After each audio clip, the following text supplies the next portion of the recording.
You are clearly a top swordsmanship genius in the world, but because you lack spiritual roots, you cannot cultivate and are about to be expelled from the sect. Therefore, you choose to act recklessly and indulge yourself. Every day, you either tease the junior sister apprentice or pee on ants, and spend the whole day sunbathing on the mountain. This makes everyone think you are a waste of space, until one day, your senior sister was injured by a hidden arrow during the sect's grand competition. The next moment, you shocked the world with a single sword, opening the gates of heaven with a mortal body. Just now, you followed the messenger to rush to the square of the sect. At this moment, Bai Fei was seriously injured, with numerous cuts on her blue robe. Despite her pale face, her eyes were coldly fixed on the young man in the square. The young man was named Qin Xiao, with cultivation equal to hers. If it were an open and fair duel, she would accept defeat if she lost, but she refused to accept the outcome of this particular battle. As the menial disciple Zhu bandaged Bai Fei, he muttered indignantly,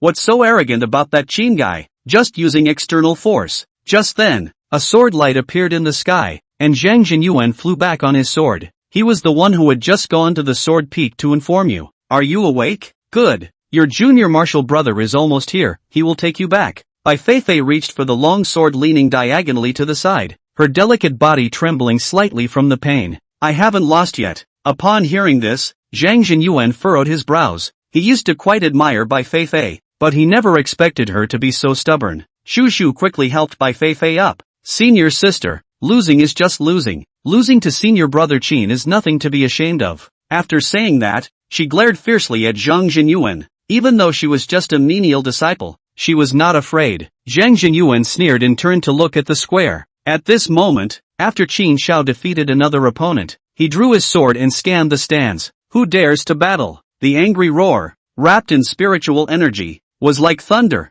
startling the birds in the mountains. That tall figure already exuded a hint of invincibility. Seeing this scene, the elders of various peaks nodded one after another. Indeed, the ghost blade of the Kanglan Peak lives up to its reputation. Such a domineering blade aura. After scanning the surroundings, Qin Xiao slowly sheathed his sword. At this moment, all eyes were on him, making him the number one figure in the entire Wan Dao sect. If no one else stepped forward, Qin Xiao would be the one to assume the position of the head of the law enforcement hall this time. As the elder's voice fell, the entire Tianshu square erupted in cheers like a mountain. Yet, no one noticed that amidst this cheer, there was a hint of sword hum. The sound of the sword was very faint, so faint that everyone ignored it. This sound was exceptionally crisp, like a mountain stream rippling. In the middle of the square, Qin Xiao felt a sudden palpitation as he received the token of the law enforcement court. It was a sensation akin to being targeted by a wild beast. With a clang, he instinctively drew his long sword, his golden core stage spiritual awareness spreading out. Yet, he did not sense any aura tinged with murderous intent. With a pu sound, Qin Xiao spat out a mouthful of blood, and the token in his hand fell to the ground. He flew out like a kite with a broken string. His eyes were full of horror as he looked towards the mountain path at the entrance of the square. In that moment, he finally found the opponent's position, but it was already too late. This sword directly pierced his shoulder, leaving a bloody hole in his body. Today's cheers came to an abrupt halt, catching everyone off guard, including the elders on the judging panel. The sword strike was too close, devoid of any momentum or spiritual energy. "Who is it?" Elder Zhaokui of the Kanglan Peak flew down from the platform and quickly supported Qin Xiao. Everyone looked towards the mountain path in unison. "I see you approaching slowly. Your long hair is casually tied with dry grass behind your head, wearing a washed-out blue shirt that looks plain and unremarkable. What's shocking is that you have no cultivation at all. It's astonishing that there are still people on the mountain without any cultivation." At this moment, Zhang Jinyuan, with a hint of surprise on his face, turned to look at Bai Fei. "Your junior brother has arrived." Bai Fei looked at you on the mountain path, her face showing no emotion. Her impression of you, this junior apprentice, was that you were foolish? Since the day the master took you up the mountain, she had not seen you come down. Either you were foolishly watching ants or foolishly staring at leaves, sometimes fixating on a dead fish for a whole day. After Bai Fei formed her core, she began to constantly go out to perform sect missions, naturally having no leisure to pay attention to this foolish junior apprentice. You wiped the sweat off your forehead, ignoring the gazes of the crowd, and quickly found the platform of the sword edge. There, only Bai Fei and two disciples who were bandaging her wounds were present. Zhaokui stopped the bleeding for Qin Xiao and glared at you angrily. "Who are you? Why did you ambush Qin Xiao?" Upon hearing this, a hint of a smile appeared on your face. Qin Ping'an from Sword Peak, here to challenge the current head of the law enforcement hall. As your words fell, the peaks were abuzz with discussions.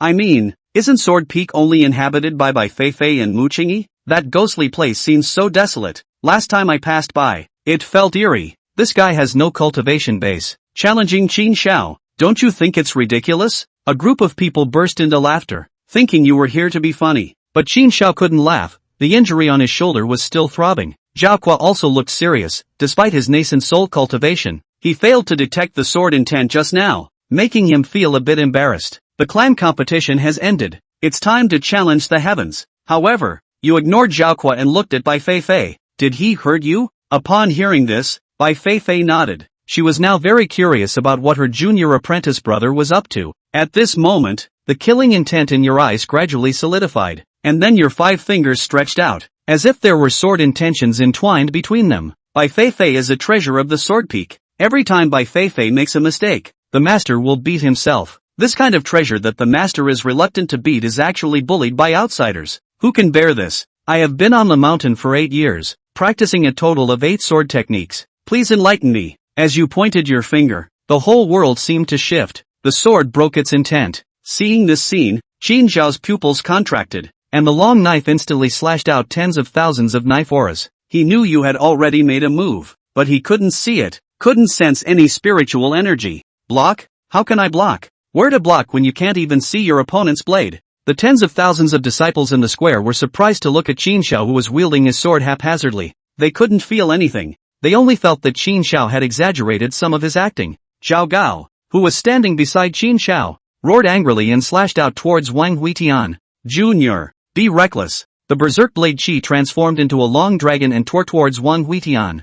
Baixin tried to get up with his long sword but stumbled and fell to the ground again. Elder Zhao, as a Yuaning cultivator, you struck out at my Sword Peak's mortal body. Aren't you afraid that my master will bring his sword up to your Kanglan Peak? Wang Huitian looked at the long dragon when he immediately bit his fingertip to pop out a drop of blood. Second sword. Bloodshed. Qin Xiao, who was swinging his sword carelessly, only felt his heart and soul tremble and fell to the ground in a reverse position. Zhao Gua hurriedly reached out to probe Qin Xiao's injuries. Other than the wound on his shoulder, Qin Xiao did not have any external injuries on his body. Where exactly did that sword broken yen chop at? Zhao Gao felt like he was going crazy. Wang Huitian's sword was too weird. It was the first time he had seen such a bloodless sword after living for so long. Before he could probe Qin Xiao's injuries, in the next second, Zhao Gao only felt his scalp go numb. Wang Huitian's second sword was running towards him. Chapter 4, The Sword is Blind. At this time, Yu Yao and the old man also followed them to the square. Seeing that Qin Xiao was chopped down by a sword, the old man wine could not even care about drinking.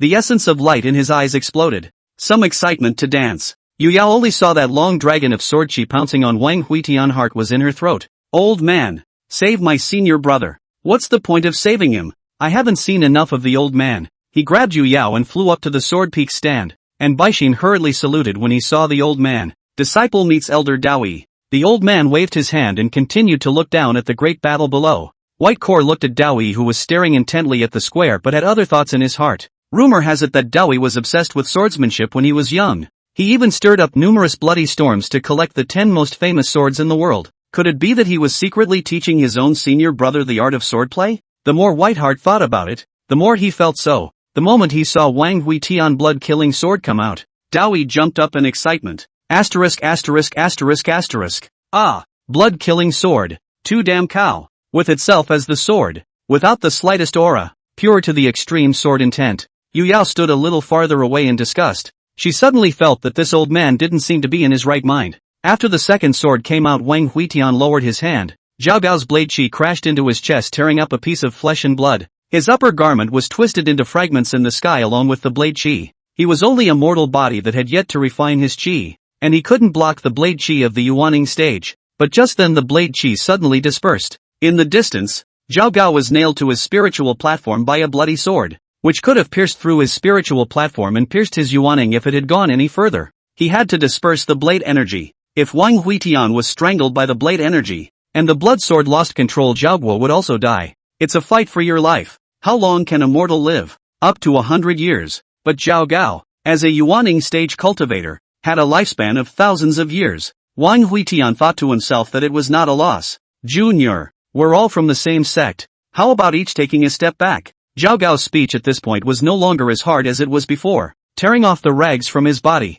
Wang Huitian slowly approached the two men. My senior sister crossed the ranks to kill her enemies like eating and drinking water. How could she lose to this bastard? He kicked Qin Shao on the ground and narrowed his eyes at Bai Xin. Zhu, help senior sister over here. Juju hurriedly picked up Whiteheart and jumped off the bleachers, and as soon as she came up she began to tattle. They're targeting senior sister Bai, and this dead old man even struck out at senior sister on the way to the match. Wang Huitian grabbed Bai Xin's arm. Pulse is normal, so it just looks like there's been a lot of blood loss. Bai Xian's pretty face was slightly red, although the two had grown up together. This was the first time they had come into contact like this. I'm fine. Still okay? Your face is all splattered. Wang Huitian's eyes were filled with heartache. Senior sister was bullied like this. If this was seen by the master, that would be a problem. He looked at Zhou Guak angrily, itching to knife this bastard right now. You guys do things like this. Do you really think that I, Sword Peak, have no one? Zhao Gao lowered his head and didn't dare to speak.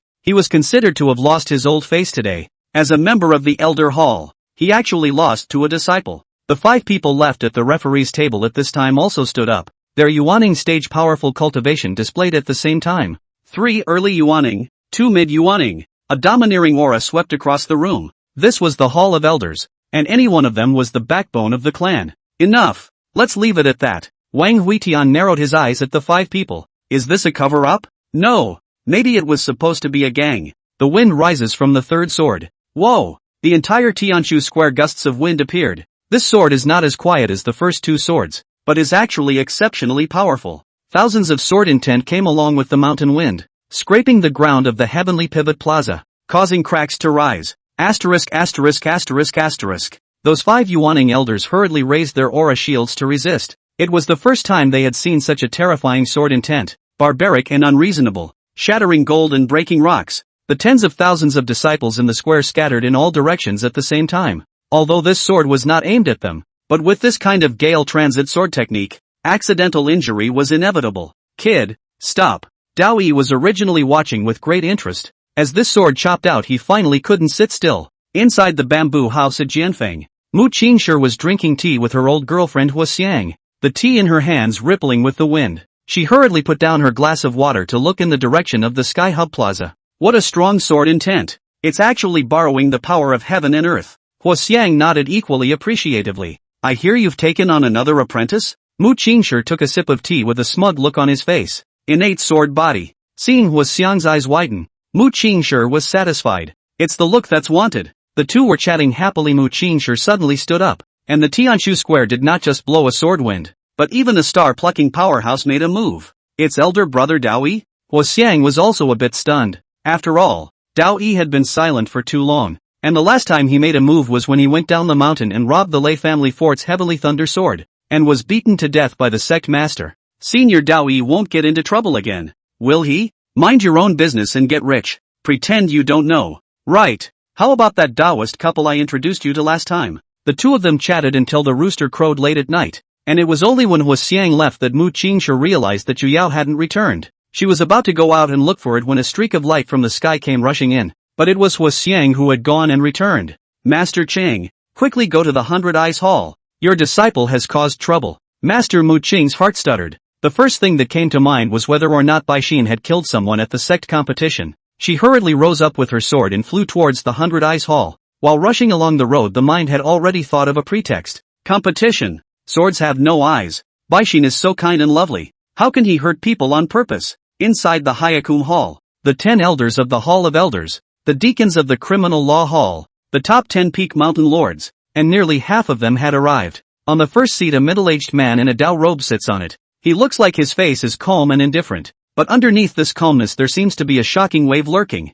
He was Lu Qingshan, the head of the Wan Dao sect. Mu Qingshi just arrived at the scene knew that this time the trouble is not small. The people came too much. Master Qing pays his respects to Master Sect leader. Lu Qingshan nodded. His clenched fists finally relaxed a bit when he saw Mu Qingshi arrive. Junior sister, you've really taught a good disciple. Although his tone was calm, Mu Qingshi could feel his senior brother's anger. Master Sect leader, my home Bai Xin is still young. His hands are not measured. I hope that you will be clear about this. Lu Qingshan's eyes widened at once. After all this time, it seems that this little sister still doesn't know what's going on? Look who's kneeling down there first. Mu Qingshi froze for a moment. She had just entered the hall and came straight to the sect leader, but she hadn't carefully looked at the two kneeling in the middle of the hall. At this time turned his head to see the middle of the hall kneeling in the middle of the very Dowie. Next to him is also kneeling a youth. Tattered shirt full of bloodstains. Head is buried extremely low. Mu Qingshi suspiciously came over and stretched out a slender finger to hook the youth's chin.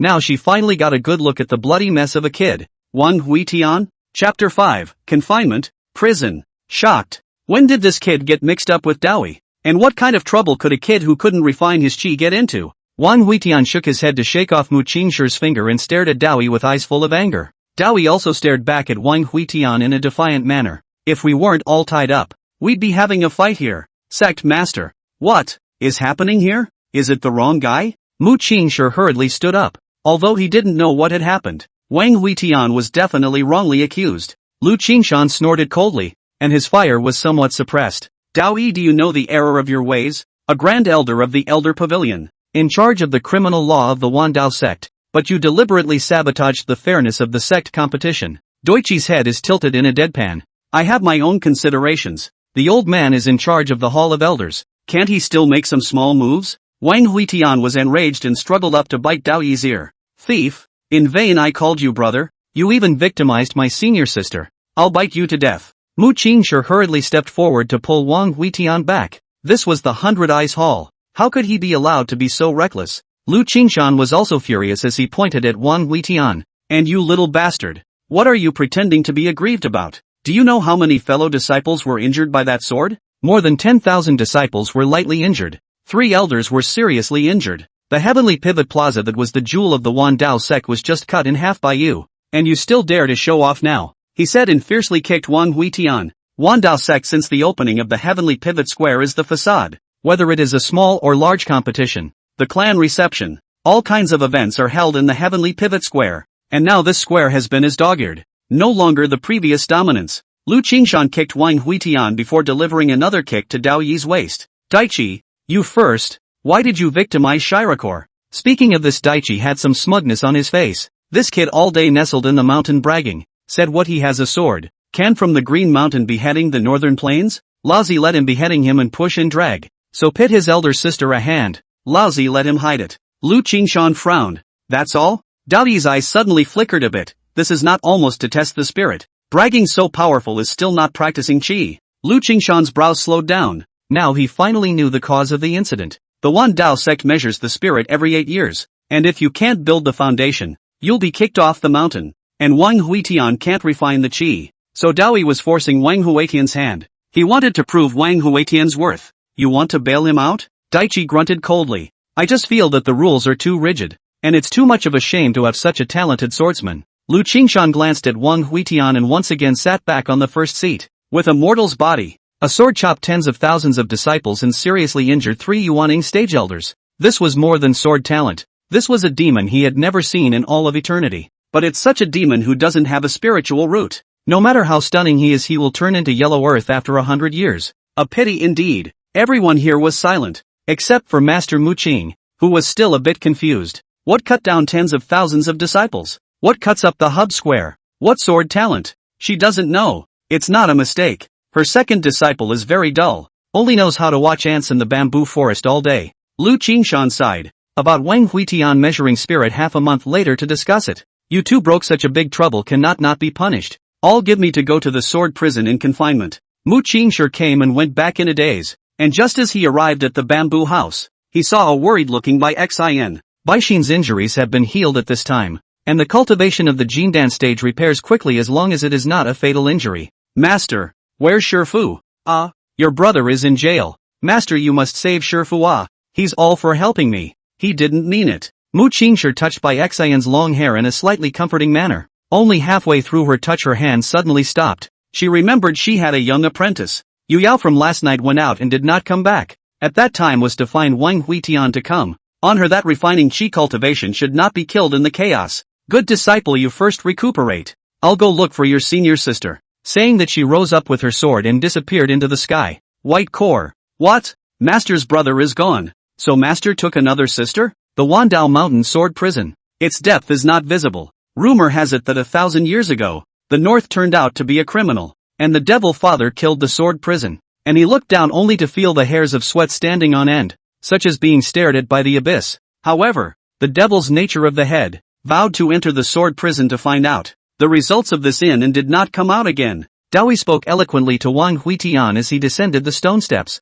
It's almost as if this sword prison is blowing up to be the #1 murderous place in the ages. Humph. It's just a vertical hole. Wang Huitian was now angry at the sight of this old man. How could he have the leisure to talk nonsense with him? Seeing that he was still sulking, Dowie complained in a jarring voice. You don't have a spiritual root. Your life is only 100 years. You shouldn't waste your time. The corner of Wang Huitian's mouth curled up. Who says you can't build your own without a spiritual root? Originally, he also thought that he was afraid that he wouldn't be able to improve in this life until he met Yu Yao yesterday and he saw the sword inside her. As long as he could transplant a sword that could feel aura into his body, he was also an innate sword body. This crazy idea once generated will never be waved away. Now the lack of a spirit sword. That piece of bamboo leaves cannot, although straight but no spirit. Wang Huitian glanced at Dowie. This guy had quite a collection of good swords. The old man was pretty trashy with his sword. Those good swords were a waste in his hands. Lu Qingshan locked Dowie into the 10th floor to avoid the two from pinching each other again,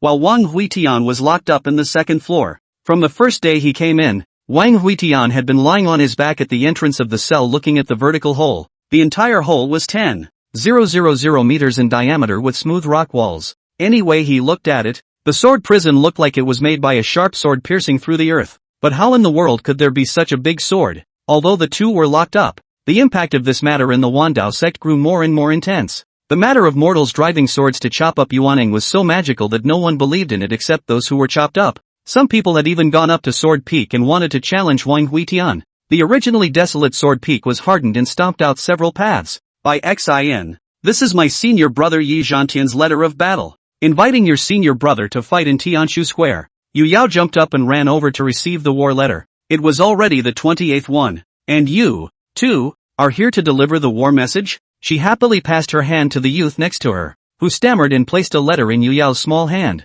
It's not a war letter. It's a love letter. Little Yu Yao's mouth was suddenly wide open. For my second brother? No. For your master. Chapter 6, Don't stand on the mountain pass and blow in the wind. What if it rusts? Inside the small bamboo house, the three masters and disciples looked at the love letters on the table with different colors. The pink letterhead had a few hearts drawn on the cover and some meaty words written on it. Yu Yao's little face was filled with curiosity, and Bai Xin was a bit restless. On the other hand, Mu Qingshi was lowering her eyebrows and drooping her eyes, her ears reddening. Bai Xin spoke in a small voice. Master, Yao Yao and I will evade for a while? Master Muching waved his hand. Avoiding what? There are some things that need to be witnessed by everyone to avoid going out and bragging later that no one will believe. It's been decades, and I don't know which mountain's peak Master has opened his eyes. Don't go away. Master is a bit nervous. Open it for me. Whiteheart tore open the epistle suspiciously. She received dozens of these letters a month, and didn't understand what Master was so nervous about.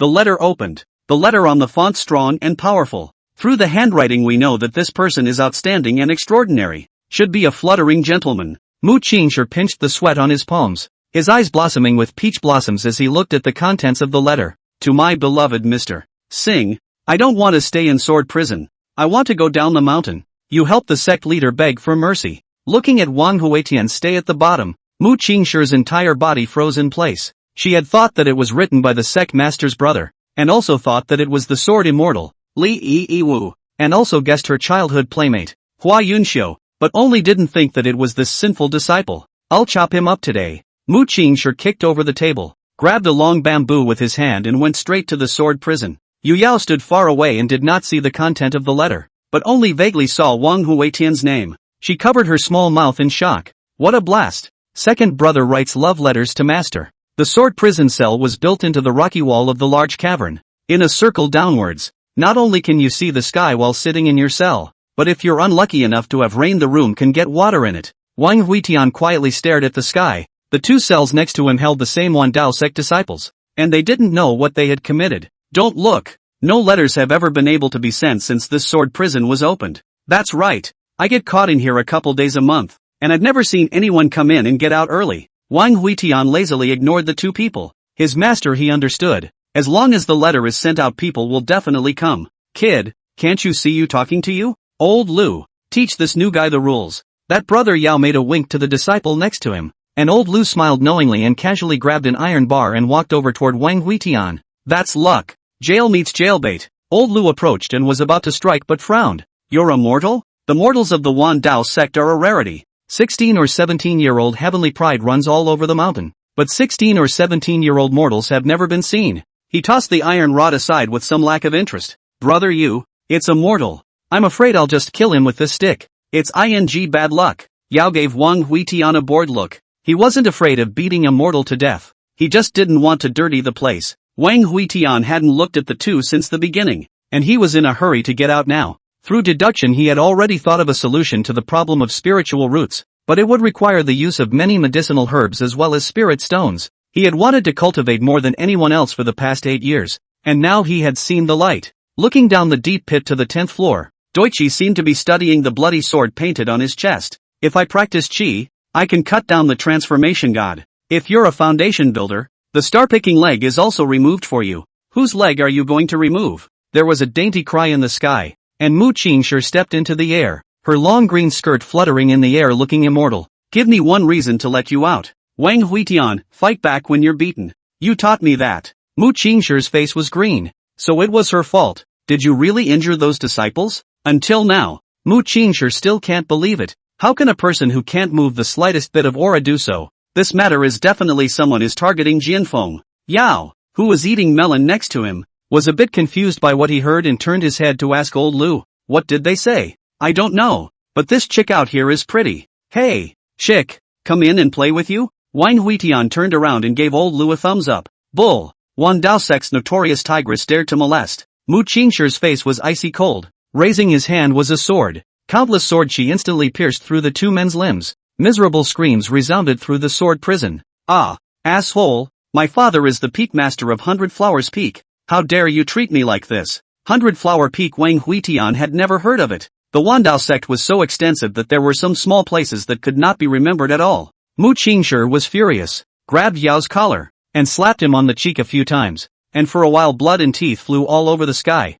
It was a bloody mess. And you want to go down the mountain and eat, casually throwing away the two who had fainted. Mu Qingshi raised his hand and gently patted Wang Huitian's face. The threat was quite obvious. Wang Huitian didn't flinch. He still stared dead in Mu Qingshi's eyes. If you don't let me go down, I'll kill my way out. Hearing this, Mu Qingshi did not open his mouth. But Dao Yi, who was shut in the 10th floor, was anxious. Although the distance between the 2nd floor and the 10th floor was far away, it could not block the prying eyes of the star-picking powerhouses. He yelled at the top of his lungs. Wang kid, don't be impulsive. That's a rebel door. I'll go and plead for you. I'll go. Wang Huitian glared at him. This old bastard can hardly protect himself. Who is he fooling? Mu Qingshi clenched her teeth in anger. For the first time she found this disciple to be so stubborn. Master, in the 8 years I've been on the mountain I've never begged you for anything. And you haven't cared much for me. So I'll beg you just this once. Speaking of this, Mu Qingshi felt a little guilty. Thinking that this child is so extreme also lacks companionship, her heart instantly softened. On this day Mu Qingshi carried his sword up to the 100 Eyes Hall and had a fight with the headmaster Lu Qingshan. Begging for mercy was impossible. How could there be any reason for a cute little sister to beg for a big senior brother? The poor Lu Qingshan Tianshu Square has not been repaired, and the 100 Eyes Hall has been crumbled off a corner. And in the end, it was only when the Supreme Elder came out that he was able to pull the two of them. Wang Huitian successfully released early, but it was Daoi. The great elder came out and beat him up again. And I heard that the wine gourd was broken. I heard that Wang Huitian released Yu Yao early in the morning and waited at the entrance of the mountain. That sword was too stunning. She wanted to learn. Senior, this way. From a long distance away Yu Yao jumped up and waved at Wang Huitian. Seeing Yu Yao, Wang Huitian was also extremely excited. The originally groping and shrinking figure ran fast on the mountain path. A few rises and falls and arrived in front of Yu Yao. Yu Yao was about to open her mouth but felt her small hand being grabbed. She instantly blushed to her ears. A little too nervous to speak. What's the point of standing here in the cold in the morning? What if it rusts? Brother is concerned about me? Yu Yao's breathing was a bit ragged and she hastily drew back her hand and looked down at her toes without speaking. Baixin heard Yu Yao shouting and knew that Wang Huitian had come back, also rushed over, and only just crossed the bamboo forest to see Wang Huitian molesting his little sister. Senior brother, don't bully little sister. Wang Huitian hurriedly put away his face of infatuation. Elder sister, how is your injury? Hearing Wang Huitian caring about by Xin felt slightly warm in her heart. It's no longer a problem. Thank you, senior brother. Then can you lend me some spirit stones? Chapter 7, Qin Shuang's Thin Life. Yi Bai's Visit. Yu Yao witnessed Bai Xian's bulging little money bag being emptied, and she covered the lotus leaf purse on her waist with some palpitations. Junior sister, what are you panicking about? No, I don't have any money. The three of them went back to the bamboo house, and when they saw the challenge books lying around the house, Wang Huitian casually threw them into the trash basket. Bai Xin stood aside and sneered. They heard that you're immortal, and they all want to step on you to make a name for themselves. Wang Huitian thought about it and picked up the challenge again. Now it is just short of spirit stones. There may be some room for maneuvering. Soon those disciples who wanted to challenge Wang Huitian received a reply. Pay 100 lower grade spirit stones to accept the challenge. You can win within 100 moves by paying 1,000 lower grade spirit stones. Supreme package. Paying 5,000 lower grade spirit stones can press the second disciple of Sword Peak by the power of his chi alone. Add 50 spirit stones to give away the Sword Peak Little Sister cheerleaders. Prices are clearly marked and child friendly. After waiting for a day, those who won a challenge one did not come, but the Taoist first class came. Looking at the other side of the face full of blue and purple piece of Wang Huitian finally dispelled the anger. Although this guy is not doing personnel, but the starting point is also for his good. Little friend, don't you have 8 swords? What are the remaining 5? That day he heard that Wang Huitian had a total of 8 sword arts, and he had been itching for the past 2 days, so he broke out of prison. There weren't many people in this Wandao mountain who could care about him anyway. Wang Huitian glanced at him and ignored him. How could this kind of confidentiality be casually brought out and said? The 8th sword. That's all I want. The 8th sword. I'll trade you my treasure for it. After saying that, he carefully glanced around. Master Mu Qing was not there. Bai Xian was teaching Yu Yao to cultivate. The environment is safe. Cautiously, he pulled out 2 swords from his storage bag, his face full of alertness, as if someone would pop up at any moment to grab his swords. One was as black as ink, with scarlet blood mist surging on the sword. The fury was astonishing. It seemed to be a magic sword, while the other just took out the ground was frosty. The cold light on it was biting and cold. Just looking at it all felt the heart and soul tingling. The 10 most famous swords in the world. The Heavenly Devil and the Cold Light. You pick one. Wang Huitian reached out and caressed the sword. It was indeed a rare and good sword, but compared to Yu Yao it was always a bit less spiritual. He shook his head, somewhat disgusted. Sword you take back. Broken brass, said the sudden change. Cold Light sword is actually violent shaking up. The sharpness of the first appearance between the roll up a large swath of sword gas, scraping the mountain forest hunting sound. Hey, it's not convinced. Wang Huitian gripped the hilt of the sword and pressed the shaking Cold Light sword back down. Dowie reluctantly glanced at the Cold Light sword and took the Heavenly Demon sword back into his storage ring. The Cold Light sword is ranked 2nd in the list of famous swords. I was chased for more than 3,000 miles to grab this sword, and I lost my shoes. Wang Huitian glanced at the old man. This bastard's sword Dao was mediocre, and he still loved to collect famous swords. It was a waste. Seeing that Dowie was determined, Wang Huitian no longer excused himself. He was about to go down the mountain to look for medicinal herbs, and carrying a sword on his body could save him a lot of trouble. Collecting the Cold Light sword, Wang Huitian carefully took out the bamboo leaf from his arms. Alright, then I'll tell you about the 8th sword.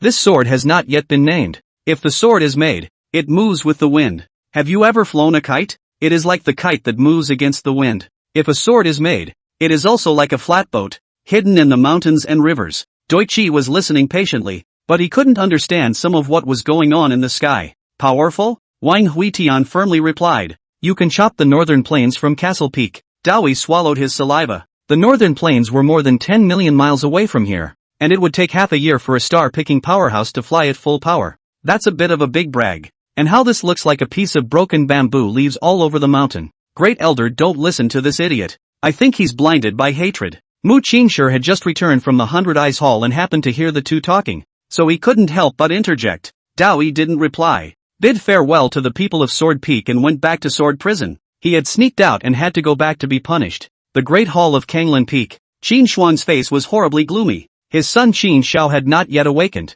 and Wang Huitian had even been released. It's simply hateful. Well, did you find out about the injuries? The few surrounding Kanglin Peak elders shook their heads. They took turns to check, and Qin Shao had no more injuries except for the penetrating wound on his shoulder. The whole person's breathing is smooth, and the Jindan is normal, but he just can't wake up. It's simply a bizarre event in the cultivation world. Peak Master, why don't we go up to Sword Peak and find Wang Huitian for medical treatment? There must be a solution to what he did. Qin Shuang's fists clenched. Losing to a mortal was humiliating enough, and now he had to come to the door to ask for help.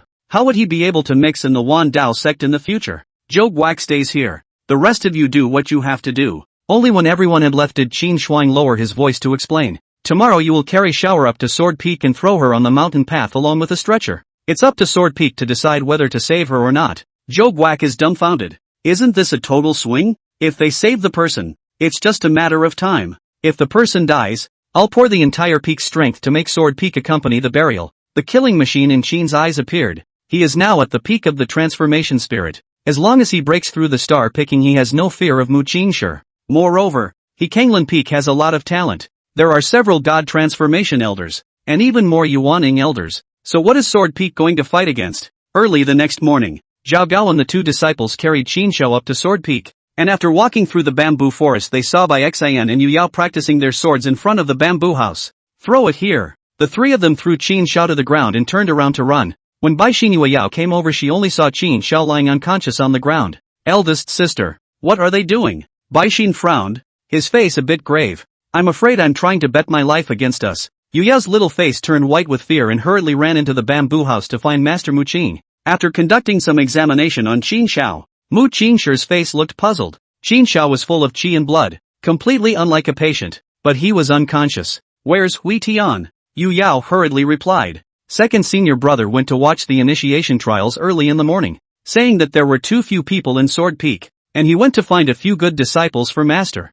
Mu Qingshi forced down the anger in his heart. This disciple who had never gone out, seemed to be a bit restless lately. At the bottom of Wan Dao Mountain was Wangshan City, and due to the opening of the Wan Dao sect's entrance trial, the number of outsiders in the city had increased dramatically. Have you heard? Yesterday, there was a heavenly water spirit root who was accepted by the elder of Easy Peak as his personal disciple. What's up with that? Latest news. A heavenly thunder body was detected this morning. Inside the inn, everyone gulped in unison. That physique that claimed to become stronger when struck by lightning had actually appeared. At the corner, a youth shook his head contemptuously. His face was like a crown of jade. His temperament was a bit cold, as if he couldn't raise the slightest interest in talking about these people just now. At this time a young girl walked into the inn. All the talk came to an abrupt end, mainly because this young girl is too beautiful, so that people only look at a glance will be difficult to look away again. The body is flawless, can be called a scourge of the country and the people. She walked right up to the teenager and smiled brightly. My daughter Hua Yushio greets Sword Immortal Yi Bai. A clamor rose, and everyone in the inn hurriedly buried their heads, not daring to speak again. Yi Bai nodded. I've come for one thing only. Recently it is rumored that there is a youngster in Sword Peak who has chopped a Yuaning against all odds with a mortal sword. Is it true? Chapter 8, Sword at me. Boy. Hua Yushio didn't dare to slack off and hurriedly spoke the information she knew. The news is from the Wan Dao sect down the mountain, training disciples mouth out. Because it is too shocking. Soon the whole Qin dynasty are alarmed. Even heard that the three emperors are going south. Want to go on the Wan Dao mountain than the sword. I can't believe it's true. Blazing heat surged in Yi Bai's eyes, and after paying for his meal, he hurriedly headed towards the Wan Dao mountain. A group of elders in the tattered heavenly pivot square excitedly surrounded a brocade-clothed teenager. Great! The heavenly thunder body is rare in 10,000 years. Would you like to worship me as your teacher? Zuo Lengfeng, get out of my way. You sword practitioner, what are you doing blindly? Junior. I, Thunder Flame Peak,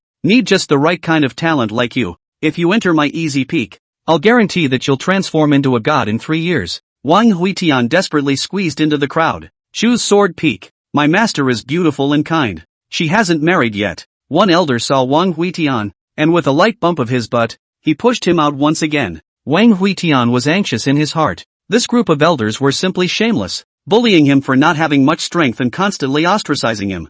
Junior, I advise you not to be ungrateful. After some arguments, the heavenly thunder body ended up worshipping Thunderflame Peak. Wang Huitian pounded his chest and stared viciously at these elders, wondering if he should slash his sword. It didn't matter since his strength had already been exposed anyway. Bai Xian saw Wang Huitian, who was arguing with a red face, from afar. Senior, master wants you to go back. Wang Huitian pretended not to hear and continued to look at the crowd of people testing their spiritual roots in front of him, as steady as an old dog inside. If you want to grow your own spirit root, just referring to Yu Yao's isn't enough. If you can look at more other spirit roots, your grasp will be greater. There were hundreds of thousands of people in the examination crowd on the square, but only 1% of the people truly had spiritual roots, and the heavenly spiritual roots were even more rare among the 10,000. You're ignoring me? Baixin grabbed Wang Huitian out of the crowd and kicked him twice in the ass. So it's senior sister coming. Too many people didn't pay attention. Senior sister, forgive me. Not bothering with his defense.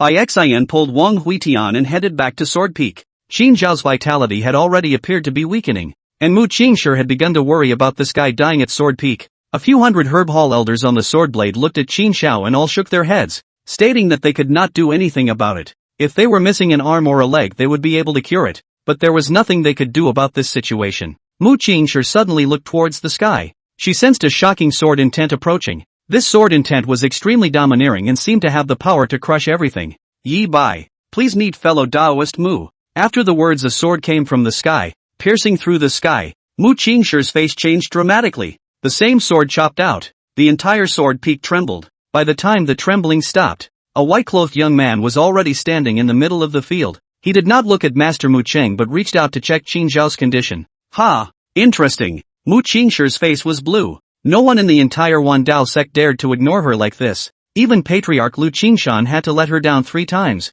When have I ever been so angry? Die for me. Between the sword Qi, the two of them fought as the 100 Herb Hall elders scrambled to protect Yu Yao and Qin Xiao. Plucked star power. Spiritual power rampage stirred up the sky and the earth. After dozens of strokes after Mu Qingshi gritted his teeth. You're a star picker? She slashed out her sword and detached herself from Yi Bai and flew towards the 100 Eyes Hall. If you can't beat them, find a senior. Lu, someone bullied me. Where did you die? Yi Bai, who chased out, hastily withdrew his hand and played a big game. If he didn't handle it well, he was afraid that he wouldn't be able to walk out of the Wandao sect today. Shaking his head, he flew back to the front of the bamboo house to continue probing Qin Xiao with a slight frown. This man cannot be saved by the gods. The mind is broken. It's just a walking corpse. After saying that, Yi Bai stuck his sword on the ground, no longer paying attention to Qin Xiao, and raised his head to look in the direction of the 100 Eyes Hall. Soon after, Master Mu Qing brought Lu Qingshan. Sword Immortal Yi Bai, hasn't he gone too far?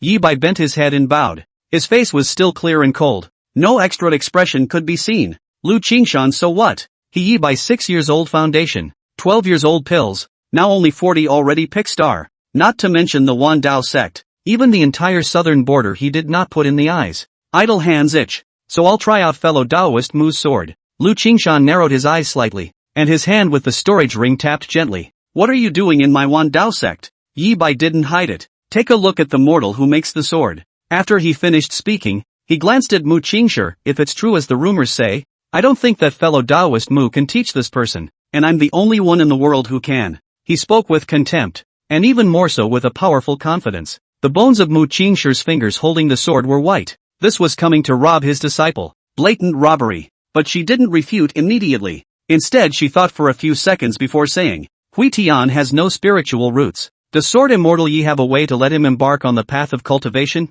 If Yi Bai could, Master Mu Qing would not recommend giving up this disciple. Yi Bai shook his head. It was an iron law that those without spiritual roots could not cultivate since ancient times. Though I cannot make him cultivate, I can make him extremely radiant this century. Baixin froze just as he approached Sword Peak with Wang Huitian. The bamboo forests in the mountains fell to the east and west, and the mountainside was even strewn with sword marks. The two of them looked at each other, both thinking that Kanglan Peak had fought their way up the mountain, and flew to the bamboo house before seeing the few people who were arguing. Baixin hurriedly went forward to pay his respects to Lu Qingshan, while Wang Huitian swept through the crowd to grab Yu Yao's small hand. Yo, are you okay? Yu Yao shook her head in confusion. Shouldn't she pay her respects to her master and sect leader first? Did the second senior brother have bad intentions towards himself? Second senior brother. I'm fine. Yu Yao awkwardly withdrew her small hand, her pretty face reddening again. From the time when Wang Huitian landed, Yi Bai's gaze did not leave him. In his eyes this teenager was plain and unimpressive,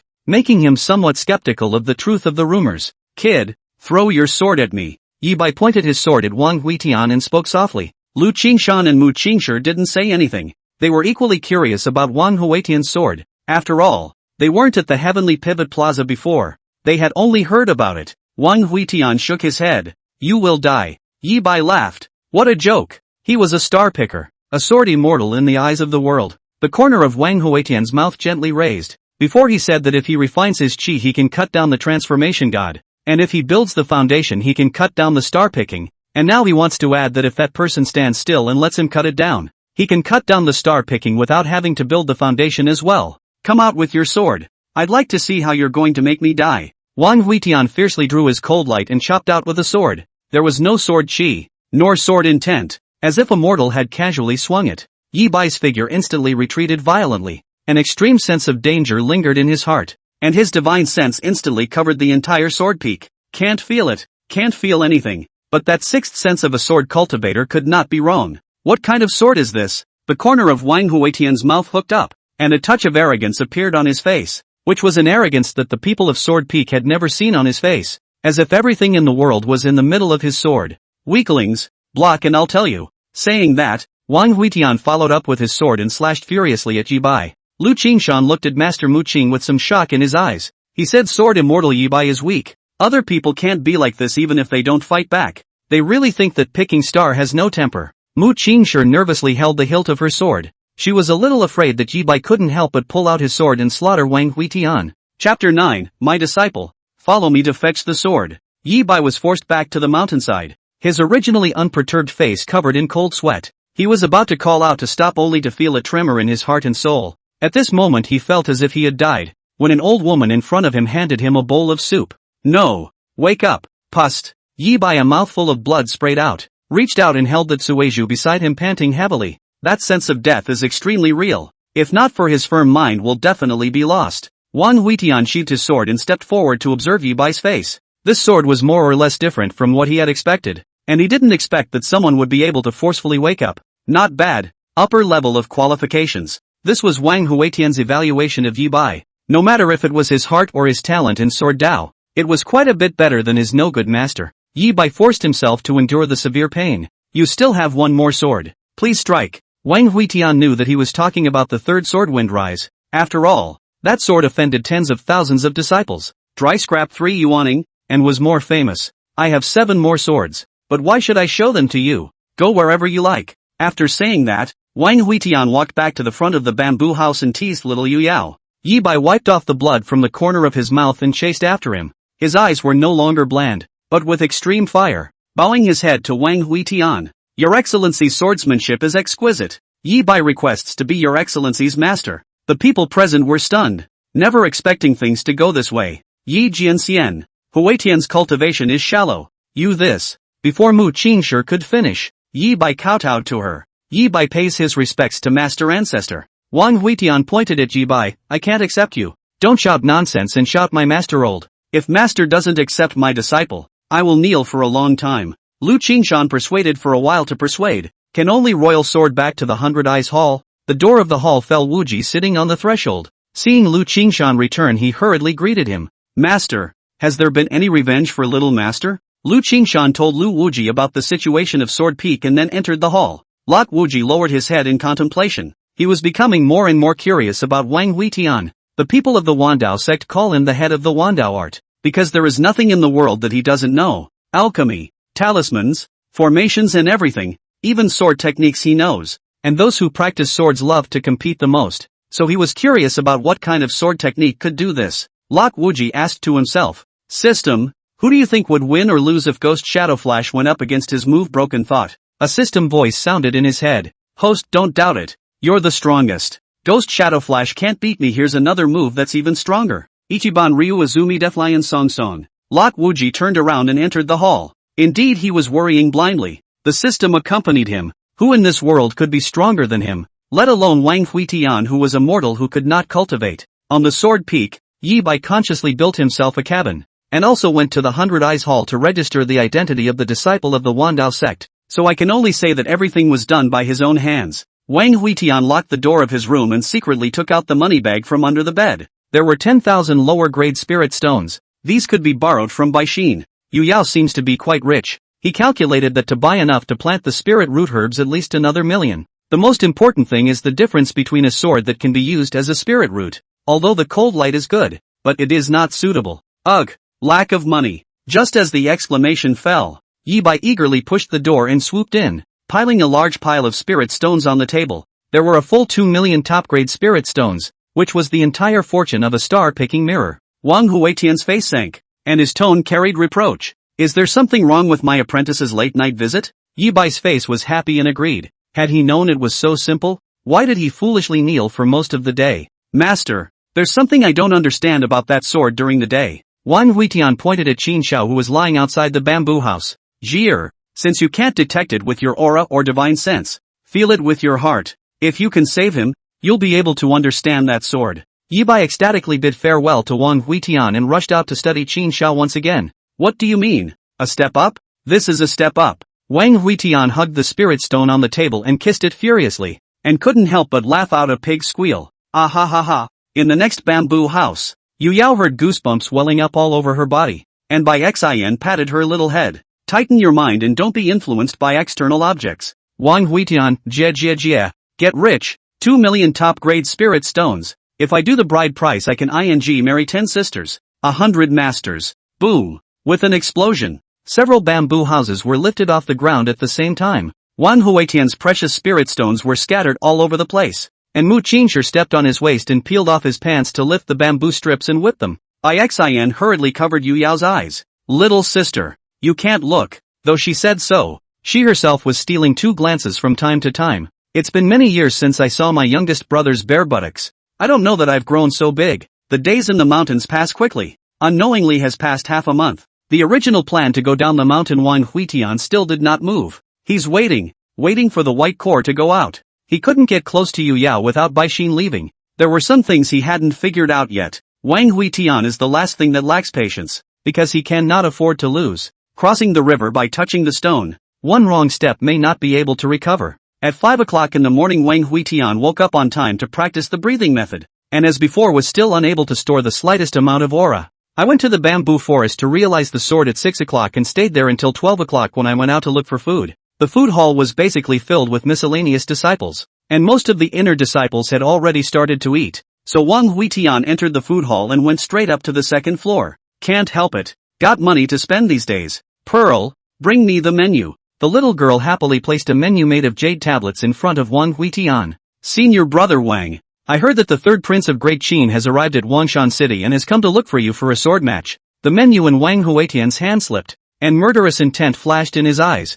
Ju, feel free to serve 2 dishes. When Ju left the room, Wang Huitian clenched his fists, and the anger in his eyes had quickly climbed up his cheeks. Third Prince Wang Yuan, the Great Qin Sword Dao Heavenly Pride, was also Wang Huitian's cousin. If you're here, don't go back. Wang Huitian stood up and walked out of the room, throwing a top-grade spirit stone to Ju. No more food. I'm in a hurry. On the first floor, a few drunken disciples saw Wang Huitian's outburst of ridicule. Yo, that loser who can't practice. Yeah, that kind of kendo talent would be a waste on him. What are you looking at? This isn't Tianshu Square. Can you still cut me? Wang Huitian eyes slightly sunken.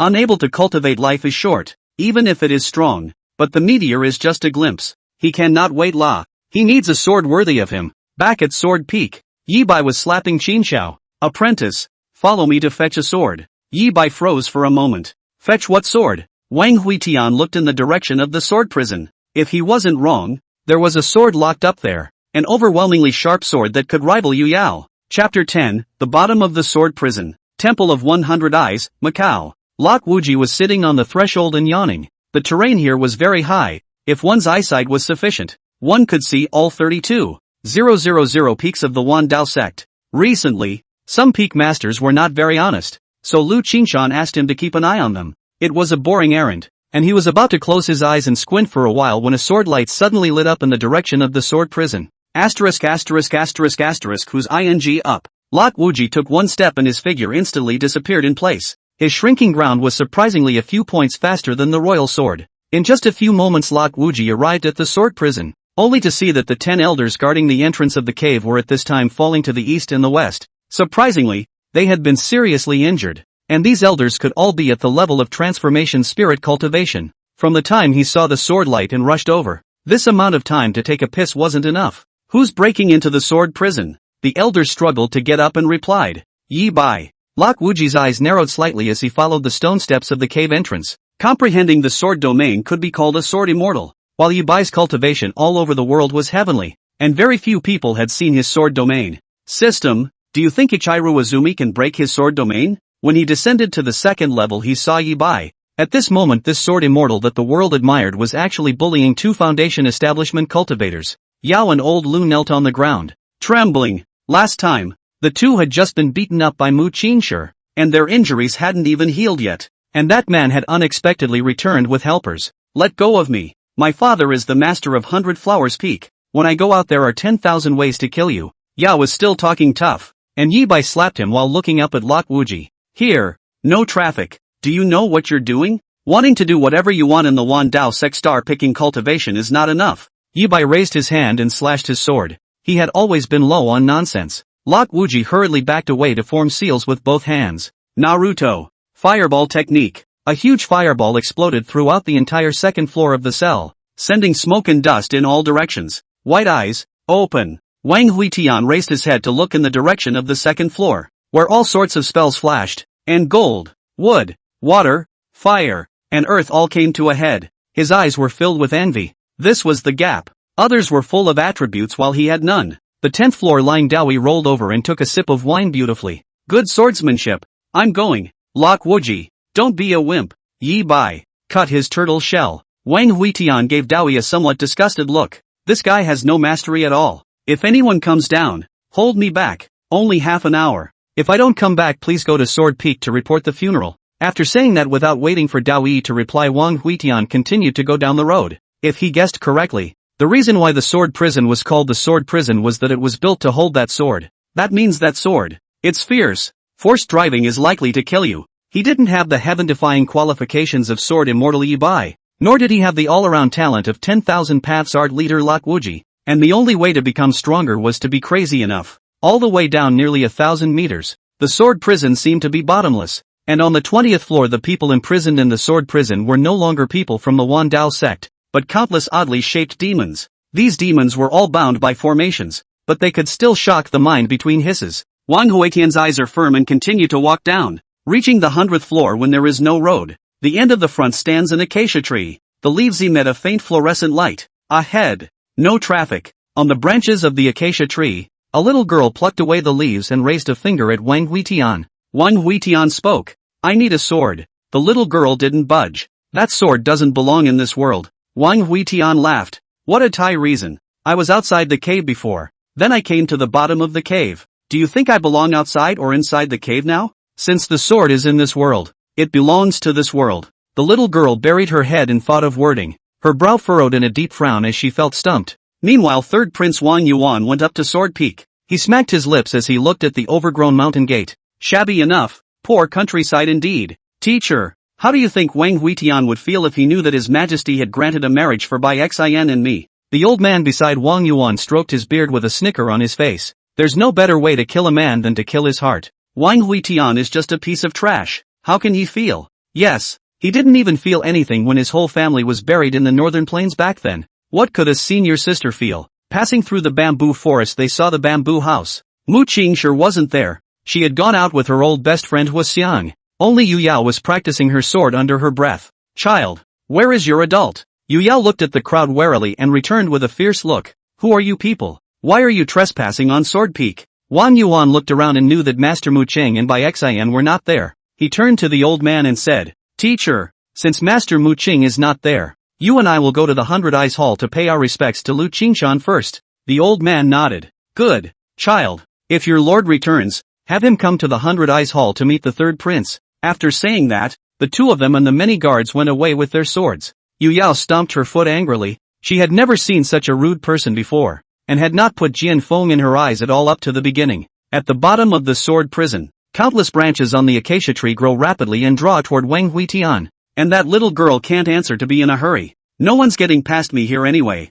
Wang Huitian rolled over and dodged. His body was covered in bloodstains from the whip. His biggest weakness was that his attack was adequate but his defense pulled down. A situation where he didn't even have a chance to get his sword out. You're not being reasonable. You can't talk your way out of it. Humph. My reasoning is reason here. The little girl huffed and crossed her arms, commanding the branch to strike. The longer the time passed the more anxious Wang Huitian's heart became. Yi Bai and Dowie couldn't delay for long. Soon the experts from the other peaks would arrive. It will be much more difficult to plot this sword in the future with defenses. Regardless of the incoming branches, Wang Huitian pressed the ground with one hand. Fourth sword. Mountains and rivers. Thousands of sword intent shocked the sky. This sword would not have much power if it was on the ground. But this was the bottom of a huge deep pit hole. As the sword intent trembled the entire deep pit collapsed. You asshole. The little girl could no longer care less about Wang Huitian and hurriedly retracted her branches to stabilize the cliff wall. Taking advantage of this opportunity, Wang Huitian crossed the acacia tree. Behind is a 100 feet deep pool.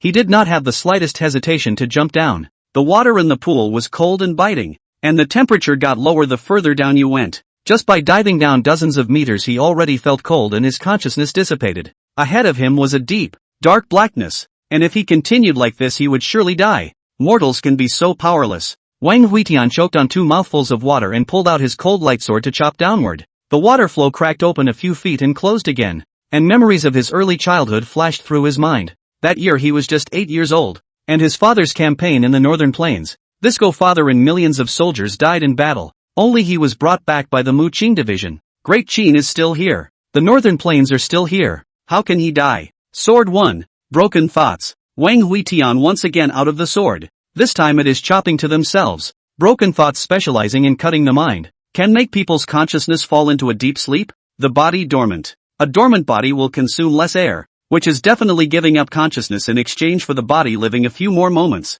Chapter 11, The Sword of No Phase. 100 Eyes Hall. Feeling the vibration of the sword prison, Lu Qingshan was about to go forward to investigate, but it was the third prince who suddenly visited. These years, the Wandao sect has been sitting in the southern border. Although it is beyond the world, it is ultimately located in the territory of Great Qin, and Di Qin is not an ordinary dynasty. Its vast population of 10 billion. Every town guards are all cultivation of the generation. The royal family had even mastered the dragon Qi cultivation method, which was extremely powerful. When he came to the front hall and saw the old man beside the third prince, Lu Qingshan's pupils shrunk slightly. Snow Demon, one of the 4 great divine commanders of Jinhua.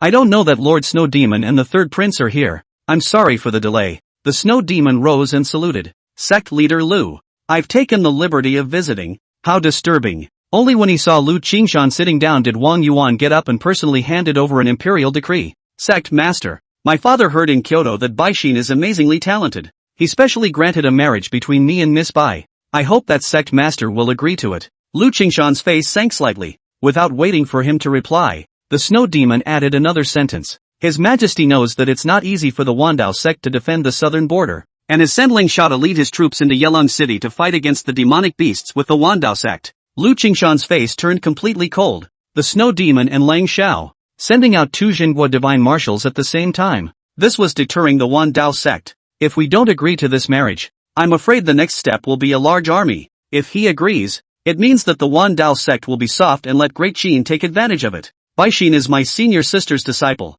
I still need to confer with her. At that moment, a disciple outside the door suddenly rushed into the lobby. Sect master, someone has forced their way into the sword prison. Lu Qingshan stood up violently and glanced at the third prince and the Snow Demon. These 2 goods had only been on the mountain and something had happened. He seriously doubted that this was Great Qin messing around and counting on the Wandao sect. The matter of giving the marriage will be discussed later. Please go back if you 2 are alright. I need to take care of something. By the time Lu Qingshan arrived at the sword prison, Yi Bai had already been subdued, and a whole bunch of peak masters and elders surrounded him. Ignoring Yi Bai, he flew straight into the deep pit. The 10th level of Daoi enthusiastically beckoned his hand. Hello, master. Even if he's a junior, as an elder of the Hall of Punishment, why are you fooling around together? Lu Qingshan frowned as he stared at Daoi, a troublemaker of the older generation mixed with a prick of the younger generation. Sure, bad dish. Daichi tightened his grip on his longsword, his face revealing a pleading look. Sect leader, this time count on me to beg you. Just once. I'll vouch for the position of the head of the Hall of Punishment and let him fetch that sword. Okay? Do you know what will happen if that sword breaks the sword prison? Daichi buried his head and stopped talking, but his body was stopped dead in the middle of the road. If the evil sword is in rebellion, as the head of the Hall of Punishment, I shall suppress it with my life. Hearing this, Lu Qingshan our angry laugh. This is to use in a life bet. Good. He wanted to see how capable that Wang Huitian could be as a mere mortal. At the bottom of the pool, a mouthful of water filled his lungs. Wang Huitian woke up choking and his body fell straight into a darkness. As if he was in a boundless universe, 7 chaotic black holes rotated in the dome of the sky, sucking in all the light, and he only felt his soul shaking, as if he was going to be sucked into this chaotic black hole. With a loud bang, he finally fell to the bottom of the hole. There was no pool of water here, and a long straight sword was inserted in the center of the flat, with countless chains wrapped around it, locking it to death at the bottom of the cave. The sword of the invisible. Wang Huitian eyes flashed. This sword body straight, blade hidden blade, hilt zigzag long, engraved with the word without phase. Indeed, it is a good sword that is unrivaled in the world, not on par with Yu Yao. No, there are 7 empty holes in this sword. It should have been set with 7 gems originally. If these 7 gems are recovered, this sword is better than Yu Yao. Wang Huitian was delighted in his eyes, getting these 2 swords. In time, it was hard to imagine how strong he was. The strong desire in his heart told him to go up and try, and with a wave of his hand, he could cut the sky. At that moment it seemed as if there were countless voices in his head urging him to pull out these chains that bound the long sword. The voice was irresistible and carried a strong allure. It just so happened that Wang Huitian couldn't resist any temptation. Without waiting for the voice in the back of his mind to urge him on, he was already moving up to pull the chains. Don't worry, I'll let you out now. Wang Huitian held the iron rope with both hands and pulled upwards with all his strength. Halftime. The wire rattled without a sound. Wang Huitian was silent,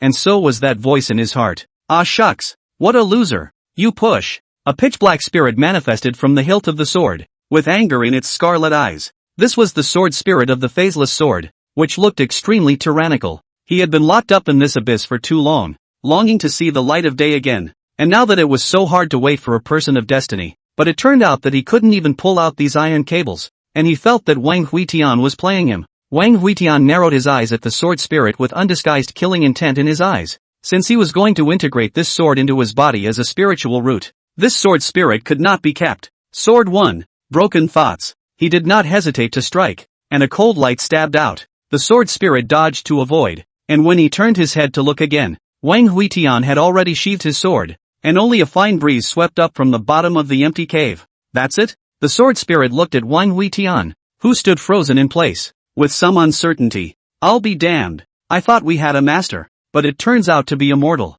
There was no aura, no sword intent, just a swirling wind. Calling him immortal was a bit of an insult to mortals. This was a mole. Just as this gust of wind blew in front of the sword spirit, a sudden palpitation surged through him, sensing extreme danger for no reason. But it was too late to dodge at this point. As the breeze blew by, the pitch-black sword spirit was blown away like mist. This sword is silent and specializes in cutting through the mind, and it is the nemesis of spiritual bodies. After resolving the sword spirit, Wang Huitian took his longsword and slashed towards the iron rope for a while, which was quite effective. One could only say that it was worthy of being the second-ranked cold light sword. It was really sharp. Look out, Mountain City. Mu Qingshi and Huoxiang were picking out jewelry on the street. Although these mortal items had little spirituality, they were quite finely crafted, and were naturally favored by the immortal masters. Behind her, Baixin followed step by step, as the sword blade's big housekeeper. It was natural for her to pay for the master's shopping. Master Chang, I heard that Qin Shao is still covered with a white cloth and lying on the edge of your sword. You must beware of people without Qin Shuang to fight with you. Mu Qingshi put down the jade hairpin in her hand and smiled lightly at the corner of her mouth. What's the big deal?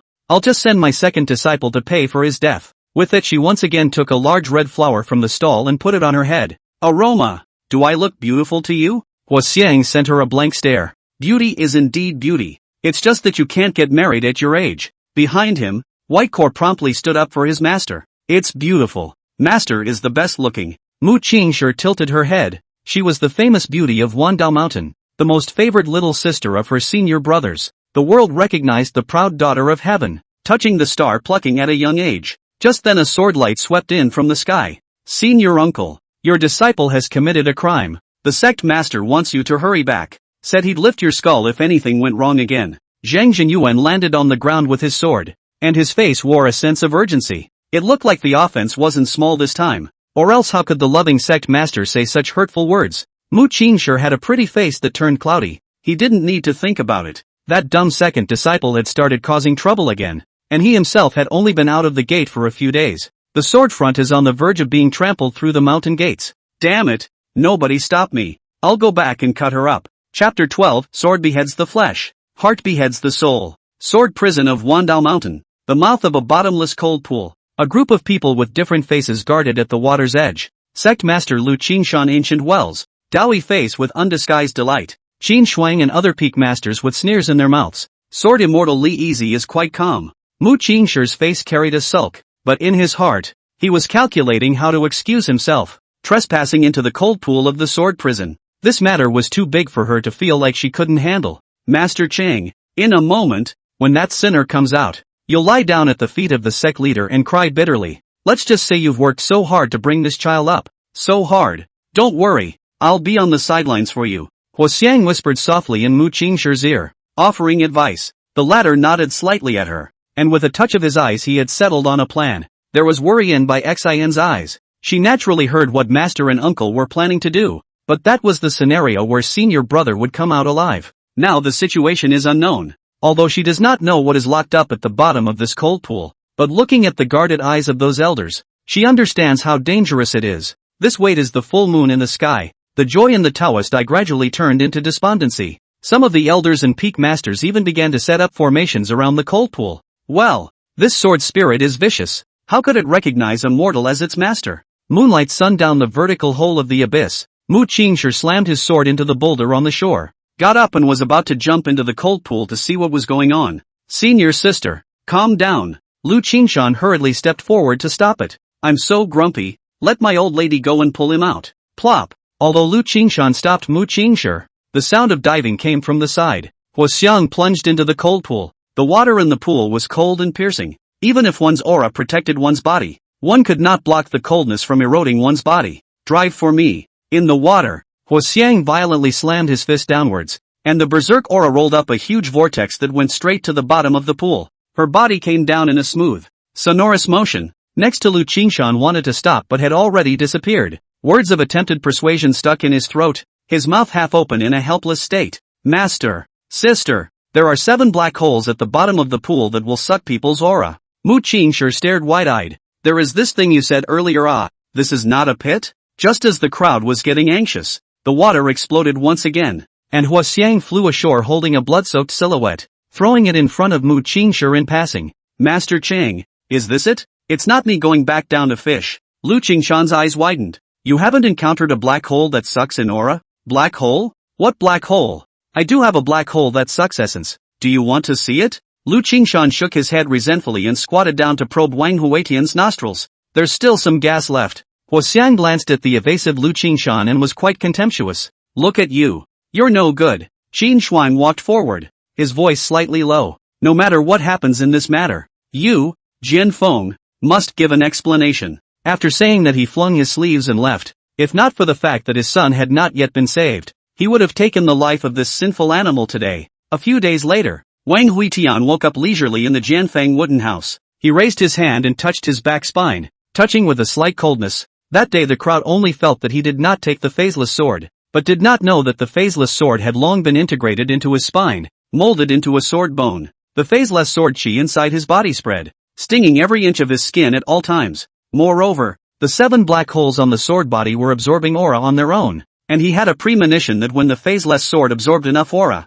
the powerful sword aura would directly tear apart this body. Damn it, why does Yu Yao's sword bone nourish on its own while mine destroys? Wang Huitian reluctantly slammed his fist on the bedpan. At that moment Yu Yao pushed open the door with a small bowl. Elder brother, take your medicine. Seeing the delectable and exquisite Yu Yao walk into the wooden house, Wang Huatian's eyes flashed with essence. Xiao Yao, quickly come over. Let senior brother check your body. Yu Yao's small body shuddered, scrambling to put the medicine bowl on the table before grabbing the door and leaving. With such a senior brother who craved his body at all times by his side, who could not be afraid, let alone her, a 12 or 13-year-old girl. Wang Huitian climbed up with difficulty and poured the soup into his mouth in one gulp. Spirit medicine. He now needed to look for spirit medicine to mend his constantly broken body as a way to achieve a balance with the phaseless sword. Pushing open the door of the house, the warm sunlight sprinkled on his face through the bamboo forest, like broken and scattered sword chi. The rapier was quiet, with only some cicadas chirping. Yu Yao, who liked to be shy, didn't know where to hide, and Yi Bai sat squatting beside Qinsha with a pensive face, like a puppet. Farther away, Baixin danced his sword along the path, his long sword weaving between the green bamboos, but he couldn't bear to stab the bamboos in the slightest. Everything looked serene and beautiful. Wang Huitian covered his chest with one hand and pulled out the piece of bamboo leaf from his bosom. The bamboo leaves are yellowish, but extremely straight. At this moment, the sword becomes. He let go gently, and the breeze swirled the bamboo leaves in the air. Bamboo leaves drift down the mountain and fall into the stream at the foot of the mountain, drifting with the current like a flat boat. The water shoots up and the bamboo leaves sometimes sink to the bottom, sometimes float to the surface, and sometimes are swung into the air by the reef. It made its way north, gaining speed. From time to time, There were Wandao mountain disciples walking through the mountains, and as they walked and stopped, no one would pay attention to this piece of unusual dead leaves. Daoi lying on the rocks by the stream, his eyes a little disoriented, kept pouring barley wine into his mouth,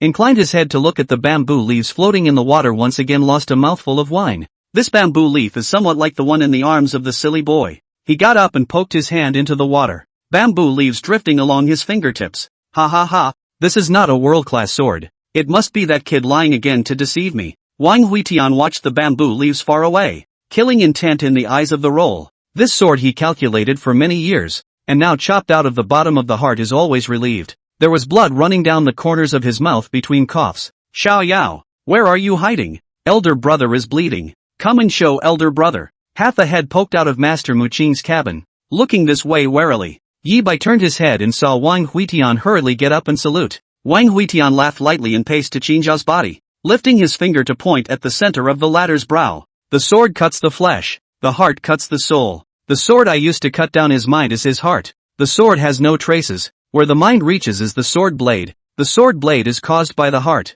to destroy the desire, to break the love. With this finger pointing down, Qin Zhao's eyes opened in vain, but his eyes were devoid of spirituality, filled with the feeling of misanthropy, just like a Taoist monk who lies equal to death. Yi Bai seemed to be enlightened and was once again in deep thought. Wang Huitian turned around and slowly headed down the mountain with his hands in the air. I'm going out for a walk. If you get something, use him to test your sword. Don't kill him. It's not easy to explain to my master if you do. In the mountain forest, the sword dancing Baishin saw Wang Huitian going out and hurriedly stopped in front of him. Where are you going? Master told you to stay right here at Swordblade and nurse your wounds. I'm going to wash my face in the stream down the hill. I'll be right back. With suspicion on his face, Whitecore slowly moved out of the way. Chapter 13, The Scourge Goes Down. Mando Mountain Mission Hall. Here you can pick up tasks to go down the mountain. Many disciples who have achieved success in cultivation will do some tasks. Firstly, they can earn cultivation resources. And secondly, they want to use this to break through and make a name for themselves.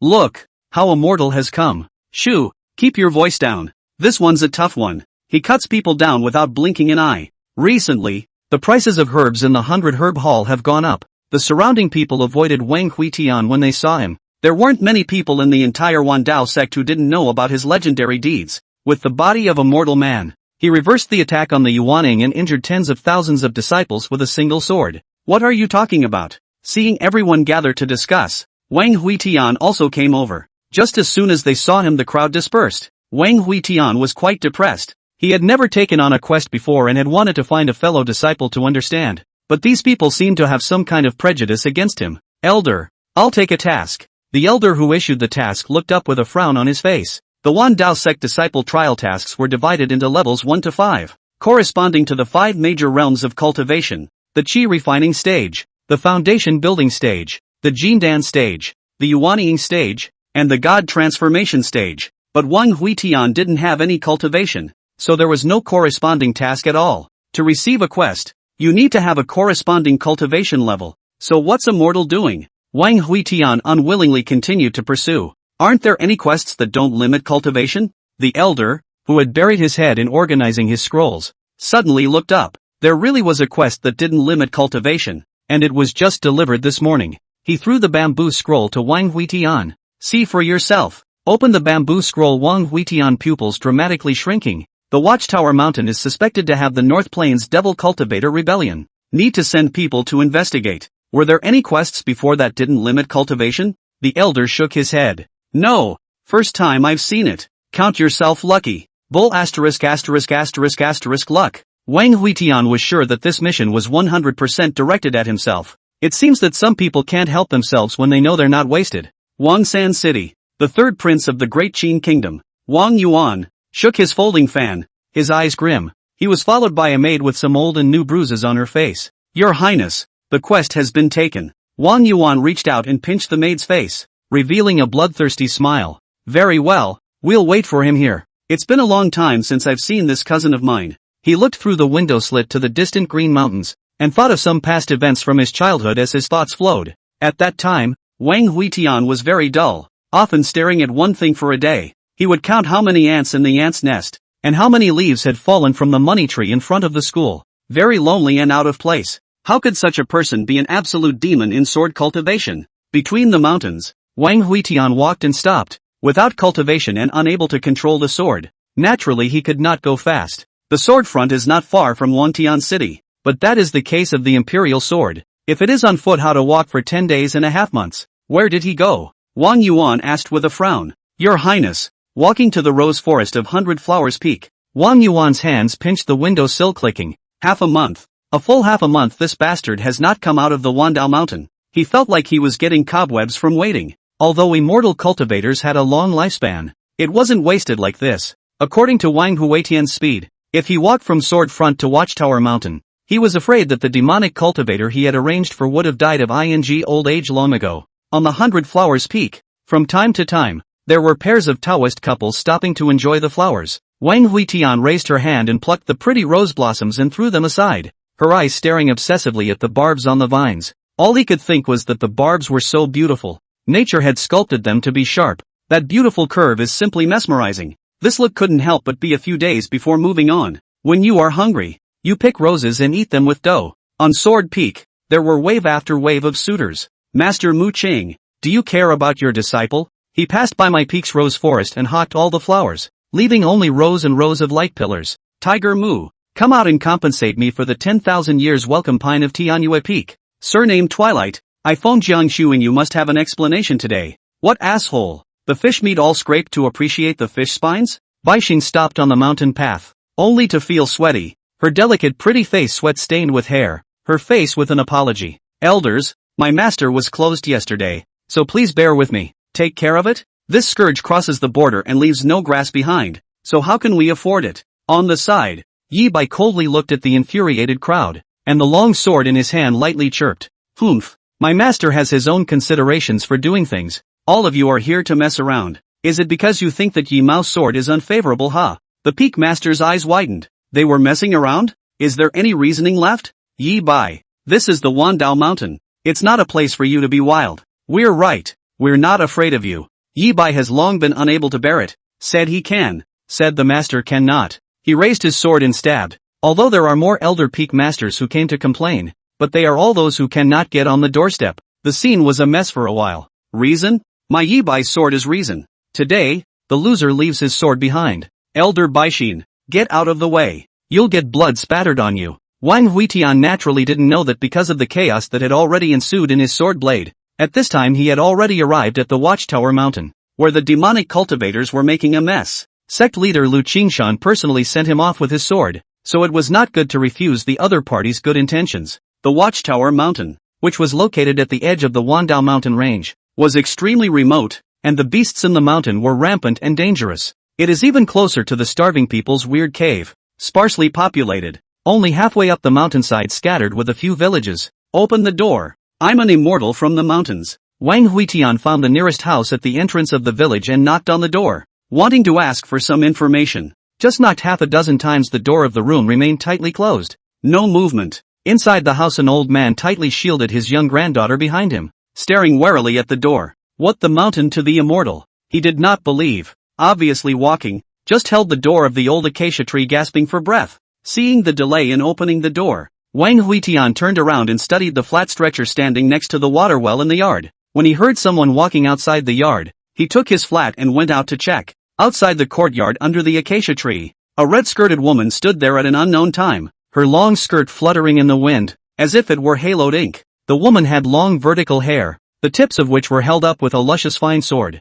Her eyebrows were as picturesque as a picture, her red lips and eyebrows, and she was very bewitching looking. It's one of those types that you just can't take your eyes off of. There really are demons in this mountain. Hearing Wang Huitian's voice, the woman gazed at it. This young gentleman, has anything happened in your village recently? When Han Lu saw Wang Huitian, he assumed that he was a village resident and immediately opened his mouth to inquire. Just not far away from Wang Huitian at this time has already moved away from the line of sight, and began to measure up the stretcher in his hand again. Hong Lu froze for a moment. She was extremely confident in her own beauty, and there had never been anyone who could stop paying attention after just one look. Once a town clerk, who was already dying, got up stiffly from his coffin board after one look at her and chased her for 3 miles. Little brother, are you blind? Hong Lu came forward and reached out and waved her hand in front of Wang Huitian's eyes. Chapter 14, Finding the Evil Cultivator. This young Simone, please make way. I'm an immortal who came down from Wandao Mountain to check on the evil cultivator's rebellion. Wang Huitian put down his stretcher and his figure crossed over the red willow, heading straight for the deeper part of the village. Once again, Red Willow was ignored and frozen place. There was some dullness on the stunning face. Little Simone. Is he treating him like a village widow? Wang Huitian didn't care what she thought, and after checking out the village all over again his frown got tighter and tighter. There are only a dozen or so families in this village, but no one is seen walking around. Judging by the footprints outside the house, it seemed like they hadn't been out of the house in a long time. Well, what did you find out about the little immortal from Wandao Mountain? No, you didn't find out anything, did you? Honglu followed behind Wang Huitian with some sarcasm in her tone. Wang Huitian narrowed his eyes at Honglu. To be able to make these villagers not dare to go out means that the evil cultivator is still in the village. And this woman is shifty and suspicious. Why are you looking at me? You can't find any evil cultivators and want to take me as a fake, can you? Wang Huitian's right hand slowly touched the hilt of the cold light sword at his waist. That was what he was thinking. The evil cultivator is hiding. It's too much of a waste of time to look for him like this. Might as well just grab a random filler. I can tell you that I'm a Red Maple Valley cultivator, and I'm also out to investigate evil cultivators. And you're a laughable mortal with no cultivation trying to make a move on me. Fourth sword. Mountains and rivers. A clanging sword sound rang out, and the sea of streams on Red Willow's brow was swept away as a hint of panic flashed in her eyes. Quick! It's too fast. With her mid-Jiedan cultivation she hadn't even seen the other party's sword, and even her aura hadn't spilled out in the slightest. Her long hair fluttered. The exquisite fine sword pulled on the tip of her hair flew up to block in front of her body, losing the fine sword binding. Her long hair fluttered in the wind, further accentuating her worldly face. Wang Huitian's two fingers probed out and clamped onto a strand of his soft hair floating in the air and violently stabbed it into the center of Red Willow's eyebrow. The aura that Honglu had just mobilized fell silent. This sword sealed her divine senses control over the Qi Si Jindan. You? What are you doing? I'm a Red Maple Valley cultivator. Wang Huitian shook his head. No, from now on, you're a demon cultivator of the North Original. You hide in the Watchtower Mountains, seducing young villagers and passing cultivators through your beauty and sucking their blood to cultivate. Wang Huitian continued to contemplate. The people in the story were there, but he still needed to forge some evidence. He slipped his finger into Red Willow's cherry mouth and pressed a teeth mark on it. You were overpowered by me in the process of sneaking up on me. Here, take another bite on my neck so it looks real. Shameless, asshole. You forced yourself into prostitution. Just as the two were in the middle of a friendly discussion, a layer of fog floated up from the village. The fog soon obscured the entire village, and the scattered small village houses looked a little wispy in the mist. There were crows cawing sadly among the mountains. There was a strong smell of blood coming from the air. Wang Huitian looked at the mountains from afar. The smell of blood was drifting from the opposite village, and that evil cultivator struck. Seeing this, Red Willow hurriedly opened her mouth. Let go of me. The evil cultivator is across the street. Wang Huitian casually plucked the hair from the other party's forehead.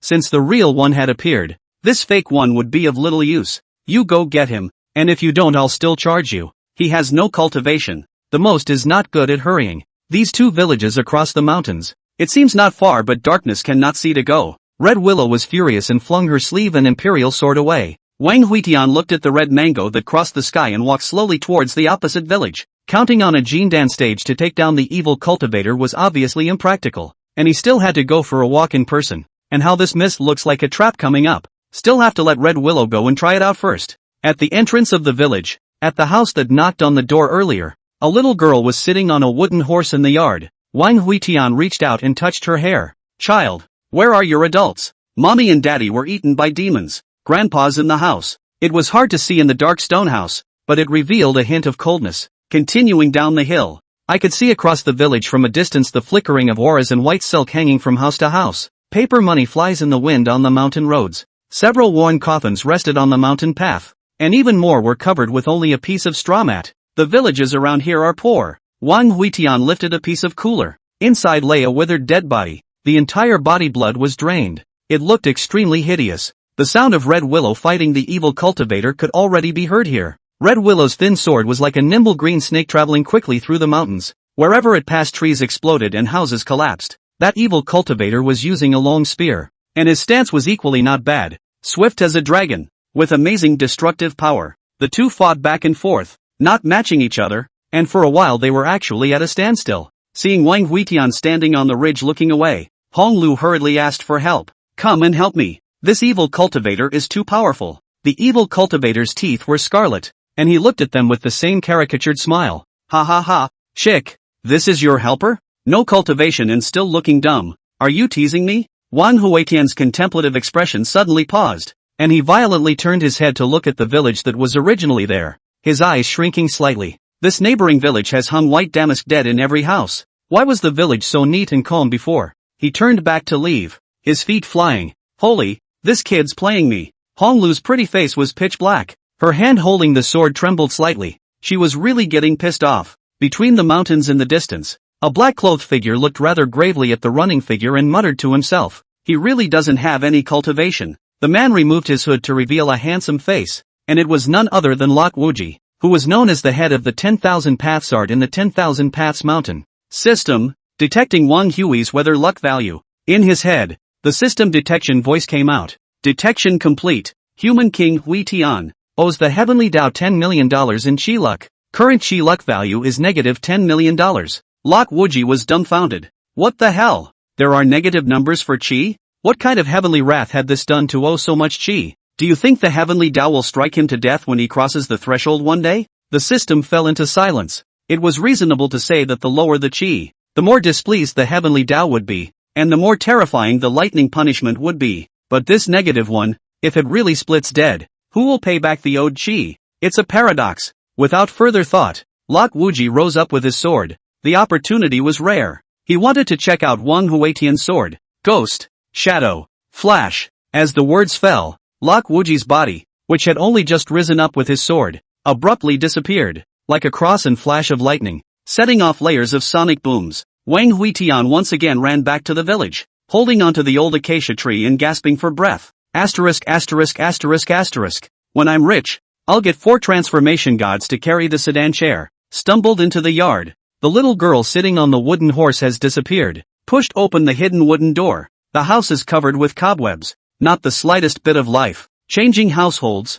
This time directly he kicked open the door to the room, which was in the same state of disrepair. When I came to check just now, although the villagers didn't open the door, it was obvious that there was someone in the village. For a few short moments it was a different picture. Wang Huitian twisted his head, and countless laughter came from his ears, adding more and more weirdness to this broken village. Chapter 15, Sword chopping the head of 10,000 Paths art. 3 of Swords. The wind rises. Cold light out of the sheath. The severe wind blast. The village wooden houses and earth walls were swept by the gusts of wind and blown to pieces into a sky of dust. If you can't figure something out, just chop him first. If one sword doesn't work, then 2. Sword 4, Mountains and Rivers. As the sharp sword slashed down, earth and rocks flew and the ground shook. The trees on the hillside have fallen and blown to pieces, but only the old acacia tree at the entrance of the village is standing. Found you. Wang Huitian raised his sword and violently slashed down towards the old acacia tree. A flash of half-moon sword she chopped down, startling a pitch-black crow that was resting on the branch of the tree.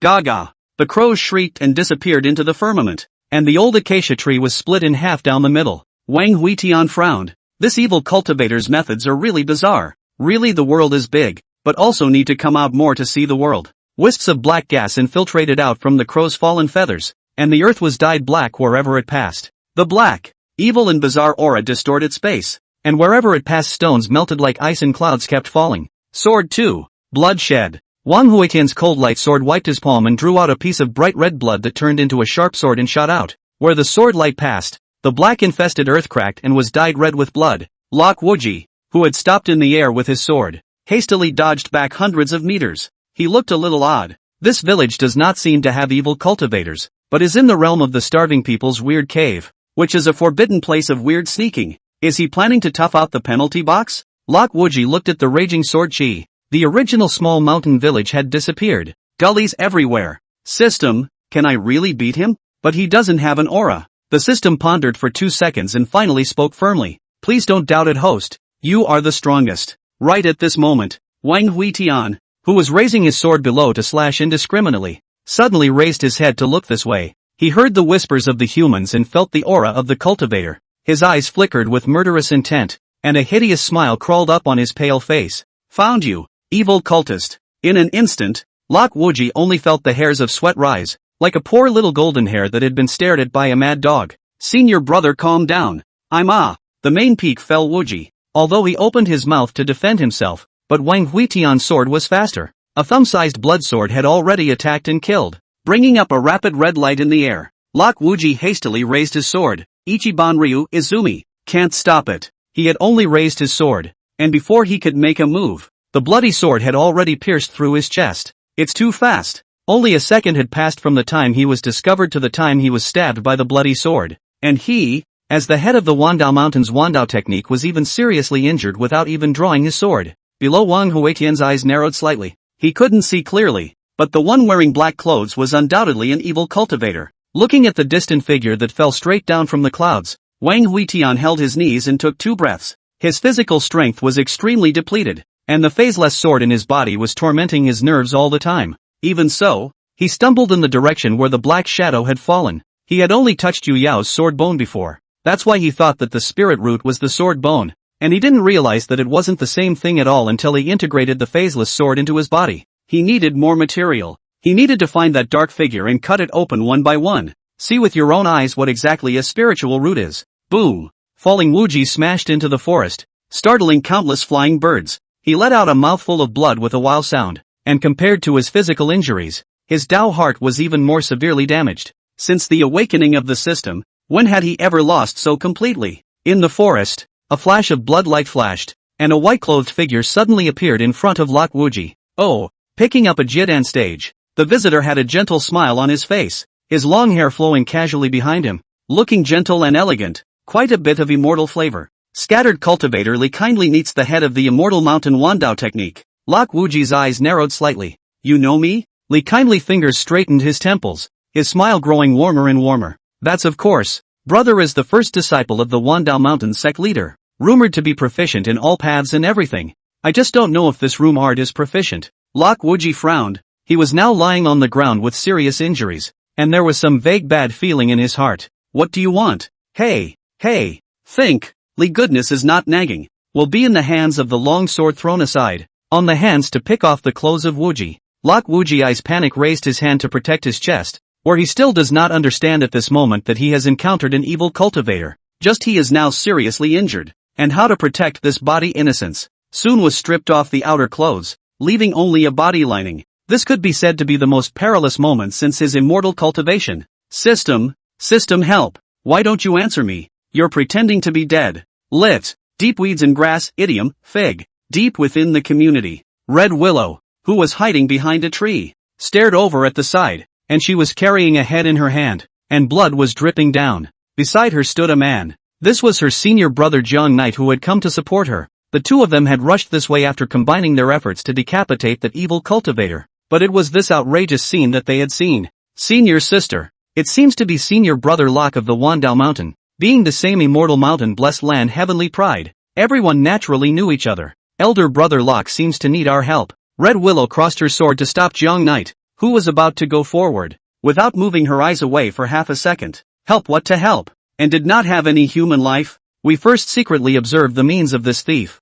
and then make plans. Jiang Knight looked at Han Lu in dismay. Was that thief's tactics something that could be seen? Can you still wash your eyes after looking at them? It was as if he was getting to know the senior sister for the first time at this moment. Just as Li Shanxian was attacking ferociously and Lok Wuji was about to lose his defense, Wang Huitian, who was dragging the cold light sword, finally arrived. He held onto the big tree next to him and dropped to the ground breathlessly. His gasps could be heard from a long distance away, as if he would break at any time. Even so, his eyes were calm, like a pool of dead water. Let go of that man. He's mine. Li kindly stopped his hand movements and slightly narrowed his eyes as he surveyed Wang Huitian, a mortal with no cultivation, who still seemed to be a sickly man, took out a portrait from his arms and came forward to compare it to Wang Huitian's face. Much like that. The goal is set. He raised his hand to go for Wang Huitian's neck, with contempt and indifference in his eyes, killing a mortal and charging a commission of 10,000 lower grade spirit stones. This deal was too good a deal.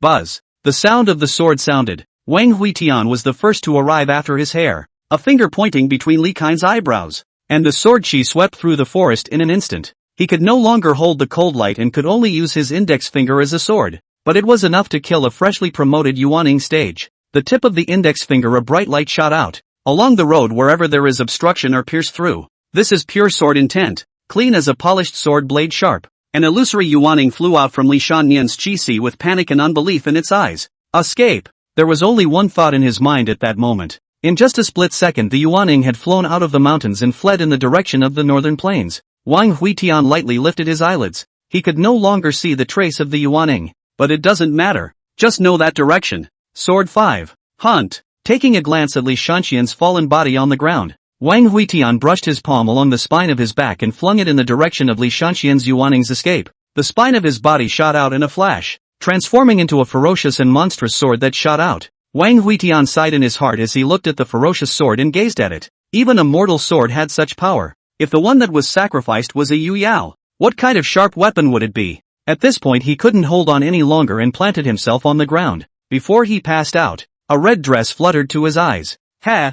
Dog thief! I've got you now. Chapter 16, Detained. Fencing sword. Yu Yao, who was trying to cultivate, suddenly shivered. Master, I've reached the 7th level of Qi refining. She jumped up with joy, and Master Mu Qing dotably rubbed Yu Yao's little head. Next for the teacher to pass on your falling star sword method. You can practice. This is the teacher's untold secrets. Practice to the great success can pick the stars and cut the moon. Invincible. Yu Yao tilted her little head, her face filled with longing. Is it even more powerful than second senior brother's sword? That's for sure. Your second elder brother's sword is a mortal sword. Dogs don't learn. Just as she finished speaking, Yi Bai, who was fuming in the courtyard, suddenly laughed out loud, as if he was having a seizure. Ha ha ha, I've realized.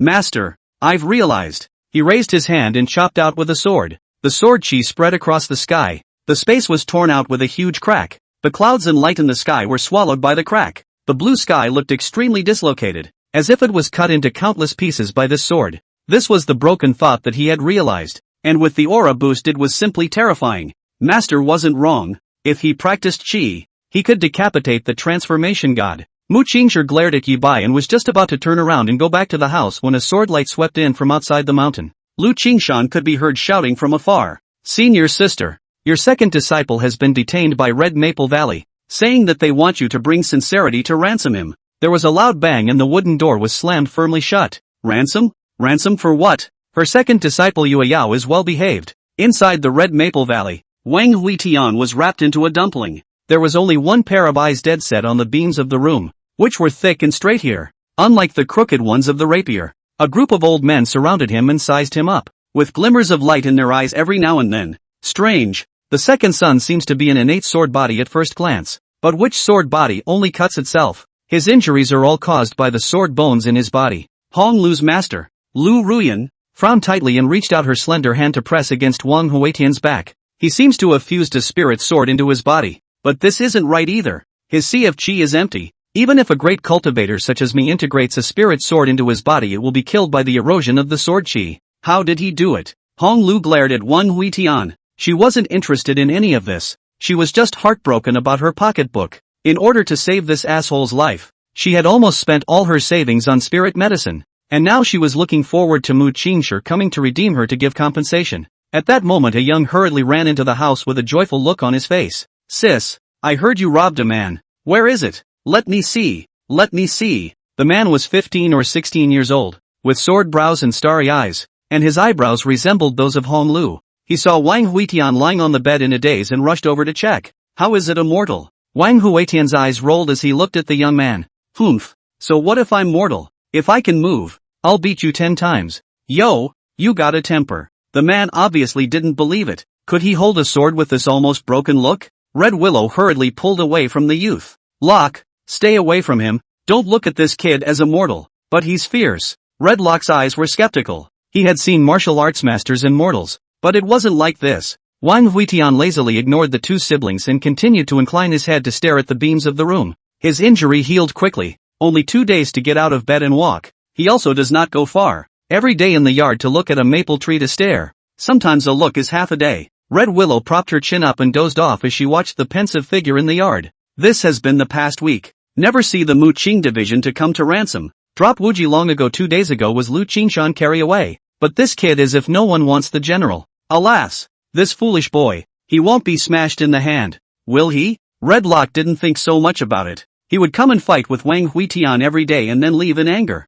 No, It was only noon when Redlock appeared right on time at Wang Huitian's side. Brother Wang, enjoying the trees. See any names? Wang Huitian laughed lightly, staring at the maple leaves on the tree without turning his head. Look at the maple leaves. Aren't they beautiful? Ha! Brother Wang, the most beautiful thing in the world is right next to you, yet you stare at a maple leaf all day long. Ridiculous, ridiculous. Redlock raised his hand and pointed at Red Willow, his eyes staring straight at Wang Huitian. The debate began and he made the first move. It's just a skeleton. It's an eyesore in front of my eyes every day. Brother Wang said that my sister is a red-pink skeleton, not realizing that what you adore is also nothing more than a piece of withered leaf. Raise your eyes to see her. I don't believe that your two eyes are empty. Wang Huitian lightly shifted his pace, his flat eyes looking towards Honlu without the slightest ripple in his eyes. I'll watch her here for 10 breaths, and you'll see if my eyes are empty. Brother Wang, you're blushing.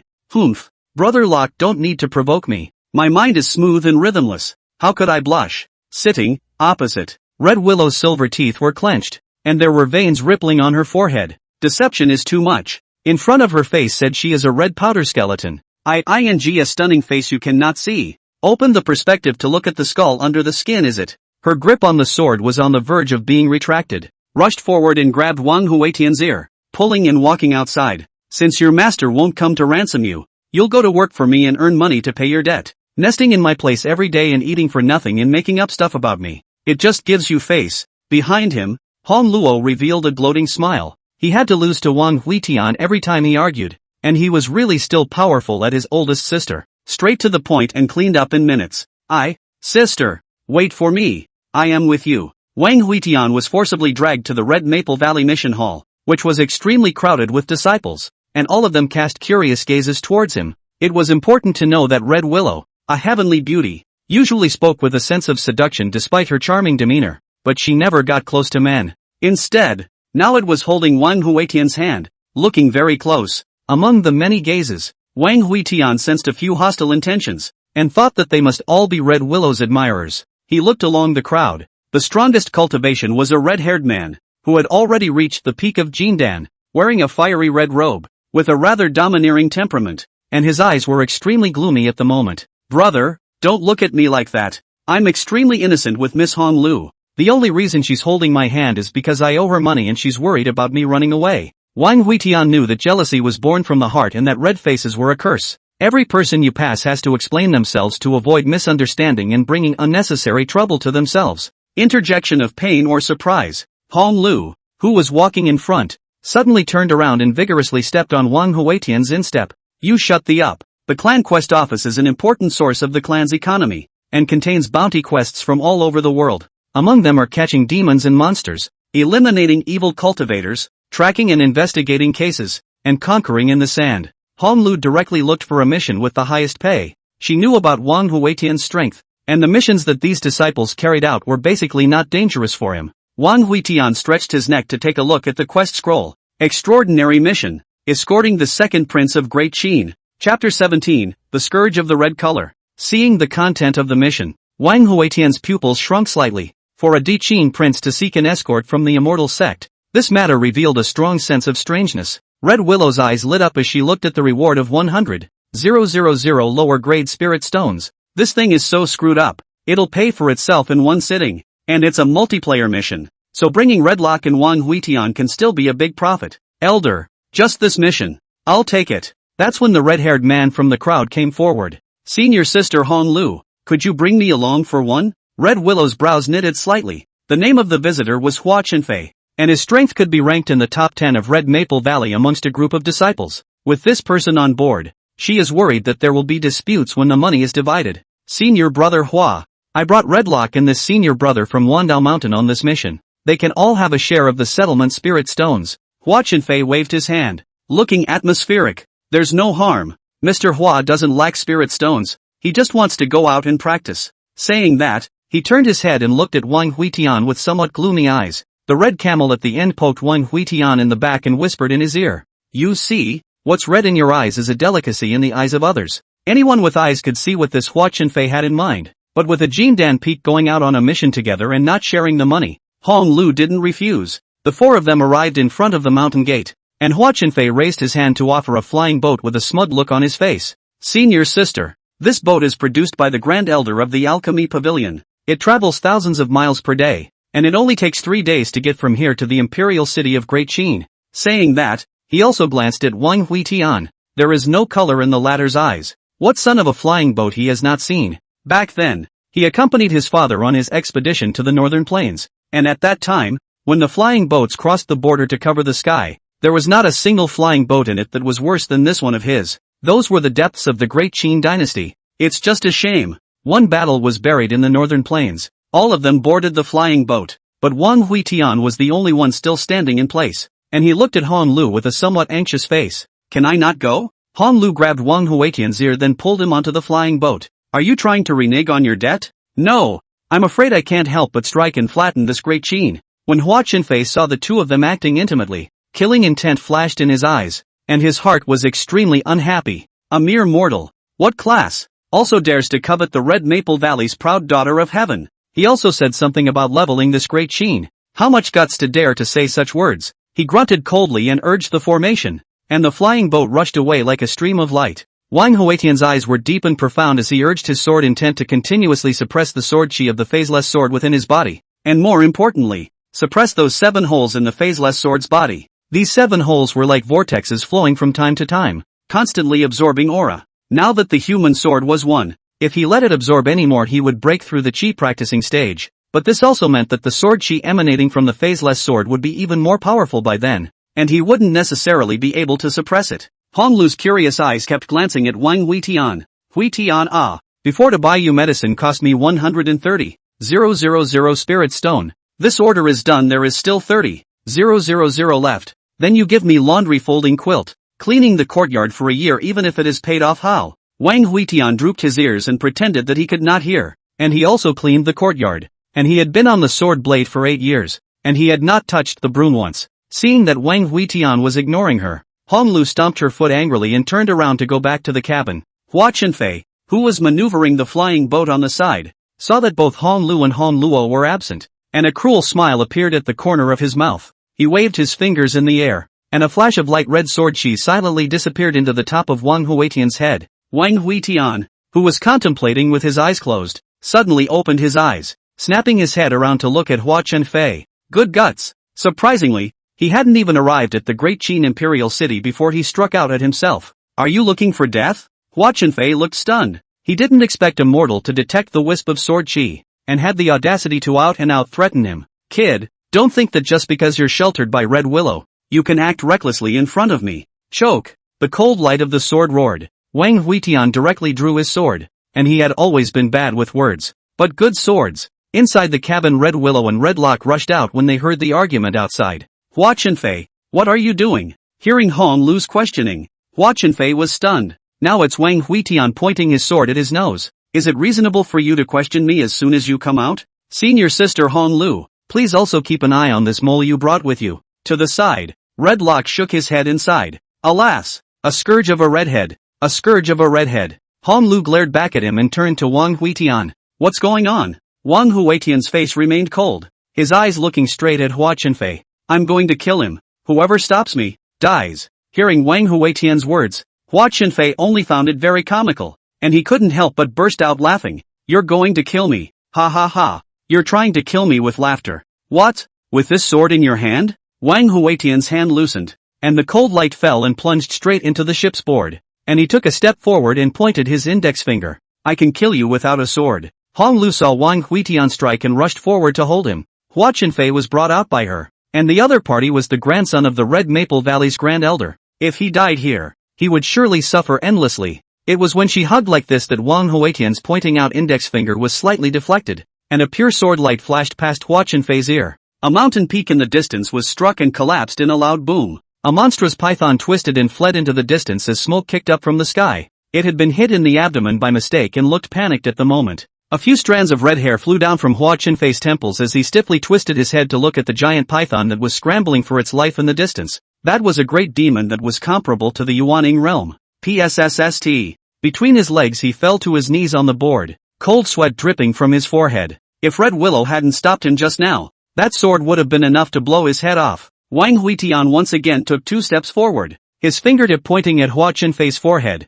the icy touch frightening the latter into a jolt. "No! Don't kill me! I was wrong! I was wrong!" Hong Lu once again rushed forward and hugged Wang Huitian, her eyes slightly panicked.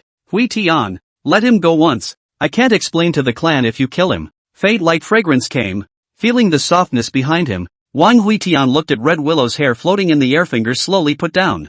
"Hold me a little longer." His voice was light, but it caused Red Willow's delicate body to tremble. Redlock hurriedly ran up to pull Hua Qinfei up at this moment. He was equally frightened by that sword. Although Hong Lu had always told him before that Wang Huitian was very strong, this was also too outrageously strong. "Elder brother, don't be an eyesore here. Follow me back to the cabin first." Hua Qinfei's legs were still shaking when he was pulled up, and the ground was wet. He only felt that his body was a little out of control, and his cultivation at the peak of Jiedan looked so ridiculous at this time. As the two left, the ship's board fell into silence, and Hong Lu hugged Wang Huitian from behind, her body gradually softening. A large blush rose to her face as she felt the other woman's body heat, pressing her cheek against Wang Huitian's back. Her eyes gently closed. It turned out that the body of someone with such an icy temperament was inexplicably warm. Wang Huitian inclined his head to look at the fluttering hair of the Red Willow at his side, a rare smile welling up on his face. Ninth sword. Enlightened. Let's name this sword after the Red Willow.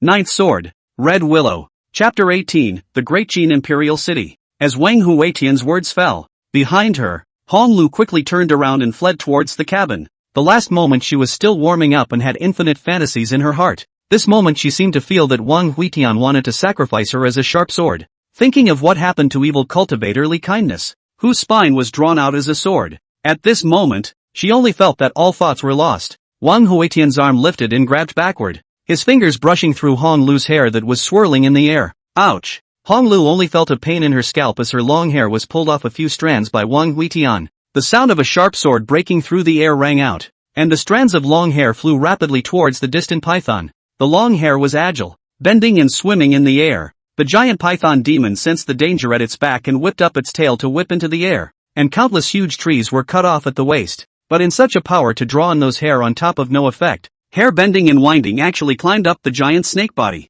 Wang Huitian walked to the bow of the ship and looked at the struggling and writhing python on the ground with a light smile at the corner of his mouth. He lifted his hands to 5 fingers in a light grip. Sword 9. Red Willow. The struggling giant snake abruptly stopped writhing.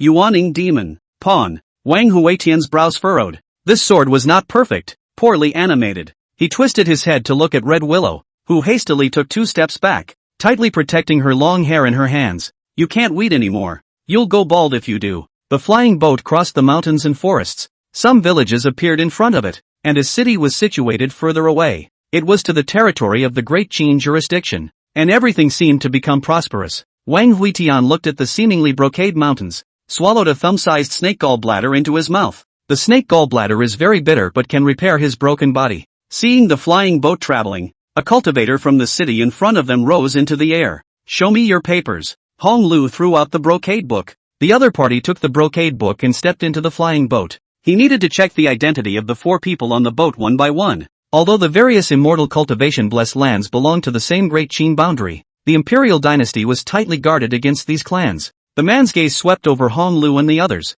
eventually landing on Wang Huitian's face. "Wang Huitian of Wandao Mountain. Why, don't recognize it?" Wang Huitian's icy voice rang out, and the man's upright body trembled slightly. He suddenly dropped to one knee with surprise in his eyes. "My subordinate, Li Jing of Skyfrost City, greets the King of Jinbei." Wang Huitian's expression flashed with remembrance. "King of Jinbei. It has been a long time since I heard this title." This title was originally his elder brother's, and then his elder brother died in battle in the 100,000 Mountains, and was succeeded by his old man, who died in battle in the northern plains. "Now, is it your turn?" It's funny how other people's families can inherit a title for several generations, and their own family has a throne that rotates over 2 generations. Imperial uncle is really good at what he does. "I've been in Castle Peak for 8 years and I'm even left with this throne." Li Jing buried his head low, not daring to look directly into Wang Huitian's eyes. "When the King of Jinbei was in power, and now I'm afraid that his throne is just a flower shelf." "You're an old member of the Jinbei army?" Li Jing nodded respectfully. "At the time of the northern expedition, I was attached to the 3rd Battalion of the 3rd Army." "All right, stand down." A few people managed to enter the gate, but this time, the eyes of the few people on the flying boat looking at Wang Huitian changed. Hong Lu's eyes carried scrutiny. The Great Qin Jinbei King, although a fallen-out Jinbei King, really couldn't afford to pay back his 30,000 spirit stones? But this time, she really guessed right. Wang Huitian had the 2 million spirit stones that he had gouged from Yi Bai in his hand. As for Hua Chenfei, this time he looked at Wang Huitian with even more horror. He never thought that a mere mortal in the district would have such a complicated background. Damn, I'm on board. Red Lock, on the other hand, wouldn't think about it that much, as he joyfully came up to Wang Huitian with an earthy look. Brother Wang, geez, King of Jinbei, isn't that a huge fiefdom? That's for sure. The Jinbei King's fiefdom stretches for thousands of miles, from the Star Moon Pass to the Skywolf Mountain. Red Lock is full of shock. How big this must be.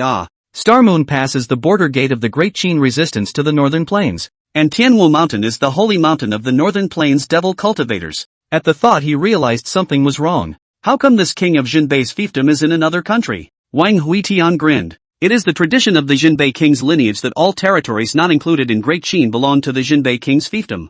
Han Luo skimmed his lips, secretly saying that Wang Huitian was lying to deceive himself again, but Hong Lu beside him did not say anything. I heard that when the king of Jinbei was in his glory, the emperor sealed him with 1,000 cities in the north, but the king of Jinbei refused. In the courtroom, he arrogantly opened his mouth to ask for the 4 seas and 8 deserts outside of Great Qin. An imperial decree was given by the emperor. This can be great. Since then the king of Jinbei began to conquer the 4 seas, several neighboring countries, 100,000 mountains, the North Plains and the West Desert, wherever you go to fight. At that time, the king of Jinbei was still Wang Huitian big brother, a wild person. It is said that the cultivation is heavenly, invincible in battle. Thinking of this, she couldn't help but sneak a glance at Wang Huitian. No wonder this kid's temper is so bad. It's a family inheritance. The flying boat went all the way straight to the imperial city, and 2 days passed in the blink of an eye. On the distant mountain range, a huge city appeared. This city was held up by the rolling mountains, as if a 10,000-foot dragon had surrounded and guarded the city. A giant pillar in the sky was constructed at the top of the group of mountains, which was the protective formation of Qin Huang City. Since flying was not allowed in Qin Huang City, the flying boat was forced to stop only when it reached the bottom of the mountain range. Between the ridges, rows of stone stairs staggered down, and if you wanted to enter the city you had to climb up first. Wang Huitian looked at this 10,000 feet of stone ladder only feel scalp numb. He is a mortal body, afraid of not have to die of exhaustion in this stone ladder. Red Willow, you carry me up. Red Willow pointed to her nose in dismay. Me? 2 big men here, and she's the only weak girl. Why are you carrying it yourself? Wang Huitian looked at Red Lock and Hua Chenfei in disgust. Red Lock's juvenile mind. 1 step and 3 jumps. His own body can't withstand his tossing and turning. As for Hua Chenfei, this guy pissed his pants. If you carry me up, I'll return your spirit stones. Hong Lu angry squatting in front of Wang Huitian, the heart curse constantly. Really money our masters. Return her spirit stone is not deserved it. Now even used to threaten her. There's nothing good about men. Especially this sickly one. He's bad to the bone. Wang Huitian gently lay on Red Willow's back, and there was a light and elegant fragrance coming from the tip of his nose. He looked calm, feeling the softness of the woman. Today you carry me up the mountain, and in the next day I'll take you up. Red Willow heart indignation. You this ascension it decent? This continent has been thousands of years since anyone has ascended, and the little mortals really don't know where to get the bottom of it. The stone steps were long, but they weren't a big deal for cultivators. Half an hour later the crowd climbed to the top of the mountain, where a woman in red battle armor had long been waiting. Are you all the Taoists from Red Maple Valley? Red Willow took out the quest scroll, and the woman took it and looked at it briefly before putting it away. Why is there another mortal? Wang Huitian raised his eyebrows lightly, and the cold light sword in his hand suddenly flicked out an inch, and a few strands of the red-armored woman's black hair drifted down. You may not know me, but you must know this sword in my hand. The red-armored woman's eyes shrank, and she hurriedly clasped her fists in obeisance. My daughter Qin Ran, meet Senior. He naturally recognized the cold light sword. Back then, Dao Yi had lost his shoes in order to grab this sword. It's a matter of who knows what. And now that the cold light sword appeared in the hands of this teenager, how could the other party be ordinary? Chapter 19, The House of the King of the North. Several people were led into the city. The second prince did not live within the palace, but in a private residence close to the palace. It looks magnificent and ancient, and the inside is extremely luxurious, with small bridges and water and rockeries, covering an extremely wide area. All of you will rest here today, and I will arrange tasks for you in the morning. Wang Huitian had been staring at the wigwam after entering the mansion's garden, while Hong Lu was following Wang Huitian and staring at him. The sun was setting in the west, and the slanting shadows of the distant mountains didn't pass over the figures of the 2 men. The beautiful people look inexplicably harmonious. The two figures did not move the slightest bit, as if they were seated old monks. Redlock had one hand on Hua Chen-Fei's shoulder and a toothpick in the corner of his mouth. Do you think my sister really has her eye on this kid? Don't you think? It looks like a good match. Hua Chen-Fei how dared to reply. He is now only looking forward to hurrying to finish this mission to go home. The world outside is too damn scary. It was not until the sky was dark that Wang Hui genius removed his gaze from the wigwam, and he rather helplessly unclipped the storage bag on his waist and threw it to Hong Lu. 30,000 spirit stones. One no less. Red Willow grunted coldly and took the storage bag and counted, making sure that the quantity was correct before turning to leave. Wang Huitian stood up and walked towards the outside of the mansion. Since he had come to the Imperial City, he naturally had to go to the Jinbei King's mansion to take a look. As Wang Huitian went out, there were silhouettes flickering in the dark alleys outside the mansion. He glanced at it casually without the slightest ripple in his mind. Griffins are just ants. Not worth getting too attached to. Inside the mansion, in the lobby, the second Prince Wang Hao paced anxiously. Although he was in the Imperial City, under the feet of the Son of Heaven, but he did not feel any sense of security at all. Damn it, why is it that when the reinforcements from Red Maple Valley arrive, the outside of the door is instead getting more and more lively? I've given up the battle for the throne, and I'm still unwilling to let me go? His face was miserable. He was deep in the mire, and he always felt that his death was imminent. Just then, a guard rushed in. Your Highness, for some reason, there are suddenly far fewer people watching outside the gate. How much has gone? The guard said slowly with a saddened face. At least 9 layers. Meanwhile, the third prince, who was in Wandao Mountains Wangshan City, was living an extremely nourishing life. His table was covered with mountains of delicacies and jewels. There were also 2 fairies playing the zither and chanting poems beside the table. But his mind was not on these beauties and delicacies. He sat by the window, his eyes looking from time to time at the distant green hills. At that moment the door to the room was suddenly pushed open and a guard rushed inside. Your Highness, news has come from the Imperial City. Wang Huitian has appeared in the Imperial City. Wang Yuan dropped the wine cup in his hand and turned his head sluggishly to look at the guard. What did you say? He angrily overturned the food on the table, his arms lightly trembling with anger. Ah, this king waited for him here for half a month. Half a month ah, you now tell me he has arrived in the Imperial City. Asshole, punk, let's go. Back to the Imperial City. This time, this king will ask Father Emperor for a decree to marry Yu Yao, and then smash the 2 marriage certificates fiercely in his face. In the Imperial City, Wang Huitian naturally didn't know what was going on in Wangshan City. He has come to the Jinbei King's residence, pushed open the door of the residence. Inside the program has changed a lot, has long since disappeared the appearance of the year. You are, young master? The old butler who was cleaning the courtyard straightened his back, his words trembling a little. Wang Huitian swept a glance. This huge Jinbei King's mansion. It seemed that there was no one else. There was only such an old housekeeper guarding it. Uncle Nan, where is my mother? The old housekeeper walked up slightly trembling to examine Wang Huitian, and there were tears flashing in his eyes. When the war report from the northern plains came in 8 years ago, your ladyship moved back to the eldest princess mansion. Later on, when I heard that you were saved by Wandao Mountain, the old slave also went to persuade Madame to take you back, but Madame did not allow it. At that time, the royal family secretary staff were all dismissed by the lady. The old slave also has the heart to do nothing. It would be better to let you stay in Wandao Mountain but also a little safer. Wang Huitian was not surprised by what Nan Bo said. It is normal for a tree to fall into a sinking ship. Ever since he was a child, he had disapproved of the Jinbei royal house's approach to development. What to recruit a wide range of staff, make friends with guest ministers, and take charge of millions of soldiers to make a world. It's all bull asterisk. To him, it is better to befriend than to coerce, and it is better to be in charge of millions of soldiers than to be in charge of a sword in one's hand. Coming straight to the ancestral hall, Wang Huitian looked at the tablets in the ancestral hall, in which the tablets of his father and elder brother were already covered with some dust. Wang Huitian's fingers brushed over the name on his father's tablet. Yi Xiangbing, Uncle Nan, please go and inform Wang Jinxian and ask her to meet me at the Jinbei King's mansion. Tomorrow, I will not see her people. The consequences will be borne by myself. Hall of Jinbei Wanfei, who allowed her to go back to the princess's mansion in private. Behind him, Nan Bo trembled, his bold body shivering a little. He slightly inclined his head to look at Wang Huitian's slightly tender face and felt his mouth turn a little bitter. Although he didn't know what the young master had gone through outside all these years, it seemed that this overbearing style of behavior had never existed back when the Jinbei royal house was at its most prosperous. Young master, the eldest princess is your mother after all. You can't call her by her first name. Wang Huitian coldly snorted and walked out of the ancestral hall.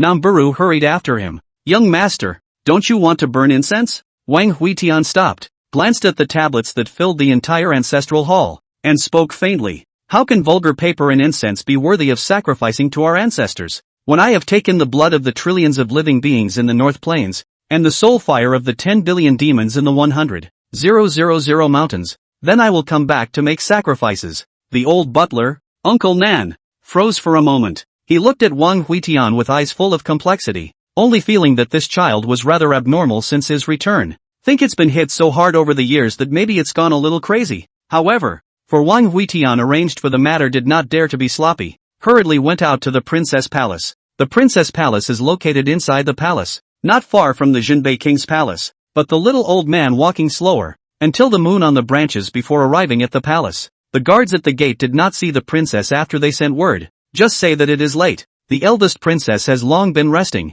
Something tomorrow. Nanbo repeatedly emphasized that Wang Huitian came back and begged to see the eldest princess, but he could not even get a step into the palace gate, so he had no choice but to leave with a sigh. Not seeing Nanbo return for a long time, Wang Huitian pushed open the door of the mansion with the intention of leaving first. Just the moment the gate opened, the slate street suddenly blew a raging fishy wind. At the end of the dark, flooded road, a young man stood with a gun. The Yuaning middle-stage cultivation furiously rolled up the fallen leaves on the ground and churned and flew in the air. Such a cultivation level is also a peak elder even in the Green Mountain, and it is even more rare to appear in a youth. Captain Wu Qi of the Heavenly Star School is here to ask the king of Jinbei to return to the mountain. Wang Huitian yawned and walked in the direction of the second prince's residence on his own. There's a tigress in the mountain. Don't go back. As the two figures approached, Wu Qi flung his long spear across Wang Huitian's body. If you don't return, you will die. Your mother won't bail you out. You should know that. Wang Huitian brushed his fingers over Wu Qi's spear and followed his arm up to backhand a slap on his face. You think the king of Jinbei would be afraid of death? Chapter 20, Killing to Stop Killing. Watching Wang Huitian slowly walk away, Wu Qi's hand holding the gun trembled slightly. The king of Jinbei was too prestigious in the beginning and had many enemies. The moment Wang Huitian set foot in the imperial city, the assassination secretly prepared had already begun. He didn't think that Wang Huitian had any chance of surviving, at least not without the eldest princess making a move, and the identity of a disciple of the Wandao Mountain Sword Blade wouldn't be able to protect him. Wang Huitian walked slowly all the way. He was slow. The street was quiet, so quiet that he could hear the footsteps of those on the houses watching him. It's really loud. Just as he was about to walk to the second prince's residence, Wang Huitian suddenly stopped in his tracks. He turned and headed for the imperial city. The many cultivators following behind him looked at each other, somewhat unable to understand what this kid who had inherited the throne of Jinbei wanted to do. Where is he going? Who cares where he goes? He'll die tonight. Great Qin doesn't need a Jinbei king who starts wars. Humph. Your Excellency has not forgotten that without the Jinbei king, the Northern Plains devil cultivators would have poisoned the Central Plains long ago. Great Qin needs the Jinbei king, but not such a weak Jinbei king. The people who followed the surveillance came from several forces, and naturally they were at odds with each other. We were all masked and didn't know each other anyway, so naturally we spoke freely. Their footsteps were light, like ghosts in the dark night. All of them were good at assassination and concealment. Just then, the person following ahead stopped. His face was thick with doubt and disbelief. How did he get into the palace? Humph. I'll stand guard here. I don't believe he won't come out for the rest of his life. The few secret agents naturally didn't dare to follow the palace, and could only look at the silhouette as it walked further and further away. Wang Huitian walked to the palace gate guards and shook his head as he looked at Nanbo who was dozing against the wall. I'm really down and out. A few tiny guards dare to stop the Jinbei king's housekeeper. Get out of the way. Wang Huitian let out a roar, staring Nanbo, who was dozing off. With a jolt, he hurried up to the table with an eager look on his face. Egu, young master, what are you doing here? The guards at the gate pointed their long spears horizontally up at Wang Huitian, glaring angrily. Who is it that comes and dares to act recklessly in front of the palace gates? Wang Huitian narrowed his eyes slightly. When he was a child, no one dared to stop him from entering the palace. Who didn't know that he was the biological son of the eldest princess of Great Qin and the king of Jinbei? Yi Xiangbing. The palace was nothing more than a back garden for him to have fun and hang out in. These guards must have guessed his identity when they heard Nanbo call out to him, and they even dared to block the doorway. Didn't give a damn about himself. Choke. Cold light came out of the sheath, and several heads flew up high. These guards were only at the foundation establishment stage. They were completely no match for a mortal like him, and they didn't even need sword intent. They could be casually crushed to death simply by relying on the regal sharpness of the second most famous sword in the world. Rapunzel house. A eunuch rushed in to report in a panic. Inside the hall,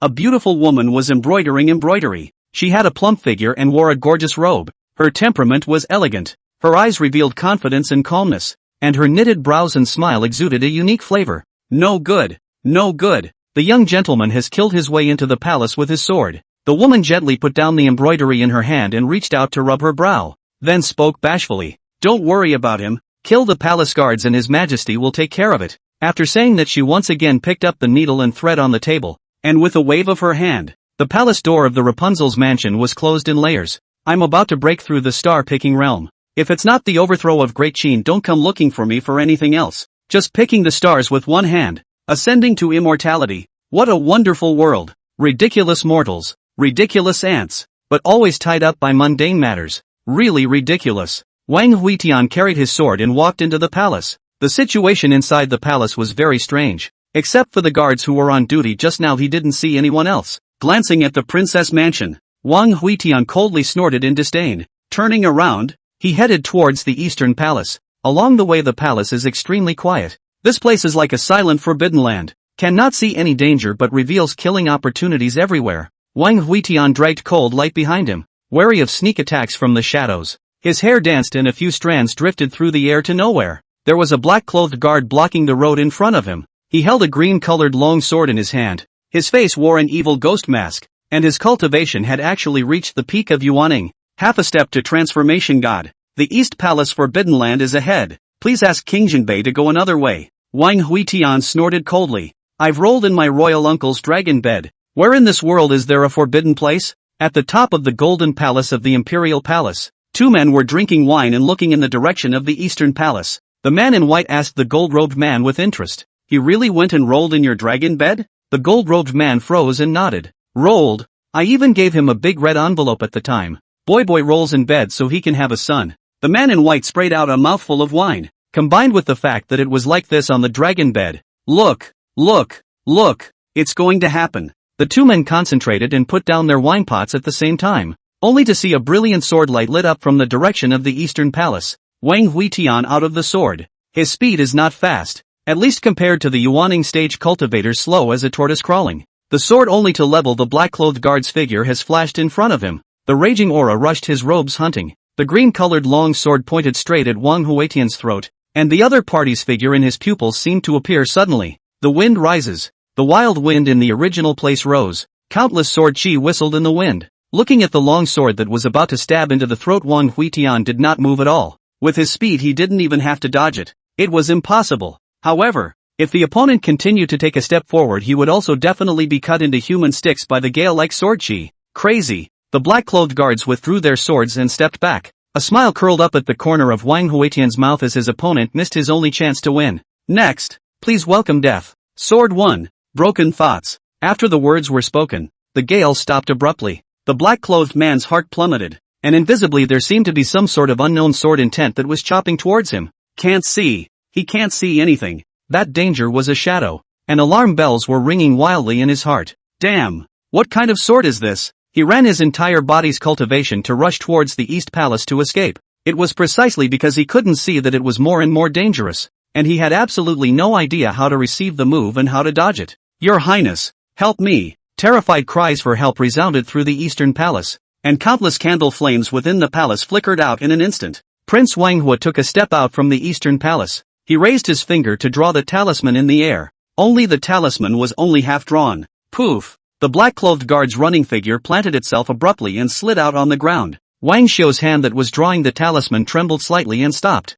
King of Jinbei, killing my men in front of my door. Who gave you the guts? Wang Huitian asked without answering, without the slightest bit of fear in his eyes. Your man blocked my way. Who gave him the nerve? Wang Hua clenched his teeth, killing intent in his eyes undisguised. But now that he had lost the black-clothed guards, he was not sure that he could escape from the other party. And now that the forbidden guards were making no moves, that 9-to-5's attitude was already obvious. He chose to look at the matter of the Jinbei king and let you all feel free. I thought it was just a mortal easily, but I didn't realize it was a bogeyman. How dare you kill someone in the palace? I'm afraid I've kicked the bucket this time. He clenched his fists, flung his sleeves, and spoke angrily. Fine.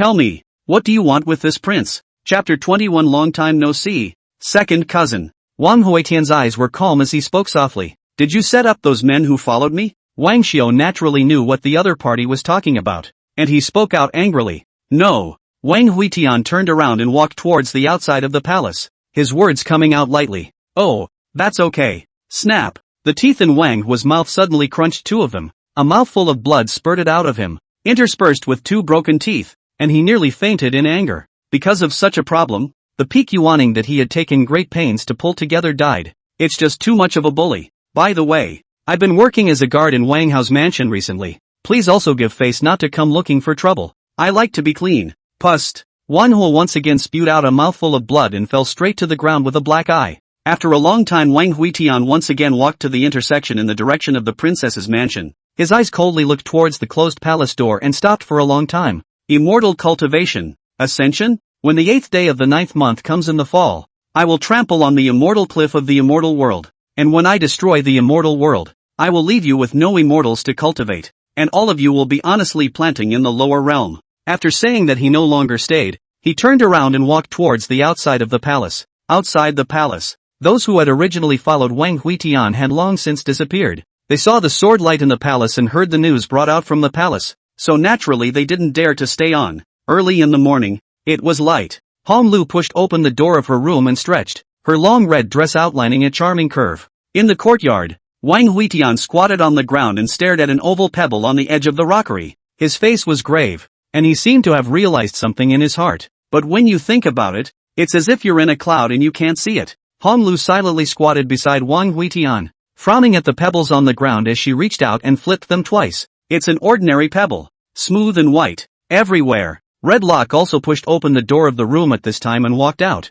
Raising his eyes, he saw the two people crouching beside the wigwam in a daze. He asked with a grin, "Sis, are you two taking a boo?" The door of the room next to him suddenly opened, and Hua Qinfei's big head stuck out, his eyes full of hope and looking around. "Son of a, I'll rip your mouth off." The scuffle between the two siblings didn't affect Wang Huitian in the slightest, and he was still looking at the cobblestones in a daze. Wang Hao's bedchamber. This former one-man second prince suddenly woke up from a nightmare. Since losing power in the courtroom, he has had trouble sleeping every day. It always feels like there's a knife on your neck, ready to fall at any moment. Qin ran. How is the situation outside the mansion? In the shadowy corner, the red-armored woman Qin ran stepped out from it. She was Wang Hao's most trusted person, and had been guarding the bedchamber at night. Your Highness, for some reason, all those secret agents left in the wee hours of the morning. Wang Hao frowned, somewhat unable to understand. His party in the struggle of exile, plagiarism of plagiarism, now the entire imperial city in addition to this mansion completely ablack.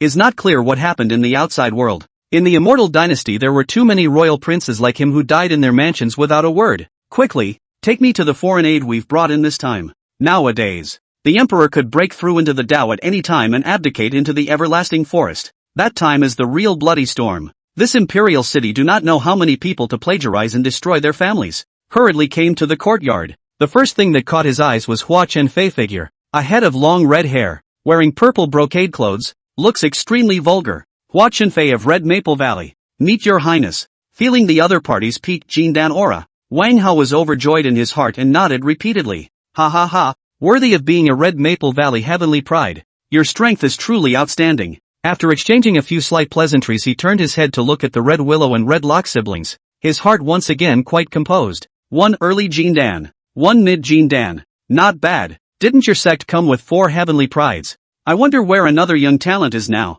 All eyes in the courtyard simultaneously looked at Wang Huitian, who was crouching beside the wigwam. Wang Hao's expression was stagnant. He had seen Wang Huitian when he first entered and had thought that he was a domestic servant pruning the gardens in the mansion. Walking slowly behind Wang Huitian, he reached out and lightly patted the latter's shoulder. Wang Huitian slowly twisted his head around with a faint smile on his face. Long time no see. Second cousin. Wang Hao's outstretched hand froze in place, his face changing from joy to fear. His feet stumbled back a few steps and he nearly fell to the ground. Although Wang Huitian's face has changed slightly now, but there are still vaguely a few parts of the former appearance he naturally recognized at a glance. Second cousin, you seem to be afraid of me? Wang Huitian stood up and reached out to put his hand on Wang Hao's shoulder. Don't be afraid. I'm not going to eat you. Wang Hao waved his hands and fled the courtyard in a panic. Wang Huitian sighed. Of the 5 emperors, The one who is the most unproductive is this one. The crown prince is ruthless by nature, has a good mother's family, and has quite a lot of people who support him,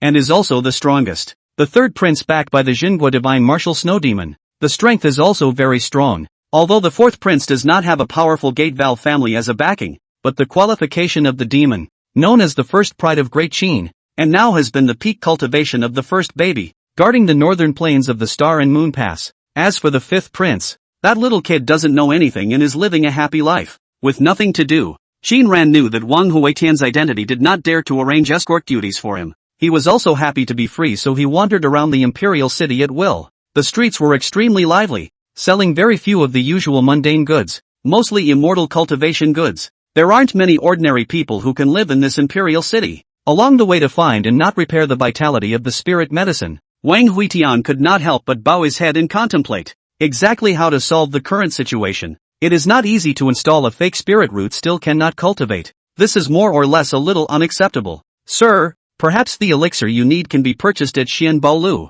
I've heard that Xian Baolu has countless elixirs, many of which have never been seen before on this continent. The vendor looked around and attached himself to Wang Huitian's ear and whispered, "Rumor has it that Xian Baolu sells things from the immortal realm." Wang Huitian faintly glanced at the stall of the peddler, an old man selling fried potatoes on the street. I do not know where to hear the outrageous rumors. It was difficult to ascend, and even more difficult to descend, and it was simply impossible for an immortal to descend in this world. However, this Xianbao building should be taken a look at. Perhaps there really is something that is needed. Passing through the bustling crowd, the road ahead was extremely spacious and the pedestrians were much looser. The stores here were no more extravagantly decorated than the streets and alleys just moments ago. Carved beams and painted buildings, rockeries and flowing water, and valuable spiritual trees are like a picture of fairyland. On the second floor of a pink brick tile, the gentleman who is leaning against the fence and drinking wine is pointing at Wang Huitian with one hand and teasing the woman in his arms with the other. Ha ha ha! Look at that turd! I'm afraid it's the first time he's come to the flying immortal realm. People are looking stupid. Wang Huitian raised his head to look toward him. This person 27 or 88. The cultivation is comparable to the foundation. At a glance is the family quite powerful dude. Without stopping, he raised his steps and continued deeper into the street. As he passed downstairs, a stream of wine spilled from the second floor and drenched Wang Huitian's shoulders. Chapter 22 Ransacking the Realm of the Flying Immortals. Sir, come in and play. There was a pimp greeting the door of the small building, and a few women standing next to it, dressed in revealing clothes with a playful and flirtatious face. Wang Huitian inclined his head to look at his shoulder that was wet with wine. His face was not seen to be happy or angry. Kid, this drink is on the house. The sound of debauched laughter came from upstairs, and Stuart Yu retrieved his glass and filled it again before putting his hand out over the parapet. Open your mouth and take it. If you spill any more, there won't be any left. As he poured his drink downstairs, he reached up and rubbed the soft breasts of the beauty in his arms. The guards at his side were staring downstairs with eyes like falcons,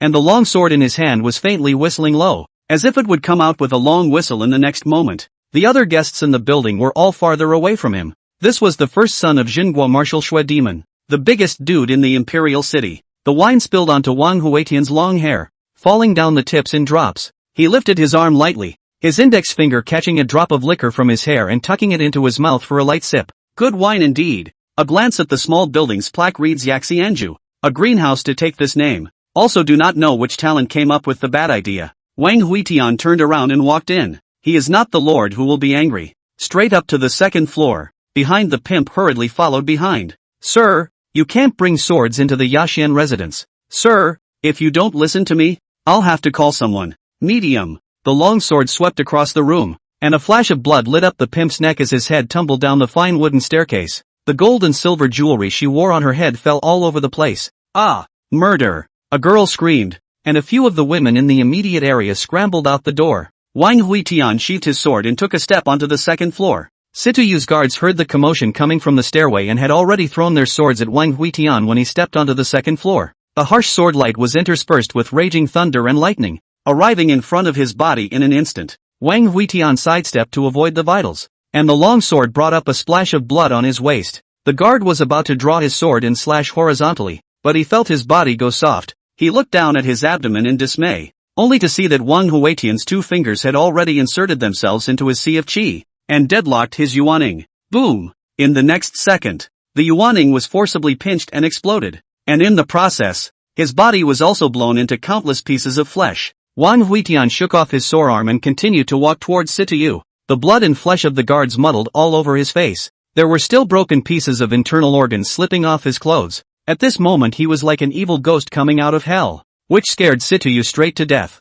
What are you doing? My father is the town marshal. Snow demon. Wang Huitian choked Situyu's neck. And this foundation establishment stage cultivator actually forgot to resist at this moment. Just as he raised his sword and prepared to cut this dude, a magnificent voice came from the depths of the Yaxian residence. How dare you? Who dares to cause trouble here? The cold light flashed and automatically protected in front of Wang Huitian, and a golden pearl struck the cold light sword body resounding with a crisp rumble. The visitor was an old white-haired man with the look of a dying man. Wang Huitian narrowed his eyes slightly, and there was berserk sword chi condensing between his fingers. Vice Marshal Xian, are you going to stop me? The old man froze for a moment and spoke with some surprise. You are, little lord? Click. Wang Huitian crushed Situyu's neck and casually threw him aside. It's been a long time. Vice Marshal Xian really has a great life. That bloody battle in the northern plains. You didn't even die. Xian Tian's face was dumbfounded as he looked towards Situyu, who was thrown on the ground. This is the son of the Xinguo martial snow demon,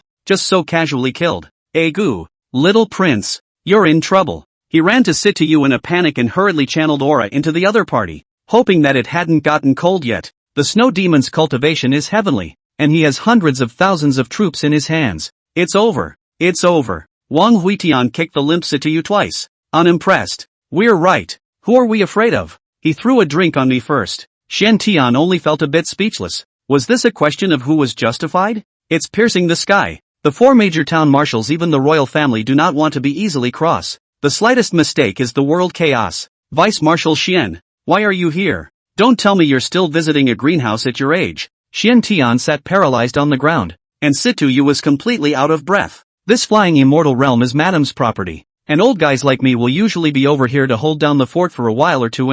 Wang Huitian's eyes lit up, together with his own things. No wonder the name is so elegant and quite a classy one. He immediately pulled out his storage bag, and whatever he looked at was directly loaded into it. The millions of spirit stones in the account, the decorative spirit wood bonsai, and the precious utensils were all left behind. Xian Tian blocked everywhere, but he was just pretending, and he only thought that Wang Huitian was preparing to run away and packing his plate. Alas! I thought that when the Jinbei royal house was in its glory, it would not be afraid of a Xinguo marshal. After turning around, Wang Huitian shook his head and sighed as he looked at the only dozen or so girls left in the building. They're wearing fairy dresses and brocade. It's a shame to hang them. Xian Tian saw the situation and hurriedly stepped forward to block it. Egu, you're going to run away. You can't take a couple of dragons with you. What fleeing? Wang Huitian can't understand at all. Exit the Yasenju and move on to the next one. When the Jinbei Wangfu family background is quite rich, this time back Wang Jinxian left him what? Humph. I'm just taking back what's mine.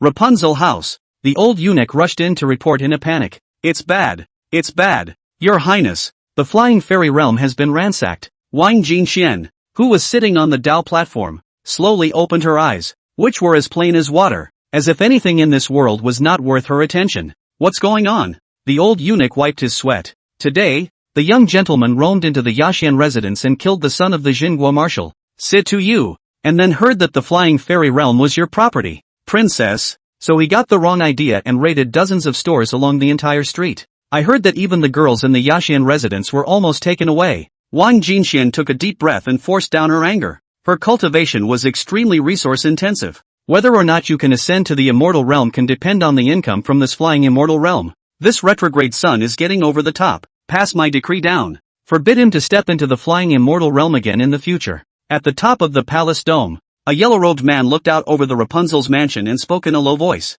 This sister of mine, she's so composed. I have been on the throne for more than 60 years and I have not been able to refine the Qin dragon's energy to ascend to the immortal realm. It is simply delusional for her to think of ascending to the immortal world. The white coat beside him laughed softly as he dropped a piece to the chessboard set up on the eaves of the house. Your Majesty, this pawn seems to have jumped the gun a bit. Should we get rid of it? The yellow-robed man shook his head. She's not even in a hurry, and neither am I. Back at the third prince's residence, Wang Huitian looked at the resources he had scavenged this time. The corners of his mouth couldn't help but smile. A look of madness appeared on his face. Stepping into the Qi refining stage is today. Chapter 23, Qi Refinement Level 1. Battle Strength Soars. Red Willow. Protect me. Red Lock. Station yourself outside the courtyard. No one may enter without my order. Hua Chenfei, go and sit in front of the gate of the mansion, and refuse all visitors to the mansion today. Anyone who trespasses will be killed. Wang Huitian gave one order after another, and Wang Hao and his pretty little escort were blasted out of the courtyard. The two men were bitter, but they didn't dare to say much. Hong Lu looked at Wang Huitian, who had an incomparably grave expression, and there was some excitement in his eyes. Being able to watch a powerful person break through from close range can lead to a lot of enlightenment. Huitian, are you hiding your cultivation? Are you going to break through the star picking now or enter the Tao? Wang Huitian swallowed his saliva with a smug look in his eyes. Humph. Watch well. You'll see later. His arrogance is suffocating, as if everything is under control, just waiting for the right time to break through is the water. Hong Lu similarly swallowed her saliva, her face containing anticipation. The Wang Huitian before the breakthrough was already extremely powerful. It was hard to imagine what kind of strength he would reach after the breakthrough. Wang Huitian no longer said more, flinging his hand between a strain of spirit medicine taken out of the storage bag arranged on the ground. These are rare and precious medicines. 9-course celestial lotus, Ziziphus orchid, Quan Yin Tang, Huan Xian Chao. Why is there still poison? Hong Lu muttered secretly, but she didn't dare to say anything for fear of disturbing Wang Huitian. After placing all the spiritual herbs on the table, Wang Huitian began to take out the pills, which could all be snatched from Xian Baolu. There was no lack of top grade 5 or 6 treasure pills, but it didn't matter. He didn't even recognize it anyway, as long as he knew it was to help with cultivation. The pills plus spirit herbs filled 2 large tables. He took a deep breath, and beside him, Hong Lu was likewise extremely nervous. I'm going to start. Wang Huitian gritted his teeth, raised his hand and grabbed the pills and spirit herbs on the table and stuffed them into his mouth. Both sides of his cheeks bulged, and he swallowed many spirit herbs that he hadn't yet bitten into. The furious medicinal power exploded in his body, and at the same moment he gave up on suppressing the phaseless sword. Great pain instantly permeated his entire body, as if he had eaten a branding iron, burning his entire body. His eyes were scarlet, his face rippled with veins, and his hands had absolutely no intention of stopping. A terminal patient. Since he is destined to die, he might as well beat a dead horse and gamble with God for once. Seeing Wang Huitian's low roar of pain, Hong Lu stood aside and instantly panicked. She panicked and came forward to hug the other party, unable to stop the tears from sliding down her cheeks, but did not stop Wang Huitian from grabbing the elixir on the table. Stay away from me, or I'll explode and splatter you with blood. Wang Huitian pushed her away with one hand. Trembling, he crawled over to the bed, his fingers gripping the bedding. If I die, you will wrap this bedding around me, find a place to bury me, and then take Redlock and leave the Imperial City immediately. Wang Huitian knew very well that with all the trouble he had caused Hong Lu and Hong Luo simply could not afford it. There will be nothing left but a corpse. Red Willow stood at the door of her room with her hands in the air and her eyes red, wanting to speak but not knowing what he could say. He could only turn his head away, not daring to look again. Wang Huitian clenched his teeth to avoid the power of the elixir spewing out of his mouth along with his blood, and with great difficulty, he raised his index finger to point between his eyebrows. Break your mind. The invisible sword intent decapitated the divine soul itself in exchange for a moment's cushion, but that didn't help at all, and in mere moments the pain was sobering again. Phaseless sword holes, raging absorption of berserk aura, the body of all kinds of power intertwined, tearing flesh. The skin began to appear cracked, dense as a spider web. In this way the skin will not be able to withstand burst open. Sword 9. Red Willow. At the critical time he forcibly supported his body. His index finger kept jumping in the air, transparent as hair like sword chi piercing through the broken skin. He used his fingers as needles and his sword chi as thread to forcefully sew the soon-to-be broken skin back together again. Even then there was still blood oozing out of the pores. Sword 2. Bloodshed. The blood water that had just overflowed was collected and stabbed into the skin once again, entangling with the phaseless sword chi. Get back in there. A new round of confrontation begins again. Use your body as Qiankuan. Sword 4. Mountains and rivers. The sword intent that had once beheaded the enemy was now greeting himself continuously without any money, and this process had lasted for an unknown amount of time. Hong Lu's petite body leaning against the door kept trembling, and she could hear Wang Huitian's voice getting weaker and weaker,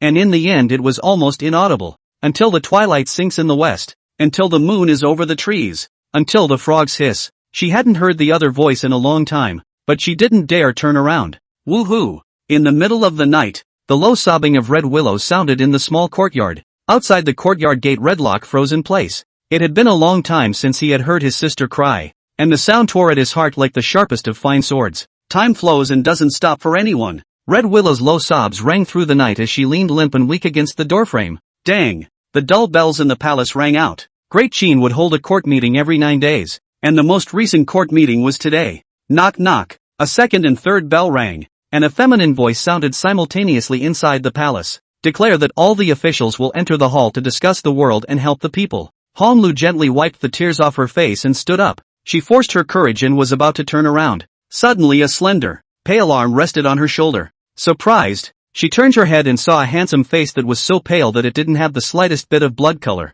The corners of Wang Huetian's mouth grinned, revealing a very bright smile, like sunlight shining through the snow. This was a smile she had never seen on Wang Huetian's face before, unlike before when it was so fake and forced. Hey, how's it going? I've broken through the Qi practicing stage. Yo, practicing Qi stage. Yo, the sadness that had solidified on his brow melted away, as if a new life had been ushered in. Oh, you're not dead. You're not dead. Hong Lu fiercely jumped into Wang Huetian's arms, and her cries were no longer suppressed, but she loudly declared her emotions. Wang Huetian's nose sniffed the fresh scent of her hair, still grinning and giggling. At the same time, he waved at Red Lock, who was standing frozen at the entrance to the courtyard. Hey, brother Red Lock, I've broken through the Qi practicing stage yo. Comforting Red Willow, he wandered around the second prince's residence with his back hand, and ahead of him, Qin Ran was fiddling with the greenery. Miss Qin, what are you doing? Qin Ran smiled slightly when he saw him. His Highness is fond of flowers and plants, so I take care of them for him when I have nothing else to do. Oh, that's quite good, but it's better not to fall behind in your own cultivation. That's what my generation of cultivators should be concerned about. Qin Ran nodded his head slightly, not understanding how this normally silent Jinbei king could suddenly find himself making small talk today. The king of Jinbei is right. Wang Huitian revealed a look of a teachable child, still gazing at Qin Ran. This couldn't help but make the latter a little flustered.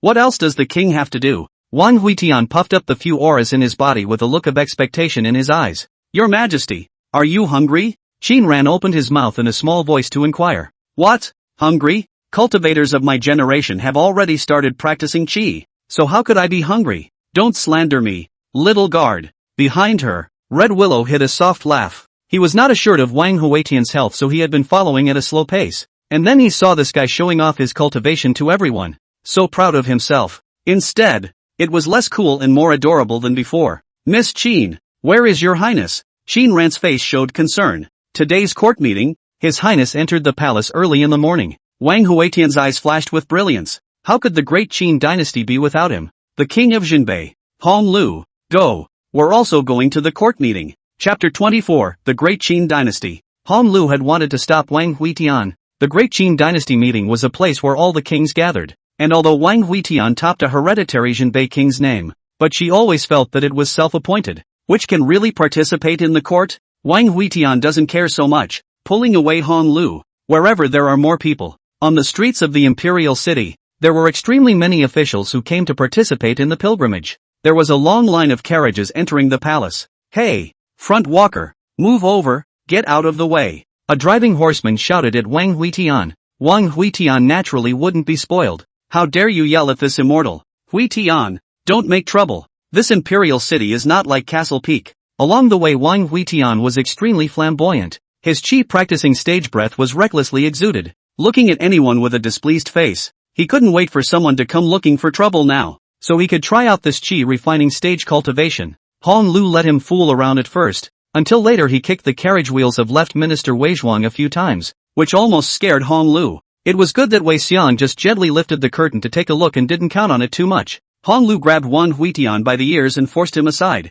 his face slightly red with anger. You're going to die. Why did you mess with Wei Zhuang when you were leaving? Wang Huitian did not think that he was going to die or not, he did not know, but he knew that he had broken through the Qi refining stage, and many people in this city were going to die. The Great Qin Dynasty meeting was extremely grand, and there were thousands of participants in the hall alone. The number of those who listened to the holy words outside the temple was even greater, amounting to tens of thousands. 9 palace gates were opened at the same time, in which there was a high level of hierarchy, and the middle palace gate was only feasible for royal clansmen. The secondary gates on both sides were the passages for the 3 principalities and 9 ministers and other powerful officials, while the small gates on the farthest edge went to the lower officials with the largest number of people in a long queue. Wang Huitian pulled Hong Lu and then headed for the centermost gate. A bunch of fools, sick in the head. So loose here, don't go. Have to go squeeze that little doorway. The next group of ministers all looked toward the two, with mockery in their eyes, but no one stopped them. Being watched by so many eyes, Red Willow's delicate body trembled slightly. These could all be the officials who were in charge of Great Qin, and the sense of oppression of the superior emanating from them was not something that ordinary people could withstand, not to mention the fact that so many of them were gathered together. Their gazes were like fierce wolf kings in the wild, staring at two clueless little sheep. The guards guarding the palace gate stopped the two men with their guns across their arms, their icy gaze sweeping Wang Huitian's face. The center gate is forbidden. No one may enter unless they are a member of the royal family. Huitian, why don't we go over there and line up? Red Willow's voice was as thin as a mosquito fly, and she looked down, not daring to gaze around, feeling only a little sweaty. Wang Huitian snorted coldly, pointed at his face, and opened his mouth to question. Look carefully, this king is Wang Jinchuan's own son, Wang Daoyan's own nephew. Can you go? The guard was still thinking when he felt a slap on his head. Wang Huitian raised his hand and slapped the other party's head slap after slap, arrogant to the extreme. I asked you if you could leave. Can you leave?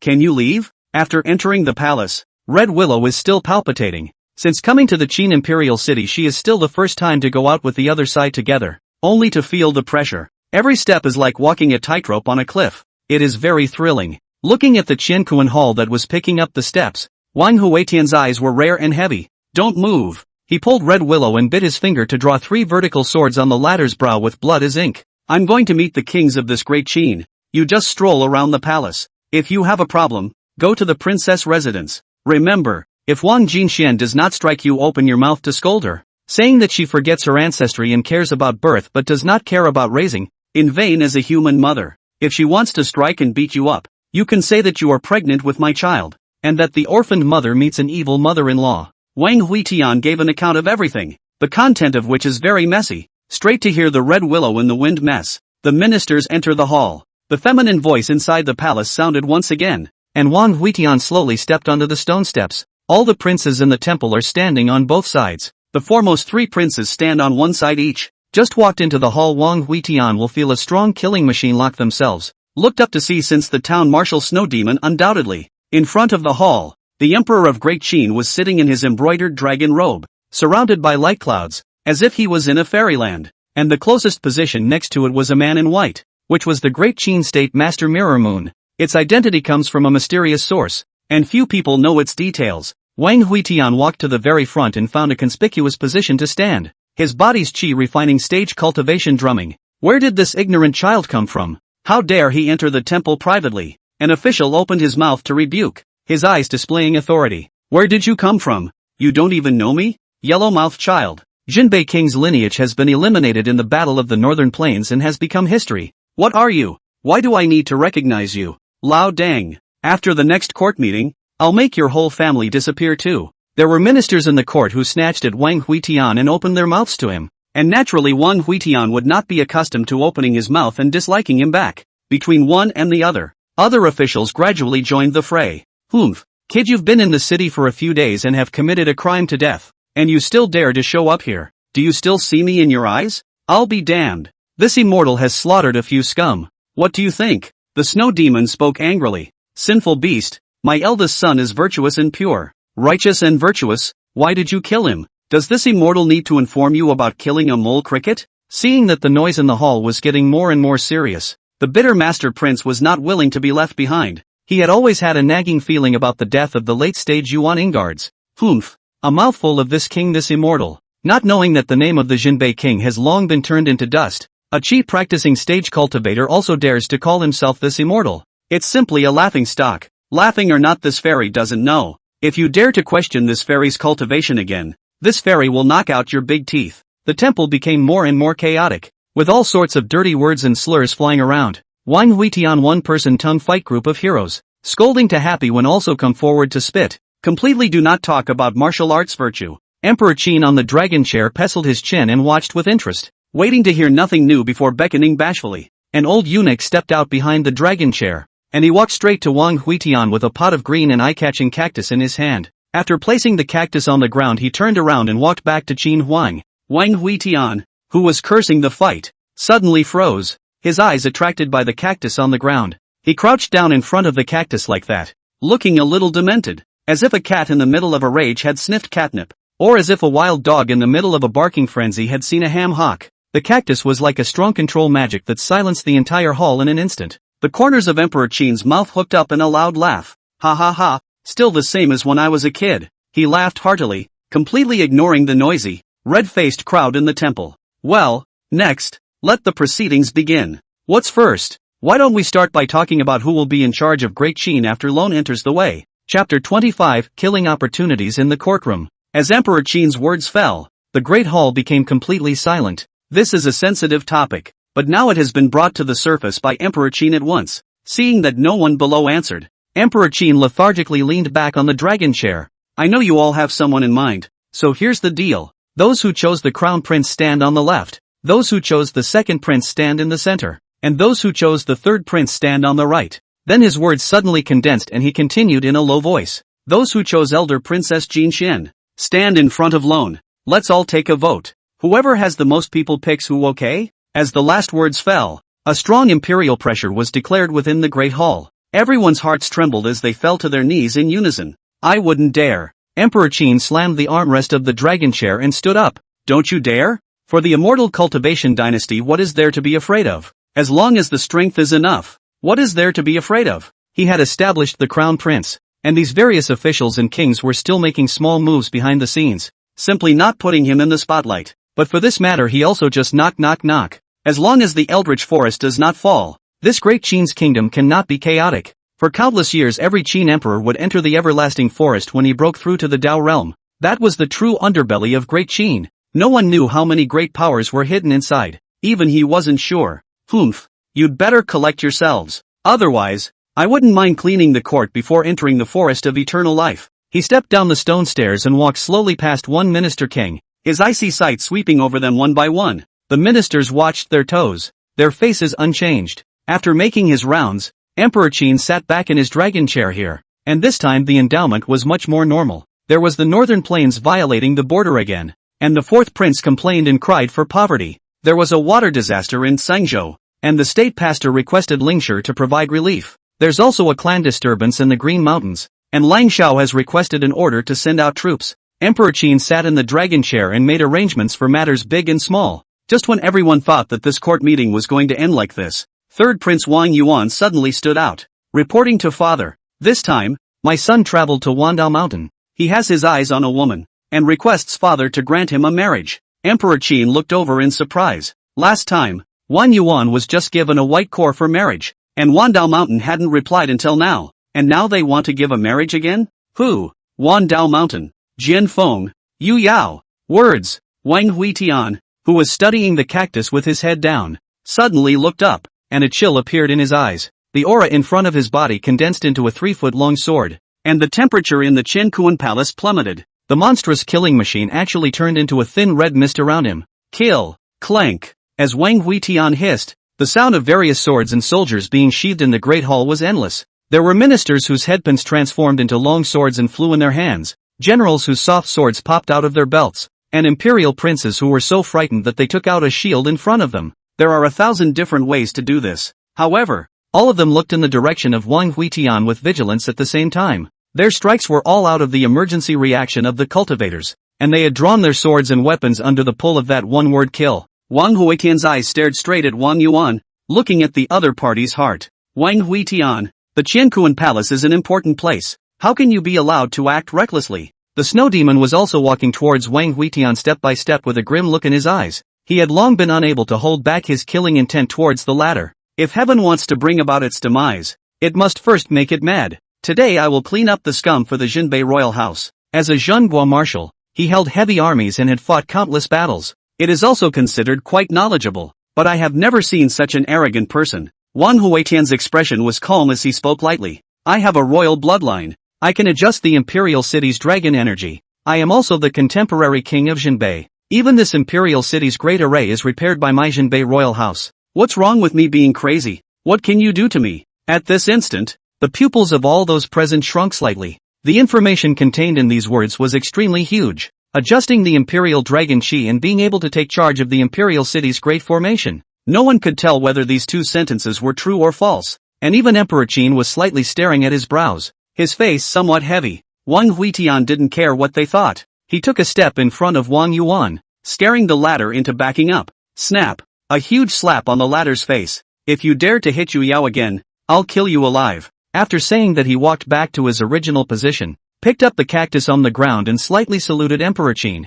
Huitian thanks Imperial Uncle for the gift of treasure. Looking at the figure that had not yet retired from the court and slowly stepped out of the palace gates, there was a rare absence of anyone in the palace to stop it. The faces of the ministers were green and white for a while. They were all in high positions and usually exalted. Cultivation is even moving mountains, mastering the life and death of 10,000 people. When had he ever been so oppressed by a qi refining stage? Outrageous. The only one present who was still bashful was Left Minister Wei Zhuang. Compared to the others, he just got a kick in the cartwheel, which was, thankfully, harmless. Out of the Qiankuan temple, under the stone steps, Red Willow has long been waiting in place. The palace is important. She does not dare to wander around freely. When she saw Wang Huitian come out, she hurriedly greeted him with a worried face. A hereditary king of Jinbei who had returned again after 8 years. It was hard for her to imagine the situation this man was facing during this court meeting. It was the siege of Dagon of Qin, the life and death of the son of heaven of Qin at the drop of a hat.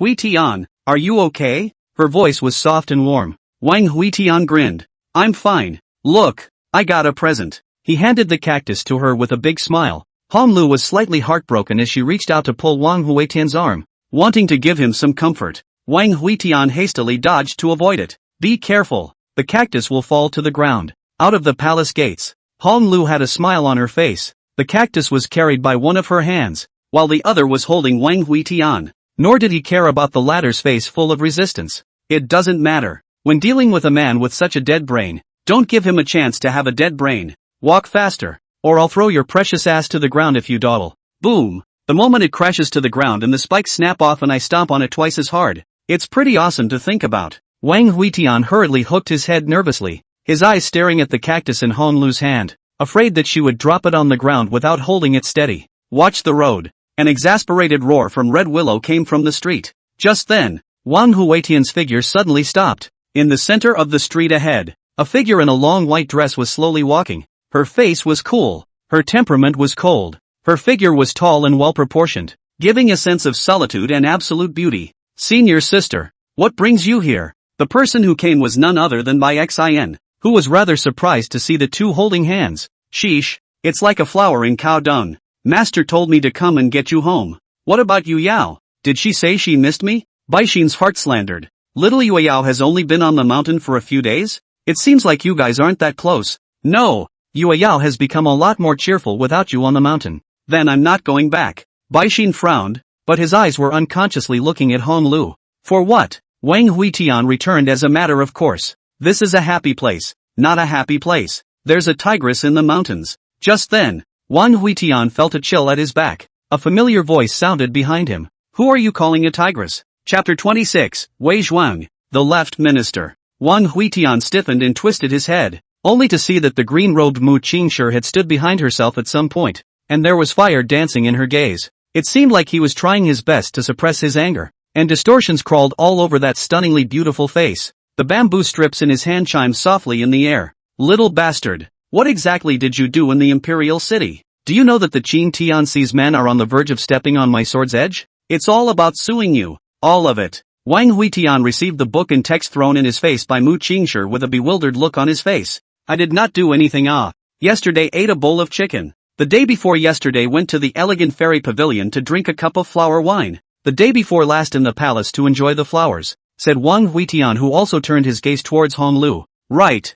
Red Willow? Honglu dangled in place as early as the moment Mu Qingshi appeared. Just like a daughter-in-law who had seen her mother-in-law's face reddened, at a loss for words. Only vaguely did he hear Wang Huitian nodding his little head stiffly as he questioned himself. At that moment, Mu Qingshi also noticed Red Willow, her gaze carrying scrutiny. Your Red Maple Valley's heavenly pride. Red Willow? Elder Mu. It's me. You're the one who sent a letter to Wandao Mountain asking me to take spirit stones to Red Maple Valley to ransom him? Yes I am. No, not me. Seeing Honglu's blushing face, panicked look, and small hands that had nowhere to rest, Master Mu Qing shook his head slightly helplessly. This heavenly pride of Red Maple Valley was considered wasted. Wang Huitian also saw that something was wrong with Honglu and hurriedly took the cactus from her hand.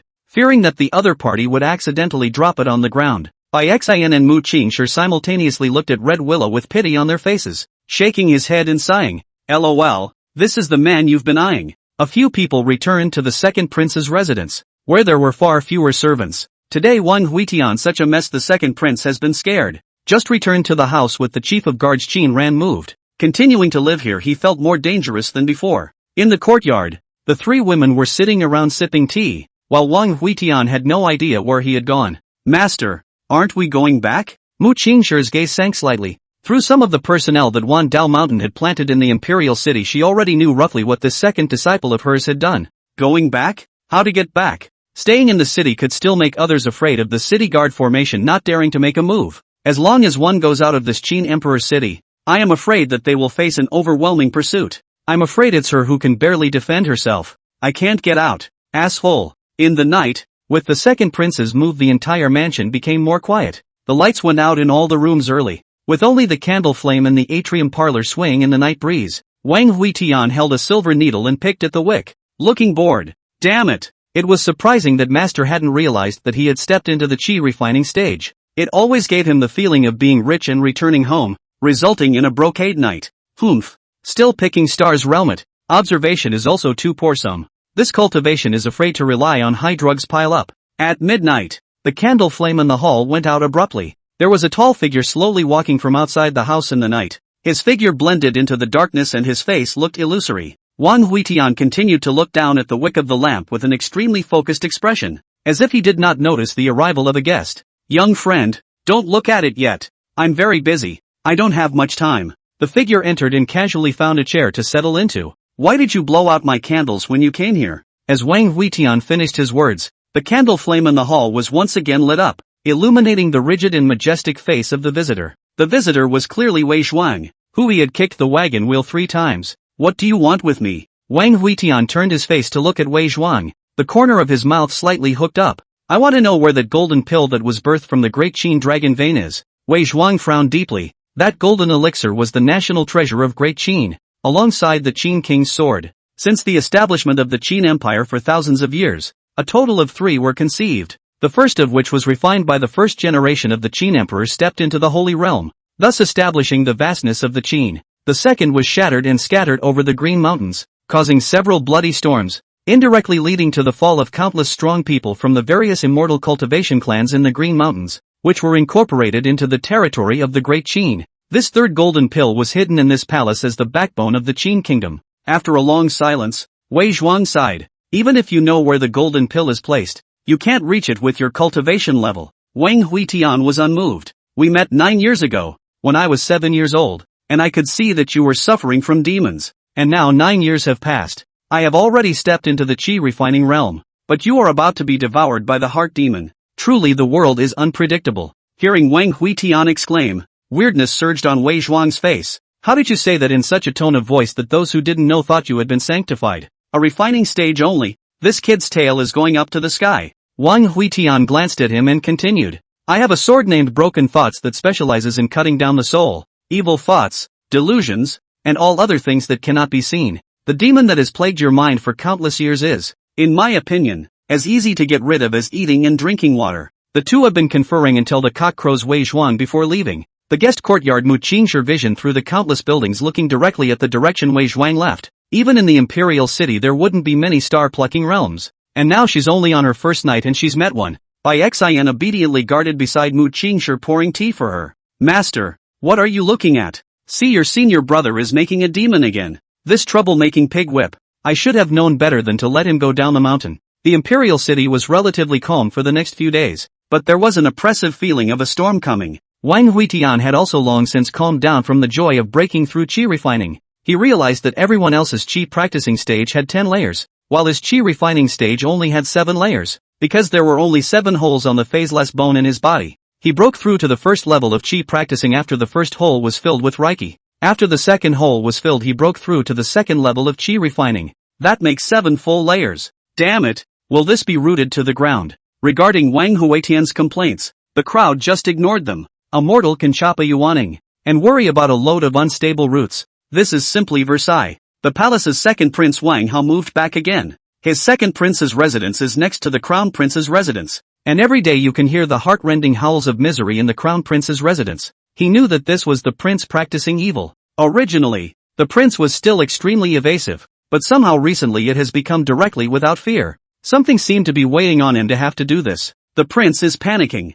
He's panicking too. Qin Ran, what exactly do you think the crown prince is afraid of? Qin Ran said back after a little thought. What His Highness is afraid of. The prince is afraid of. Wang Hao raised his eyebrows and glanced at Qin Ran. Had he known that he wouldn't have asked? What could he be afraid of? His greatest fear was the crown prince. Just at this moment the hissing sound from the nearby prince's residence suddenly stopped, and Wang Hao was instantly alerted in his heart. The hissing sounds usually sounded creepy, but the sudden absence of them instead made him even more scared. Knock knock. A knock sounded on the door of the imperial prince's house after a long time. Chapter 27, The Crown Prince Seeks Help. Wang Hao shivered at the knock on the door. Despite 1,000 reluctance he had to get up and look towards the outside, only to see the door of the mansion open. A figure with a messy and unkempt body appeared in front of the door. His hair was spread casually behind his head, his eyes were densely covered with blood, the upper half of his body was naked revealing well-proportioned muscles, while the lower half of his body was dressed in a bloody long dress. What's wrong with you,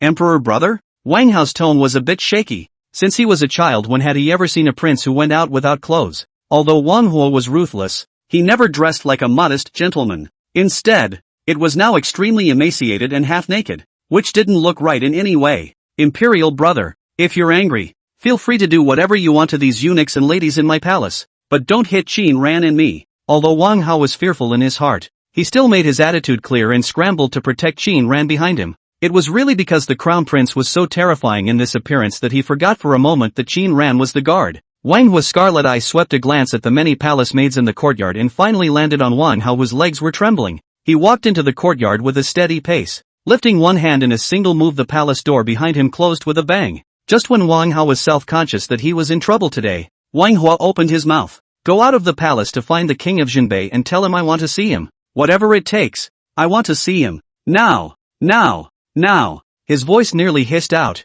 frightening Wang Hao so much that his legs trembled. Residence outside the palace. Wang Huitian was also quite surprised to hear that the crown prince wanted to see him. He had only entered the city on the first day and killed the Yuaning cultivator under the other party, so it was only logical that the two had already formed a deadly enmity. And now that he even wants to see himself, thinking that he's been pushed into a corner. Then who's pushing him? Inside the courtyard, Hong Lu was teaching Hong Luo to practice with the sword. Hua Chenfei was fawning over by Xin and cutting watermelon for him, and Mu Qingshi was out shopping. Wang Huitian shouted twice towards the outside. Red Willow, come in here for a minute. Hong Lu was surprised to look into the house, to know that Wang Huitian, if nothing, will basically not call himself the whole day just sitting in front of the window looking at the pot of cactus days. She walked into the house and saw the calm-faced Wang Huitian without speaking. Hong Lu, now that the second prince has moved back to the palace, your mission is considered complete. Take Hong Luo and Hua Chen and fly back to Red Maple Valley. His voice was calm and unruffled, his tone laced with bemusement.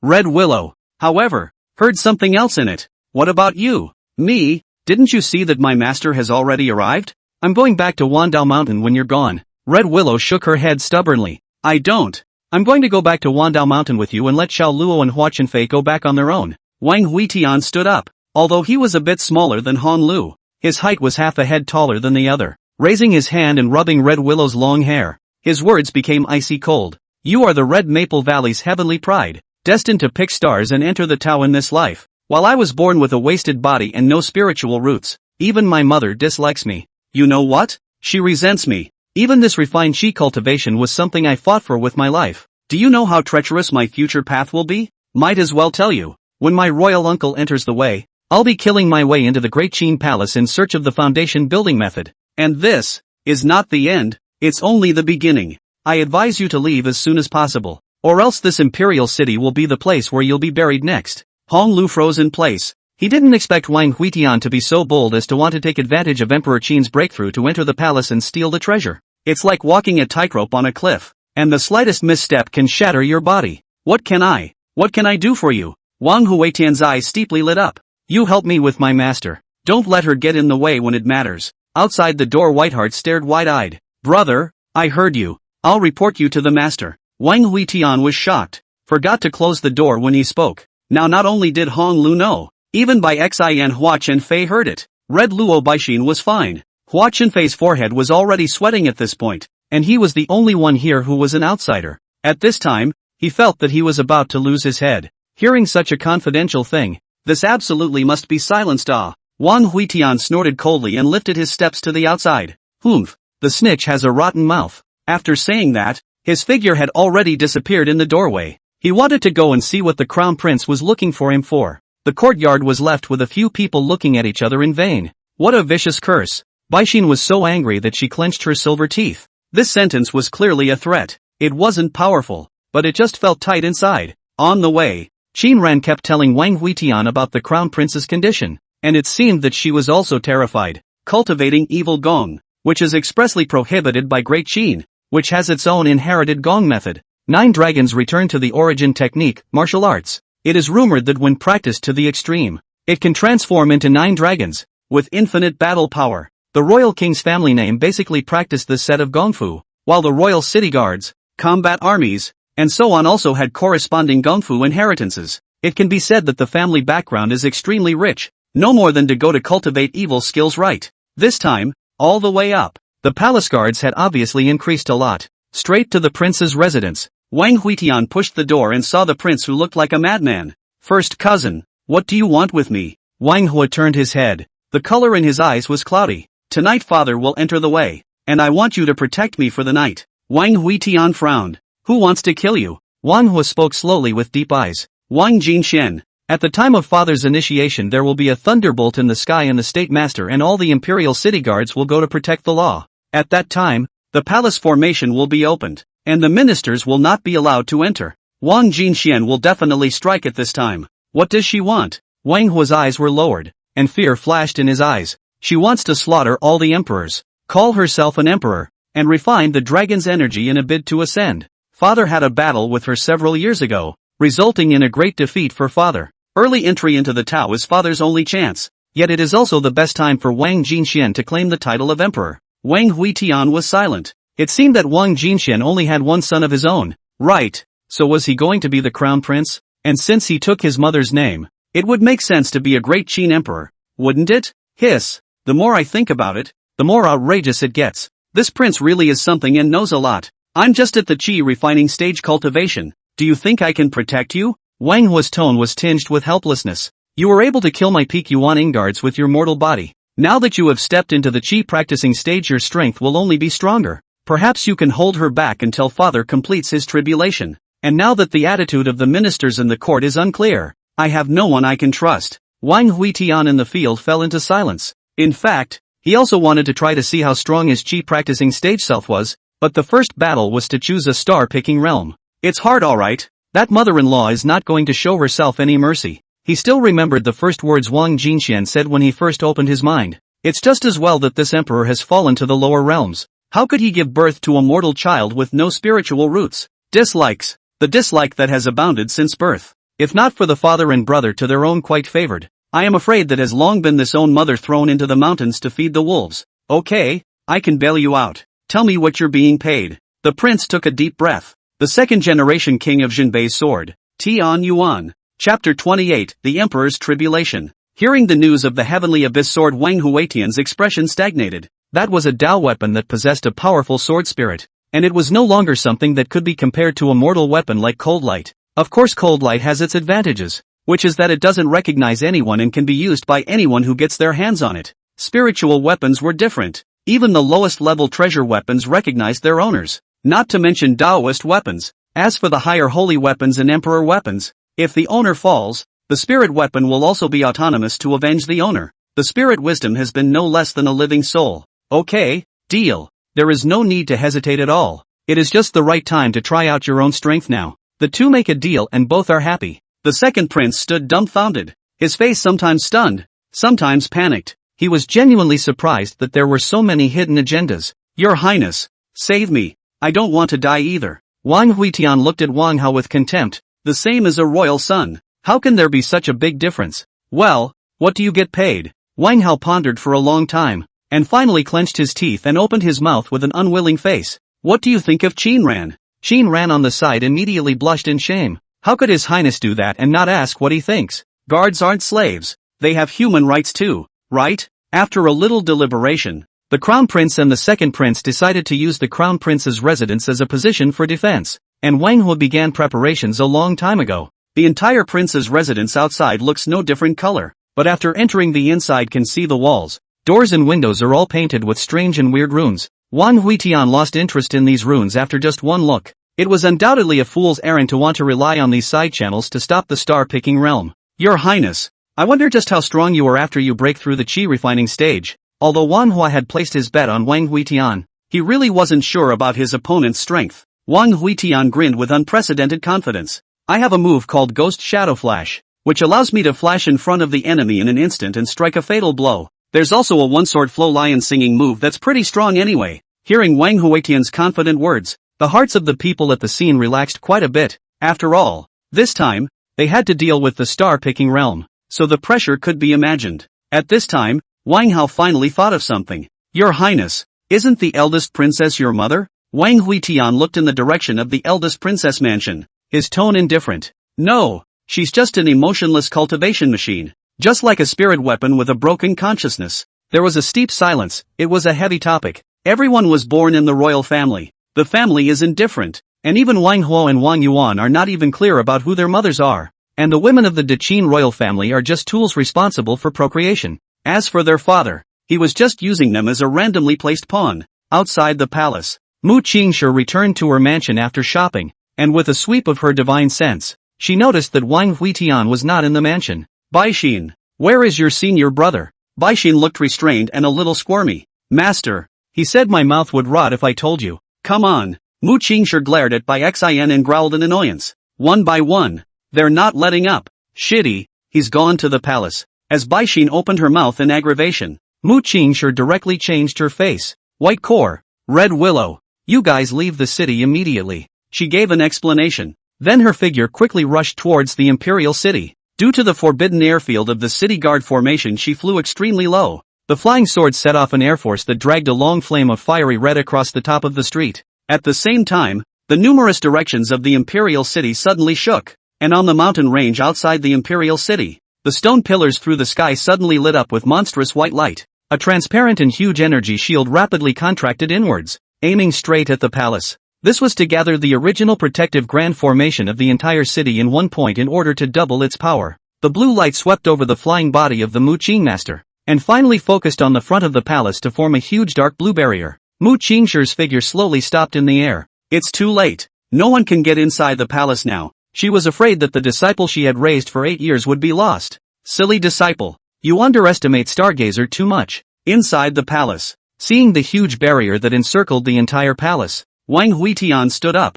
A cocky smile appeared at the corner of his mouth. Ha ha ha. Wang Daoyang, Wang Jingxian, the kings of Great Qin, you all underestimated me too much. Jia jia jia. Now no one can enter. No one can get out. Hunting time, officially begin. Seeing Wang Huitian, who had suddenly opened up, the two emperors' bodies trembled. Wang Xiu even took 2 steps back alertly. Wang Huitian scanned the 2 men and lifted his steps to the outside. Where are you going? Wang Hua frowned and asked. But the previous countermeasure was to maneuver around here with formations. Of course it is to take the initiative. My generation of sword cultivators, strong in the Qi refining stage, how can I cower here and damage my Dao? It was only when he took a step out that his figure instantly vaporized, leaving only a residual shadow in place. This was the ghost shadow flash stolen from Falling Wuji. The power was lacking, but it was a divine skill for rushing. Even though he hadn't seen Lok Wuji use the ghost shadow flash in the first place, seeing Lok Wuji's matching sword still made him realize the sword technique. Rumble. At this time, dark clouds gathered over the palace from miles and miles, and black clouds rolled over and pressed downward in layers. Roar. A golden dragon shadow coiled up in the Qiankuan palace hissed at the sky. There were violent white flashes in the clouds, and violent thunder rolled and exploded in them. Princess Chang's mansion. Wang Jingxian, who was sitting cross-legged, suddenly opened a pair of phoenix eyes. Powerful pressure was vented from her body. Have you finally entered the way? Since each Qin emperor would abdicate upon entering the Dao at most, this was the time when the Qin dynasty's Qi was at its strongest. This emperor has finally waited for this day. Immortal court, everything this emperor has lost will be taken back with his own hands. She had a fierce look in her eyes, and a murderous aura flashed in her eyes. Her right hand raised, and a golden longsword automatically flew into her hand. There were also countless 7-colored machineries surrounding the long sword. which looked like a scepter symbolizing supreme authority. With a wave of her right hand, an aqua blue book flew in and flipped around her circumference. At this moment, Wang Jinxian was like a heavenly maiden descending to the earth, carrying a divine and dusty temperament that made people not dare to look directly at her. The palace gate automatically opened. She took a step out of the figure, disappeared, reappeared when already in the palace exams attic above. Once again lifted the step. The figure suddenly appeared in the palace court alleyway. It was as if a fluttering light was divinely very strange. Killing those two emperors might even make this dragon's chi a touch stronger. She went straight to the imperial prince's residence between flashes of her figure. In the distant sky, a white-clothed figure floated in the air, and he was the great Qin state master, Mirror Flower Water Moon. He is also the strongest person in Great Qin nowadays in plain sight, and it is rumored that his cultivation is even better than Wang Daoyang's, and he is the one who was specially invited to protect the law after Wang Daoyang's defeat to Wang Jinxian. Yelp! Let's hope that those two emperors can hold her back for some time. This woman is too bizarre and her methods are truly unheard of. Wang Jinxian inclined her head to look at the mirror. His face revealed indifference in its coolness, as if he was looking at a mole cricket. Where are you looking, honey? That's when a sudden angry hiss sounded in her ear. 3 of Swords, the wind rises. Chapter 29 Emperor Qin enters the way. The wind exploded and blew up pieces of green tile. Wang Huitian's figure suddenly appeared, lifting his sword and slashing violently across the room. This sword was extremely fast, unexpected, and attacked unexpectedly, and she didn't even feel the slightest breath before Wang Huitian's words rang out. The surging sword light went through Wang Jinxuan's figure straight into the sky. Wang Huitian's face did not have the slightest bit of joy from the slash, and the gusts of wind swept up by the sword light blew away Wang Jinxuan's figure. It was as if his sword had cut on top of a piece of starlight. Hey, it really isn't that simple. The starlight of the distant tower coalesced, and Wang Jinxuan's figure reappeared, curiosity in his indifferent eyes. It is indeed rare to have such a creation in a mortal body, but that's about it. A mortal body? Wang Huitian spat. What he was most displeased with was Wang Jinxuan's condescending appearance.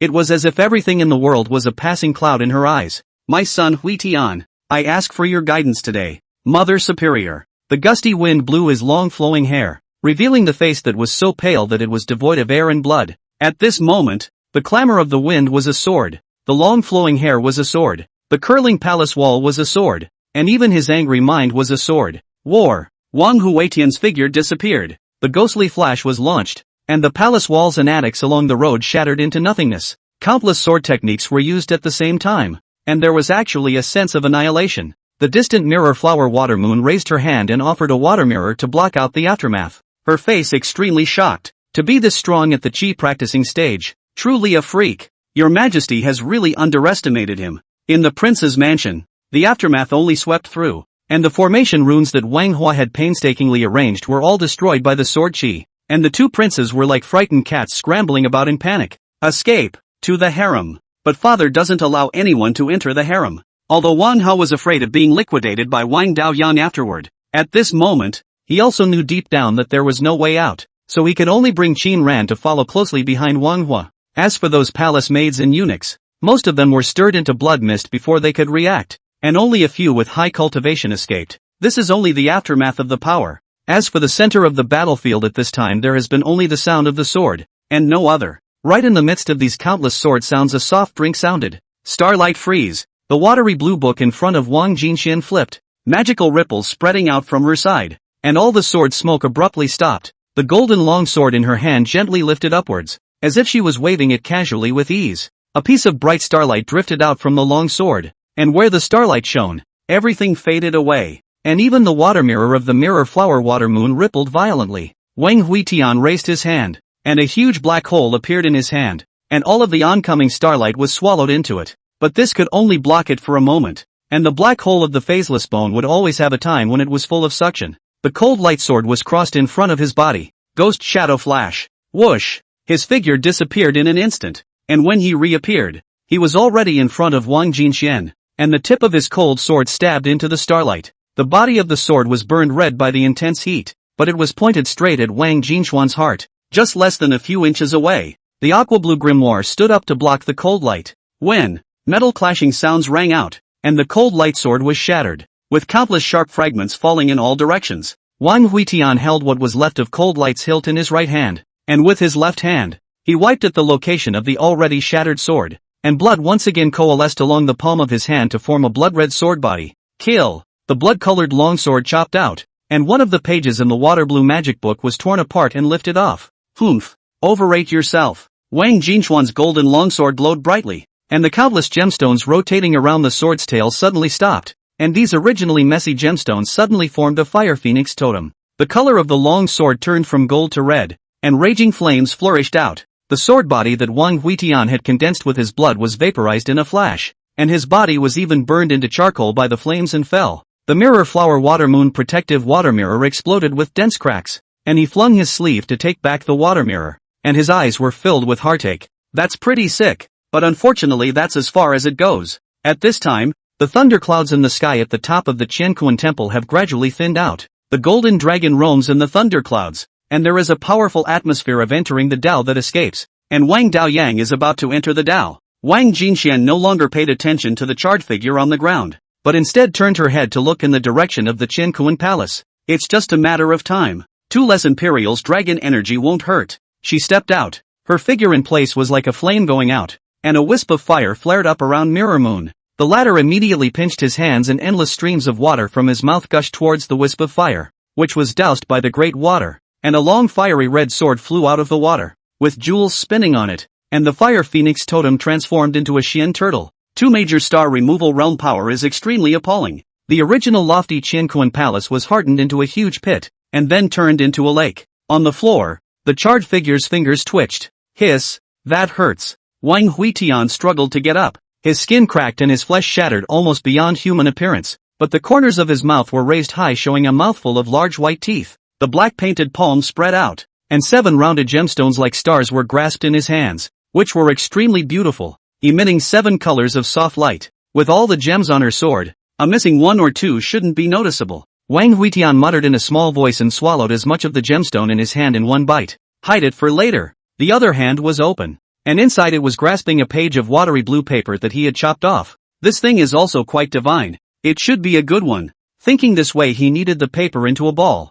The same open mouth swallowed. Like this baby put in the storage bag is extremely unsafe. Just now in that battle his storage bag was almost blown up. Other cultivators will generally income Sea of Qi, but he a Qi practice stage where to come from the Sea of Qi can only use such a dirt method. The aerial battle continued, with Mirror Flower and Water Moon being completely pressed and only barely able to hold on. He hadn't felt much when he watched the battle before, but now that he was actually fighting Wang Jinxian he realized how powerful this woman was. Completely unreasonable. This wasn't the strength that Plucked Star was supposed to have at all. He took out his water mirror to fend it off, and it was shattered into pieces, the frame melting into scrap metal. This was followed by the protection of the secret celestial snail, and the giant snail was melted into flying dust by the starlight. His white silk treasure silk cloth was even burned with holes all over it. The raging power rolled through the heavens, and just then, the sky's robbing clouds finally faded away. Wang Daoyang stood in the void, his gaze like electricity looking down. Little sister,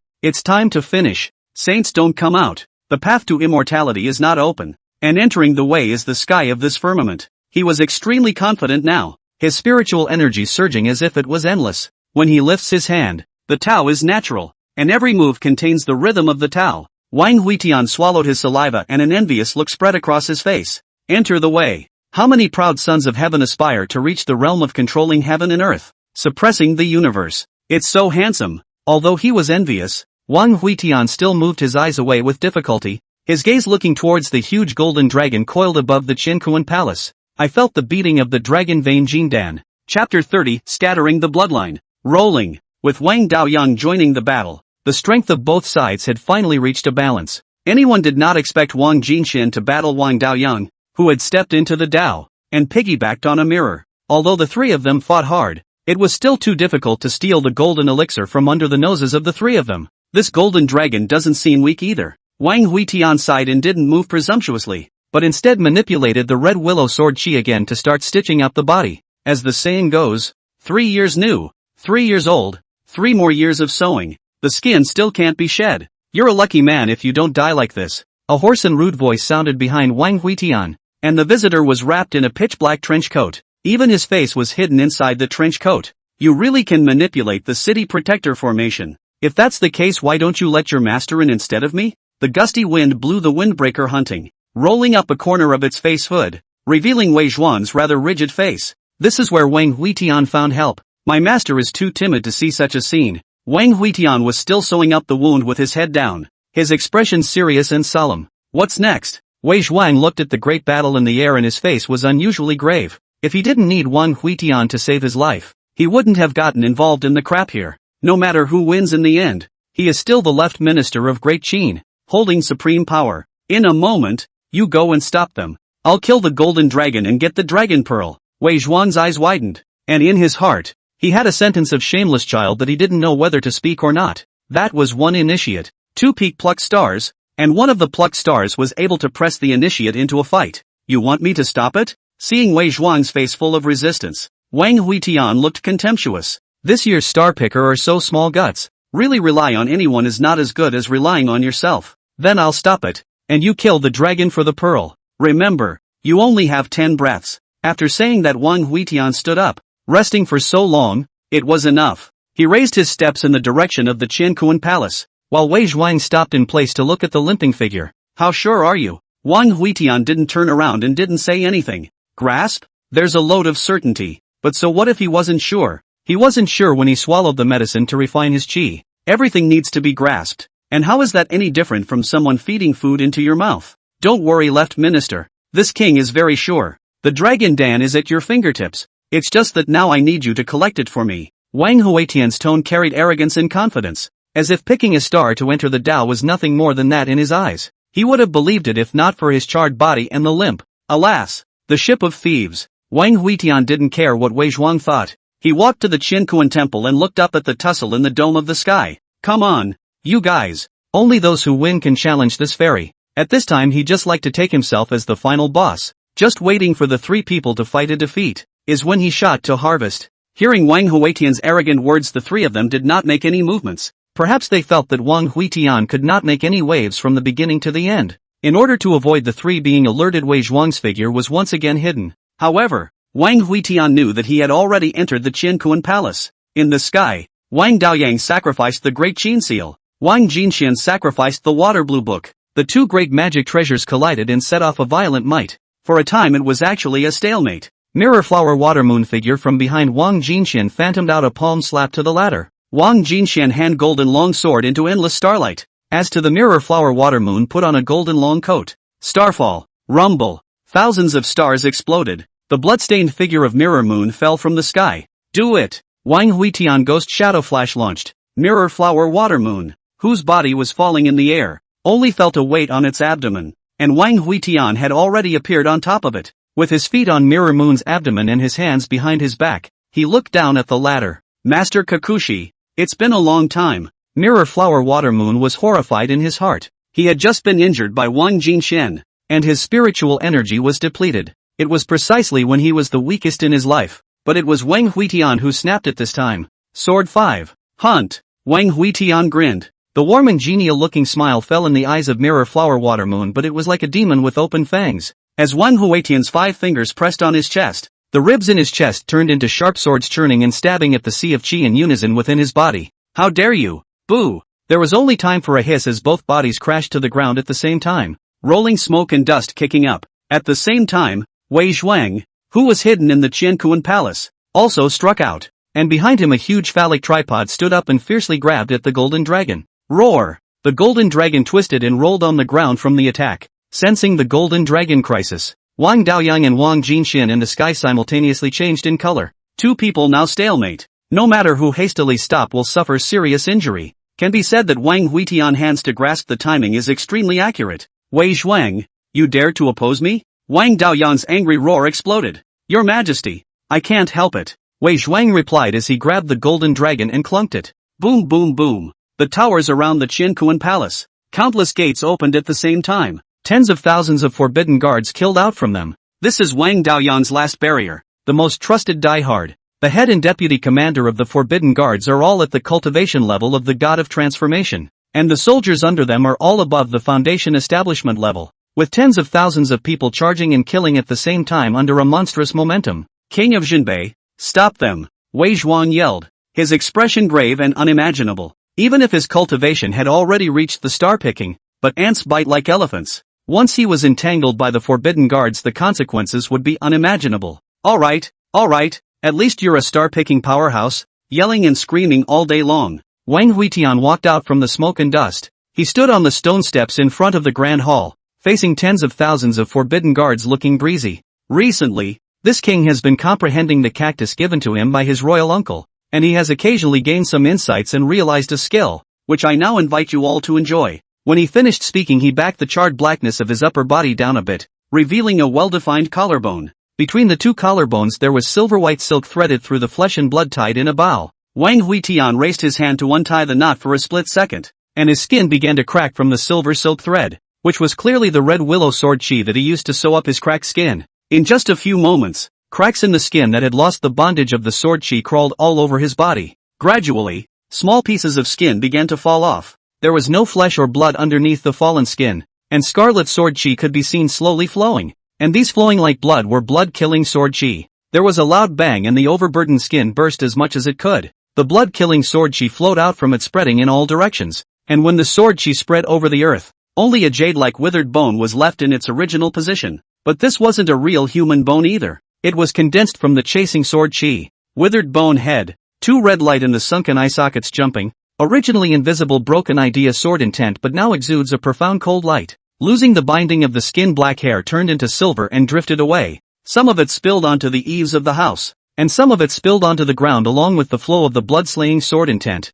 Mother, from the day I was born, you hated my mediocrity and degraded my immortal vein in Emperor's blood, and all the gifts you gave me have been dispersed today, so I don't owe you anymore. Chapter 31 Dragon Vein Golden Pill. As Wang Huitian's words fell, a pitch-black longsword slowly emerged behind him. The body of the sword was long and slender, and the 7 regal black holes on the sword slowly rotated, greedily sucking in the spiritual chi of this heaven and earth. In the sky, Wang Jinxian reached out and beckoned, and the water blue spell book flew back. Her figure instantly flashed to a distance to avoid Wang Daoyang's killing move, and she looked at the figure in front of the Qiankuan Palace with a complicated expression. In her eyes, she was the reincarnation of the Empress of the Immortal Court. And everything in this world was a calamity, and everything she saw was a passerby. But now she was feeling her mind fluctuating violently, and her Dao heart was vaguely shaken. The Emperor will not be involved in this matter. She spoke faintly, and the watery blue spell book rotated around her body. It looked sacred and ethereal. In front of the Qiankuan Palace, tens of thousands of forbidden guards had already rushed into Wang Huitian's sword domain. At this moment, the wind picked up. The seemingly calm and abnormal sword domain and the killing opportunities suddenly appeared. Some soldiers stepped into the blood water body by the blood-killing sword chi instantly melted. Some soldiers were floated silver silk cut into pieces. Some even did not touch anything in the charge and the sudden death. Everything looked weird and scary. Even the wind could blow away all the blood and flesh. The moment, Wang Huitian drew a forbidden area with himself as the boundary. The 2 transformation god commanders in the sword domain were only able to withstand it, making it difficult for them to do anything about it. All Praetorians, retreat! The transformation god commander ordered a retreat while fending off the sword chi coming from all directions. With such a sword domain, even if there were more of them, it would be in vain. It was the nemesis of military formations. Entering this king's sword domain and still wanting to get out alive is simply a fool's errand. Wang Huitian's voice came from all directions. Every trace of sword chi was a part of himself, and at this moment, his own existence became extremely ethereal and difficult to trace. Wang Daoyang's expression was grave. Throughout the ages, he had never heard of anyone who had given up all their flesh and blood to transform themselves into pure sword chi. If such a person died, perhaps the place where he fell would be completely reduced to an absolute forbidden zone. After all, sword chi had a form, but sword intent was difficult to dissipate without a trace. Wang Huitian, you have deviated from the scriptures. Today I will execute you here. Wang Daoyang held the Qin Emperor's seal toward the massive sword domain and suppressed it. The seal was like a mountain, and before it fell, the strong wind kicked up rolling smoke. The golden runes commanded by heaven on the seal manifested, shattering and dissipating all of the approaching sword chi. Wang Huitian in front of the temple looked up and gazed at the great seal in the sky, and the hand bones without the slightest bit of flesh and blood gripped the black long sword and stepped into the sky. With a rumbling sound, the long sword collided with the seal. The phaseless sword was crumpled back to the front of the hall,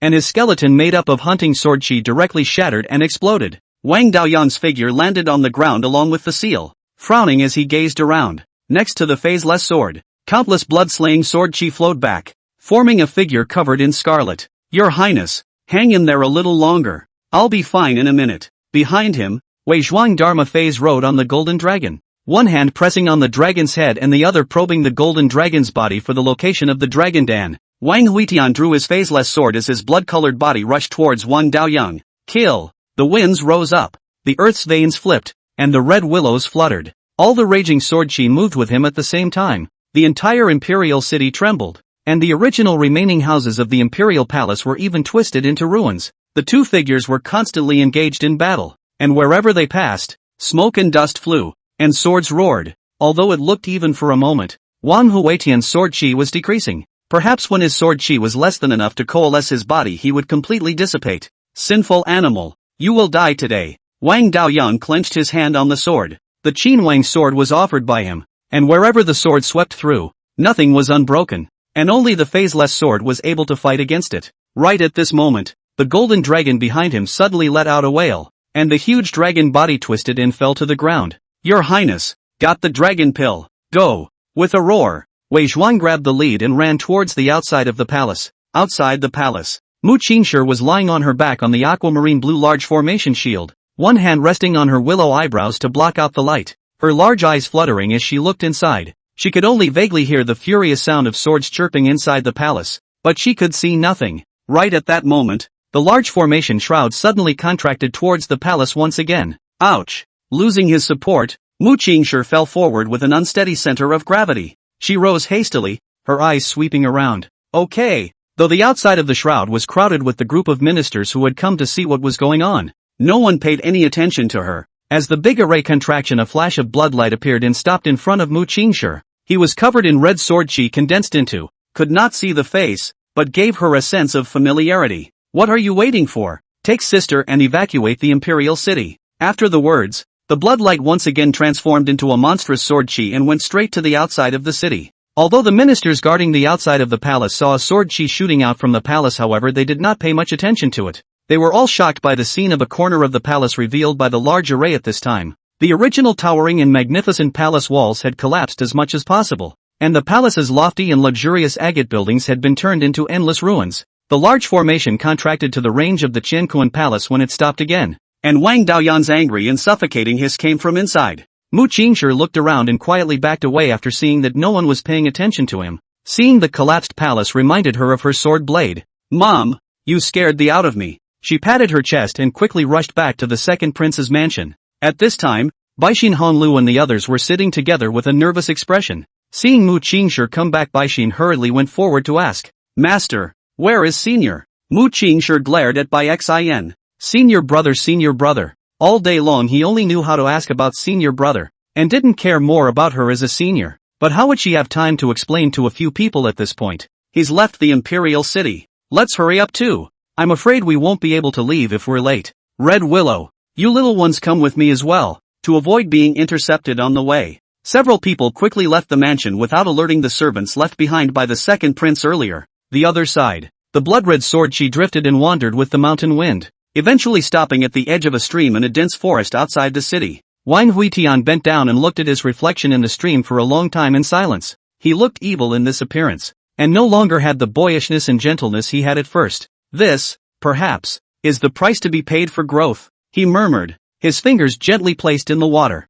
For a moment the stream boiled, and countless fish flipped their white bellies and floated up. Behind him, Wei Zhuang came out from the mountain forest. He still couldn't help but sigh as he looked at the fish floating up from the stream. Your sword chi is like a plague. Not only is it difficult to dissipate, it spreads strongly. It's simply terrifying. He flung his hand and threw out a golden elixir being caught in Wang Huitian's hand. The golden dan's light flowed, and a golden dragon shadow seemed to be swimming inside the rounded dan shell. What's next for you? You can't just wander the world with a face like that, can you? Wang Huitian put away the golden elixir and looked up with a gleaming gaze at Wei Zhuang. The latter took half a step back. What do you want? Icy cold words rang out from Wang Huitian's mouth. Leave something behind, or die. Chapter 32, Waiting for a Fateful Person. In the dense mountain forest, Wei Zhuang hid in a hidden cave and shivered. He was quite a mess at this time, wearing only a pair of blasphemous pants all over his body, and the storage bag was also carried in his hand, and could not be hung up at all without the belt restraint.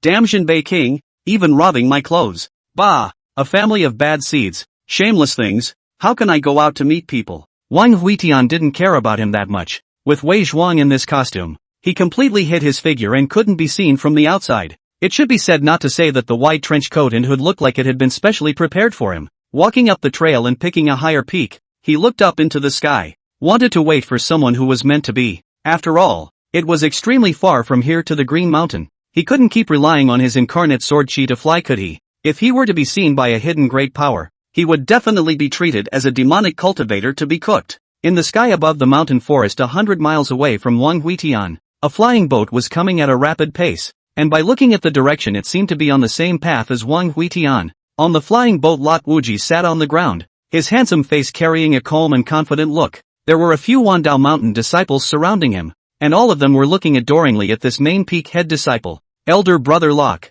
now that you've achieved such a blessing and broken into Yuaning in one fell swoop, it must be hard to find an opponent amongst your peers. Lot Wuji humbly waved his hand. Senior brothers and sisters, you must know that the world is full of talents. Who dares to say that their peers are invincible? It's only a small lead, and not to be commended as such. The little fanboy and fangirl looked more and more adoring. He only sighed that not only was senior brother Locke's cultivation high and his battle prowess strong, but he was also so humble as a person, which was really rare. Lot Wuji looked at the mountains flying past under his feet and couldn't help but feel a sense of grandeur in his heart. He stood up and walked to the bow of the boat, then wanted to recite a poem. Ah, the view is just beautiful. A system voice sounded in his head. Host, please don't presume to set foot in areas you are not good at. It would be a loss of your prestige as the head of the 10,000 Paths Art. Lot Wuji coughed twice to hide his embarrassment. System, claim your reward for this mission. Quest rewards are being distributed. Congratulations to the host for obtaining the Sword Soul Stance. Phantom Sword Dance. Lot Wuji's eyes lit up. The Phantom Sword Dance was too familiar to him. It was the level 45 move of the Sword Soul in a handheld game he played in his previous life. With just a slight sense, he was shocked once again. This Phantom Sword Dance was too strong. Different from the game is that this move will appear, countless phantoms will appear at the same time to swing the sword, so that it is difficult to distinguish between the real and the fake. And the phantom chopped out of the sword with the same damage is not bad. Ha ha ha. With this move, Wang Huitian is not enough to fear. Please don't compare yourself to someone with a chi value of minus 10 million. It's the son of heaven's destiny who is the host's archenemy. Just then, Lot Wuji's eyes that were looking towards the mountains narrowed slightly. He saw the top of a bare mountain, and it seemed that a black-robed figure was beckoning to the flying boat. Elder brother, there seems to be someone down there. Behind him, a soft-voiced senior sister opened her mouth in surprise. Don't worry about him. I think it's a wild cultivator in the mountains who wants to rub the flying boat in order to catch up. Although Lot Wuji said this, his heart was on guard. He sensed a feeling of extreme danger from the other party. It was important to know that now that he had become a Yuaning, crossing the border to kill a transformation spirit was no big deal. To be able to make him feel a crisis, the other party was at least at the plucked star cultivation level. The flying boat flashed past Wang Huitian's head, and its speed was even a few points faster than before. Wang Huitian's raised hand slowly lowered. Subconsciously, he went to touch the cold light sword but touched nothing. It's a pity. The cold light sword is quite spiritual. If it is not broken, it may be able to achieve a Dao weapon in the future. In the few seconds he froze, the flying boat had already flown away. Wang Huitian didn't force himself. Leave it and leave it. The next one is better behaved. He had chosen an excellent location, and he didn't believe that he couldn't wait for the next fated person. This time, he no longer raised his hand, but instead, scarlet sword chi flowed out from his sleeve robe and transformed into a red-colored longsword. Soon, a flying boat once again approached in the distance. This flying boat was even larger than the previous one, with its body appearing pure white, which was inlaid with countless flowing gems, looking extremely luxurious. On the boat, a woman was seated, and she wore a green-colored beaded veil, so she couldn't see her face. The lusciously curved body was wearing a white robe with a long hemline that almost covered the entire deck of the flying boat, and even had parts hanging down along the edges of the flying boat. There were 4 attendants standing on the deck near the cabin, all of them holding long swords in their hands and looking solemn and unusual. Just as the flying boat was approaching the top of the mountain where Wang Huitian was located, a flash of sword light passed across the sky, and the flying boat was abruptly forced to stop. What kind of a little man dares to block the road? The 4 sword-wielding maids drew their swords, and they were actually all Jindan cultivators. Just don't wait for their next move. Boom boom boom. The 4 people fell to the ground unconscious, and at some point above the bow of the ship a black-robed figure was already standing there. The woman sitting on the deck opened her eyes. Her pupils were a dark green color and looked beautiful. Wang Huitian took a look at the ship's layout,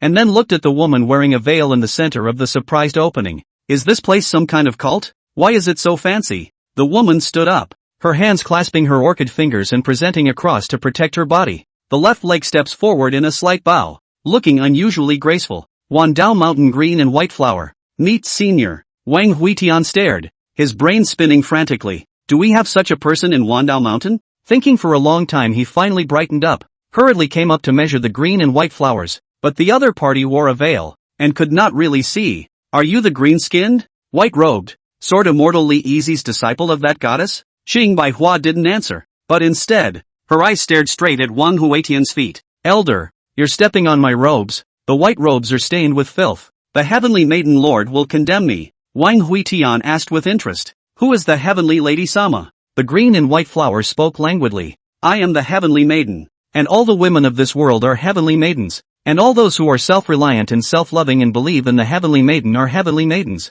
Then you're the one who's guilty. The atmosphere on the shipboard was dryly silenced by Wang Huitian's sentence, so he stepped on the skirts of the clothes that were scattered all over the place, expecting the so-called Heavenly Maiden Lord to descend on him. After a long time, Wang Huitian impatiently threw a spirit stone towards the green and white flower. Alright, I see you're quite the wimp as a celestial maiden Sama. Here's the fare. Drive me to Mount Mundo. Underneath the veil, green and white flower sucked in her agitated nose in exasperation. Wang Huitian was still stepping on her clothes, which made her feel extremely upset, but she couldn't fight but could only sit back down sadly. Damn, just one spirit stone. What a poor bastard. Dare to step on my clothes. When I'm done with my training, I'll piss on your face, asshole. Old gangsters, cowards who only dare to cover their faces with black robes. Big men bullying weak women. Ah shucks, she muttered in a low voice, and her lips kept moving as if she were chanting some sort of mystical incantation. Chapter 33 Phantom Sword Dance. Wang Huitian turned around and glared at Qing Baihua.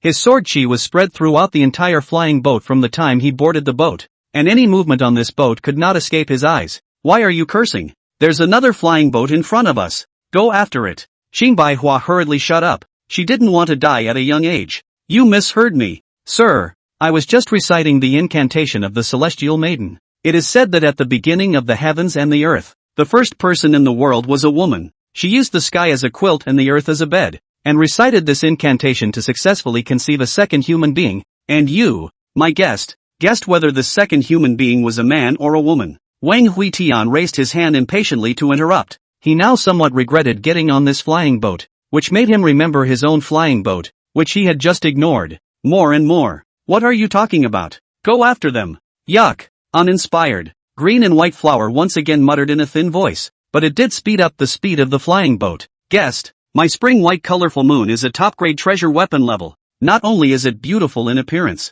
but in terms of speed it is also the only one in the Wandao Mountain. Once I got into trouble. My master chased me with his sword for 3 days before catching up. You should know my master. Right. Sword Immortal Li Yi. Not only is he the mountain grass of our Wandao Mountain, that sword technique is even more out of this world. Just like that, after chasing this heavenly maiden for 3 days, she was so exhausted that she committed consumption. She can't stop blah blah blahing when she opens her mouth. Speaking from the flying boat to the master, from the master to the Wandao Mountain female cultivation gossip, and from those female cultivation gossip to their disciples. Wang Huitian was able to just ignore it at first, but gradually got annoyed later. We're immortal cultivators, which is not the nature of the cold and arrogant. How can there be this nonsense, people? Enough. Wang Huitian angrily got up, and his black-robed figure appeared in front of Qing Baihua in a flash. Green and white flower's face was shocked. What do you want to do, customer? Although I am a national color, beauty extraordinary, but I am still young. A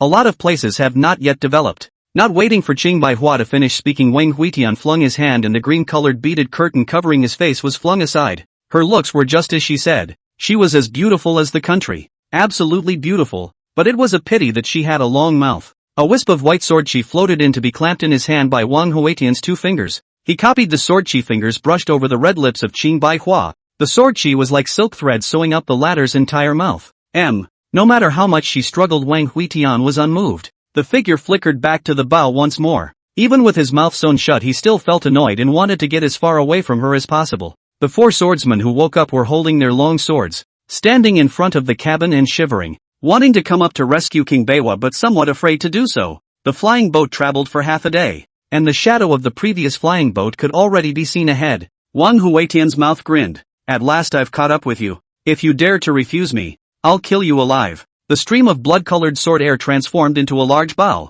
and he pulled the bowstring, a bone spur on his index finger slowly sprouting into an arrow. In the flying boat in front of him, Lok Wuji was telling a story to his senior brother and sister. Out of the Green Mountain is the Jianghu, but this is not the Jianghu of martial arts, but the Jianghu of cultivators, naturally vicious and dangerous. The experience of older brothers and sisters in the world is a valuable asset. The road is not as dangerous out there as in the mountains. Killing for treasures and capturing people to make medicine happens all the time. Like just now, the cultivator at the top of that mountain is most likely a road-blocking bandit. Although your senior brother and I are capable of defeating this squatter, who knows if there are more evil cultivators hiding in those mountains. He was speaking with a raised eyebrow when he suddenly felt locked in a killing machine. Elder brother, it's bad. There are flying boats whisking up from the rear. Don't panic, senior sister. Let me take a look. Lok Wuji jumped onto the top of the cabin and looked back. Seeing that the white shipbuilding was quite familiar, the look on his face eased a little to reveal a bemused smile. No harm done.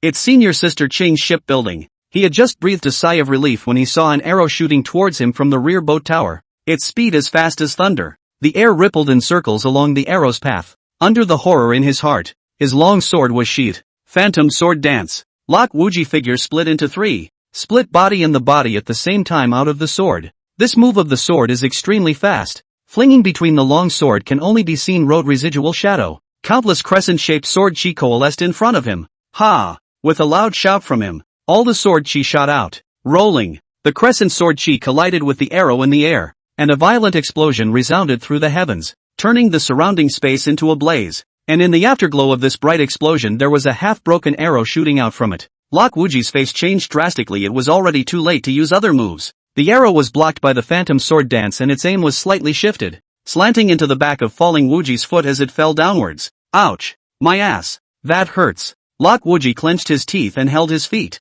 staring back at the white flying boat with an ugly expression. As soon as he started to fight he realized that he was no match. System, detect the opponent's combat power. System scanning in progress. Name, Swordsman Wang Huitian. Realm, second level of Qi practicing. Battle strength, 18. Cultivation technique, none. Emotional state, skeptical with some leaps of faith. Dog system, you tell me that this battle strength is only 18? Lok Wuji cursed angrily in his heart. It's Wang Huitian again. Every time he meets this bastard it's bound to be no good. And this asshole is always like this, and does not see who is out of the sword. Fortunately, he is quite strong. Another person is afraid that all the bones of the corpse have long been gone. Although he was extremely upset, a smile climbed up on his face and he waved to the back with one hand holding his foot. Egu, the water has washed over the Dragon King's temple. Brother Huitian, it's me, Lok Wuji. At this time, Wang Huitian had already put down his longbow, and had already sensed the identity of the other party through his sword chi when he shot Lok Wuji.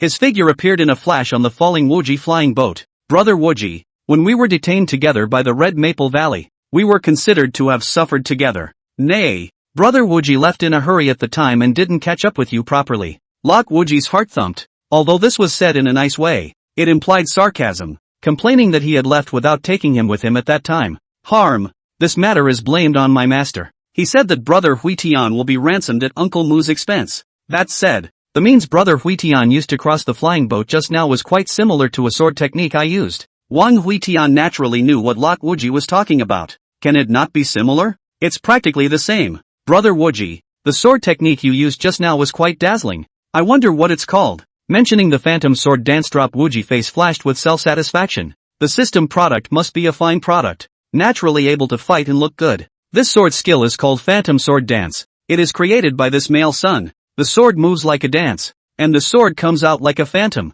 Ha ha. Occasionally gained. It is not worth mentioning. Phantom sword dance? Wang Huitian secretly memorized the name to avoid shouting the wrong sword move when using it in the future. The two of them were chatting one by one, and all those senior brothers and sisters of Lok Wuji stayed away, looking at the arrows sticking out of his back of his feet with some trepidation. Chapter 34 Ringing of the Bell at the Main Peak. Rear flying boat. Green and white flowers were stitched mouth can finally open. She angrily picked up her mask from the side and put it on. Damnable I, the heavenly maiden Sect, will not share the same fate with you. Slow down the speed of the flying boat a bit and let that bastard go first, so that he won't come back to haunt this ferry. Wang Huitian glanced at the rear of the flying boat parked in place without moving, eyes flashed disdain. On the boat of the fall of the Wuji who still care about that nagging. The flying boat crossed the last city of Great Qin into the Green Mountains, and the scenery in front of him became different. Although there are mountains and jungles in the territory under the jurisdiction of the Great Qin, there are villages and cities at every distance,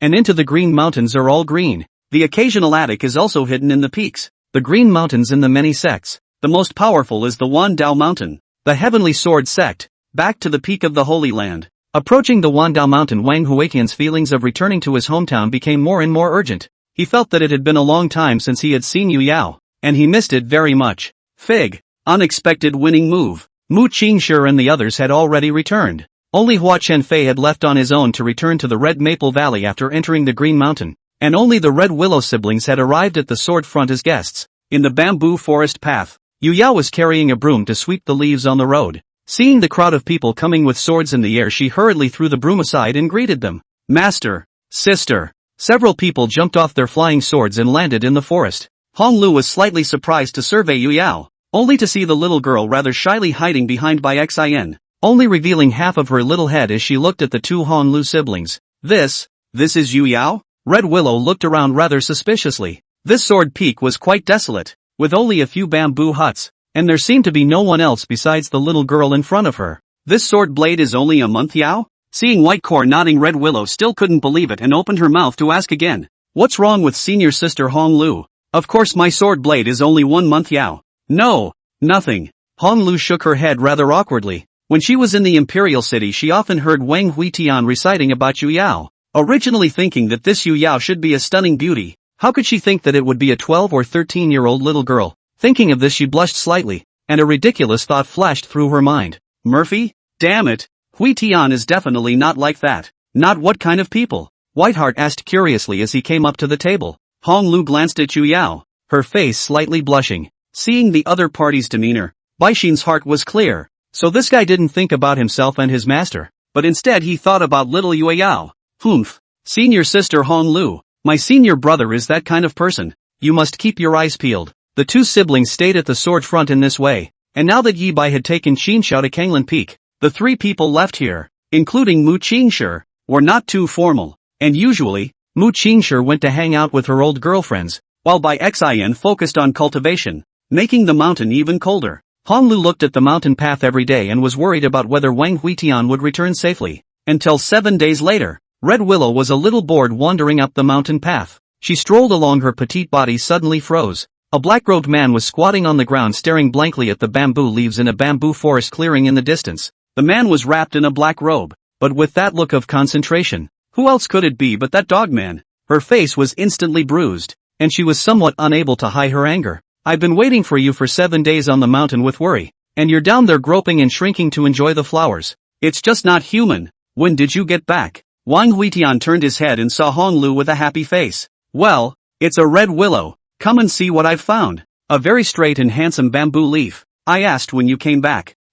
Been back 3 or 4 days. Holy, Red Willow couldn't hold it together. She really wanted to lift her sword and slice this asshole to death right now. As the people returned to Castle Peak, news of the changes in the Great Qin dynasty spread. Wang Daoyan was defeated in a battle with Wang Jinxian and was thrown into the everlasting forest by the latter's sealed cultivation. Wang Jinxian claimed the title of emperor. The first and second emperors were placed under house arrest. As for the third emperor, he fled. On the night of the emperor's title, the fourth prince wrote back from the Star Moon Pass to congratulate him, expressing his willingness to submit, and in the process, he looked for his aunt to cry for poverty, and Wang Jinxian sent a large amount of spirit stones in order to stabilize the situation. Since then, the power of Qin has fallen away, and I heard that countless old ministers have cried out outside the forest of eternal life, but I have not seen any of the late emperor appear. Wang Huitian does not make any comments on this matter. Everyone has their own destiny, but it has affected the destiny of countless people. The dragon Dan was planted by him on the first hole of the phaseless sword, adding a lot of power to the evil sword. As for the 7 gems stolen from Wang Jingxuan's scepter, they were refined and floated behind them to form a circle slowly rotating, looking quite divine. It contained the power of 7 attributes. They are gold, wood, water, fire, earth, starlight, and thunder. Ha ha ha, uaha, Master Mu Qing, come and fight. The current Wang Huitian felt horribly strong, lifting off the master's bamboo house to compete with it. Baixin and Yuya were shivering as they watched Mu Qingshi's bamboo house explode into pieces, while Hong Lu and Hong Luo went back to Red Maple Valley without seeing this amazing battle. On the floor of the blasted bamboo house, Patchouli rode on top of Wang Huitian, raising his fists and violently hammering. For her part, Mu Qingshi pressed Wang Huitian's hands to avoid him from counterattacking. Damn it, you 2-against-1 don't talk about martial virtues. Let go of this fairy. He, what's wrong with 2 beating one of you? My senior brother is still the head of Wandao Mountain. A word from my mother can recruit a group of star pickers. What are you going to fight with me? It's all about background and power. The beating lasted until late at night, and now he was all blood and flesh made of sword qi, and was very resistant to beatings. The 2 old sisters had a good fight. The next day on the boulder at the bottom of the mountain, Wang Huitian denounced Patchouli and Mu Qingshi for their thuggish behavior. Daichi smacked his lips as he listened from the sidelines. Little friend, then why didn't you use the power of the sword domain at that time? Wang Huitian scratched his head in chagrin. Sword domain range is too large. This fairy, if you use the fear of the sword blade, is difficult to protect. In fact, I have recently learned a sword can also defeat the 2 squatters, but the Patchouli ability is strange, but with the power of sealing. Hearing that Wang Huitian still had a sword, Dao Yi immediately had a bright light in his eyes and begged his grandpa and grandma to take a look at it. Wang Huitian drew imaginary pictures on the mountain rocks with his finger, and several crescent-shaped sword qi coalesced. Both of them stared mesmerized at the crescent moon imprint on the rock of the mountain. After a long time, Wang Huitian suddenly looked stagnant. There's something odd about this sword energy. It seems not a power that belongs to this world. As his words fell, a thunderbolt exploded in the sky. The mountain rain fell with a clatter, diluting the sword qi on the mountain rocks until it dissolved. Wang Huitian stood up. His eyes narrowed slightly to look in the direction of the main peak, the head of the 10,000 Paths art. Is it really demonic to be so proficient in the 10,000 paths? Rolling, a bolt of lightning ripped through the sky. After the lightning came the bells ringing from the main peak. There used to be an old saying on Mundo Mountain. When the main peak bell rings, life and death are hard to stop. This means summoning the head of Wanfeng to discuss a major event. There were 32,000 peaks in the Wandao Mountain, and if it wasn't an urgent matter it basically wouldn't be summoned at the same time. Chapter 35, The Demon Clan's Attack. In the Great Hall of the Heavenly Peak, tens of thousands of people were seated at the same time, and at a glance the heads were densely packed. Lu Qingshan on the main seat at the very front looked grave, and there were 2 more chairs on his side, which belonged to the Hall of Elders and the Hall of Punishment. The back is in accordance with the strength of the peaks are sorted down. Lok Wuji stood in front of Lu Qingshan and looked at the heads scurrying below him and shouted, "Time's up. Roll call." Some Heaven Peak disciples came out in a line to register the participants of this meeting. After all, there are often peak masters and elders traveling, or close to the critical moment cannot participate in the proceedings. Report, 32,000 peaks on Wandao Mountain. 31,800 should be here. 28,000 are here. The Hall of Elders is responsible for transmitting the results of the deliberations at the peak of the unarrival. The assembly has begun. Silence. At the very end of the hall,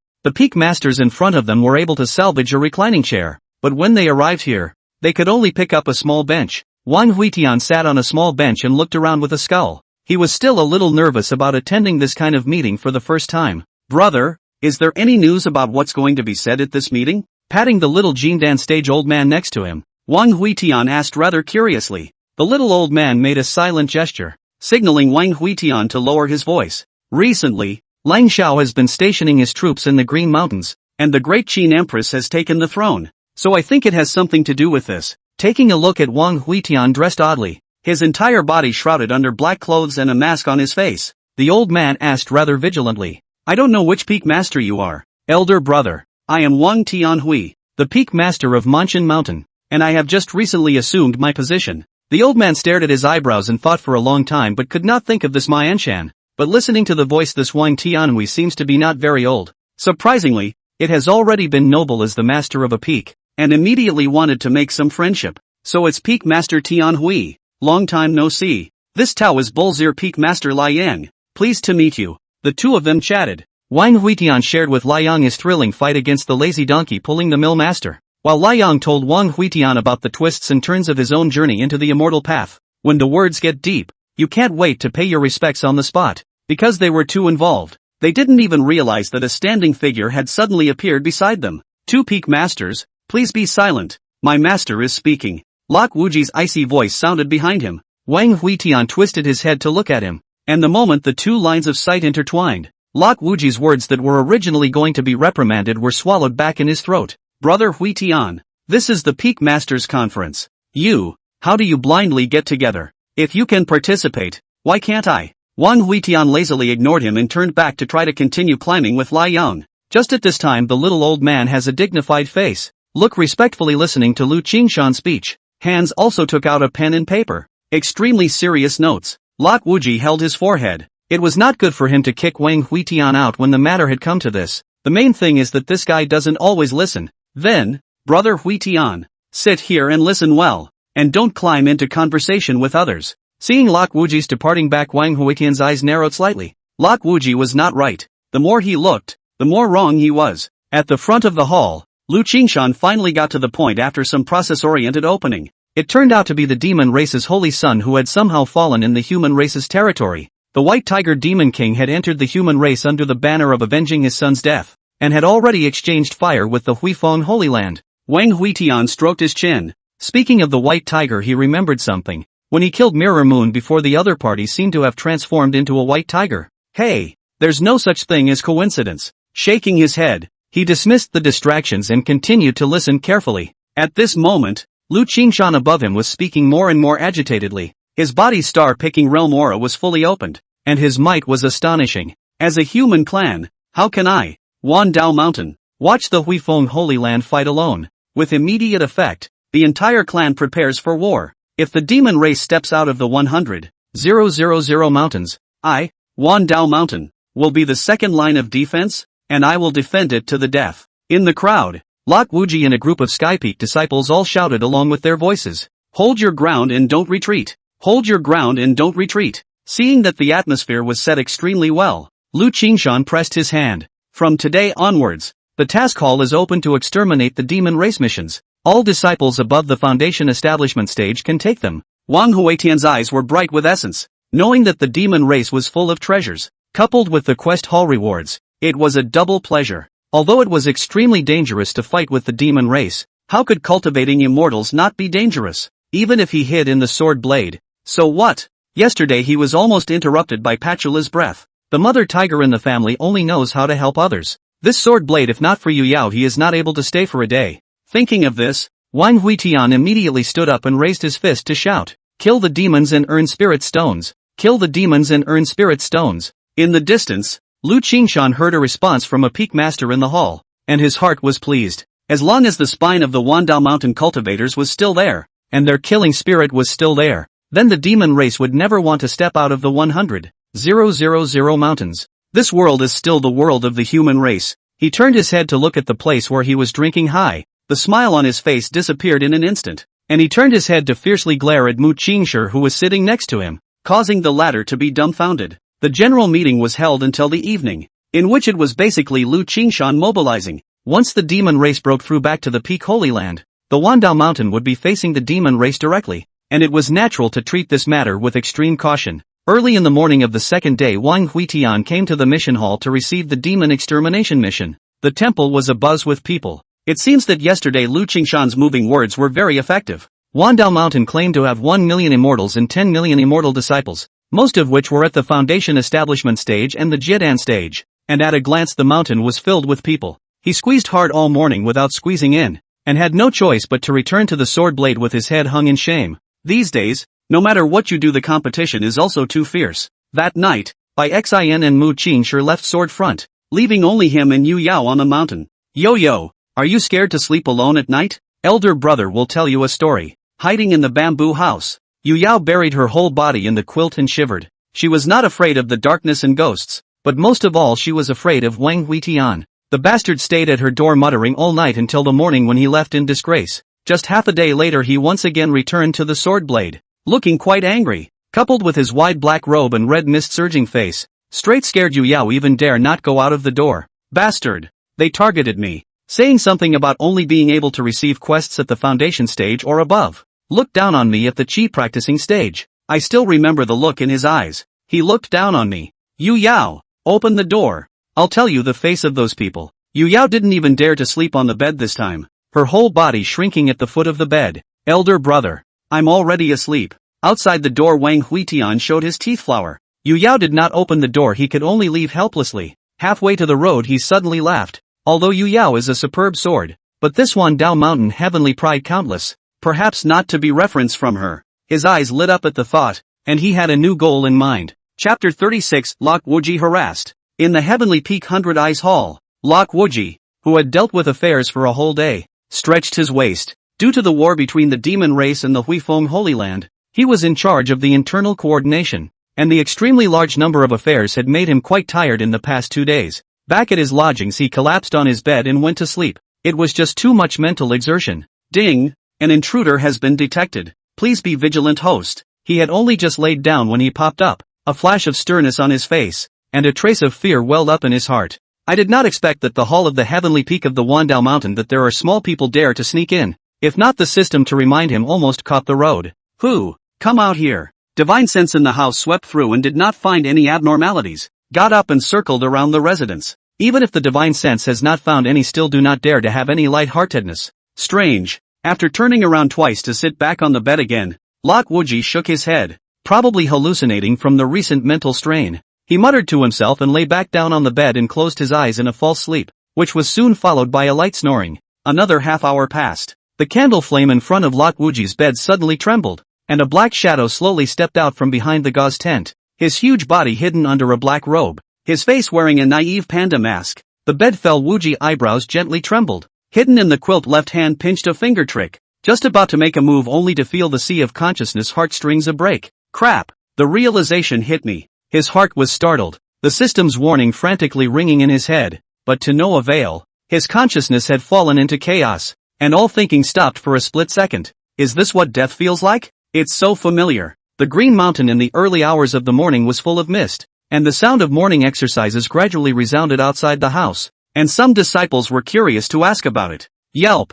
Is Brother Wuji not up yet? He's always the earliest. Shoo! I got up at 3 o'clock and saw that the candles were all still lit in Senior Brother Wuji's house, so I guess he's been under quite a bit of stress lately. Hearing his name vaguely, Lok Wuji inside the house jolted awake, gasping for air and checking his own situation in a panic. He only saw that he had been stripped clean all over his body, and his abdomen and chest had some markings written on them by a brush. Not only that, but he now felt drained and his bones felt like they were falling apart. System, what's happening? The voice in his head stammered. This, that. I'm sorry for your loss. After a half a second, the Heavenly Peak 100 Eyes Hall resounded with the sound of Lok Wuji's furious to the extreme, and that voice was so mournful that it traveled a long way, and even the disciples who were fetching water from under the mountain could hear it for real. Wang Huitian, I won't share the same fate as you, but even if this roar was even more mournful, Wang Huitian couldn't hear it anymore. He had just come down from the Thunderflame Peak at this moment, his brows furrowed deeply, his heart even more certain of the fact that Lok Wuji wasn't right. This was because the other party's spiritual roots seemed to have been planted later in life as well, differing slightly in subtle ways from those of other heavenly prides. It cannot be characterized too early, and the matter needs more study. As the war with the demon race became more and more intense, there were fewer and fewer disciples in the mountain, and from time to time, disciples who were seriously injured on the front line were sent back. Wang Huitian stood on the mountain road and watched a departing warship. The war has been fought to the present. Great Qin has not yet made a move. How to look at this matter reveals bizarre. Just then, a sparrow flew from the bottom of the mountain, and it circled around the sword blade before stopping on Wang Huitian's shoulder. Kiki-kiki-kiki-kiki-kiki-kiki-kiki-kiki-kiki-kiki-kiki-kiki. The sparrows chattered about something, and Wang Huitian turned around and walked towards the mountain. Go back and tell him not to be anxious, that all is for the best in heaven. Feeding the little sparrow a few pine nuts, the little guy ate his fill and once again flew up and disappeared into the mountains. Yua Yao, Senior Brother is back. Did you miss me? The mountain was quiet. There was no response, and Wang Huitian was used to it. In the past few days, he had a lot of insights into the physical examination of the many prides of Wandao Mountain, and some of the places he hadn't figured out before were also clear. If he were to carefully check Yu Yao's spiritual roots again, perhaps he would be able to completely solve his own problems, but after all, he is his own senior sister, and he still has to take a step-by-step approach. Inside the Heavenly Peak Great Hall, a bunch of heavenly pride gathered here, their hands holding up signs in a mass of anger. We want to see Senior Wuji. We want to see the Patriarch. I.e. Zhantian. Real name report Jianfeng Wang Huitian. Shameless dog thief while I was asleep knocked me to sleep and committed misdemeanor against me. I, Li Ji, will also sue him for sneaking into my house in the middle of the night and stripping me of my clothes. Lok Wuji's face is like a bitter melon. Although these people are reporting, but no one has evidence in their hands. Everyone was unconscious after being sneak attacked and finally stripped naked for research, and when they woke up with a start, they could only see Wang Huitian's back as he dashed down the mountain. Lok Wuji had no choice but to go to the top of the mountain to report to Lu Qingshan when he got this matter. On the back of the mountain, along the road with dense green willows, shadowed willow branches between the attic courtyard building hidden. Through the shade of the willow in the distance appeared a pavilion. There are two people sitting in the pavilion. One of them is Lu Qingshan, and the other is a white-haired old man with a kind face and a gentle demeanor, which seems approachable. Senior, junior sister is really too much. Last time she broke my 100 eyes haul. Then she hung out with that patchouli and came to my spirit medicine pavilion to steal wine to drink. Now I heard that she went to the Return Peak Sacred Ground and is not honest either. A couple of days ago the elders of the Return Peak Sacred Ground even complained with me and told me to change the lead peak master. The old man stroked his beard and laughed softly, a pampered look on his face. She is the youngest of your siblings. She is naughty. As a senior brother you should be more tolerant. Don't lose the pattern of being a senior brother. Lu Qingshan bitter face, quite a bit of resentment. Obviously is the little sister mess. The result of the master said I pattern small. This to find who say reason. At this moment, Lok Wuji came closer and saluted the two.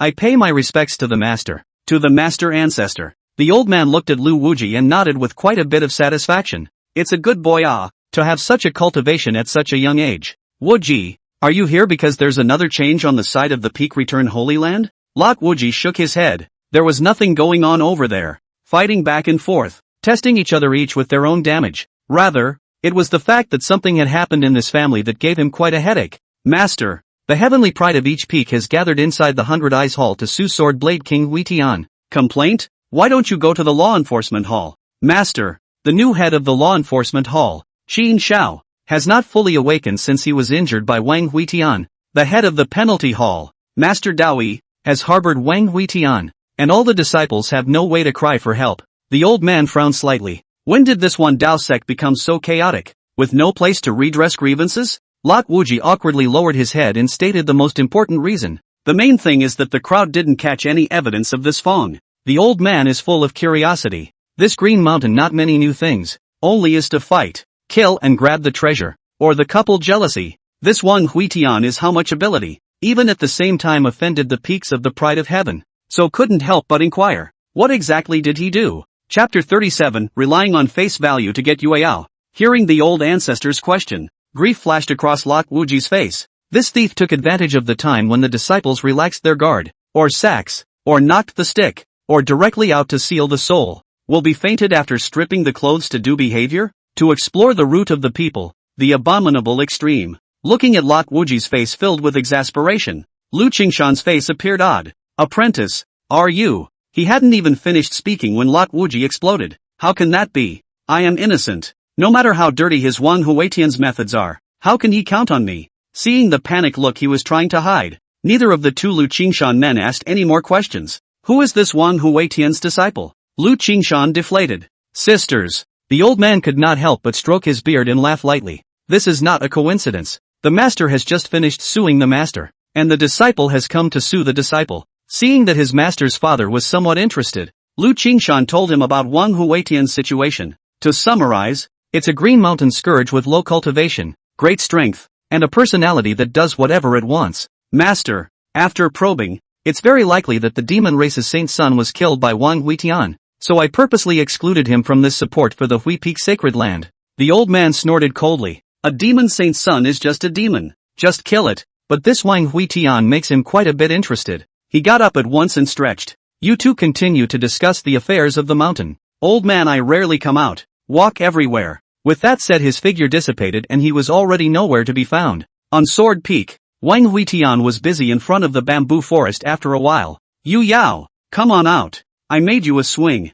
Seeing no ringing, he cupped his chin in contemplation for a moment. Yu Yao, elder brother caught a beautiful flower butterfly. If you don't come, I'll let you go. Sighing, Wang Huitian helplessly sat down on the mountain path verdant stone. He had already exerted all his strength, but now Yu Yao was like a scared bird. There was absolutely no chance to take advantage of it. The majesty of a senior brother has been lost. How difficult it is to establish it again. Just when he felt that this matter was hopeless, a small head emerged from behind the bamboo forest, and Yu Yao spoke crisply. Elder brother, I'm scared to look at you now with that look. Wang Huitian froze for a moment. So what Yu Yao was afraid of was this face of his? It wasn't just chipped skin that looked a little scarlet. And how cute was it that he was wearing a panda mask? Wang Huitian raised his hand and the panda mask on his face fell off. revealing the hideous face made of scarlet sword qi, which did look a little creepy. His fingertips pinched. Countless white silk threads intertwined in his face. These threads were extremely thin, thinner than ever, intertwined with each other as if they were weaving cloth hard to weave a pale face on his face. Wang Huatian's hood slid down, and 3,000 silver threads drifted out behind his head, looking unusually eerie and beautiful. At this moment Xiao Yueyao was dumbfounded. It was really too handsome, like walking out of a painting. Seeing Yu Yao's expression, Wang Huatian's mouth curled up slightly. It is true that relying on what the feelings of senior siblings is not reliable at all. To deal with a woman must also be to look at the face. Face value is justice. Ha ha ha ha. A good hand of ethereal sword qi transforming into silk. What a handsome sword face. What a sword man. The mountain suddenly sounded a pale shout of approval. Wang Huitian looked at the sound. I do not know when the mountain road actually appeared a white-haired old man. The old man turned his head to look at Yu Yao again between shouts of good luck, and he couldn't stop laughing even more. Ha ha ha. The young master is really good at this. Not only did he take in a sword Dao heavenly pride, but he even took in an innate sword body. Wang Huitian frowned at the old man, addressing his master as little master and calling him so intimately. Murphy, could your excellency be my master's concubine? The old man's loud laughter came to an abrupt end. What a little brat, can you say that? Kid, I'm your master's master. You should call me master. The old man walked up and carefully looked at Wang Huitian. His cultivation level was no better than that of Mu Qingshi and the others, so he naturally saw the condition of the other party's body. His frown grew tighter and tighter, and finally his whole face screwed together. Odd. The sword energy gathers but doesn't disperse. The blood veins of his body are scattered, and he's still alive just like that. Wang Huitian was unimpressed by the old man's comment. Dead? He's a debtor to the heavenly Dao. He owes a lot of money. Does the heavenly Dao want to let him die? Catch it, kid. It might be useful to you. The old man threw a yellow leather book to Wang Huitian, who took it and gazed at it. Basic smithing in its entirety? Using yourself as a weapon and aura as fire. You may be able to walk out on a whole new path. Wang Huitian flipped the book open, which explained various basic refining methods that were extremely refuted. Another thing that burned money. He didn't know how many spirit stones he would have to smash into it just to practice his smithing techniques. He was so poor right now. When he looked up again the old man had already left. Wang Huatian's eyes swept over the green bamboos that filled the mountain, and suddenly his eyes lit up. Maybe practice with the junkiest materials first. This mangosteen is pretty good. When he said it, he started chopping bamboo on the second day and practiced carving refining formations on bamboo, which was a delicate job, but it wasn't that hard for Wang Huitian. He could weave his skin with his sword qi, and carving formations on bamboo was simply child's play. Elder brother, you cut down master's favorite green bamboo. Will she be angry when she comes back? Of course not. Master planted the bamboo actually to feel the sharpness of the bamboo shoots when they break through the land. This bamboo is in fact nothing more than a superfluous object for master. When Yu Yao heard it, she felt that it was quite reasonable. Bamboo shoots grow. Pulling out of the ground is indeed quite the same as the principle of the sword road. Then, elder brother, let me help you. Yu Yao was chopping bamboo on the side while he practiced formation carving with great results. The bamboo that was practiced and wasted was casually thrown aside, all able to add a few hundred bamboo houses to Jianfeng. A few days later the sword blade became bare. The already small sword blade looked like a round earth egg general. The bamboo house on the mountain became extremely conspicuous. Daoi leaned against the boulder and sipped a small drink with a cozy face. Kid, aren't you afraid your master will come back to kill you? Wang Huitian returned while weaving baskets with bamboo strips. Whether she comes back to find the sword blade or not is one thing. Besides, the green bamboo was chopped by Yu Yao. What has it got to do with me? Yu Yao, who was happily carrying a bamboo tube, heard this and her pretty face froze. The bamboo tube on her shoulder rolled to the ground with a crash, and she could not stop her tears from rolling in her eyes. Wang Huitian glared at Daoi and hurriedly ran up to comfort Yu Yao. Xiao Yao, don't be afraid. I'll intercede for you when master comes back. Tears rolled down Yu Yao's cheeks as she sucked in her nose and stared accusingly at Wang Huitian. What do you mean? Intercede for me? I'm obviously helping you cut the bamboo. Daoi contemptuously glanced at Wang Huitian. This guy really never does anything. Such a cute and well-behaved little sister to bully. Simply heartless. Just then a sword light lit up in the sky, and it seemed that a cultivator was visiting. Chapter 38, Senior Brother Goes Down the Mountain Again. The sword light landed on the ground. The visitor was wearing a green official robe. His face was white and beardless. As soon as he opened his mouth, it was a demonic soft eunuch's accent. His eyes swept over the blade of the sword and finally landed on Wang Huitian. Yo, my son, I've found you. Her Majesty the Empress has an order. Kneel down and accept it. Wang Huitian straightened up, some surprise in his heart. But he has been cut off from Wang Jinshan, cut off the righteousness. How this also chased to the green hills. With a wary glance at the holy decree in the old eunuch's hand, Wang Huitian waved his hand. I'm sorry, this eunuch. Go to my guardian and pronounce the decree. I'm too young to read this. Daichi waved the eunuch over to the side. Bring it to me and I'll look at it. He was unconcerned. And with a clawed hand the imperial decree flew into his hand. TSK, I'll go. The empress has sent you home to inherit the throne. Wang Huitian walked up and casually glanced at the content of the imperial decree. The approximate meaning was not too far from what Dowie said, allowing him to go to the imperial city to be crowned as the crown prince and enter the eastern palace. He threw the imperial decree back with a sneer. Wang Jinshan that really didn't have a good heart, now that her ascension to the throne is quite controversial. Although she has attracted a group of courtiers, but there must also be a large number of noble and old ministers opposed to the establishment of himself as the crown prince of the East Palace will be able to divert the fire. No matter what, Wang Jinshan was also of the status of the eldest princess, while she herself was surnamed Yi even though she was surnamed Wang. This is a young conspiracy. His edict is a disaster. Tell the opposing courtiers that she only Wang Huitian heir. As long as the solution Wang Huitian de Qin will always belong to the Wang family. The old eunuch hid his hand in his sleeve, ignoring the imperial decree that was thrown back. Anyway, the old slave's holy decree has already been delivered. Whether or not to return to the imperial city is still up to your son to decide. So the old slave will take his leave. Watching the other party's imperial sword leave, the corner of Wang Huitian's mouth curled up in a slight smile. Doesn't matter. Strength is the fundamental to determine everything. Wang Jinshan dare not kill him dare. Wang Jinshan dare not do things he dared. De Qin cannot have heard of the Green Mountain Sword Song. Xiao Yao. Go to the nearby sky peak and dig up some pottery clay. Today we'll refine pottery. Senior brother. Will digging clay make the sect master angry? Wang Huitian glanced at the little girl and reached out to rub his head her somewhat messy hair. Silly girl, he's the master, in charge of the entire Wandao Mountain. Do you know how big the Wandao Mountain is? 32,000 peaks. Who cares about your clay? Go on. Yu Yao felt the warm palm above her head and was a bit dumbfounded for a moment. Elder brother was really gentle. His palms were warm. His smile was warm. Even the tone of his voice. Okay, senior brother. Yu Yao promises to complete the task. In the next half a month, Wang Huitian's entire body was immersed in the middle of refining. He had always been very focused on doing things, and the way of refining was refuted. During this half-month he refined bamboo swords, wove baskets, fired pottery, and brewed wine from it. That basic refining full solution has been mastered by him for the most part. The entire sword peak at this time are stuffed with large and small ceramic pots. Some of these pots can change the size. Some can store items to form a space of their own.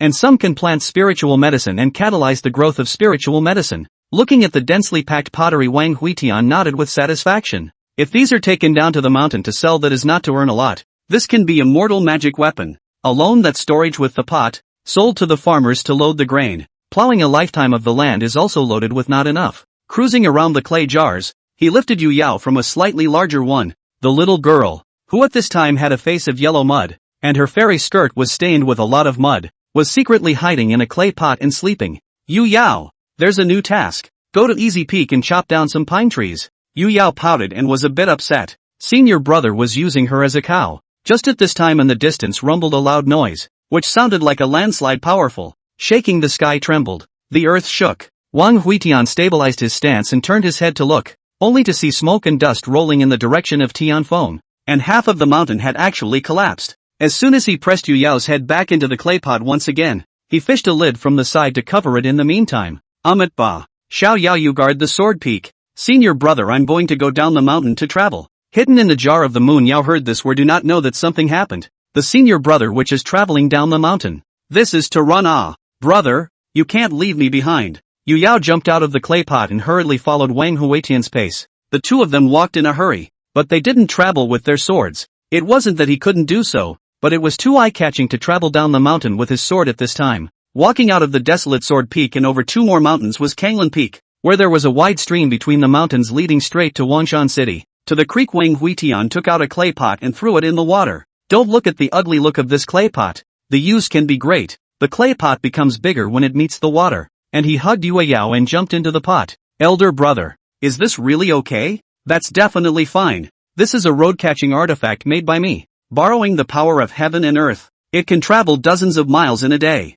The clay pots traveled downstream, swirling in the stream, inevitably bumping against the rocks. Knock. Yu Yao's little head hit the ground and she only felt a little dizzy. She didn't have time to think too much before the stream steeply became turbulent. Knock knock. The two had just left Sword Peak shortly before dozens of sword lights came from Heavenly Peak, and the sword lights slid across the top of Sword Peak for half a second before turning back again. They finally determined that this was Sword Peak after circling around the top of the mountain. Lu Qingshan and Lok Wuji stopped their imperial swords on top of two large clay pots, and the entire Sword Peak was piled up with large and small clay pots, so there was not even a place to put their feet down. Master, is this really Sword Peak? Lu Qingshan face ugly. The original beautiful scenery of the Sword Peak, and now it is like a lump on the head of Buddha. He was originally angry to the extreme because the Heavenly Peak had collapsed a mountain, but now that he saw this miserable appearance of Jianfeng, suddenly his anger subsided a lot. Divine sense swept around. Besides the jars or baskets, there are also some bundles of bamboo swords and long bows.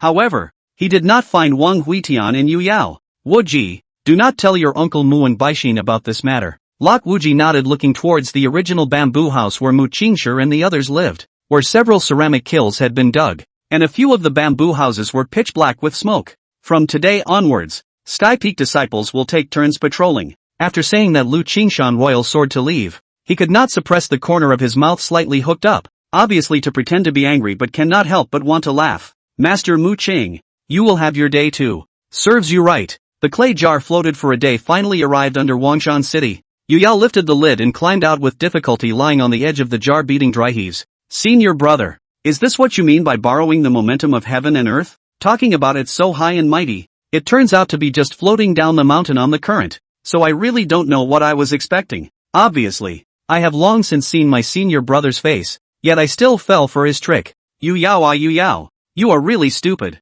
Wang Huitian crawled out from the bottom of the jar and plopped down next to Yu Yao, with indifference and coldness on his face. Vomit. Chapter 39, Waiting for the Faithful One. Elder brother, where are we going? Yu Yao looked at the medicine field outside the city as well as not far away Wangshan City for a while, some bewilderment. She had never been out of the door since she was a child, and then went up to the Sword Peak, also never went down the mountain. For the outside world can be said to be both curious and afraid. Wang Huitian stroked Yu Yao's little head, and there was a flash of cold light in his eyes. This earthly cultivation is not like cultivation on the mountain. We have to fight for luck and chance. Unlike the mountain where we are so indifferent to our desires. We can't go to the 100,000 great mountains. Master and sister are over there. And we can't go to the great Qin imperial city. Recently there will be a saint's secret realm coming out in Sangzhou. So let's go and make a scene. Yu Yao frowned and pondered for a while. Right now she only dared to believe 3 parts of her senior brother's words. She asked with a skeptical attitude. Senior brother, you spend all day on the mountain refining weapons.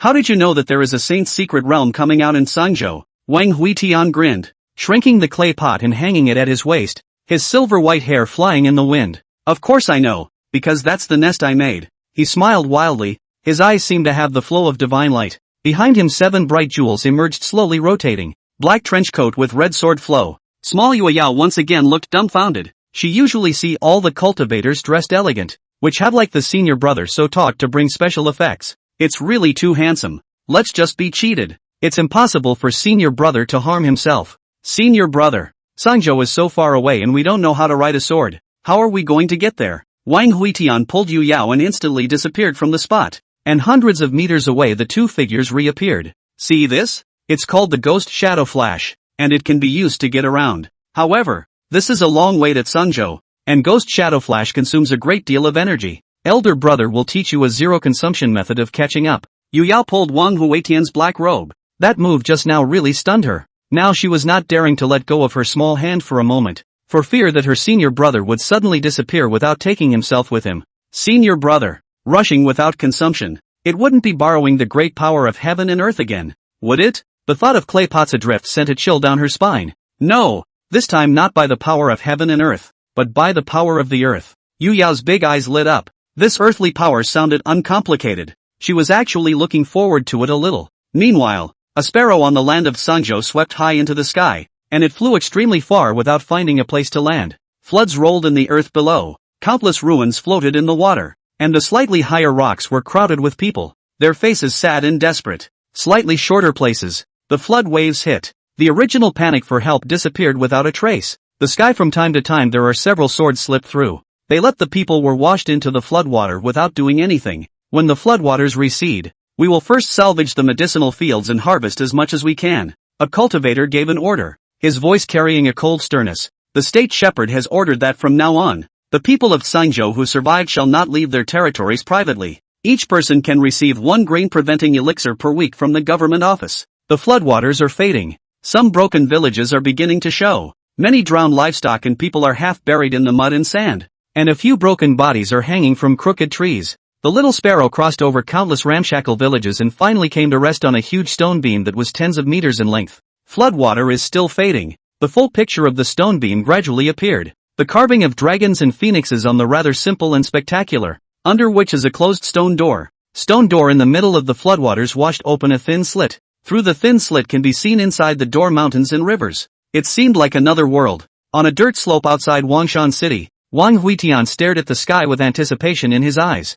Senior, what are we waiting for? Wait for the news to fly for a while. This was the route for Qingshan to Tsangzhou. Once the news of the secret realm of saints in Tsangzhou spread, it would surely attract a large number of cultivators to go there. And at that time, there would surely be a large number of flying boats passing by here. Brother, I'm hungry. Where's the pills that master gave you to dispel? Finished. Catch the roadside weeds to relieve yourself first. Someone will be passing by soon. Yu Yao glanced at the mountain. There wasn't even a single wild fruit. And in the end, she could only stare blearily at the sky in anticipation of the so-called fated person. This wait was 3 days, and a pure white flying boat slowly came from the sky. Yu Yao excitedly climbed up, staring at the flying boat with her eyes glowing, like a long hungry wolf seeing its prey. Senior brother, let's hijack it. Wang Huitian frowned as he looked at the familiar flying boat in the sky. Xiao Yao, let's change. We can't eat even if we're hungry. No, elder brother. I'm starving. Looking at the little girl's hungry look, Wang Huitian could only sigh helplessly. Forget it. Who let it be his own little sister? Who will he spoil if he doesn't? Sword chimes rang out and the sky steeply lit up as countless sword lights rose up from the ground. Stop the comber. On the flying boat, Qing Bai Hua's face changed greatly. She panicked and ordered the sword servant to turn the flying boat around. It is not appropriate to go out today. Only it was too late. 2 figures appeared in front of him in a flash of starlight. One of them with long silver white hair and a handsome face, while the other was a small, frame-smoking girl who looked like she had deep-set eyes, withered hair, a yellow face, and mud stains on her face. Bring out the food. The little girl's face was fierce, and she stared viciously at Qing Bai Hua just as she came on board, sending a chill down her spine. Is there any mistake? The house is being robbed? Madaka! Behind the 4 sword service at the same time to draw their swords, green-white flowers in the hands of a soft thin long sword also flew out from the sleeve. This time what to say also have to fight. She at least is the Wandao Mountain Pride, the young generation leader.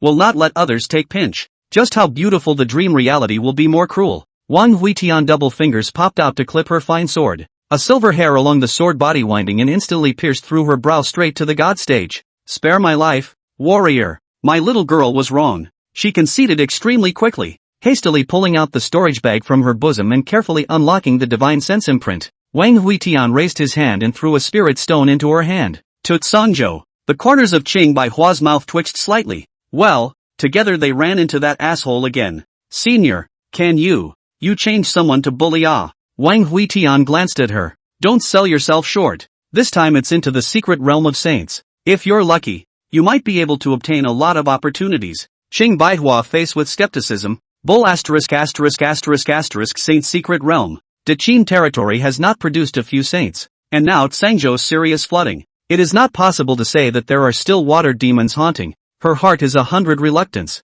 But the people under the roof. The situation is stronger than others. Then senior, let's make an agreement. You can't lift my veil again. After all, my little girl is quite beautiful. The veil will be insecure if it falls off. In the Free Peak when there was a time when my veil unfortunately fell, there are horny people were stunned on the spot. Those days I cannot sleep at night. Always feel. Yu Yao grasped the Pure Valley pill and stuffed it into her mouth. Full of curiosity, she came forward wanting to take a look at this so-called quite a look. Shut the up. Wang Huitian glared at Qing Bai Hua, stiffening what she wanted to say afterward. Stop nagging and I'll shove yo-yo socks in your mouth. Chapter 40, Inviting the King into the Jar. Soon after the crowd left, the news of the saint's secret realm coming out spread in the Green Mountains, and at once everyone felt that the demon battlefield didn't smell good anymore. How much did you earn by killing a demon even with the rewards plus materials? Into the secret realm of the saints to pick up a strain of spirit medicine are priceless treasures. Countless pride from various sects rushed to Tsangzhou, fearing that they would not be able to drink the soup if they went late.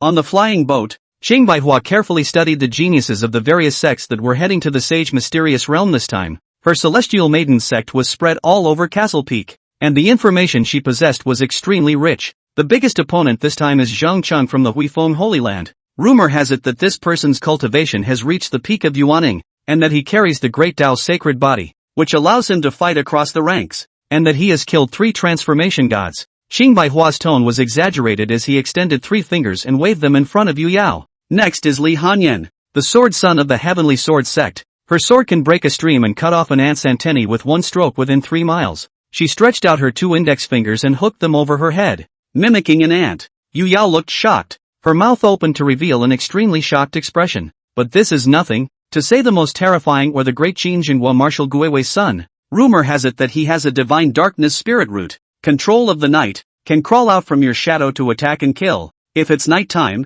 catch whoever dies. Picking the star to come is not good enough, she said as she secretly maneuvered a white ribbon to poke out from behind Yu Yao. The ribbon gently tapped the latter's shoulder, instantly frightening Yu Yao with a cry of surprise. Ah! Elder brother, save me. Wang Huitian's brain was filled with black lines as he twisted his head. If you dare to scare my senior sister again, I'll strip you naked and hang you on the bow of the boat. But don't worry, I'll leave the veil on for you when the time comes. Qing Baihua hid a cold shiver. She now knows the identity of Wang Huitian, the nightmare of many male cultivators of the Wandao Mountain, the culprit of digging down the heavenly peaks. Others may just be scared to scare. This goods is what all things to do. How did she end up in the hands of this asshole? It's almost like heaven is jealous of her. As the flying boats approached Sangzhou, there were more and more flying boats around, all heading in one direction. It seemed that many sects had gotten the news and were rushing over. But Sangzhou state of Daqin is ahead. The state pastor has ordered that those who enter must pay 1,000 spirit stones.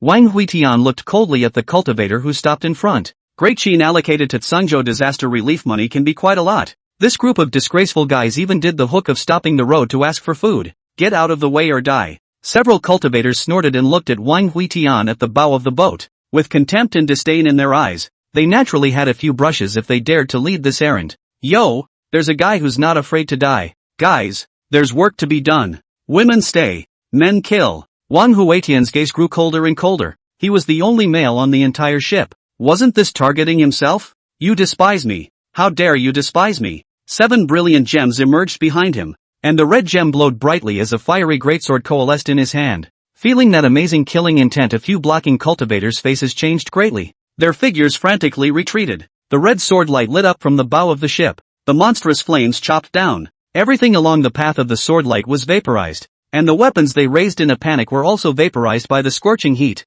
And when the flames dispersed, only an azure blue was left in the original place. Ah, this sky is beautiful. Sighing, Wang Huitian turned his head to look to the side, where a warship was approaching. This warship was extremely large, with hundreds of people standing on it, wearing uniform black battle armor. A man dressed in black on the bow of the boat slightly clasped his fist towards Wang Huitian. My name is Dark Knight. Meet the king of Jinbei. Wang Huitian flung his sleeve and twisted his head into the cabin. What is the status of the son of the Jinghua Marshal? And what is he worthy to talk to himself? Seeing Wang Huitian ignoring himself, a trace of gloom flashed in Dark Knight's eyes. Humph, just a lost dog. Let's see how much longer you can still be proud of yourself. Men, send the news of King Jinbei's appearance in Sangzhou back to the imperial city. He was aware of the fact that right now in the Great Qin dynasty, no matter if they were in favor of Wang Jinxian or against Wang Jinxian, none of them wanted Wang Huitian to die. As long as the news of him being in Sangzhou spreads out, this place will become his hell, and he will face the blockade and pursuit of the entire Qin imperial court.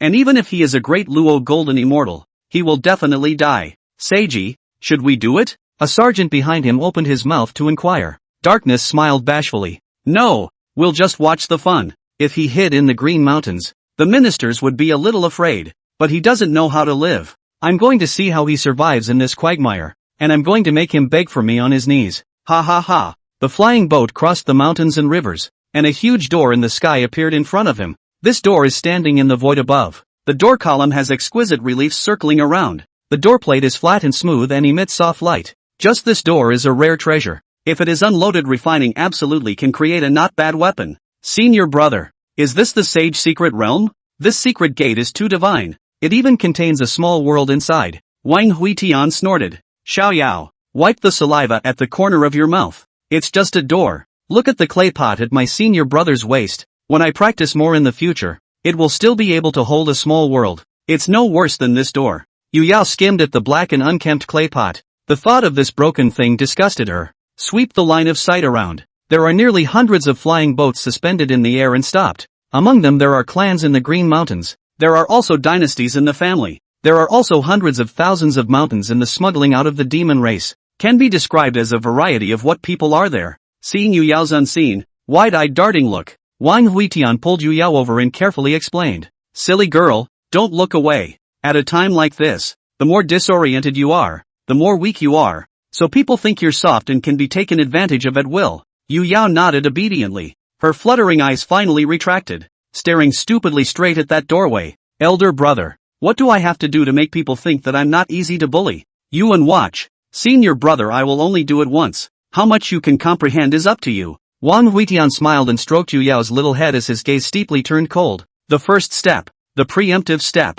He took a step out to float outside the flying boat, and his gaze swept around towards the many flying boats. Yo! People come quite together. A group of garbage also dare to compete with me for this opportunity. Simply do not know the death of life. The jewel behind him spun into a colorful halo. His black trench coat fluttered in the air, and his scarlet sword aura was like a flowing ribbon of color emitting an aura of danger. The gazes of the people on the surrounding flying boats all looked toward this, their complexions tinged with gravity. Yu Yao's big eyes fluttered with blind adoration. Griffins, start running for your lives as soon as you enter this door. I love to see you hiss in despair. Ah ha ha ha ha. Once again, he stepped out and his figure had already arrived before the stone door, and he pressed toward the huge door between his palms, lifting up. Open. A loud rumbling sound came from the slim doorway that slowly grew larger. Wang Huitian turned on his side, placing one hand on his abdomen and slowly pointing towards the door with the other. Gentlemen, please enter the urn. Chapter 41, Slamming the Door. No one dares to move on top of a group of flying boats.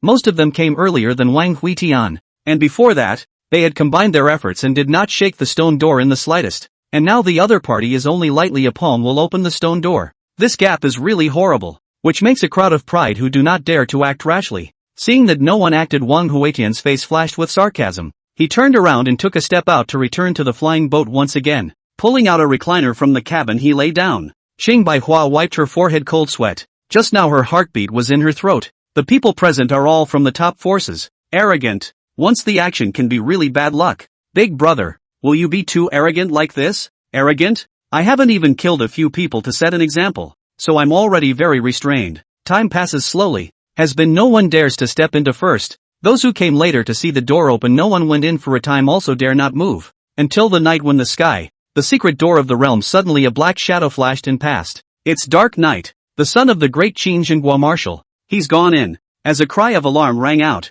countless cultivators rushed towards the secret realm at the same time, with a few of them being the swiftest. Zhang Cheng of the Huifeng Holy Land was like an ancient titan, his lanky body charging across the room. Some of the cultivators who ran slowly were crashed into a bloody mist by him, and Li Han Yen, the sword son of the Heavenly Sword Sect, was like a bolt of lightning, which was also incredibly fast. Hearing the ringing, Wang Huitian slightly opened his eyes and yawned. This year's cultivators can be really cautious. Hard to stand stupidly and wait for a whole day. He sighed as he glanced at the crowd of people fishtailing below. There are a few star pickers, and I don't know if there is an entryway hidden in them. Xiao Yao, come here. Yu Yao obediently came to the front of the body. Senior brother, aren't we going in to grab the treasure yet? Panic about what? Wang Huitian pulled over Yu Yao's small hand and stretched out his index finger to draw a circle in her palm. A wisp of breeze coalesced and slowly rotated. Feel this sword intent carefully. If you can comprehend it, where the breeze passes through, nothing can be broken without peeling the skin and cutting the bones.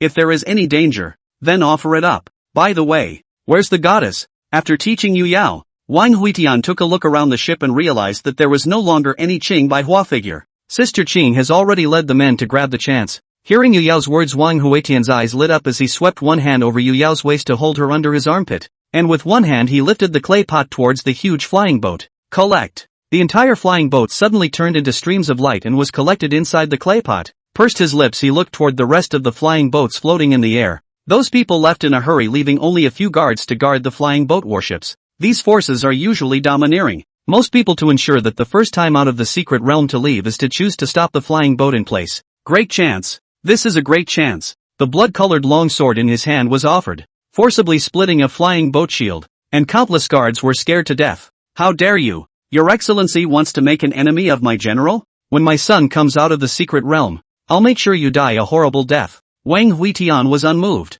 forcibly driving a group of guards off the flying boat and then using a clay pot to put the flying boat away. He's afraid of some asshole son of a? It's not clear if you can get out of the secret realm, and even if you do, you can only walk back. The air these flying boats shield although open, but in his sword is papier-mâché general. Just a sword can break the protection to fall to the slaughter. Those who want to open the boat to escape him directly out of the sword to knock it down. What I cannot get, others will not want to get. In just tens of minutes the originally crowded secret realm gate was empty. Yu Yao's mouth was wide open and her expression was shocked. How many spirit stones must be earned in this way? To know that many peaks in Wandao Mountain could not come up with a complete flying boat. It turns out that elder brother has been counting on this for a long time. Since when? Presumably, he had plotted all this from the time he was refining the clay pots. Was this the true strength of senior brother? Instead of swordplay, this mastery of the situation was something she admired even more. Brother, can you give me one? Wang Huitian pinched her little nose. Ha ha ha.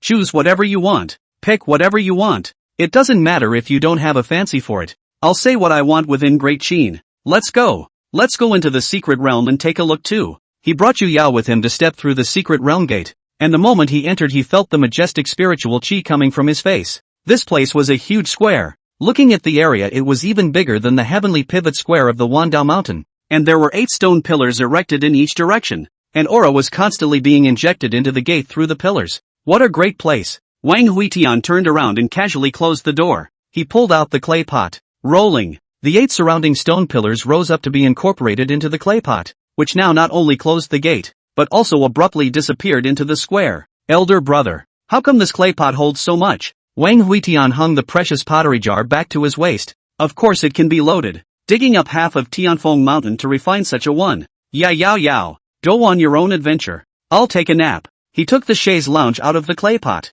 found a leeward opening and lay down. Sangzhou Earth. Originally stood the location of the stone door. A slender figure appeared in place. His withered arm gently stroked over the disappeared stone door, his eyes with extreme resentment. Ha ha ha, Wang Huitian. Back then, you forcibly borrowed the weather's fortune. Do you think that this will be able to suppress me? I'm back again. With madness on his face, he turned his head violently to the sky, where a flying boat was traveling rapidly. On the flying boat Lok Wuji frowned slightly as he sensed a powerful killing intent from the figure in the distance. He's crazy. He's just arrived, and he's not pissing anyone off. So why is he being watched? Ding! Son of Fortune detected. The opponent's current luck value is 300.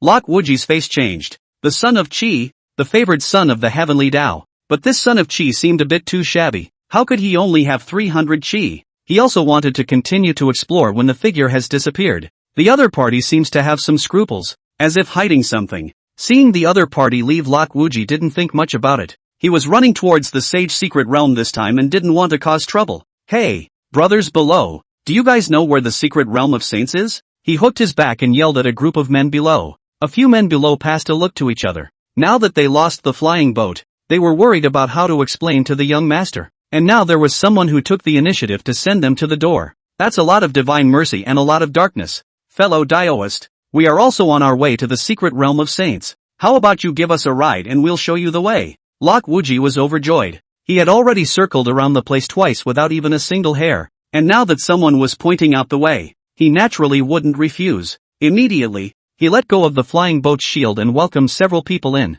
Gentlemen, please also point out the direction. We will go there immediately. A few people got on the flying boat to kill the machine immediately. Fellow Daoist, robbing. Chapter 42, The Adventures of Yu Yao. The rivers and lakes are dangerous and the world is going downhill. Lok Wuji searched for half a day and still didn't see the so-called saint's secret realm. Instead, he was stared at by countless low-ranking cultivators, and his flying boat had already been robbed 8 times in just this half a day's work. What kind of is this place? What's this mess? Although these cultivators were not very strong, they were not tired of it, and they were simply bottomless for this flying boat. Some rely on deception, rely on treasures to seduce. Some use the beauty trick, and some use flying swords to attack the flying boat barrier from a long distance away. Doing everything, and even later they formed an alliance to try to rob it hard. Compared to Lok Wuji's fleeing around, Wang Huitian was living a very comfortable life. His body's phaseless bone was crazily absorbing the spiritual qi within the secret area. and his cultivation had already broken through to the third level of Qi cultivation.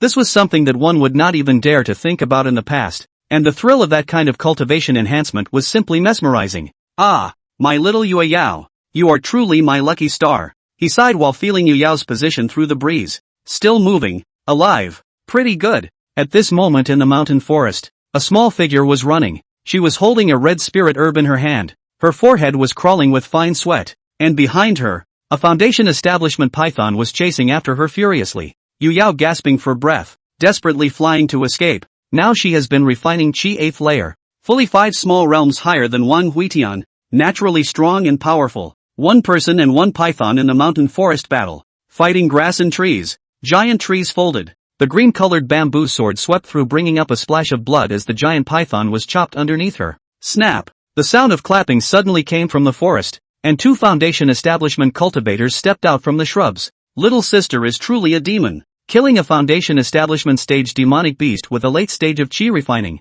Awesome! The 2 of them had heard about the fight long ago and hid on the sidelines. And now that the demonic beast had been killed and Yu Yao was exhausted, it was just the right time to take advantage of the fire. I don't know what kind of elixir the little sister has robbed from this demonic beast. Can you bring it out for us to take a look? Yu Yao's face was indifferent, but her small hands were panicked as she hid the red spirit grass behind her. She pulled out the bamboo sword inserted in the python's body, and faced the 2 Foundation builders directly without any fear. Yo, people come quite together. Ah, a group of garbage also dare to compete with me for this opportunity. Simply do not know the death of life. It was the first move her senior brother had taught her, to preempt a word and copy it. Seeing the little girl's stance to fight for her life, the 2 Foundation establishment stages cursed and left. How unfortunate. I thought it was some kind of treasure, but it turns out to be 100-year-old broken heart grass. That's it.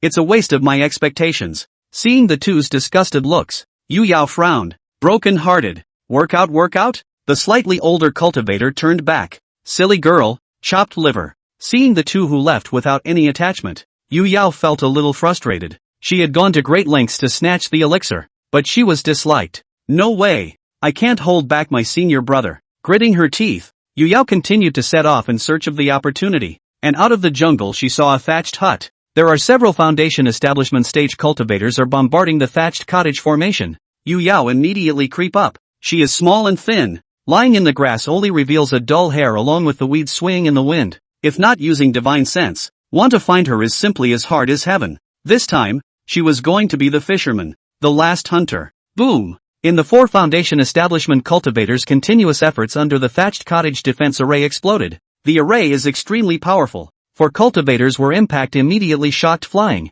Thatched cottage was also lifted up and blown into pieces. Countless black and yellow thin mud scattered everywhere. Those 4 cultivators stuck all over their bodies, and a foul odor spread out. Damn it! This is an outhouse. Look what I found. The stepping stone of the saint's toilet seems to be made of glazed nephrite. Bull ********. Saints don't even need to go to the toilet. It's mostly used by their disciples. A few people climbed up to discuss around a slightly yellowed stone slab, while Yu Yao lay on her side and dry heaved. Who? One of the cultivators looked this way. His spiritual sense was extremely sharp and he instantly detected Yu Yao's hiding figure. Not good. Someone is trying to snatch this chance with us. Let's all strike together. Yu Yao was shocked in her heart. She climbed up and ran backwards, while also opening her mouth to explain. Fellow Taoists, my daughter has no intention of robbing you of your tablet. For the Moon Yao's explanation of several people where we'll listen to. The other hiding in the bushes. The motive is clear. The reason why did not strike is now 4 people are full of physical strength. If they were just seriously injured, afraid that now has been robbed of the opportunity. Surround her to prevent her from leaking the news of our chance. The battle is imminent. The Foundation cultivator has been able to sword, chasing a refining stage hand to hand, but the Moon Yao carries innate sword body. The attack is extremely harsh. After a long time to attack can only helplessly retreat. Put. Yu Yao sprayed out a mouthful of blood and leaned against an old tree to rest. Just now a battle she or at exhaustion suffered some injuries. Now need to find a safe place to recuperate and recover. A deep breath in the back of the dug a hole in the tree after she hid in. Elder brother is right. The outside world is really dangerous. After sighing a bit Yu Yao activated her gong method and pulled out 2 healing pills from her bosom and took them, thanking the green and white flowers for their gift. Otherwise she would really be in a bad way this time. As night approached, Wang Huitian stood up with a yawn and, taking a look at the entire secret realm that had fallen into dead silence, he frowned slightly. As a saint's secret realm, how can it be so calm? it is time to give the prides of the heavens a difficult time. The red gem behind him flashed, and a scarlet longsword slashed down towards the jungle. The blazing flames instantly ignited the jungle. The fire advanced towards the depths of the secret realm through the wind. Countless ferocious beasts hissed and fled, and the secret realm was suddenly in chaos. After cutting the sword, he lay down on the rocking chair again. A small sparrow flew in and stopped on his shoulder, chirping like it was complaining about something. Okay, you go and watch over my little sister. She's my baby, don't let anyone hurt a hair on her head. The small sparrow viciously pecked one Huitian after the shock wings fly up. Its figure straight to the jungle wand across the fire belt. Countless embers in its surroundings spurt. Smoke smoked it straight, spinning. Looks dangerous. Little fellow, don't be so afraid of fire. You have the vermilion bird bloodline. Maybe you'll awaken after a couple burns. Come on, I got my eye on you. The little sparrow chirped. Its fur was curled, and it was all cooked by another burn. Still awakening the vermilion bird bloodline. Lie to hell. At this time, hidden in the tree hole, Yu Yao slightly opened her eyes. Although her injuries have been repaired for the most part, but at this time in the secret realm the sky is dark. The night is the home of the ferocious beasts. She is ready to hide until dawn and then go out to look for the opportunity. The dull hair on the top of her head throbbed. A wisp of breeze swirled around it. This was the supreme sword intent bestowed by her senior brother. She had already comprehended a trace of its essence. If she encountered those 4 foundation cultivators again, she was certain that she could repel them all. Just then Yu Yao's nose sniffed as she sensed a burning scent. That should be the fighting spirit burning in your own heart. Chapter 43, The Adventures of Yu Yao 2. The hole in the tree exploded and Yu Yao rushed out from it, gasping for air. Her small white face was pitch black from the smoke and her hair on her head was a little frizzy. The fight that burns in the heart of bull ********. That's the forest on fire. Countless beasts running wildly in the jungle. Behind them is a rising flames. Slow runners can only be buried in the sea of fire reduced to charcoal. Yu Yao's eyes have a trace of panic. She grew up to have seen this kind of battle. The beasts roar constantly, which is mixed with some of the cultivators' angry curses. They are the same in the desperation to escape. Some cultivators, because of the slow speed by the beasts, stepped into the mud, never climbed up. A scene of hell on earth. Converging on instinct, Yu Yao also followed the direction of the ferocious beast to escape and darted, slowing down for a second either to be trampled to death or to be engulfed by the sea of fire. Look! There are Jiedan cultivators in the sky fighting with ferocious beasts. Run in a different direction and watch out for their fallout. In the chaos, Yu Yao saw a Jiedan cultivator being torn in half by a ferocious beast, and there were also Yuaning cultivators who rolled the wind and clouds to instantly bury a large group of ferocious beasts. It was so chaotic that she was now a little confused, not knowing where to run at all but to go with the flow. Fleeing beside her was a big, dull-looking bear, so Yu Yao recognized it. After all, it was a local, so there was no chance that it would know the way to life. The big dog bear escaped while staring at the direction of Yu Yao's escape with its small eyes. It had just been bullied by the 2-legged beasts today, and profoundly knew the wisdom of the 2-legged beasts, and following this little girl would surely be able to save the bear's life. The fire continued to burn until dawn, and light rain pattered down within the secret area, and it was unknown how many ferocious beasts and cultivators were buried in this chaos. After running for most of the night, both Yu Yao and the big dog bear were exhausted and weak. And the cultivators and ferocious beasts that had fled together earlier had also run apart. Yu Yao's body curled up under a huge banana leaf to hide from the rain. Her eyes are a little red. Only feel very suffocated. This outside world is too dangerous. Not cultivate immortal at least can live a 70 or 80. Cultivated immortal 13 years old. This big robbery almost did not escape. The big dog bear fell on his butt and sat next to Yu Yao. It pulled down a banana leaf to catch the rainwater from the sky to drink. Clumsy, it can only catch back a small mouthful each time. Silly bear. Yu Yao snatched the banana leaf from its hand and folded the leaf in the shape of a cape. This time it was able to catch half a bucket of water at a time. Here, open your mouth.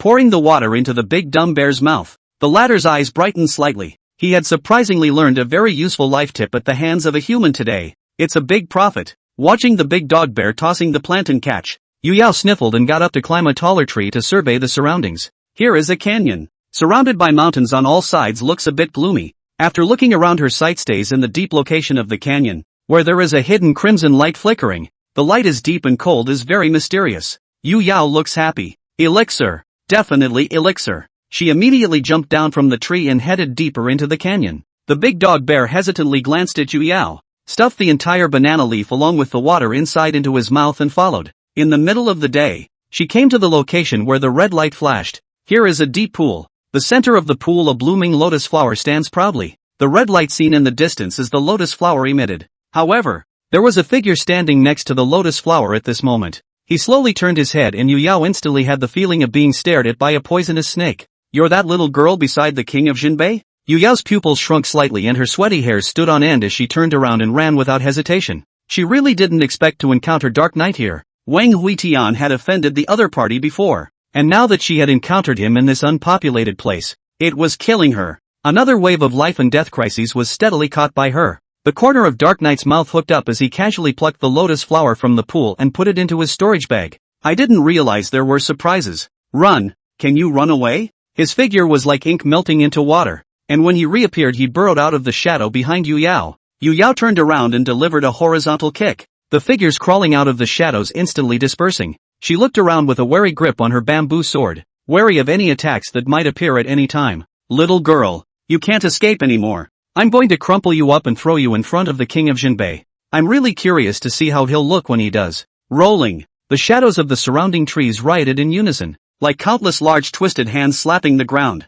The difference in cultivation between the two was too great, and the other party was the most bizarre dark attribute. Now it was just teasing her. Otherwise she wouldn't even be able to hold up a move. Boo! A black shadow swiped at Yu Yao's body. Her small body flew out in a flash, crashing through 7 or 8 large trees. The wisp of breeze overhead swirled around her, swirling away the sharp shadows of the trees that then struck. "It's the sword she left behind by senior brother." Yu Yao struggled to climb up, blood flowing out along the corners of her mouth. "Gg, I hear the familiar sound of the wind. But so what? Even if Wang Huitian is standing here today, I will still kill him." The Dark Knight figure coalesced once again as he slowly walked towards Yu Yao's position with a bloodthirsty madness in his eyes. Roar! Right at this moment, a beast roar suddenly appeared beside his ears, and his body, which wanted to dodge, appeared to stiffen for a split second, as a huge bear's paw swept across, its sharp claws crushing everything along the road. The Dark Knight figure was swept by the giant claws and smashed into the mountain, while the big dog bear leapt out and grabbed Yu Yao and fled.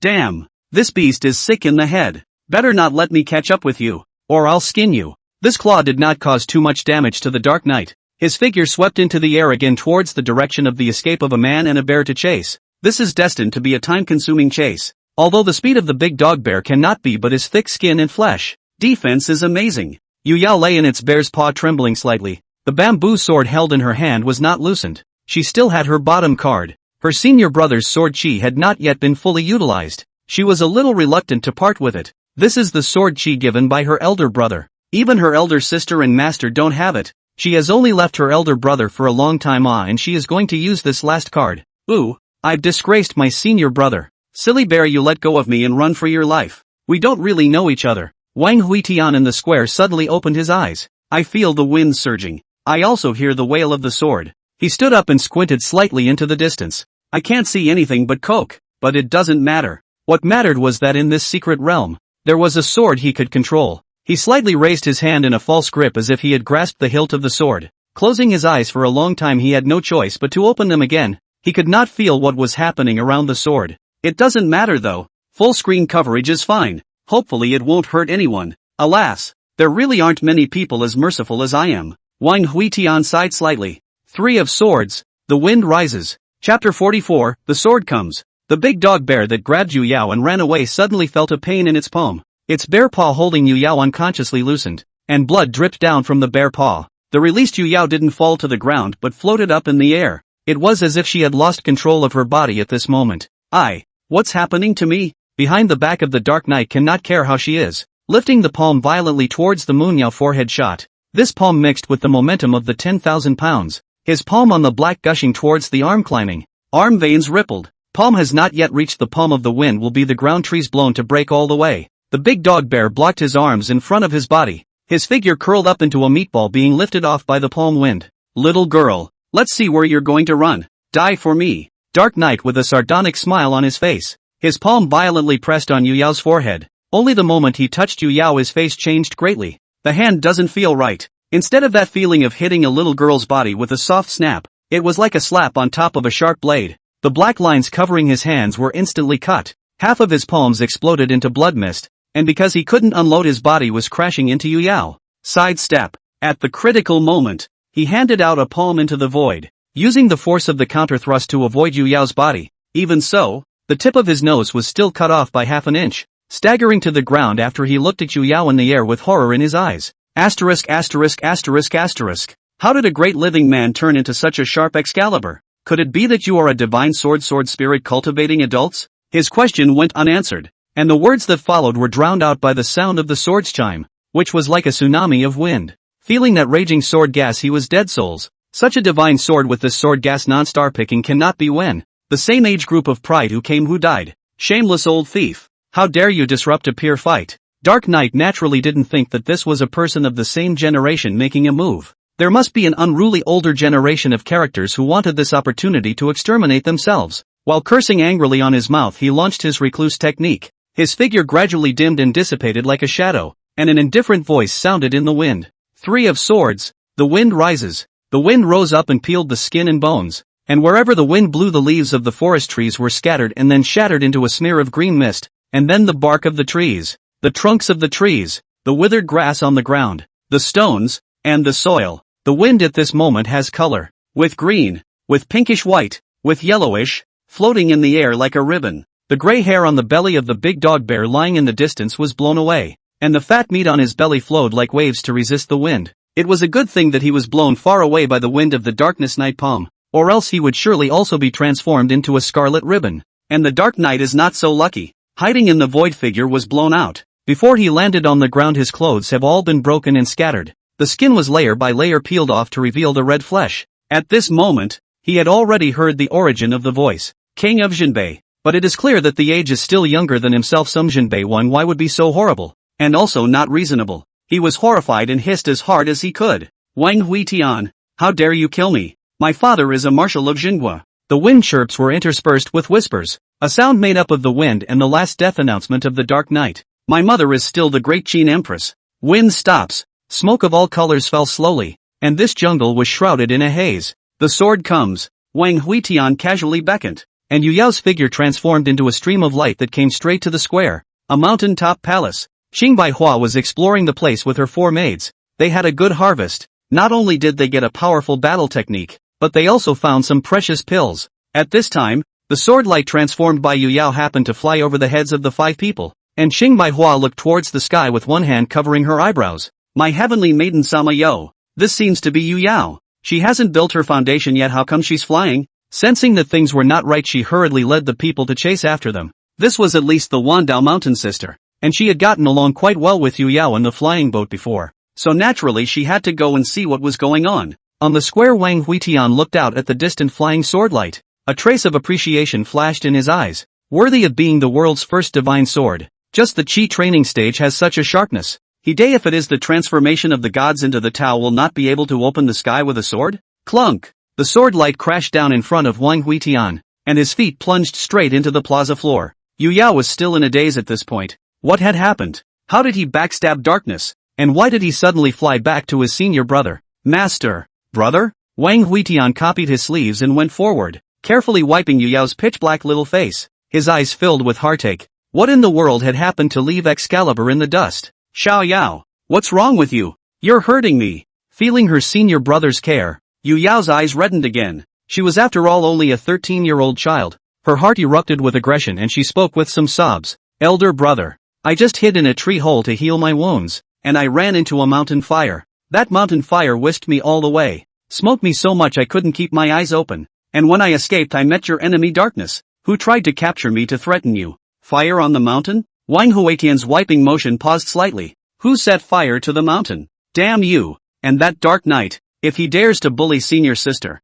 I will definitely chop him up. To Yu Yao clean face, Wang Huitian looked toward the distant mountains, where a huge palace appeared. The most tragic killings have begun. Many of the heavenly pride do not want to let each other competing rush to the heavenly palace. Saints creation who do not want to get their hands on. Senior brother, aren't we going to go grab some? Yu Yao was a bit eager to try. As long as her senior brother was there, she wasn't afraid of anything. Wang Huitian shook his head. This sage secret realm was originally a trap that he had set up. There really wasn't anything that needed to be grabbed. Yu Yao, it's time to go. The real challenge is waiting for us outside. Thinking about the malice from Great Qin, he frowned deeply. He didn't know how many experts there were in this. Letting Wang Jinshan ascend to the throne in the first place was a wrong decision, bringing him too much trouble. Xingbai Hua arrived at the square in a hurry with 4 sword guards, and she was relieved to see that Yu Yao was unharmed. Senior brother Wang, you're leaving? Wang Huitian glanced at the green and white flowers. A mount. almost forgot about this fellow disciple,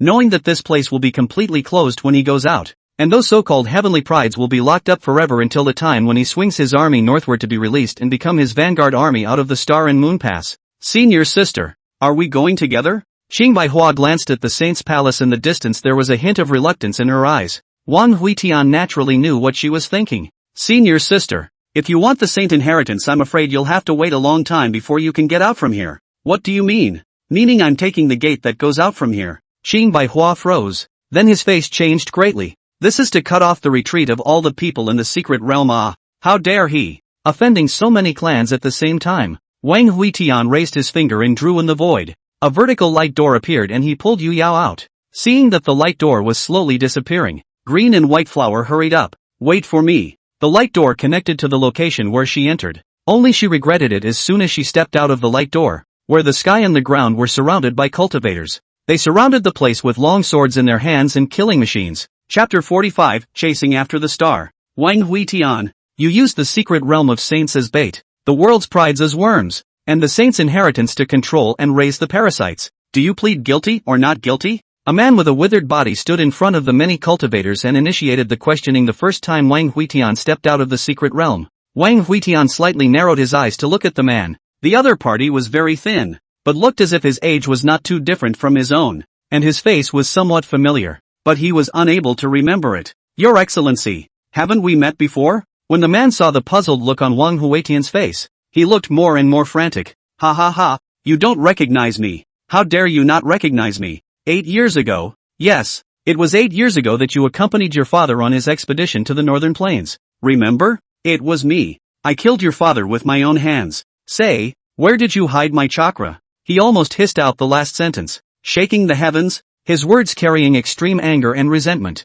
Wang Huitian slightly narrowed his eyes. He recognized, but the other party has changed too much. When the white clothes fluttering elegant and handsome, and now ugly as a dry corpse, is indeed difficult to put the two together in comparison. Oh, it's you! Listening to Wang Huitian's flat tone, the man was so angry that his liver hurt, and he only felt that a pair of fists had hit cotton. Shouldn't you hate me? Why are you so calm? Wang Huitian snorted. My Jinbei king lineage, the ancient times of countless battles, but also many elders died in battle. That enemy than my hair are more. So what? You want me to one by one to remember? Who do you think you are? The man was said to be speechless. The arm in the black robe trembled violently. At this time, a robust man beside him stepped out. He long ago did not want to listen to these two people here to break up the grudges of 8 years ago. Opened his mouth and angrily shouted, King Jinbei, you designed to victimize the human race's heavenly pride. Your crime should be punished. Wang Huitian glanced at the man who spoke. The Qin right phase Li Qing Tian.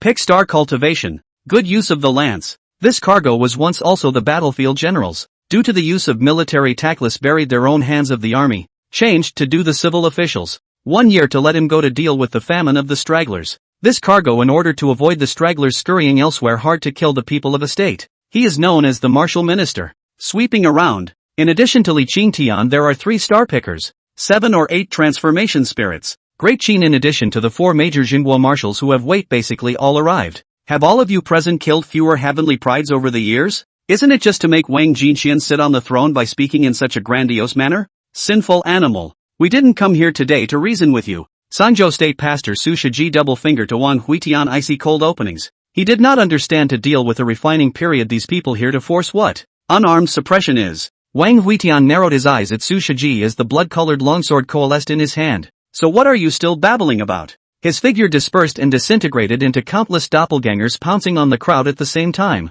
And the monstrous sword light lit up like a blazing sun. Medium. Yu Yao drew out her bamboo sword and charged up towards a transformation spirit realm standing on the ground. Only she had already risen up with her sword to join the melee in the air before she even got close to the person. She froze for a moment with her longsword, then set her sights on another yawning stage. Kill! With a loud shout, she reversed her direction. The bamboo sword flashed with green light, and a wisp of breeze under her feet added a few points of speed for her. Only that she had just rushed out halfway when she was grabbed by the green and white flowers by the back of her collar. Silly girl, what are you waiting for if you don't run? Green and white flowers at this time has been scared pale. So many great powers at the same time. The aura tumbles and destroys the sky and the earth. The slightest carelessness will be caught in the aftermath of the ashes. She really didn't understand what gave Yu Yao the courage to charge upwards with a bamboo sword. Don't be afraid. Senior sister. My senior brother is here. Can he still make me suffer? Just as she finished her words, a gust of wind from the sky swept over the mountain, and the two of them were blown hundreds of meters away on the ground,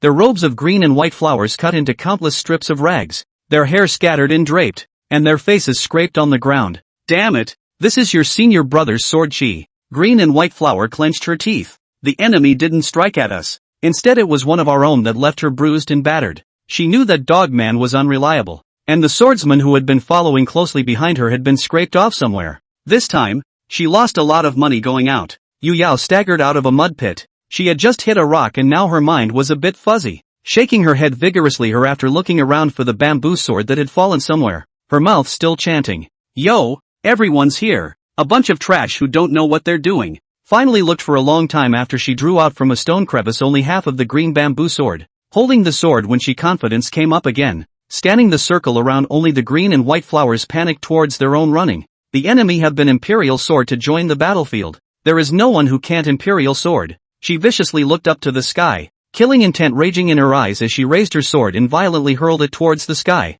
Wang Huitian's white hair danced in the air. Scarlet Sword Qi formed two huge wings on his back, and he faced a group of strong men without any fear, his voice carrying coldness and killing intent. A bunch of trash who don't know what they're doing. On the day I build my foundation, I want the great Qin Imperial City to bleed to death. His wings stirred and his figure was like streams of light rushing away. That was the direction of the 100,000 great mountains. Behind the countless cultivators followed closely, a variety of brilliant moves. The ground rivers and mountains were blasted and collapsed. Wang Huitian flying while out of the sword, specifically caught the head to kill. In the original position, the green bamboo sword that Yu Yao had thrown flew tens of meters and then fell to the ground. She used her body technique to pull out her green bamboo sword and chased after it towards the front. It was only after a few minutes of running that she stopped again. Her senior brother and those cultivators were just too fast. She could no longer see anyone. Damn! I can't believe I lost him. Behind ran up the green-white flower. Heard this, rolled his eyes. This little girl is usually obviously very well behaved. How the cultivation is not high kill so heavy. Xiao Yao, your senior brother will be fine. Let's go back to the sect first. Hearing these words, Yu Yao couldn't help but think of Jianfeng's miserable state nowadays. Her heart trembled. Can't go back. Can't take the blame for this one. Although it was true that she had cut down the bamboo of the sword's blade, and although it was true that the heavenly peak had been dug down by herself, how could her small Qi refining stage afford such a large karmic consequence? Rolling, Wang Huitian received a hammer blow on his back. His figure was smashed into a mountain by a huge force, and the excessive use of his sword Qi caused his face to collapse a bit, and half of his face was already visible as white bone. The four plucked stars were very difficult to deal with, as well as the drained sun of Qi was not easy to deal with. These people were trying to wear him out alive. Surround him. This son's flesh and bloodlines are gone. His body is made of sword Qi. The only way to kill him is to drain his sword energy or destroy his soul. Wang Huitian stood up and his left hand was like dust shattering into sword Qi swirling around him. These people had seen through his falsehood, trying to eat themselves away bit by bit. Chapter 46, Who Dares to Take the Sword? Li Qingtian always kept his sword in the air to keep a distance from the main battlefield, preventing Wang Huitian from using his sword Qi to wrap his divine soul to escape. The rest of the crowd lined up in a formation, with Plucked Star blocking the front and the rest of the crowd using long range to keep consuming. Hey, guess why I still dared to go down the mountain even though I knew I would be surrounded and killed? Wang Huitian had a calmness in his eyes, and a white mist of light could be seen in his brain through the broken skull. This is the cultivator's soul. He carries the memory and emotional will. Is the core of a person, once broken, will represent the fall. The cultivator's soul above the realm of Yuaning are protected in the Yuaning, but Wang Huitian is only a refining gas. Anymore he kills, the incomparable weakness is also clearly visible. King of Jinbei, don't talk too much. Today you will die. No one can save you. Su Shiji held a sledgehammer, and a huge shield surrounded him in the center. Wang Huitian's sword Qi was pervasive, but it was difficult to break through this big shield. This thing was like an elf ball. There was no gap at all. You guys are pretty well prepared. Wang Huitian's gaze looked towards the thin and black sun of Qi, and the corners of his mouth hooked up slightly. Back then, I stole the heavenly Tao's Qi, causing your Qi to dry up. It hasn't been easy to live these years. Haven't you been curious about where all that Qi has gone? Come here. I'll tell you in secret. By the way, what's your name again? Li Changshan, right? What a great name. As Wang Huitian finished his words, all the attacks around him stopped all of a sudden. Not only did Li Changshan want to retrieve his Qi luck, the cultivators present were also curious about how the heavenly Dao Qi luck was stolen and where it was hidden. If that thing was obtained, wouldn't it just take off? And what chance would you want that you couldn't get at that time? Yeah, you guys want it too. A dawning realization appeared on Wang Huatian's face. But there's only one reward. It's so difficult. He had a maniacal look on his face, and his skin was peeling off in chunks to reveal a scarlet red inside. Crazy. This guy is crazy. Wang Huitian didn't know if he could do anything about the people's comments.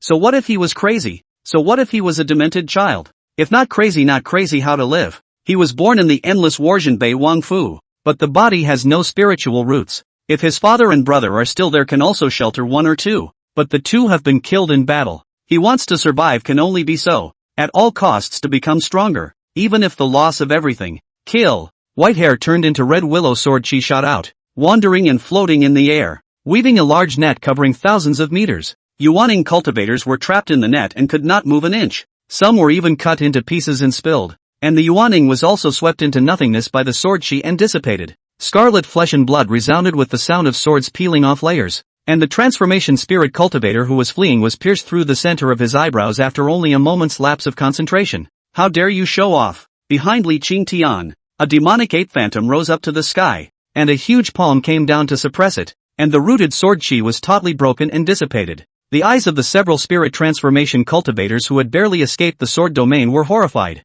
and celebration flashed across their faces. This battle is no longer something we can engage in. Their faces were filled with fear. All of them were the mainstay of Great Qin, but now they were forced into such a state by a little child. After glancing at each other, their figures once again retreated back thousands of meters. The devil ape's huge palm slapped down the ground to lift up a lot of smoke and dust. Countless sword chi once again spread outward. Several miles in a radius were all covered by sword chi. In such a dense sword gas, under the 4-star pickers do not dare to release the divine sense to check the situation in the smoke and dust. We must know that one of the sword gas is specifically targeting the divine sense. And inadvertent, they also have the risk of falling. I'll do it. One of the plucked stars flung his sleeve robe, and the rolls of smoke and dust surged toward his sleeve robe to be taken into it. Ha ha, what a hand up your sleeve. Facing the crowds praised, the man's face emerged with a smile. This is his famous skill, and the Buddhist palm in the Buddhist country is not comparable. Let's see where he's going to run this time. Just when everyone thought that Wang Huitian had nowhere to run,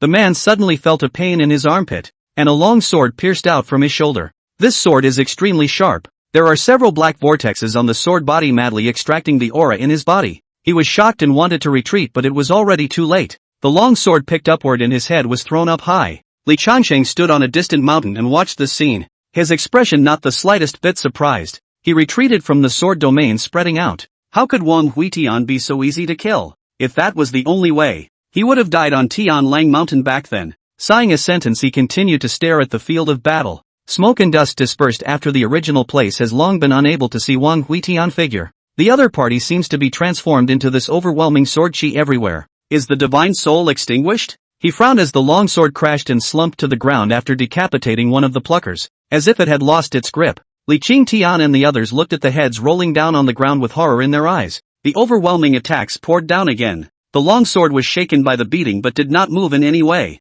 It is certain that there is no divine soul fluctuation on this sword. Su Shiji approached the phaseless sword with vigilance, and he reached out to pull it from the ground. It's a good sword, but it's a pity that the spirit of the sword has been destroyed, and only half of its sharpness remains. Saying that, he threw the phaseless sword back. The phaseless sword was a divine weapon even though it didn't have a sword spirit, but this was the sword that Wang Huitian had used. He didn't dare to bring it on his body, and who knows if this sword genius had left a backhand on the sword. Li Qingtian and the other plucked star turned around in the sword domain, still not finding Wang Huitian's divine soul, and eventually came to the phaseless sword in the same way. This sword is not bad. Pei Ming, you major in the sword Dao. It suits you. Upon hearing Li Qingtian's words, Pei Ming narrowed his eyes and looked towards the phaseless sword, which was encrusted with a dull yellow bead, with the other 6 holes emanating a profound black light. It was this thing that had just decapitated a plucked star. He didn't dare to ask for it, and Li Qingtian was clearly trying to trap himself by saying this. This fawn was killed by the combined efforts of all of us.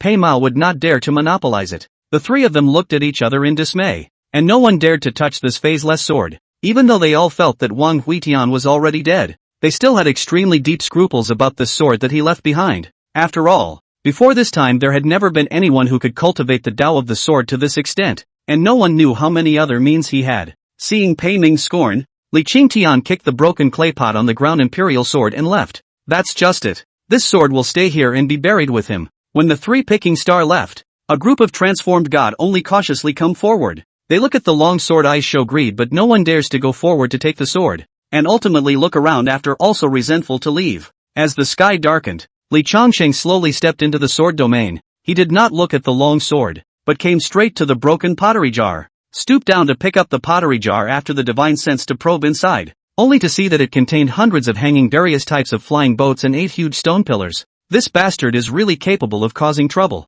If I take away these flying boats, I'm afraid that in the future I'll be facing all the major forces chasing after me. Hesitating for a moment, he removed the stone pillar and the clay pot was thrown casually to the ground. These flying boats are a hot potato, unlike other magic treasures that can be hidden. Unless they don't hang out in the Great Qin territory in the future, they will be discovered sooner or later. Just a few days after everyone had left, a sparrow flew by. He deftly dodged all the stray sword chi, eventually stopping to land on that picker's head. Kirikou. Chapter 47. Nephew Yi Haozhou. The eyebrow of that star-picking head cracked open, and a divine soul floated out from it, and the surrounding free sword chi quickly converged towards the divine soul, and after a long time the sword chi coalesced into a 7 or 8-year-old boy. Sword chi damaged body shrinkage is inevitable. Wang Huitian reached out and moved the phaseless sword automatically into the body. He picked up the pottery jar on the ground and hung it on his waist. Feeling the cultivation in his body, he changed his face greatly. The cultivation of the 3rd level of Qi refining has now turned into the 1st level of Qi refining. Damn it, why is this happening? Normal cultivators would not fall in cultivation even if their aura was depleted in a big battle, but he had actually used up most of his cultivation in one battle. The realm was surprisingly disposable. No, there must be another way. After thinking for a long time, he changed direction. 100,000 mountains have no need to go, even if it is to earn more spirit stones and materials. And how? In his useless as waste. Crossing the many mountains and rivers, he came to a small mountain village with dozens of families. Most of the houses in the village were made of mud embryo, and many of the mud walls were coated with cow dung on the palm trees used to protect against the wind. Here the whole village has only one well, located in the village entrance under the old acacia tree. A woman who looks more than 30 years old carrying a wooden bucket to the village entrance. Her face is a bit frosty but cannot hide its beautiful appearance. Can see that its youth must be a magnificent beauty. Widow Zhen, going to fetch water again? Some of the other villagers greeted her with some fire in their eyes. Hao Zhou just came back from the mountains.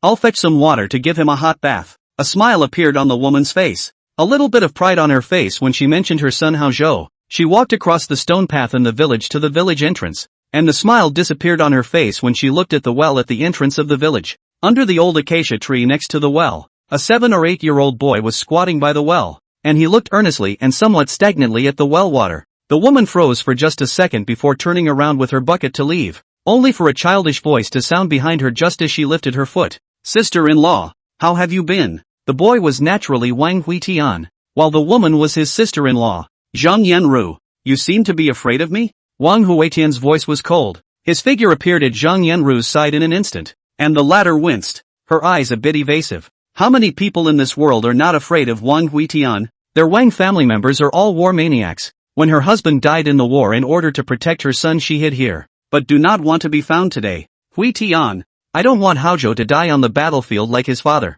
Wang Huitian snorted coldly. He naturally knew about Zhang Yanru's thoughts. It can only be described as genocentric. Sister-in-law, what my Yi family is doing is of great merit for the current generation and will benefit the 1,000 years. You haven't been outside the Star Moon Pass to see it. You don't know clearly that demonic cultivators feed on human blood and fury. And you haven't been born in the great mountains of the 100,000. You don't know that the demonic beasts are ferocious. Take me to see how boat. Zhang Yanru didn't dare to speak and could only carry the bucket and walk in front, while Wang Huitian leisurely followed, constantly surveying the village environment. Yo, Widow Zhen, you went out to get some water and found a child? Ha ha, this can't be your illegitimate child with the old king at the head of the village. Why don't you have one for me too? Some of the young villagers opened their mouths to flirt. They looked at Zhang Yanru with a somewhat reckless look in their eyes. The orphans and widows living in this village didn't look like they had been bullied much. Wang Huitian's eyes are very cold. A red sword chi dance in his hand will want to strike. Aside, Zhang Yanru hastily threw the bucket away to hold Wang Huitian up.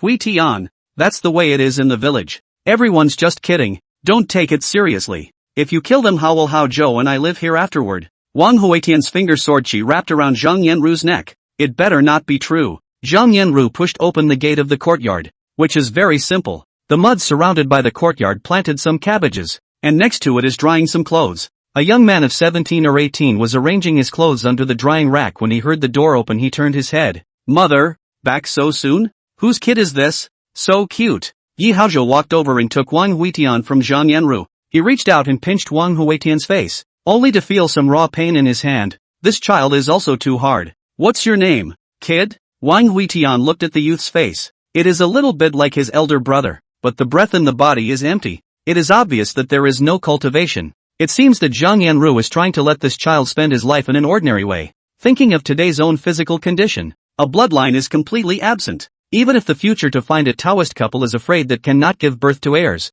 he looked at the child's eyes, could not help but soften a little bit. This is the last Jinbei Wangfu only seedling. You don't remember me? Wang Huitian spoke softly. In fact, the age difference between the two is not very big, when it can be said that they grew up together in the mansion. Only his character is precocious, since he does not care to play with these small children. Have we met, little friend? On the side of Zhang Yanru saw his own son will be Wang Huitian as a general child. Hastily snatched the latter on the ground. After all, Jinbei King's lineage can be all violent temper. She is with Wang Huitian for many years, have not seen. Also do not know that this little ancestor is now what virtues. For dinner Zhang Yanru stewed some rabbit meat, which Yi Haozhou went into the mountains and hit, but Wang Huitian only looked at it and went into the house. He didn't need to eat food, didn't have that digestive function. After standing in the house for a long time in deep thought, he stood up to the window and beckoned. The little sparrow flew in and rested on the windowsill. Kirikou, take it out. The way it was before doesn't work. The little sparrow froze for a moment,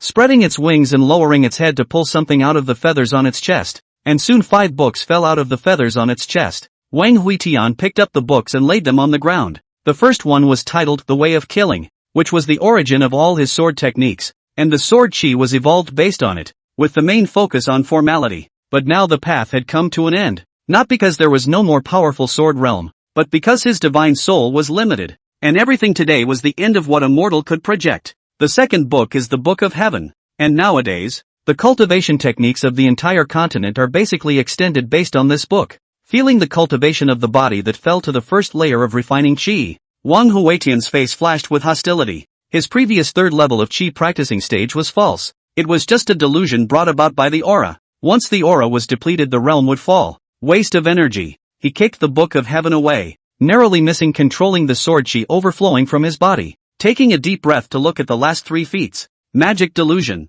The way back. Buddha's heart. Respectively, the 3 feats corresponded to the devil cultivation, ghost cultivation, and Buddhist cultivation. Disgusted, he stuffed the heart of Buddha back into little sparrow's arms, and his eyes wandered over the other 2 techniques. To practice demons or ghosts? That is the question. Gazing in the direction of the northern plains, he seemed to have run out of options. Go tell him that I may not be able to carry it off this time, and that he doesn't have to pay what he owes me. Kirikou. Chapter 48, Waiting for the Fateful One again. The little sparrow spread its wings and flew up, turning into a black dot in the sky until it disappeared. Ghost cultivation method. There is no doubt that the first death in life. The cultivator's soul contains the vitality, and the body of the ghost latent is the ghost gas. But the soul is worn out. The vitality faded is not necessarily derived from the ghost, but also may fade into nothing between heaven and earth. Moreover, most ghosts are so muddled that it is difficult to find their true selves, and they are also prone to be worn down by the years, and their true spirits fester.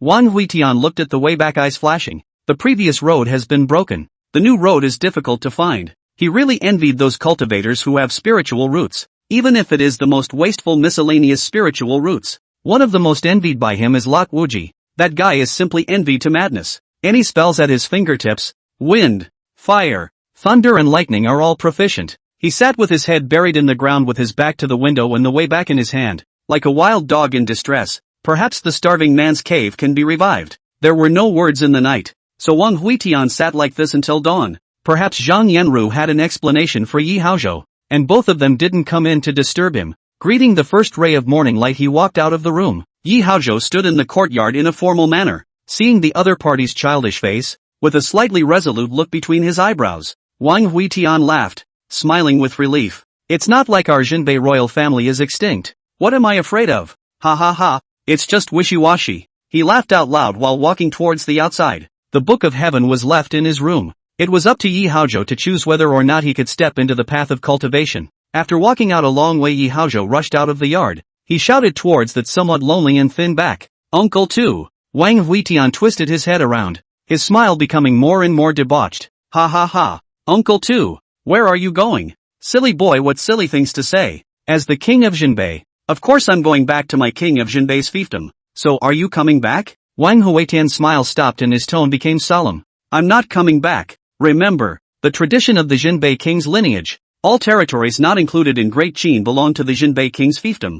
If you want to look for me, go to the Jinbei king's fiefdom and look for me. Said he no longer looked back and turned to leave. Zhang Yanru out of the yard to look at that faraway silhouette. This silhouette gradually, and when her husband left the back of the overlap, only when Yanxin followed by millions of soldiers. And now Wang Huitian is only alone. Great Qin Imperial City Chankuan Hall. Wang Jinxian wearing a gorgeous dragon robe sitting in the dragon chair. Endless dragon gas around her surroundings to show the majesty of manners. Your Majesty, His Highness, the King of Jinbei, was assassinated at the border of Tsangzhou and Wasteland. I also ask Your Majesty to install another crown prince. Wang Jinxian frowned. She didn't care at all about who was the crown prince. The entire lower realm was too small, and this place was nothing more than a springboard for her to rejoin the immortal realm. She doesn't care about Wang Huitian's death or life. At her peak she could create millions of living beings with the lift of her hand. So how would she care about this own son? Since the king of Jinbei is dead, let's set up another crown prince. The secretaries can report to me after their own deliberation.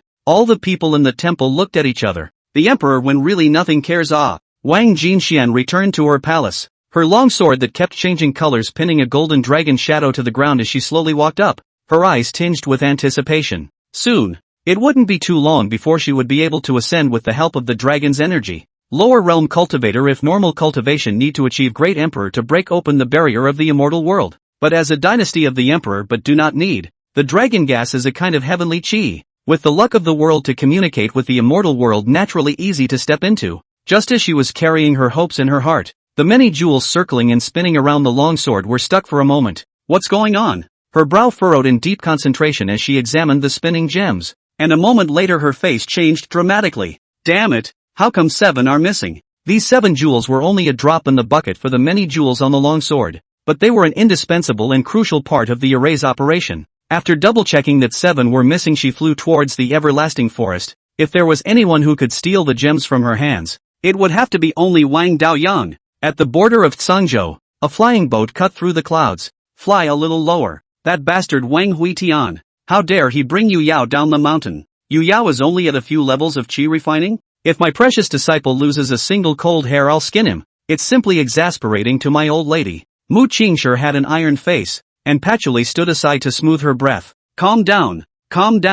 Otherwise I'm afraid you'll turn your back when you return to the blade. Mu Qingshi frowned at Patchouli. She had come to Tsangzhou directly from the Huifeng Holy Land and had not returned to the sword front. Listening to what Patchouli said it seemed that something had happened to the sword front. Aroma, are you hiding something from me? Patchouli twisted her head to the side, the corners of her mouth twitching, and it was obvious that she was having a hard time holding in her laughter. What are you talking about? Master Chang, we've been friends for hundreds of years. What can I hide from you? There was also some suspicion in Baixin's eyes on the sidelines. Patchouli's skewed face was right at her, and the other's distorted face was clearly out of place. Uncle Master, is it really okay? It's fine.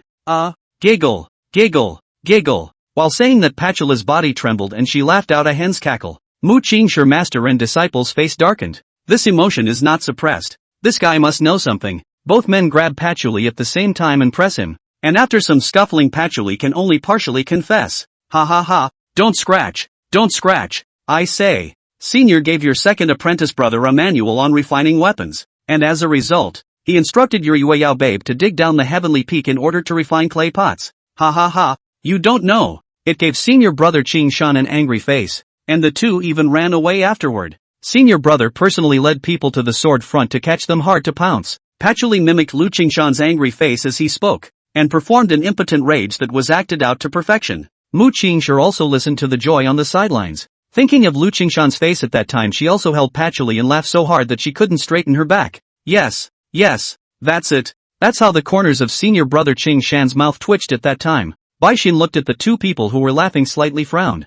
She always felt that Patchouli was still hiding something. This master uncle's urbane nature she knew. She hated the world to be in chaos, so she could see the fun. At the top of a mountain peak in Tsangzhou, Yu Yao crossed her arms and stared straight up at the sky. Xing Baihua and her 4 sword attendants were sitting on the rocks with a bad look on their faces. They originally wanted to go back to Castle Peak after losing Wang Huitian and the others earlier, but they finally realized that the flying boat had disappeared. That was a flying boat that Qingbai spent a lot of money to build.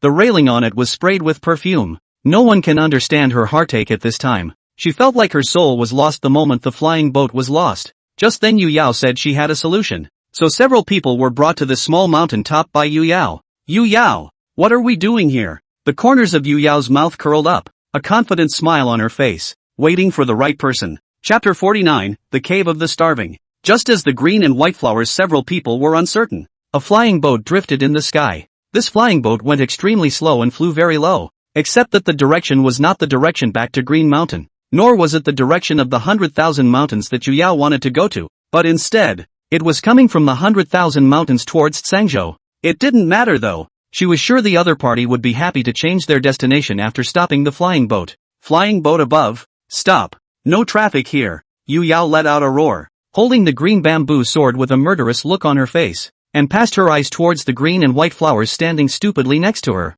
Seeing that the green and white flowers had no reaction, Yu Yao had a face of anger. Sister, what are you waiting for? Go up and control the opponent's main force first. Why don't you send me up there with your flying sword? King Beiwa was dumbfounded. So your solution is to hijack the road? What kind of confidence did your senior brother give you? You dare to block the road and rob the road at the late stage of qi refining. Don't be afraid. Senior sister. Senior brother left me a sword that is enough to blow the winds of Tsangzhou to Green Mountain. Yu Yao's face was full of confidence. Xing Baihua's face was miserable. Her hallowed heavenly maiden lord had mixed up as a robber. Seeing the sky-flying boat stopped, Xing Baihua's face became grave. She naturally cannot let Yu Yao to risk. As a senior sister, she also has the responsibility of a senior sister. Not to stop has stopped. Now there is no way back. She clenched her teeth. Royal sword flew up toward the flying boat. Behind, the 4 sword guards followed closely. A murderous look. Just flying swords only with the flying boat level. A few people froze. Xing Baihua's face was ugly as she turned her head to look at Yu Yao below.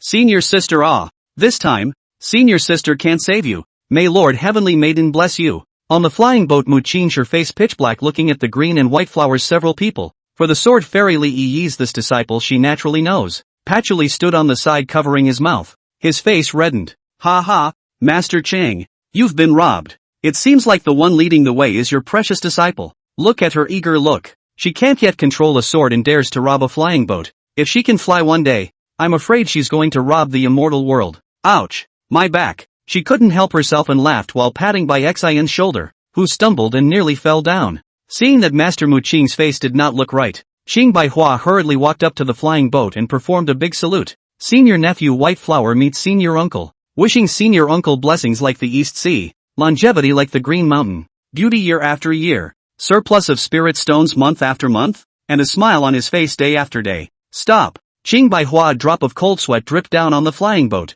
She knew this senior uncle, the person who could lift the sword to go and fight hard with the sect leader. Even her master, Li Yiwu, was also afraid of 3 times. Mu Qingshi flung his sleeve robe. Yu Yao at the top of the mountain was rolled up. She dizzily spun around twice on the deck, and finally fell down on her feet in front of Mu Qingshi. Ouch! Where's my sword? She climbed up and went to pick up the green bamboo sword, but she just happened to see Mu Qingshi, and was immediately shocked. Her first thought was that her master must have come to settle the score with her. Master! Master! Why are you here? Mu Qingshi looked at this precious disciple of his in front of him, only to see that Yu Yao's hair was messy at this moment. Her face still had dirt on it, while her clothes were full of torn holes, and so many of them still had soot on them, as if she had crawled out of a coal hole. To know that Yu Kuan just sent Yu Yao to the mountain when that is clothes white and fat, just like a little princess. Ouch! What am I going to tell your uncle? Originally a belly of fire, now instantly dissipated. She was full of heartache to Yu Yao sorted out her hair.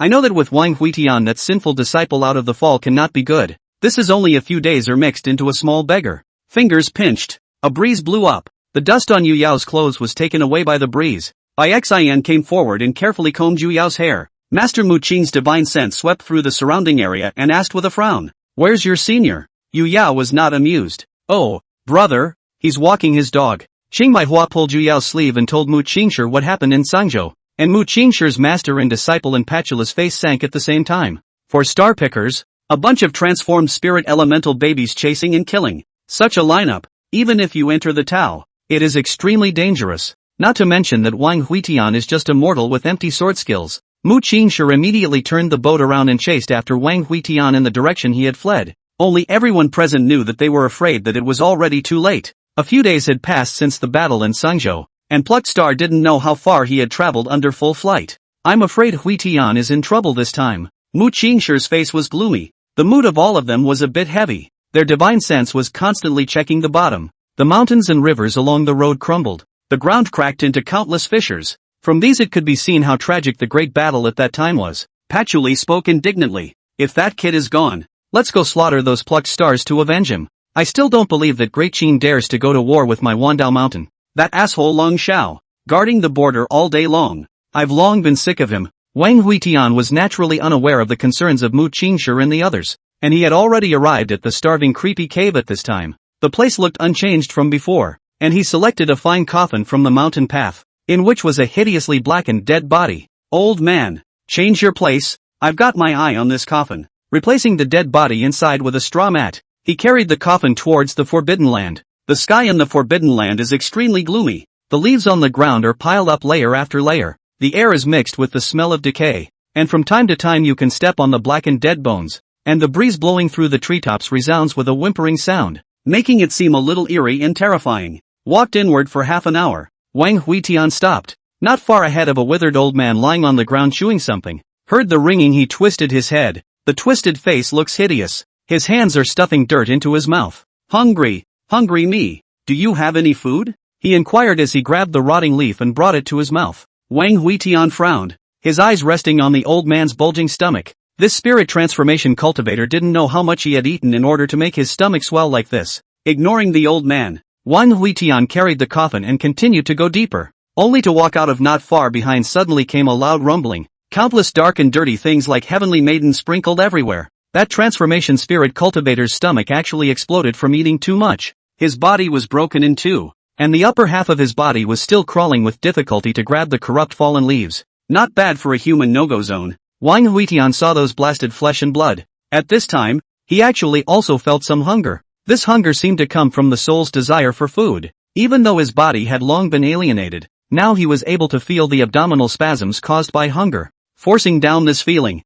he once again advanced deeper. The Yin Qi here was too weak. Death here would only go up in smoke. After walking for several more miles, gradually some shadowy souls appeared around him, and these shadowy souls with greed in their eyes and drooling kept following him. Hungry, little brother, can I eat you? Chapter 50, The Clear Wind Disperses. Wang Huitian clenched his teeth and his eyes were scarlet as he kept his head buried and walked forward. Upon hearing the reasonable requests of these shady souls, he stopped abruptly and his buried head slowly lifted. I'm hungry, too. There was greed in his voice, and the saliva at the corner of his mouth pulled into silver-white threads that hung down to the ground, and the crowd of hungry ghosts in the surrounding area retreated a few steps in fear, and Wang Huitian looked at them as if they were looking at food. Fellow Daoist, guard your mind and don't be driven by desire. A furious cry resounded in the bottom of Wang Huitian's heart, and his restless desire was suppressed for the time being, and at the end of his line of sight there was a huge ancient bell that was buckled down upside down. Narrowing his eyes slightly, he was truly surprised that he could still encounter a living cultivator in the depths of this forbidden land,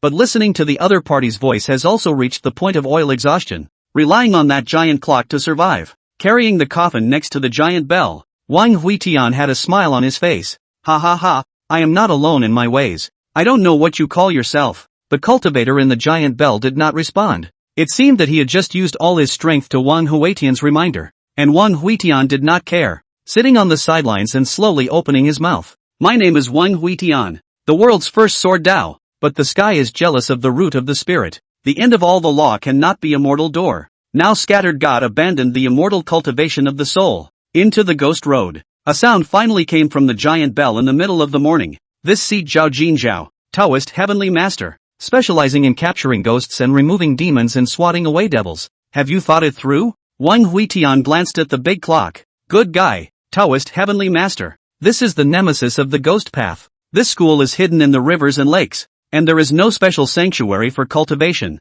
but it is scattered all over the world, and its strength is difficult to speculate. There is a saying that it is easy to destroy the Green Mountain, but difficult to destroy the Taoist sect. No one knows how many disciples of the Taoist sect, they each do their own thing without interfering with each other, is an extremely powerful inheritance force. In response to the heavenly master's slightly threatening question, Wang Huitian could only use his actions to give him proof. Think it through. He stood up, took out a shovel and started digging. Digging through the rotting leaves underneath was black soil, which was tinged with a hint of scarlet, as if it had been soaked in blood. That's good. That's where he's looking. It's a shame you can't seem to get out, or someone would have filled me in. Do you know how determined I was to get to this point? I'm really sorry for my Red Willow. I don't know how she's doing now. I'll tell you, that Red Willow is very good looking, and she's bound to like me. But unfortunately I'm just a mere mortal, so how could I dare to wrong a beautiful woman? Wang Huitian nagging while digging. Not too small pit he dug half an hour. Hands and feet by the curse of the Forbidden Land is slowly withering,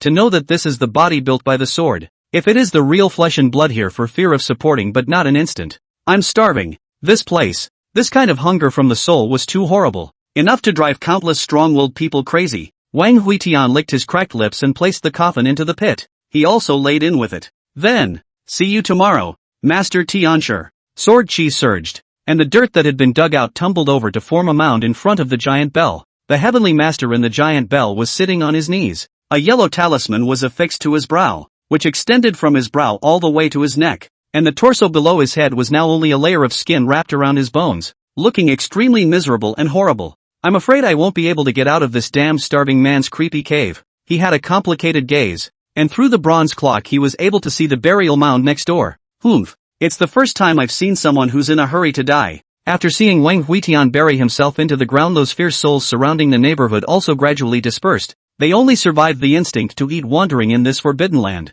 All day long muddled and do not know where to end up. The place was completely quiet, with only the sound of the wind and the occasional sound of chewing ringing out, making it a little creepy. During this time a gray sparrow circled outside the forbidden land for several days, and finally still did not dare to come in but could only fly away. All people and things maintain the original trajectory of rotation. The continent is never short of ongoing stories, such as Wang Jinxian broke into the everlasting forest to claim the gemstone and ended up being thrown out. For example, the fourth prince of Great Qin led his troops to kill the Star and Moon Pass and slaughtered millions of Northern Plains living beings were heavily wounded and had no choice but to withdraw their troops. For example, a cultivator in Liangzhou saw a bizarre mountain wind, the wind where the clouds collapse, trees folded. Driving this wind is actually a bamboo leaf. Another example is the sharp bamboo shoots that grow out of the clay pots at Sword Peak, filling the mountains like sharp swords stabbing into the sky, and from time to time there is a little girl waiting for her senior brother on the boulder at the mountain pass. The road to cultivation is long, and time passes slowly.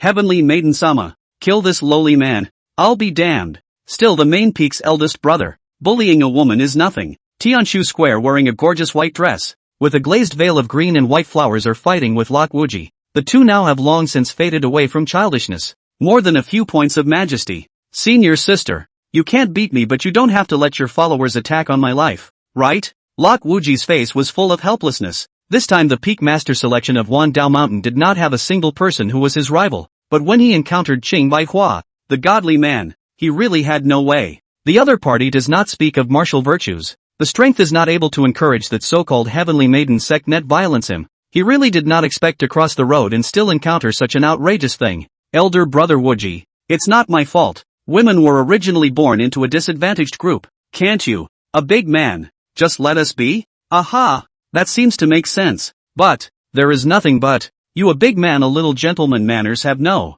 I heard you and the senior sister together go out to carry out the mission cost also share. Simply under the head. Lok Wuji is full of black lines. He has an empty body of skills, mastering countless techniques but at this moment is completely useless. All around the square, the people from all the sects who came to observe were holding their laughter. Lok Wuji usually made a name for himself in Green Mountain, known as the first person of the young generation in Green Mountain, but he didn't think that he would also have a time when he would be defeated. Red Willow sitting in the audience on the bleachers, her eyes cold. The surrounding cultivators do not dare to get too close to her. Only Red Luo this brother accompanied by the left and right, only because the distance will be able to smell the strong smell of blood on her body, as if that all red clothes are dyed with blood. Let's go. Take a stroll to Sword Peak. Seeing Red Willow leave, Redlock hurriedly got up and followed. The blade was still green and the bamboos swayed, except that there was a different person on the boulder at that mountain pass. Sister Hong Lu, you're here. Seeing the visitor, Yu Yao stood up happily. She was exquisite. Her green clothes had a haze of sword qi flowing on them, and she had a clay pot hanging on her waist. She had already come out of the world. Hasn't he come back yet? Yu Yao naturally knew who Hong Lu was talking about. No, but I felt the sword joy and trembling. She happily conjured a wisp of fresh air from the clay pot, which flowed around Yu Yao's fingers. Only when Yu Yao was about to take the breeze back into the clay pot, the wisp of breeze suddenly dispersed. Chapter 51, Wang Huitian's Backhand. An abrupt bell rang from the depths of the starving guile cave, and countless ferocious souls wailed and hissed. What followed was the helpless sigh of the Taoist heavenly master. Fellow Daoist, I told you that you can't gnaw on this bell. If you're really hungry, you can choose to go eat your own coffin board. Outside the giant bell, black mist rolled around, and a vicious ghost with blood-colored fangs was tearing into the bronze giant bell. He had a crazy demeanor, and on his forehead were 9 lacquered sword-shaped seals, which were lined up in a circle and looked extremely demonic. For the advice of the celestial master in the bell, Night Ghost ignored, and still die with the bronze bell. I haven't had a moment's peace since this got here. The celestial master cursed. He was really annoyed. Out and cannot go out. All rely on this bell hanging life. This dog thief every day to come on time to ring the bell, so that he cannot concentrate on fighting the curse of the starving corpse's weird cave. 5, 4. The celestial master counted down to 5, and there was indeed no sound from outside. He'd gotten used to the creature's routine of waking up every day and ringing the bell, more punctual than the sun, followed by a search for food. After abandoning the giant clock, the ghost returned to the grave bag and lifted the coffin board, which was somewhat empty, with only the broken clay pot in the corner and 3 jewels appearing to be alone. And then he picked up one and stuffed it into his mouth, and the hard jewels were crunched and swallowed as if he were eating sugar peas. After covering the coffin board, he headed deeper. It was hunting time. Tearing apart and devouring the other stern ghosts that roamed the place would ease his hunger, but there wasn't much left to eat over the years, and the only way to get food was to go deeper. Welp, I've raised a monster. Tianchi couldn't help but sigh. The talisman paper he put on his forehead had already faded. It seemed that he didn't have much time left. If he died, he most likely wouldn't escape being eaten alive. Sins, immeasurable heavenly father, it's really bad luck for me. Half a day later, the fierce and vicious ghost returned again, and after he had eaten and drunk, he rang the bell and lay down in the coffin, and the celestial master, who had just come to his senses with a sinking heart, was once more awakened. We can't do this anymore. We have to bring him back to consciousness. Otherwise I'll be exhausted sooner or later. This is the Tianchi contemplated for a long time to come up with a solution, but he also hesitated in his heart. The other party is now in an unknown condition. It is not possible to guarantee that even if the restoration of consciousness will also be a big change in temperament, and at that time, the bad luck of their own. Foolish thief, I've had it. He forcibly lifted his spirit and began to recite the Taoist scriptures. After reciting a few times, he felt that it was not quite secure, and changed to the Buddhist scriptures. After all, the Buddhists emphasize on compassion, so it might be able to evoke good thoughts. A successful celestial master naturally know a little bit of everything. The sutra recited a few times and then he switched to the temple teachings. These things although he had not practiced, but memorization is still no problem. The hungry man's creepy cave is foggy all the time, and there is no concept of time. A clock strikes as a day. The celestial master could only feel his mouth grinding up blisters, and his stomach's stock was running low, as if there was still a copy of the celestial maiden's treasure book left. Heaven and earth are divided into yin and yang. The female is yin. Yin can give birth to yang, because only women can give birth to children. The first woman in heaven and earth is the Lord of Heavenly Maiden. There is a man who was born with his head to the ground and broke his brain. The Lord of Heavenly Maiden called him the lower head of the male. The more the celestial master recited, the quieter his voice became, until finally the defense was broken. Asterisk asterisk asterisk asterisk what a bull asterisk asterisk asterisk asterisk treasure trove. It's outrageous. If I can escape this hole, I'll capture these Heavenly Maiden cultists and let them debate with that pile of compassionate monks. Knock. The bell rang, and Wang Huitian's murderous spirit called him up on time. After ringing the bell, he returned to the grave bag and swallowed the last of the jewels, and the broken clay pot was swallowed in one gulp, so that by now the whole coffin was empty. His eyes were scarlet as he headed deeper into the Forbidden Land. There were no more evil spirits along the way. No being had been able to reach the core of the creepy cave for countless years, and neither had the ghosts. The closer they got to the core, the stronger the hunger would become, and eventually they began to devour themselves until they dissipated into a wisp of yin qi here. Wang Huitian was fierce after transforming into an evil spirit, but he was only fiercer than those muddled ghosts, and was still as small as gravel in the hungry grotto. Not knowing how far he had traveled, he began to gnaw on his fingers. No being could resist this hunger, but luckily, he had eaten enough before. Hungry, too hungry, throat growling low, stomach burning. The backstabbing he'd left behind earlier seemed to have failed, and he was left to let himself wander. Outside the starving guile cave, Wang Jinxian, who was dressed in a red golden dragon robe, walked slowly. The light of the scepter in her hand dimmed, and the operation of the 7 colored gemstones became more and more stuck. Divine Calculator, are you sure what I'm looking for is in there? She was followed by an old man with a broken bowl, who was scruffy and had half a roast chicken in his mouth. I definitely won't miscalculate, but this hungry corpse's creepy cave is a Jedi. Even saints don't dare to enter it when they come. Is your majesty sure you want to take the risk with your body? Wang Jinxian's face showed a touch of sarcasm. Her eyesight is not mortal can be compared. Even in the immortal world she can go anywhere. The small lower world of the Yin land she simply do not put in the eyes. Humph. Having taken my things, it's useless to hide them anywhere unless he can escape into nothingness. Then I wish your majesty a good trip.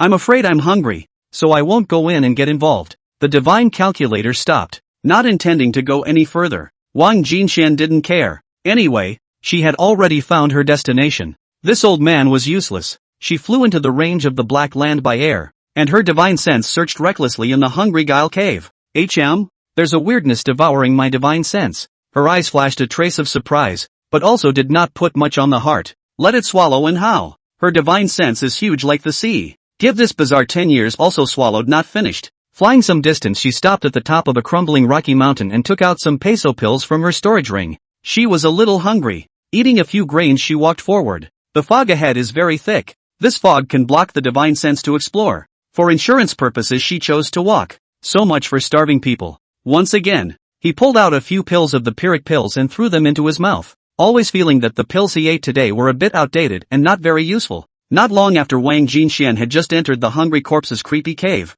a person once again came from outside this forbidden place. His white clothes fluttered like an exiled immortal, with a 3-foot-long sword hanging diagonally from his waist. Quite a bit of dusty temperament. The divine calculator nibbled on the roasted chicken and squinted. Sword immortal Yi Bai. Yi Bai twisted his head to look at I's calculator. His eyes were calm. Even if this person knew him he couldn't raise his half-interest. There were many people who knew him in this world. He looked out at the interior of the forbidden land and murmured under his breath. Master, the clear wind has dispersed. Apprentice's broken nimble sword and blood-killing sword are already accomplished. It's just that the wind has yet to rise. But Apprentice is worried that you won't be able to hold on and has come early. With that, he drew the long sword at his waist and took out a drop of blood from his storage ring, which Wang Huitian had stolen from Lok Wuji. Wang Huitian has always been convinced that the fall of the Wuji hiding a big secret, not only the soul, but also the bloodline, because the other side of the spiritual roots are also planted later. The other side of the act what they cannot. Since they cannot that there must be a reason why they cannot. So, he was going to remake his body with the falling Wuji bloodline. Chapter 52, Awakening of Consciousness. Yi Bai transported his entire body's cultivation. He was already at the peak of star picking at this time, and with a flick of his fingers, the drop of essence blood transformed into a crimson sword chi that shot out. The longsword's cold light cut through. The broken idea sword chi and the wind rising often accompanied each other. The broken idea cuts off the soul of God. Can exterminate the fierce soul that covets the blood? The wind rising is not stopping the impermanent and invisible. Can make this blood-killing sword chi fly farther. After sending out 3 swords at the same time he sat on the ground with a pale face and his eyes looking straight at the 3-sword chi that disappeared into the forbidden land. Yo, Yi Bai, why is your face so white? The divine calculator came up to him and curiously surveyed the notorious sword immortal. What did you just do into the forbidden land? Seeing that the other party didn't take care of himself, the divine calculator rubbed his oil-stained palms on Yi Bai's clothes, and instantly the latter's white robes had a few more pitch-black claw marks on them. Yi Bai was instantly furious. This old turtle 3 deliberately looking for trouble. Who doesn't know that Yi Bai has a cleanliness fetish? Seeing Yi Bai's anger, God calculator hurriedly backed away. Hey, old man, I gotta go. Have a good time. Yi Bai's sword light flashed, and his long sword cut across the divine calculator's arm. His hand dissipated like smoke, and the half of the roasted chicken he was holding fell to the ground, transforming into a section of a baby's arm. Demon cultivator? Yi Bai's heart was shocked and furious. He did not expect that the devil cultivator would dare to cross the star and moon pass. When he lifted his sword again there was no divine calculator figure around him. The other party was extremely fast, and his body style was very bizarre. Hey, your emperor of Great Qin was sent by me into the forbidden land of the starving corpses. Yo, surprise, ha ha ha. The voice gradually faded away. Yi Bai's face was extremely ugly. The North Plains demonic cultivators use people to refine pills, use blood to cultivate the law, and do everything in order to become immortal, treating mortals as food ants. The most terrifying thing about the devil cultivator is not its cultivators themselves, but the spread of the Taoist lineage. Once there is one person in a certain village because he can't stand the temptation of the power, that village is basically hopeless. It is like a virus, constantly corrupting the human order. Damn it, I'm gonna have to check out Star Moon Pass. Thinking of this, Yi Bai got up. He saluted in the direction of the Forbidden Land before turning to leave. In the middle of the Forbidden Land, the blindly wandering ferocious soul turned his head violently. He sensed a familiar aura, and it seemed that something incomparably sharp was pointing straight at his brow. In the infinite darkness, the sinking consciousness opened his eyes abruptly, and he saw the color of blood. Has Yi Bai come? Wang Huitian transported the returning path technique. He had to take the opportunity to grow his soul body, or else his consciousness would eventually sink. Due to the ferocious souls devouring other ghostly souls in the outside world with impunity, the cultivation of the technique was extremely smooth as a waterfall. Cultivating ghosts is different from cultivating immortality. There are not so many realm divisions. The amount of ghost chi to the realm naturally went up. A breath of the ghost chi accumulated over the years to absorb as much as possible after he finally breathed a sigh of relief. The eyes of the stagnant fierce soul became animated. The surrounding mist was withdrawn from his body, and a boundless hunger struck him in an instant.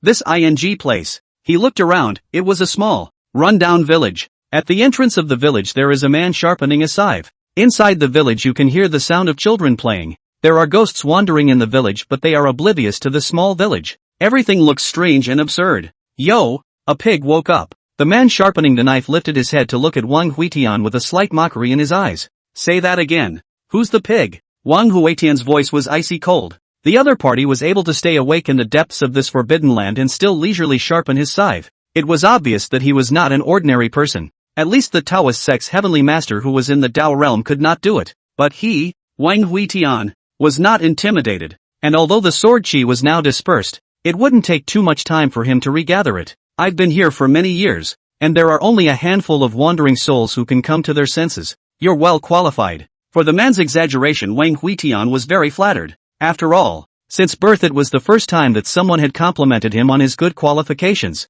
and the other party was still a stranger. What reason was there to lie to himself? Your Excellency has a good eye. After saying that, Wang Huitian turned around and left. He didn't dare to stay here for too long. Every second he could feel his stomach twitching as if it was on fire. Little brother, why don't you stay here? You can't get out of here. Wang Huitian glanced at the man and thought that he was some kind of high-ranking person, but it turned out to be a prisoner. If you can get in, you can get out. Just because you can't get out doesn't mean I can't get out. Looking at the resolute departing figure, the man smiled bitterly. Once upon a time he was also this spirited, but when a person hits the wall too many times after the end will stop. After only walking out tens of meters, Wang Huitian stopped again. That hunger in his belly couldn't be suppressed, and it seemed that being in the village could alleviate that hunger. He immediately retreated back to the village without thinking. The man saw Wang Huitian go and return with a somewhat stunned face. Giving up so soon? Give up? I'm just hungry. The man kindly smiled, and instantly realized why.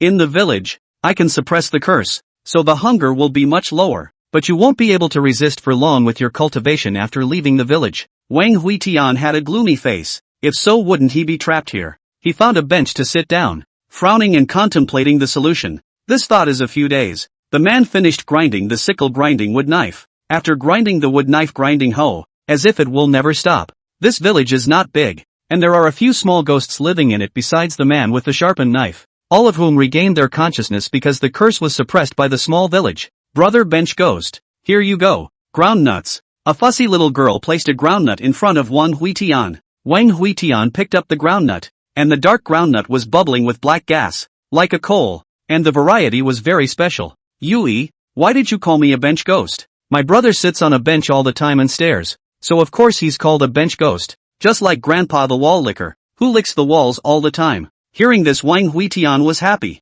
and there was another oddball in the village. Why is he licking the walls? Yui looked adorable as she pouted, because Grandpa Ghost used to come and bother Uncle to sharpen his knives, and then Uncle poured honey on the wall. Hearing this, Wang Huitian's expression froze as he looked at the groundnut with a slight frown. An extremely crucial question suddenly occurred to him. Hunger, is it really a curse? Mortals feed on grains. Beasts feed on grass and meat, cultivators feed on aura, and hunger is the body's desire to keep itself functioning. This longing may be to replenish current wear and tear to keep the day running, or perhaps it is longing for something for the longer term. The hunger that cannot be relieved by mortal food. Then there is only one possibility: immortality. The hunger here is born of the soul's desire for immortality. Thinking of this, Wang Huitian's complexion shook violently as his sight crossed over the small mountain village to look into the pitch blackness of the depths of the forbidden land of the starving corpses. Here, there are treasures that can make people live forever. Chapter 53, Trapped Saints. Ha ha ha, so that's how it is. So that's how it is. Wang Huitian laughed out loud, frightening Xiao Yi's figure to shrink back. The knife-sharpening man glared at Wang Huitian with dissatisfaction. This guy had been sitting next to him since the last time he walked back and was fuming as if he had committed a demented disease, and his existing and crazy laughter affected him in sharpening his knife. Shut up or I'll make you lick the walls like that, old man. Wang Huitian's eyes squinted at the man. Licking the wall? What a joke. He had now cracked the mystery of the hungry corpse's creepy cave, and as long as he distinguished the body's desire to eat from the soul's desire, then he was invincible here. Grinder, I urge you to speak to me in a lower voice, or I'll cut off your millstone. Clunking around all day, you think I don't annoy you? Sharpening the knife, man stopped his hand movements, unbelievably looked up at Wang Huitian. How this guy suddenly floated. Seeing that his demeanor seemed to be vaguely in control of the whole situation, he took a jar of bees from his storage ring in a slightly tentative manner. Snap! The honey was dropped by him on an old willow tree next to Wang Huitian. The clay pot shattered.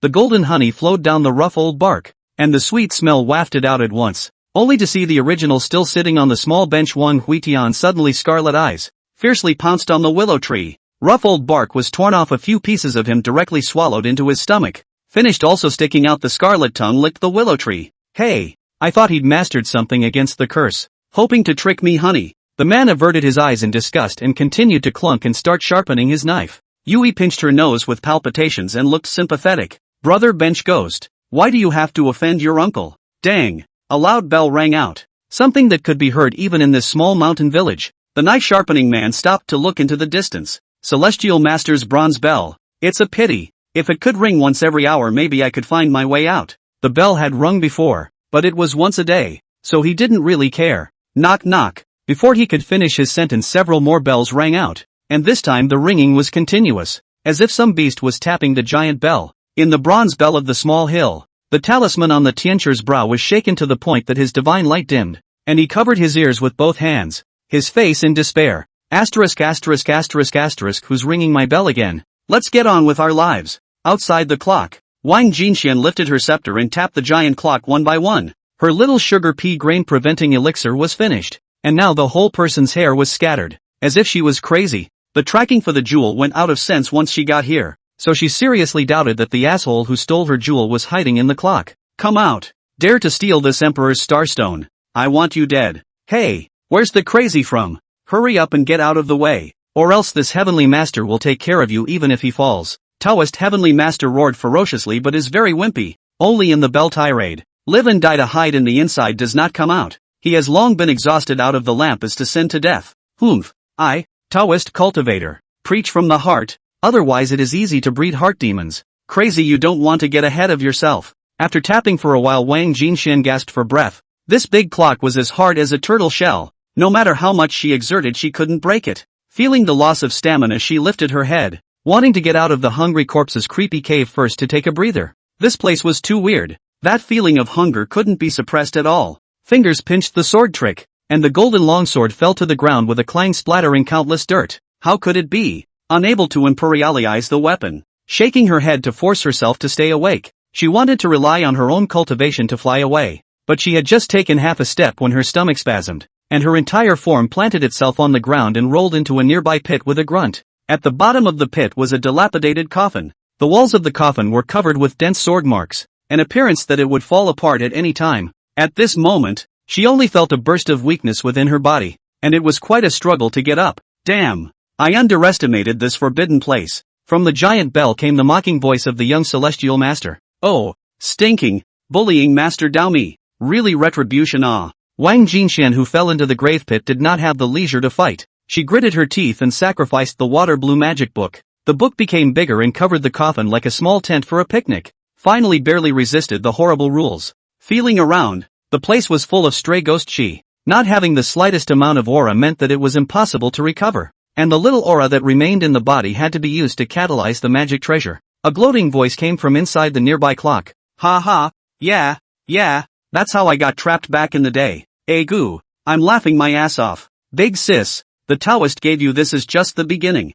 As the curse of the Forbidden Land intrudes, you'll get hungrier and hungrier. We monks originally don't need to eat, but here the body is tricked by hunger and it will keep going to consume fat to offset the hunger. Wang Jingxian, who was hiding in the pit, winced, as if she had already seen the scene where she was so thin that she was only human skin. The bells stopped. The sharpening man sat back down at the whetstone with a lack of interest, lamenting another unlucky one. Ah shucks. Wang Huitian viciously spat out a piece of bark. His eyes looked at the man who sharpened the knife with a gloomy color. This time, he lost his face. The other party's honey was not mortal. It was at least 100-year-old elixir that had a great nourishing effect on cultivation and soul. But, in Wang Huitian's heart, face was more important than anything else. He represented the face of the Zhenbei royal house. Grinder, are you ready for my wrath? Gas stirring between the world color change. The wind at first. The sound of the wind mixed with the sound of ghosts crying and wolves howling. The sky and the sword cloud convergence. With the gas catalyzed by the sword is no longer a rootless floating. And now show the sharpness. A black lightning bolt lit up in the sword cloud. And countless sword chi whistled down like rain. And at this moment, a rain of swords rained down on the small mountain village. The man with the sharpened sword raised his hand and the sword cloud collapsed. And the sword rain turned into real rain splattering on the ground. Once again, a jar of honey was thrown to knock over the willow tree. And instantly Wang Huitian was hard-charged again. Asterisk. Wang Huitian, who gnawed the willow tree off, retreated extremely far with light footsteps. This guy's cultivation seems to be a bit high, to know that even Entry Dao himself could resist one or two. And in the hands of this sharpened sword could not even turn over half a wave. Could it be that you are a saint? Humph. I said why the saints in the world don't come out. It turns out that the saints are all too wavy and trap themselves in the Forbidden Land. Facing Wang Huitian's mockery, sharpening knife man was unimpressed. He had at least reached the saints before he started waving, while Wang Huitian, practicing a handful of sword skills, started waving. Still have the face to talk about themselves. A small refining stage is really ridiculous. After stopping at the same place for a long time, Wang Huitian turned around and left. He was going to explore the forbidden area for a while. This place was undoubtedly a paradise for ghost cultivators as the Qi filled the area. I'll come back to regain face when this god has finished cultivating. The knife sharpening man spat. The little guy was so big. He's just become a ghost and he dares to call himself a god. He's not afraid of speaking out of turn. Chapter 54, Fierce Red Clothes. After leaving the small village, intense hunger struck again. But Wang Huitian already had a way to deal with it. He clenched his hand in a sword technique, and several broken thought sword chi began to block the soul portion of his senses. A flowing body of iron breaks the mind. And this thing really never lets itself down. Wahahaha. So won't this starving man's creepy cave be mine to explore? While he was rejoicing, a flash of red abruptly appeared on the gray land in the distance. This red dress appeared after the surrounding temperature dropped instantly. The damp ground white frost is sprouting bean sprouts. The soles of the feet gusts of stinging pain came. Wang Huitian hurriedly reeled in his ghost chi and found a dead tree to hide behind. This thing was so fierce that she nearly froze her ghostly body to pieces just from the aura she gave off. The red clothes wandered around the black land, aimlessly, like a dandelion lost in the sea, which greatly limited Wang Huitian's exploration of this forbidden land. He had only left the small mountain village for 5 days when he met this red dress 3 times. She seems to be following me. After the 4th time to see the red clothes from afar, Wang Huitian came to this conclusion. The huge forbidden land, once or twice to meet is considered a coincidence. 3 times will not be normal. This time, Wang Huitian no longer hid. He looked at the direction red clothes left and followed. The other side walking crazy. And every now and then have to stop and fling the red robe to dance a dance. The soft body driven by the red robe ribbons flying in the dead trees. Lang Jun why do you avoid concubine yen? And why do you accept that blood-stained money? Her voice was ethereal and poignant, singing a story of a blood-stained red wedding dress, which was very cliched and kept repeating. And Wang Huitian hummed a couple of phrases along with it from time to time. I can't believe I've learned to sing after a trip to the cave of starvation. Master, you don't have to worry about me starving to death anymore. Wang Huitian, who was amusing himself, was about to follow up again, but there was no more red figure in front of him. The other party suddenly disappeared from his field of vision. Ha! Let the little lady escape?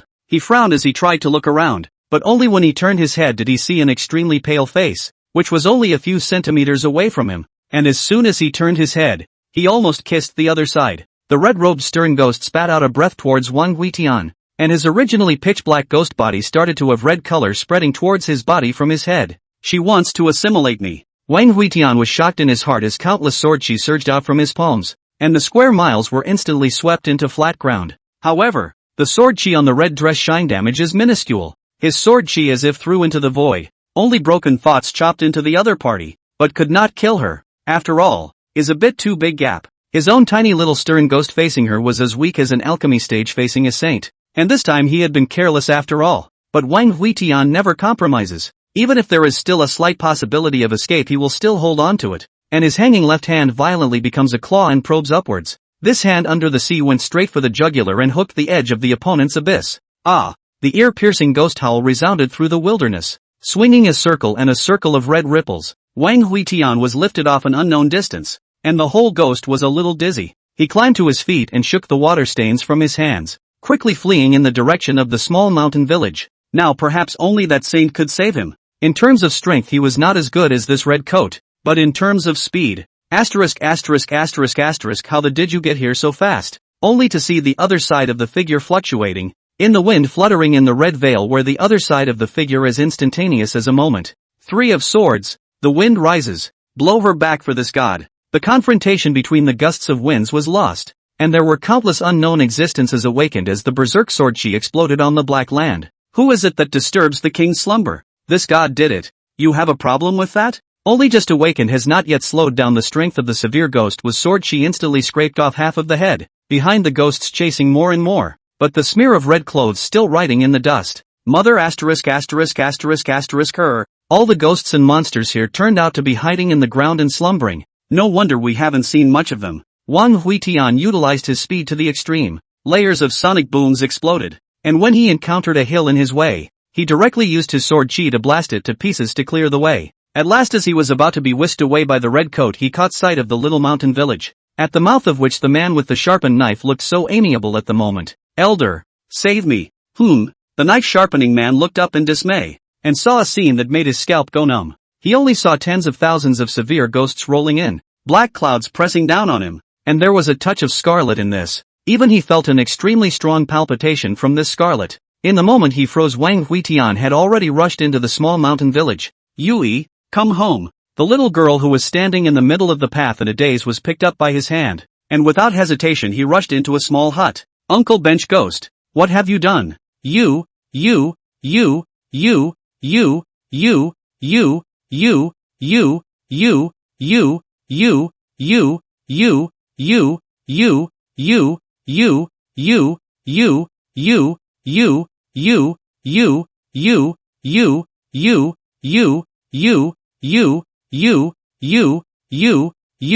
Little girl, don't be so curious. Wang Huitian palpitated to the hut window, stretched out half a head to look out. If the knife man cannot beat him or make plans. Boom! The knife grinder man exchanged fire with tens of thousands of severe ghosts before he could react. Countless ghosts were slapped by his palm into scattered ghosts. The saint's strength is hard to describe. Lifting his hand is the flow of the great Tao laws. There are mysterious runes in the sky flow will be 10,000 ghosts blocked outside the small mountain village. However, he himself did not feel good either. After Yuhongi's slap against him, his arm was dyed red, blood dripping down his fingertips in drips. The knife comes, he shouted out angrily, and countless sharp sides and hose transformed into streams of light to fight amongst the 10,000 ghosts. This battle was fought in the dark, until in the end the entire battlefield only had the 2 existences of red clothes and sharpened knife man engaged. The other cannon fodder had already been turned into a roiling sustenance floating away. Wang Huitian finally breathed a sigh of relief. Okay.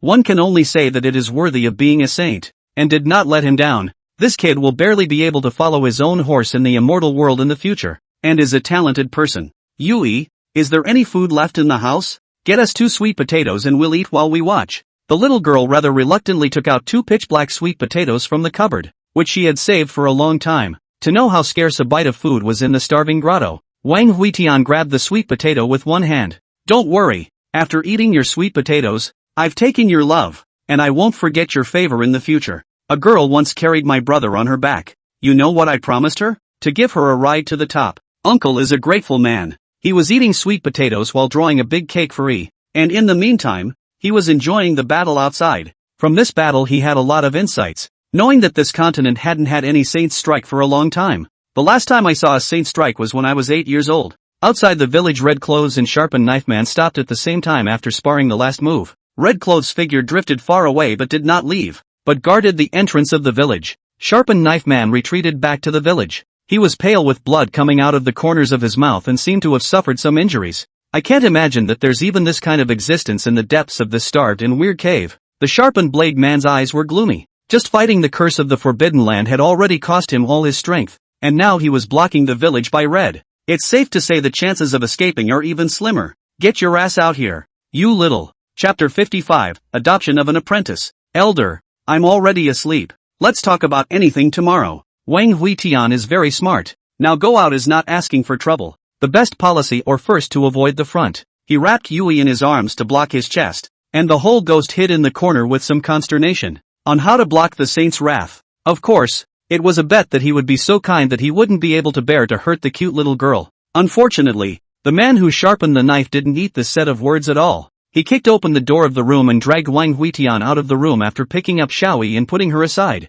This beating was very real. See the other side of the body of the tattered clothes. Wang Huitian is also embarrassed to fight back. After all, this is always their own pit.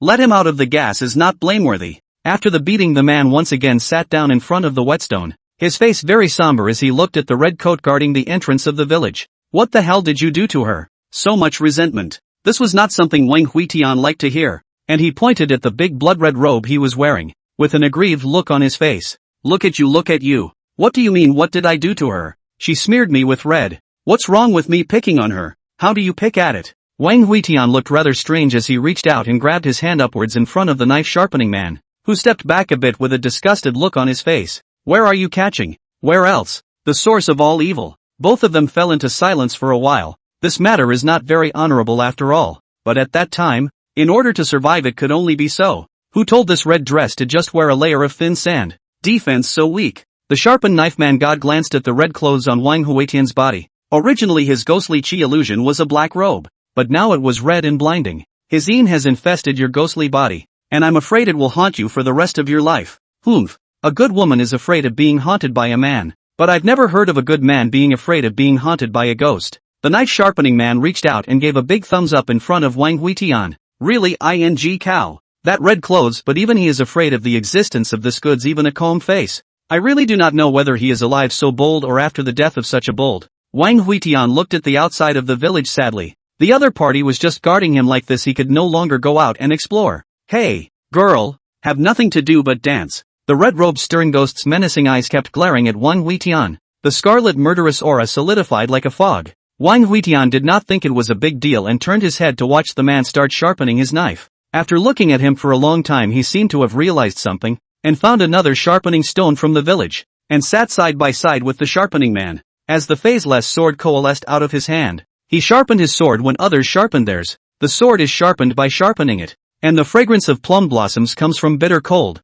So it is. I've always realized the sword, but never sharpened it. With an exclamation, the phaseless sword rubbed a little spark on the whetstone. You do have a good sword. That's natural. This is the spirit root I personally chose when I was cultivating immortality. The two of them had a chat. Yi would come to visit the neighborhood from time to time, and Wang Huitian also got to know the other ghosts in the village. In addition to Yi, there was another little boy named Xiao Xiao, an old man who loves to lick the walls, and a woman who wandered around all day. But for a good relationship it's Yui. That sweet potato delivery is hard. Yi, worship me. I'll teach you to cultivate, and from now on, you'll be able to walk sideways in this hungry corpse's creepy cave. Don't look at this sharpener, but he can't teach you. For Wang Huitian, cajoling children's tricks Xiaoyi naturally do not believe, but also horizontal walk it, are blocked at the door to come. You despise me? Wang Huitian wrinkled his brows and threw the gongfu, returning to the way to her. I've suffered a great loss by exchanging this technique for a few sweet potatoes. While saying that, he snatched half of the leftover sweet potato from Yi's hand. He had wasted a lot of effort in order to find all the feats of each path. This little girl is young and uneducated, and she cries when she gets a bargain. The sharpened man next to him shook his head at the sight. A big man bullying a little girl. People's sweet potatoes are stuffed in the mouth, half hard to be snatched out. Really, the world is not normal. The hearts of people are not ancient. This kid has a bad heart. He looked up towards the entrance of the village with a grave expression. The red coat was getting closer and closer. The other side was fighting on their home turf, and their ghostly aura was endless. However, he was without aura to replenish, and had been fighting against it with the great Tao. At this rate, the other party would kill the village sooner or later. He was now considering whether or not to throw this kid out to calm the other party's anger. Wang Huitian obviously saw this scene as well, but he wasn't the least bit panicked. What great storms hadn't he experienced? Elder, is there any way to make her retreat? The sharpened man pondered for a long time before finally speaking slowly. There, throw you out. Wang Huitian skimmed his lips. He had to be torn apart if he was thrown out.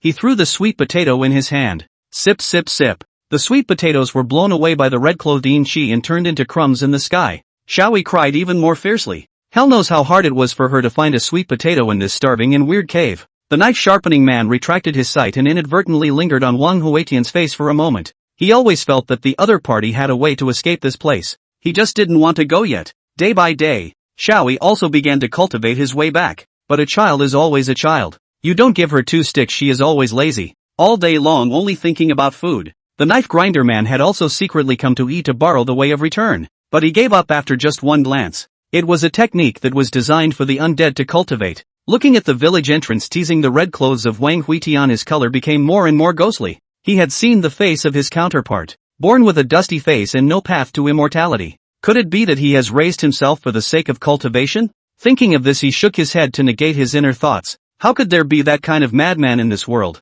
To go back to the drawing board after a bad birth, how bold would that have to be? At the entrance of the village, Wang Huitian continuously threw stones towards the red clothes, which would turn into flying dust before they could get close to his opponent. But he remained persistent. How about I give you a ghost cultivation technique and you let me go? I'm not negotiating with you. I'm giving you a chance. Don't be insensitive. Well, woman, you've succeeded in getting my attention. Red Clothes' eyes stared at Wang Huitian dead on, letting him talk about breaking the sky without taking half a step back. Half a day. As long as she recovered from her injuries in half a day, she would be able to kill her way into the village and thwart this guy who insulted her. So she didn't care about these provocations at all. This was just the dying struggle of a mole cricket before it died. The opposite side again threw a brick. The black brick gradually broken and dissolved. The wind blew away the debris but revealed a touch of cold light. Sword 1. Broken Thoughts. With a whoosh, cold light pierced through the red mist and slammed into her brow under her carelessness. A mournful howl rang out. At the same time 3 sword Qi came rushing behind the red dress. Broken yen. Blood killing. Wind rising entwined and traveled. Their speed was as fast as running thunder and arrived in an instant. This was Yi Bai's sword Qi. Chapter 56. Wang Huitian's sword was hidden in the bricks, and Red Clothes was caught unprepared under the constant throwing of things to test it. But his sword was just to distract the other party. The real kill was Yi Bai's sword Qi. He was able to chop Yuaning with a single sword from his mortal body back then, and now Yi Bai had 3 swords at the peak of star plucking. After all, in order to send out these 3 swords, Yi Bai had almost spared half his life. Among them, the broken yen sword Qi and Wind Rise stabbed into the Red Clothes and directly dissipated, while the blood-killing sword Qi turned into a drop of bright red essence blood that was taken into Wang Huitian's hand. He took a step out of the small mountain village formation and raised his palm to press violently towards the red coat's forehead. Taking this opportunity, he would devour as much of the other party's Qi as possible. Before his palm touched the other party, it was frozen, and a large amount of Qi flowed into his body between the operation of the gong method,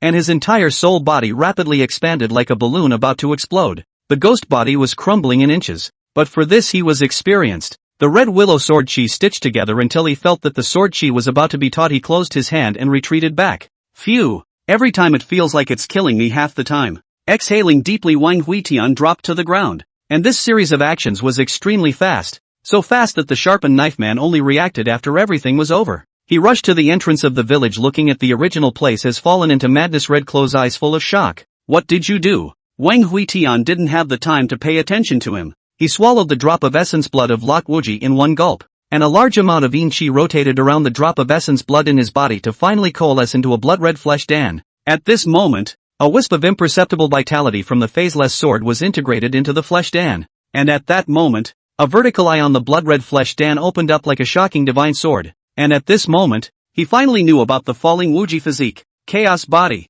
all-encompassing. No wonder he could learn all kinds of arts and techniques. Nothing was unobtainable. Elder, give me a drop of essence blood and I'll take you out of here. Wang Huitian gritted his teeth and opened his mouth. He is now reshaping his physical body with the essence blood of the fallen Wuji. If he is nourished by even more powerful essence blood, he might be able to make the chaos body transform again. The sharpened man's face only hesitated for a moment before he flicked a drop of essence blood from his fingertips. He had been trapped here for too long. Even if there was the slightest possibility, he had to grab it. From the first time he saw Wang Huitian he sensed the other party's difference. Obviously having turned undead but lurking with a hint of life. It was simply outrageous. Wang Huitian took the essence blood and swallowed it in one mouthful and integrated it into the carnal Dan. The powerful holy Tao laws flowed and evolved within the carnal Dan. The sky flashed with lightning and thunder for a moment. Endless dark clouds rolled in, and countless thunderbolts struck at this land of calamity. It's a heavenly punishment. Sharpening the knife, man looked at the cloudy sky in dismay. This continent has not had a heavenly punishment fall for a long time. Everyone thinks that this is a benevolent and kind heaven. In common terms, it is a good bully. But now the heavenly Tao, which was so good at bullying, was actually angry. Wang Huitian raised his head with a teasing look in his eyes. Chop me to death if you can. I don't care anyway. Big deal. Reincarnate and start over, he said lightly, but in the ears of the man with the sharpened knife is more shocking than the thunder in the sky. Is this a threat to heaven? How dare he? Born in this side of heaven and earth. No matter how high your cultivation is ultimately subject to its hostage. How dare he threaten the Tao of heaven? What made him even more dumbfounded happened, only to see that the thunder in the sky unexpectedly stopped, and then the dark clouds slowly dispersed. Surprisingly, he really let him persuade heaven's punishment back. The heavenly Tao has actually given birth to a consciousness. Sharpening the knife, man swallowed his saliva. This is a big matter. The heavenly Tao has knowledge means that there is a harmonious Tao existence in this realm,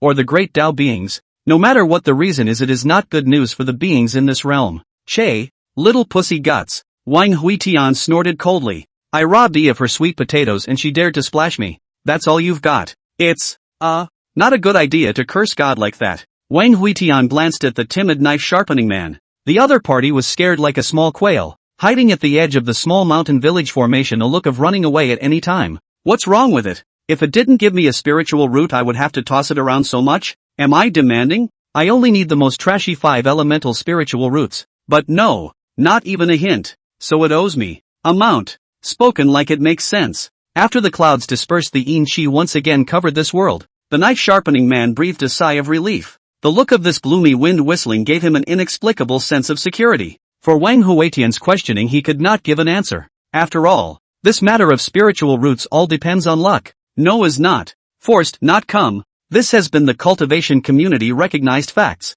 He is also the first time to hear no spiritual roots blame the heavenly way. How are you going to get me out of here? That one is his main concern. Leaving. Wang Huitian slowly stood up. The corner of his mouth slightly curled up. Feeling the pulsation of the spirit elixir in his body, he had an indescribable confidence. Elder's inability to get out of the cave is simply because this starving man's cave is so unpredictable that he can't find a way out. But I'm different. I have a sword named Yu Yao. This sword is thousands of miles apart. I can sense her presence. Sharpening man frowned. Coordinates? Wang Huitian walked towards the village with his hands behind his back. If he was going to leave, he still had to deal with Xiao Yi's matter. This was after all his first disciple. At this time Xiao Yi is shivering and hiding in the house at the foot of the bed. Just now the thunder and lightning can be scared of her. Born in the starving people and the creepy grottos of the she has never seen the heavenly power. She thinks the world was originally the appearance of the Yin Qi roaming the sky. Wang Huitian walked into the house and lifted her out from the foot of the bed with one hand. Ah! Help! Help! Ah! The little girl's eyes were closed, and her little charcoal ash-stained hands were clawing helplessly at the air. Wang Huitian lifted her and shook her, and a few sweet potatoes rolled out of her clothes. Where are the feats I gave you? Hearing that it was Wang Huitian's voice, Xiao Yi finally calmed down. She rather carefully pointed to the wooden table, only to see that the book returning was padded at the bottom of the table's feet. She looked up rather timidly to see Wang Huitian's face. Lately Wang Huitian had always forced her to cultivate, and every time she would beat her with a small stick. But this time, she didn't see anger on the other's face. Instead, she was extremely calm. Wang Huitian put Xiao Yi on the bed and picked up a few sweet potatoes on the ground and put them in her arms, which should be the only property of this little girl ghost born in the starving grotto. It's not that I have to force you to practice. Sharpener and I are leaving this place. The formation he left behind will dissipate sooner or later. We can't protect you for the rest of your life. Wang Huitian touched Xiao Yi's head. In fact, he could have taken the little girl along with him, but the path he was taking was too dangerous and might pull her into the whirlpool. And as a saint, how could the sharpening man care about the death or life of a small female ghost? Taking them in was just a matter of doing so, said Wang Huitian as he walked over to the table and pulled out the gongfu. We can't protect you forever, but it can. He placed the gongfu on the table and turned towards the door. The road was paved for her. Live or die by your own choice. The little girl hugged her sweet potatoes and stared blankly at the back that was gradually being blurred by the shadowy fog. Master! Master! Her voice was small, so small that Wang Huitian didn't hear it even with such good ears. A drop of bright red cracked from her brow as if it was going to spread and expand throughout her body, and even the dark sweet potatoes in her arms glowed red. Chapter 57, The Celestial Master's Bell. Deal with it? The knife-sharpening man looked at Wang Huitian with a look of impatience in his eyes. What about that guy at the entrance of the village? Wang Huitian looked toward the entrance of the village, only to see that the red dress became more and more maniacal after being hit by the sword energy. She rolled the yin qi to attack everything visible in a haphazard manner, and from time to time, there was energy hitting the small mountain village formation to create a circle of ripples. After a large amount of yin qi was swallowed by Wang Huitian, that red dress looked a little dull. No harm done. My sword can be so fast that she can't react. You'll have to stay close. I won't be responsible if you get lost. Although the knife-sharpening man gently nodded his head in response, in his heart he was a bit unimpressed. It was just a sword. How fast could it be? Can it still be as fast as the laws of the Great Tao? You have to know that he is a saint, an existence that grasps the Great Tao. What is the Great Tao? It is above everything. Wang Huitian walked to the entrance of the village. He closed his eyes and stretched out a hand to touch the void to feel the sharpness of that supreme sword. Feel that? Don't you rush. The sword is too far away. It's not that easy. And yes, I was too eager. The two then stood at the entrance to the village without another word until the knife-sharpening man felt cobwebs forming on his eyebrows. Wang Huitian suddenly opened his eyes and a smile appeared at the corner of his mouth. By the way, what do you want to do when you get out? The sharpened man gave an answer to this question without even thinking about it. Of course it's to certify as a great emperor and ascend to the immortal realm. What about you? Of course it's horse treading the fairy world. Ha ha ha. Wang Huitian suddenly laughed out loud, with a tone of arrogance and unconstraint. A great contrast to his always stagnant image, as if this was the real him, the real heart of the matter. The sword comes. He let out a shout. At the same time, above the sword blade of Wandao Mountain, she was staring at the bamboo shoots in the bamboo forest when her body shook, and a strong gravitational force pulled her body to the north. Just like that day in the secret realm of the saints. It's the call of the elder brother. She was about to fly up with the tugging force when a sparrow swooped down in the sky. It was extremely fast, bringing up a gust of wind, finally stopping steadily on Yu Yao's shoulder. The latter's body was instantly fixed in place. It's a sparrow raised by a senior. Elder brother isn't changing me, but is he going back to Green Mountain? At the same time that Yu Yao's figure was fixed, Wang Huitian's body in the hungry corpse's creepy cave whooshed out. He was as fast as an arrow off the string out of the stump, and a mound in front of him was instantly pierced through. Jabla! The red-clothed ghost's faded red bag was swept by the gusty wind, shattered into countless strips of cloth and then turned into red mist. She violently twisted her head, and the red mist rolled over and chased towards Wang Huitian. The knife-sharpening man was pondering what Wang Huitian had just said. Nyang Lu, I say I want to become immortal. You say you want to set foot on the immortal world. This is sincerely not wanting to make things easy for yourself. He was about to sneer for a moment or two when he saw the remnants left behind by Wang Huitian scatter in front of him. Asterisk.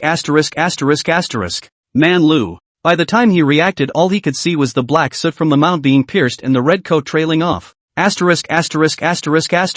That was really fast. He operated the power of the Great Tao and quickly headed in the direction that Wang Huitian and the red-robed stern ghost had left. But even with all his strength he still couldn't catch up with the two figures, and could only barely chase after them based on the traces that the other party had left behind. Wang Huitian felt like a sword right now. A free-spirited sword. The vertical eye on the flesh Dan in his body opened, and his vision seemed to be able to see through the roiling yin qi, and he looked in the opposite direction, where the core of the hungry corpse's creepy cave was. Through the boundless yin qi, he saw a red-colored earth writhing, and everything that was near that area was being swallowed up by the writhing earth. An immense and incomparable black spear was erected on this red-colored land, and the endless demonic aura infected everything that came near the spear. This, it seems, is a giant stomach bag sealed in here. Wang Huitian's expression was grave. Originally he thought it was because treasures involving longevity had appeared here, but he didn't want to cause the curse to be a stomach pouch that exuded hunger cravings, and it was hard for him to comprehend just how powerful a creature would have to be to contaminate a forbidden place by virtue of a stomach pouch.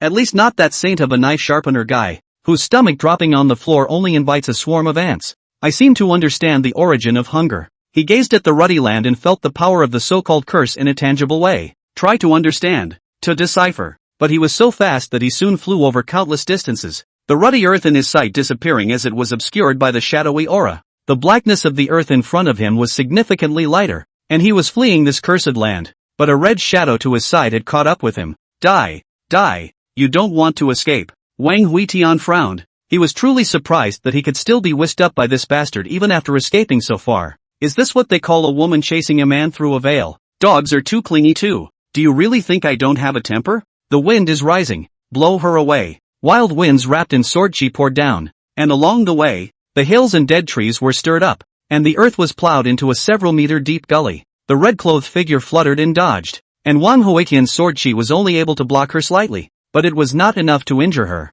Little, if you have the guts, chase me to Castle Peak and see if my master will kill you. He spoke out while releasing his sword qi to stop him. He had already used all his means at this moment. If he allowed the other party to interrupt his induction with Yu Yao, he would definitely be chewed up by the red clothes when he crashed. Extremely far behind him the knife-sharpening man stopped, the yin qi rolling around, and every now and then there were a few fierce souls wandering on the earth. He looked around in confusion. His face was extremely ugly. He couldn't find his way. The space of the hungry man's cave has long been distorted, and perhaps the path that seems straight to you is not straight, and sooner or later you lose your way and get lost again. I'll be damned. Couldn't you have waited for me? Just as he was getting more and more desperate, a huge gully appeared on the ground in front of him, and there was still residual sword qi wandering around the perimeter of the gully. Ha ha ha, good boy. I knew you hadn't forgotten me. Nothing can describe his mood at this time. Desperate to survive. The ups and downs of life in this moment, interpretation of the best. In this world,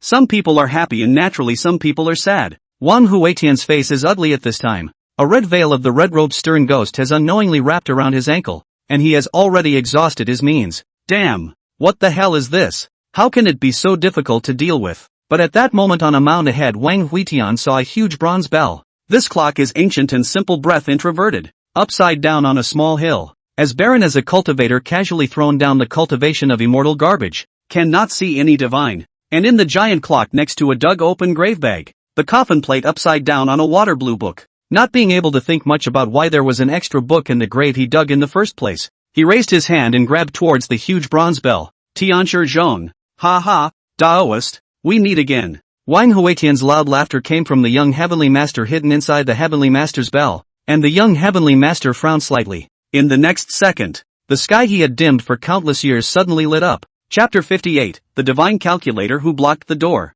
The young celestial master's eyes narrowed slightly as he hid inside the celestial master's bell, which hadn't seen the light of day for I don't know how many years. The light that suddenly appeared at that moment was not strong, but it made his reaction half a moment late. It was after this long time that he suddenly screamed out in shock. Where is my celestial master clock? He looked dismayed as he ripped off the talisman affixed to his forehead, and since it had been on for so long, along with the talisman was a strip of old skin from his face. Hiss, it hurts like hell. Master Dao. He showed his teeth. His withered body stood up like a dry corpse, and his wide Taoist robe slipped right down to his waist. He scrambled to fish it out and tie it around his waist, and his complexion swept around. Finally, he could see clearly where the celestial master bell was going, only to see a flash of black light in the sky rapidly going away, and there was a red mist trailing underneath this black light, and his own celestial master's bell was in that black light. Bold thieves, don't go. The young celestial master pinched his hand. The celestial master's bell was the inherited treasure of his lineage, and would not be easily snatched away. Feel the raw desire, the hunger. The heavenly master had just recited his spell when an indifferent voice rang out from the sky. With the sound of this voice he only felt a spasm in his stomach. Originally he had already fought as hard as he could against the hunger curse of the hungry man's creepy cave, and now this voice was undoubtedly adding to his woes. Vomit. He held his waist in a fit of dry heaving, his intense hunger causing him to react physically. Damn it, we can't lose the celestial master's bell. After a breath of relief he put two divine traveling talismans on his feet, lifted his steps and quickly chased towards the two figures in the sky. Even if he went in the wrong direction and broke into the deeper part of the Forbidden Land, he admitted that he couldn't resist for long without the celestial master's bell. Not long after the celestial master left, the book of spells on the grave bag next to him was lifted, and Wang Jinchuan's eyes looked at the celestial master's departing direction with an eerie gaze, her expression wavering. Sometimes people are like that, and it's a lot calmer to know that someone close to you is suffering just as much as you are. Once you're alone, you'll go into a panic attack. At first she had gloated a bit when the celestial master's bell was snatched away, but after the celestial master chased her out she felt a bit uneasy. This emperor is really fed up with this group of pariahs in the lower realms. At this moment, she only felt that the quality of the people in the lower realms was too poor, stealing the formation-based jewel from her own scepter, and now even stealing a broken clock. She hesitated for a few breaths before putting away her spellbook and chasing after the direction the celestial master had left. Of all the people she came the latest and consumed the least, so her speed was not too slow. Flying for tens of miles again, Wang Huitian carried the celestial master's bell in one hand and formed a sword finger in the other to maintain the induction with Yu Yao. The red muslin had already wrapped around his waist, and behind him, the red dress was only tens of meters away from him, and he could even already smell the faint fishy sweetness emanating from the other party. As soon as he could see the borders of the Forbidden Land, he would be able to spare a hand to deal with this red dress. I don't know how long it took, and I don't know how far he flew out. Feeling the thin veil around his waist start to drill into his ghostly body, Wang Huitian's complexion screwed up. It's too late. Sword scattering. The moment he stopped, the red clothes behind him lunged, and Wang Huitian raised the celestial master's bell to cover downward. Boom! The big clock enveloped the red clothes with extreme precision, and the surrounding red mist immediately dissipated, and it could only be said that it was worthy of being a Taoist treasure, possessing an extremely strong restraint on ghosts and monsters. Knock knock. The sound of a giant bell rang out, and Red struggled frantically inside the bell trying to get out. Wang Huitian dead pressure on the top of the clock. There is a celestial master clock to isolate the strange red mist. Light fight power, he is not false, this woman. GGG, I've got you. The celestial master's bell trembled madly, and the sound resounded through the wasteland. 3 of Swords. The wind rises. Violent gusts of wind descended from the sky. This wind was actually blowing from the sky to the ground. Countless sword chi struck the bell, and the sound of the bell became denser. Even so, Wang Huitian still wasn't satisfied, and his hands kept slapping on the bell. Chase me and shock you to death. The bell rang for half a day before it fell silent, and Wang Huitian stopped and sat on top of the bell gasping for air. Tired. So tired. The red dress covered in the bell had long since ceased to move. The kind of thing with weak sanity. Fearing that the half-day's bell had thrown her into confusion once again, after hesitating for a moment, he uncovered a mouth at the bottom of the bell, and immediately a thick red mist gushed out, frightening him to hastily cover it again. It seems that this celestial master's bell can't be taken away. This thing is the inheritance treasure of the Taoist sect. It is worth a lot, but it is not a pity to throw it here. After all, it is not their own in the first place. Feeling the orientation, he quietly left without taking a cloud with him. This place was already extremely close to the outside, and there was a small amount of spiritual chi flowing in the air,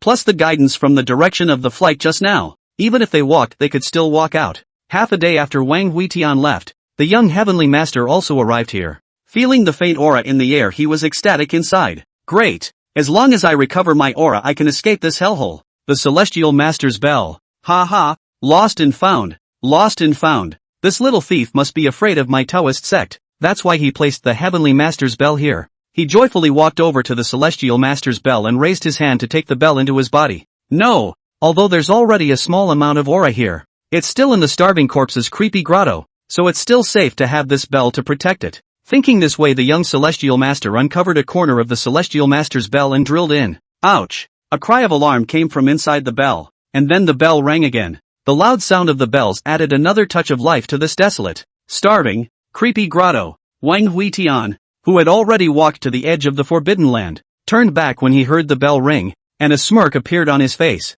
It's not a wasted trip when you have bells to see you off. His footsteps were unceasing, and patches of green could already be seen in the distant mountains, no longer a vast expanse of pitch black and roiling gray. There were some white clouds in the sky, and vertical golden light spilled down. Ah! The smell of freedom, and the fragrance of the grass, and the sickening, sour odor. So, why is there a poor Taoist priest here? He narrowed his eyes slightly and looked towards the village where he had once encountered Red Willow, where there was an old man with a broken bowl who was dressed in rags and covered in grease. And at that moment, he was also looking towards Wang Huitian. The two men's eyes met in the air, and Wang Huitian's pace stopped, a killing chance popping up in his eyes. He smelled dirty souls and felt the corrupted demonic aura of a wrong and wrongly supposed Taoist lineage that had been polluting the world. Where did you come from, little friend? And where are you going? The divine calculator frowned as he couldn't see the depths of Wang Huitian. Like a man, like a ghost, as if traveling between life and death. But look at its breath, only Jindan cultivation, but also not enough to fear. Divine calculator, don't you remember me? Wang Huitian's voice faintly sounded. The divine calculator's frown deepened as he carefully surveyed Wang Huitian's figure. This man couldn't see his age. Usually cultivators looked at the age of the bones, while the other party only had a ghost body, and all his bones were false. Dao Tong could not see it either. The other party had an odd aura. Not immortal, not ghost, not devil, not Tao. As for the face is even more strange. That a head of waterfall white hair, pale handsome face, blood-colored robes. If you have seen before absolutely will not forget. Who the hell are you? Chapter 59, The Emperor Loves to Hear. Wang Huitian flung his sleeve robe and the phaseless sword appeared in his hand. Old man. That year when I pissed on the ancestral monument of your holy mountain. Didn't you say that you wanted to bruise my bones? What? Bad memory in your old age? The divine calculator's face changed steeply. There was only one person who had pissed on their holy mountain, but that person should have died. Several years ago. The holy son Li Changsheng and several star pickers killed him at the border of Tsangzhou. This matter had already spread throughout the continent. Because of this, Wandao Mountain Mu Qingshi and Patchouli also made a big fuss. The two of them beheaded Tsangzhou state pastor Su Shiji, and Pei Ming, who went to the rescue, was chased by Patchouli from Tsangzhou to the imperial city. That big battle involved a lot. Great Qin fell 2 star pickers, countless transformed gods and infants. Patchouli was captured alive and imprisoned in the heavenly prison. Mu Qingshi escaped with serious injuries, and Jingguo Marshal Lang Shao soldiers pressed the Qingshan mountain. At that time, the northern plains once saw the opportunity to enter the central plains. Who knew that not long after the 4th prince is to bring troops to kill the northern plains? The fight ended with no one taking advantage of the situation. Thinking of this, he once again swept Wang Huitian with his divine sense. All the triggers are this kid. How could he not be dead? How can he stand up to the cultivators who fell in that war if he doesn't die? No, you can't be alive. The Holy Sun himself inspected the battlefield.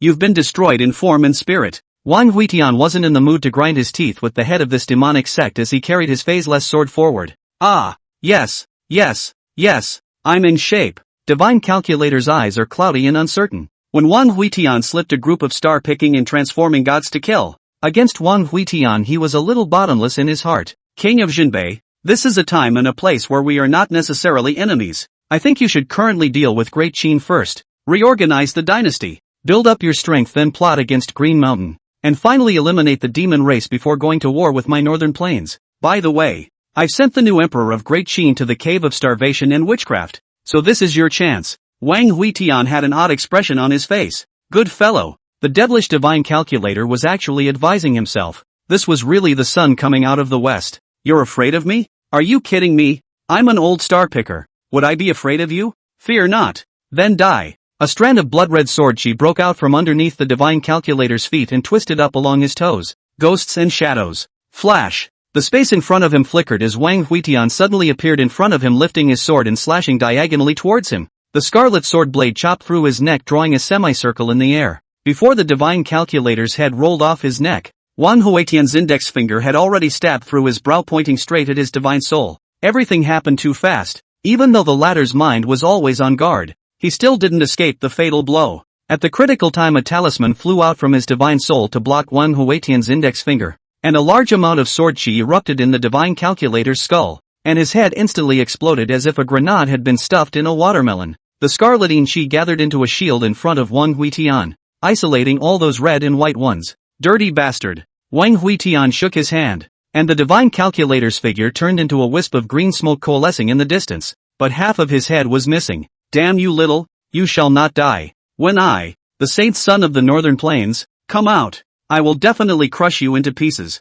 The god calculator looked horrified. His mouth cursed angrily, but his feet did not stop. His body quickly fled in the direction of the northern plains. Trying to run? Go in and keep company with the Great Qin Empress. Wang Huitian's figure flickered and reappeared in front of the divine calculator, and he raised his hand and grabbed the latter by the neck. Sword 5. Hunt. Rolling. With the use of this sword, god calculator's flesh and blood exploded. The black skeleton wrapped in the divine soul turned into a sharp sword, flying towards the depths of the starving corpses and weird caves. Watching the other party disappear into the black earth, Wang Hui genius retracted his sight. The corner of his mouth slightly hooked up to look in the direction of the Great Qin Imperial City. Divine Calculator used the plan to send the Empress into the starving and weird grotto. Also do not know whether it can still come out. Great Qin cannot do without the Emperor. Sighing, Wang Huitian spoke to himself. Alas! This Great Qin always has to have someone to pick up the beam. Such a heavy responsibility. The burden on this shoulder of this king is really getting heavier and heavier. Taking out a flying boat from the clay pot he had swallowed into his body,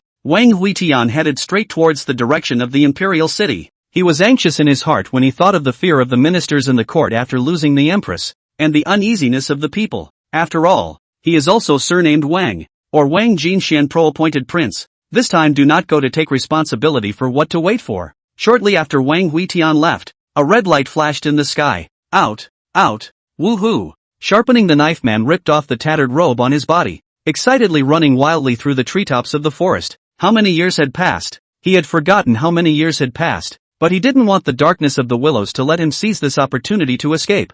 Ha ha, that little girl Hon Lu should have grown into an adult by now. Go home, go home. His gaze glanced unobtrusively in the direction Wang Huitian had left. This kid is a scourge. Better try to stay away from him in the future. He swore darkly. In fact, he had long since rushed to the edge of the starvation creepy cave and purposely waited for Wang Huitian to walk away before he came out. Who knows, that guy just came out will be here to do a fight. Which serious monks every day to do battle. Everyone is to cultivate immortality and longevity as the goal. After all, there is only one life. The life did not fight so much to do what? Hey, hey, Red Willow, no longer thinking about that much, he flew in the direction of Green Mountain, Great Qin Imperial City. Since the disappearance of Wang Jinxian, the right minister Li Qingtian has been in charge of the state, and he intended to help the youngest fifth prince to take the throne. But the obstacles are quite big. The first, second, and third emperors jumped out at the same time. The three begin to gang up on the throne again. If you ask me,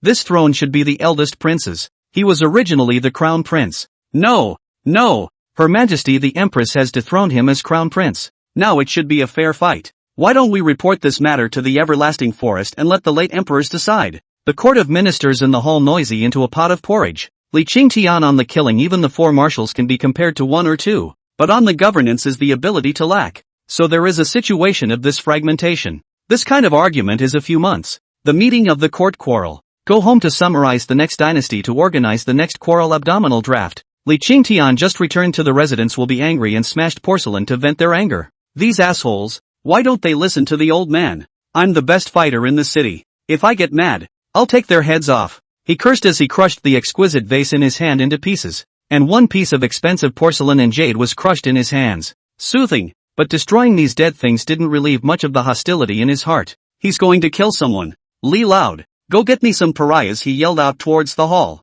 After a long time there was no answer. Li Rung, where the have you been? He paced out of the lobby, and the angry curses from his mouth came to an abrupt end, only to see that the corridors outside the lobby, in front of the foyer, and in the compound were actually full of corpses lying around. An indifferent voice suddenly rang in his ears. Whoever can fight the best, listen to them? That's a good one, old man. The emperor loves it. Chapter 60 Martial Minister's Passionate Night. The moment the voice rang in his ears, Li Qingtian's hairs rose in sweat. The other party was able to appear behind him without a sound. It means it can also kill him silently. A cold, unheated hand rested on the back of his neck, causing him to shiver violently. Elder, forgive me. Wang Huitian slid her hands onto his shoulders and boarded up his stiff body. Look who I am. At the same time Li Qingtian's body twisted over. A long sword in his sleeve suddenly shot out, and his body retreated violently in a flash. He was glad for his opponent's stupidity. The slightest carelessness in a cultivator's fight would overturn the game.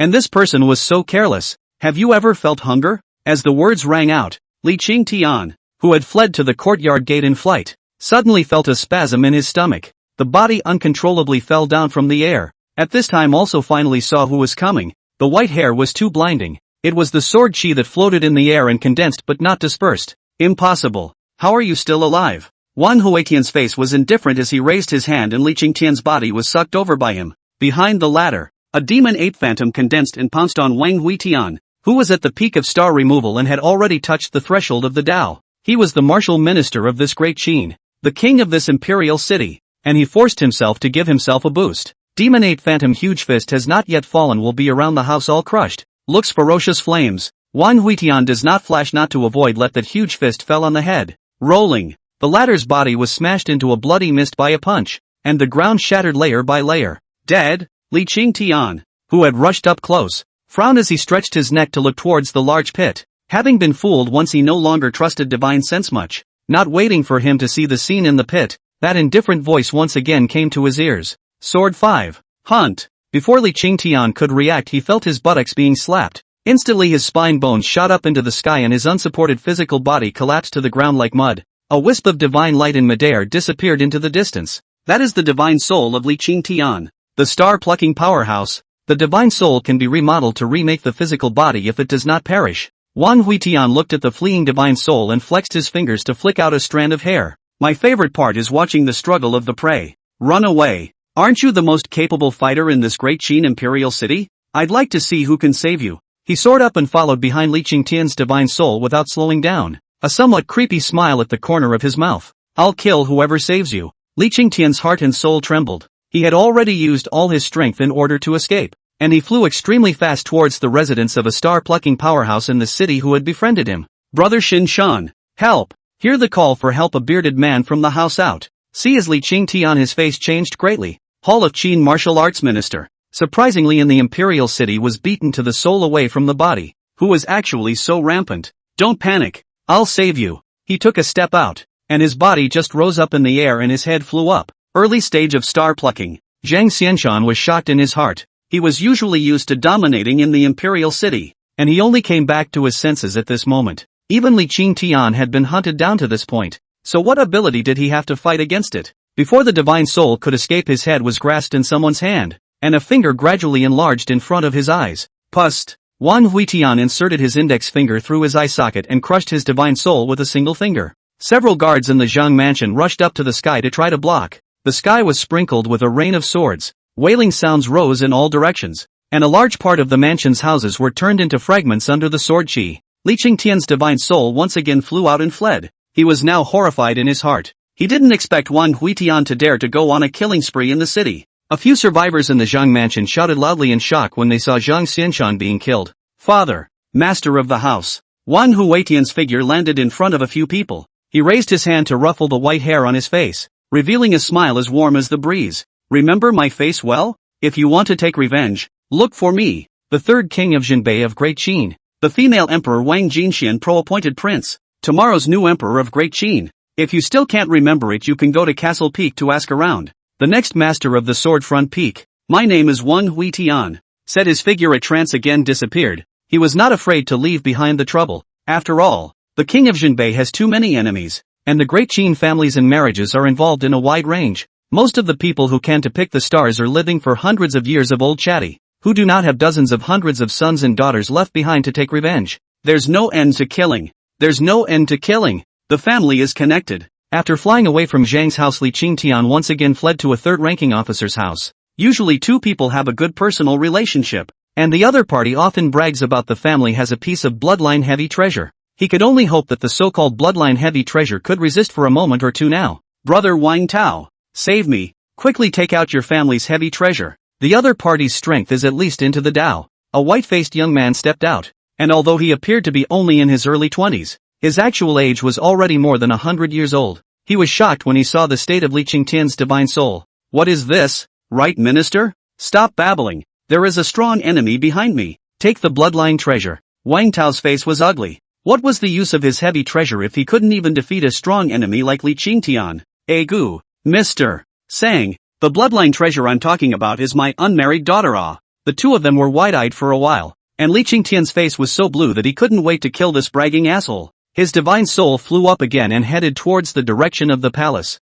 not forgetting to leave behind harsh words as he left. Asshole, if I can escape this time, I'll definitely make your Wang family have no peace. He just left the next second. Wang Huitian figure flashed in front of Wang Tao. The latter hooked his waist and glanced at the green woman who was hiding in the backyard and shivering. It's a real beauty. Wang Huitian raised his hand and patted Wang Tao's blanched face. You're cold and miserable, but you've got a nice-looking daughter. After saying that, he disappeared again with a flash of his body. Wang Tao's body went limp and collapsed to the ground. Just now he felt as if his soul was frozen by a burst of qi. It was a sense of fear in the face of an overwhelming evil. On this day, every house in the imperial city was closed and everyone was in danger. Even the city patrol army hid in the outpost, and the Forbidden Army even directly opened the palace formation and hunkered down. Li Qingtian had no way to the sky and no door to the ground, and escaped to the end of the day with nothing but despair. He collapsed on the steps out of the city. His eyes were dull. In front of him, Wang Huitian was leaning against the city gate hole. He was holding a bag of immortal fruits in his hand and was leisurely eating them. I just heard that you captured my senior uncle? Say, where's it off? The 10 heavenly prisons in the imperial city. I'm too lazy to check them one by one, so as not to create killings. Wang Huitian's speech in different slight words but contains boundless killing intent, heard patchouli in order to avenge his own imprisonment in the heavenly prison. His heart is very guilty. Mu Qin sure that at least is his own master, and Patchouli has no relatives with himself. This favor he remembered. If Patchouli is crippled, he raises it. If Patchouli dies, he buries. He will pave a red-colored avenue for her in this imperial city with blood. Anyone who injures Master Mu Qing and Patchouli will not escape. Next step. Let the breeze wash the imperial city. Chapter 61 Blood Night Imperial City. Night came. The cool moonlight sprinkled on top of the imperial city. The city looked lifeless. The normally brightly lit city was now in darkness. In front of Wang Huitian, Li Qingtian's divine soul turned into a bit of fluorescent light that dissipated in the night sky.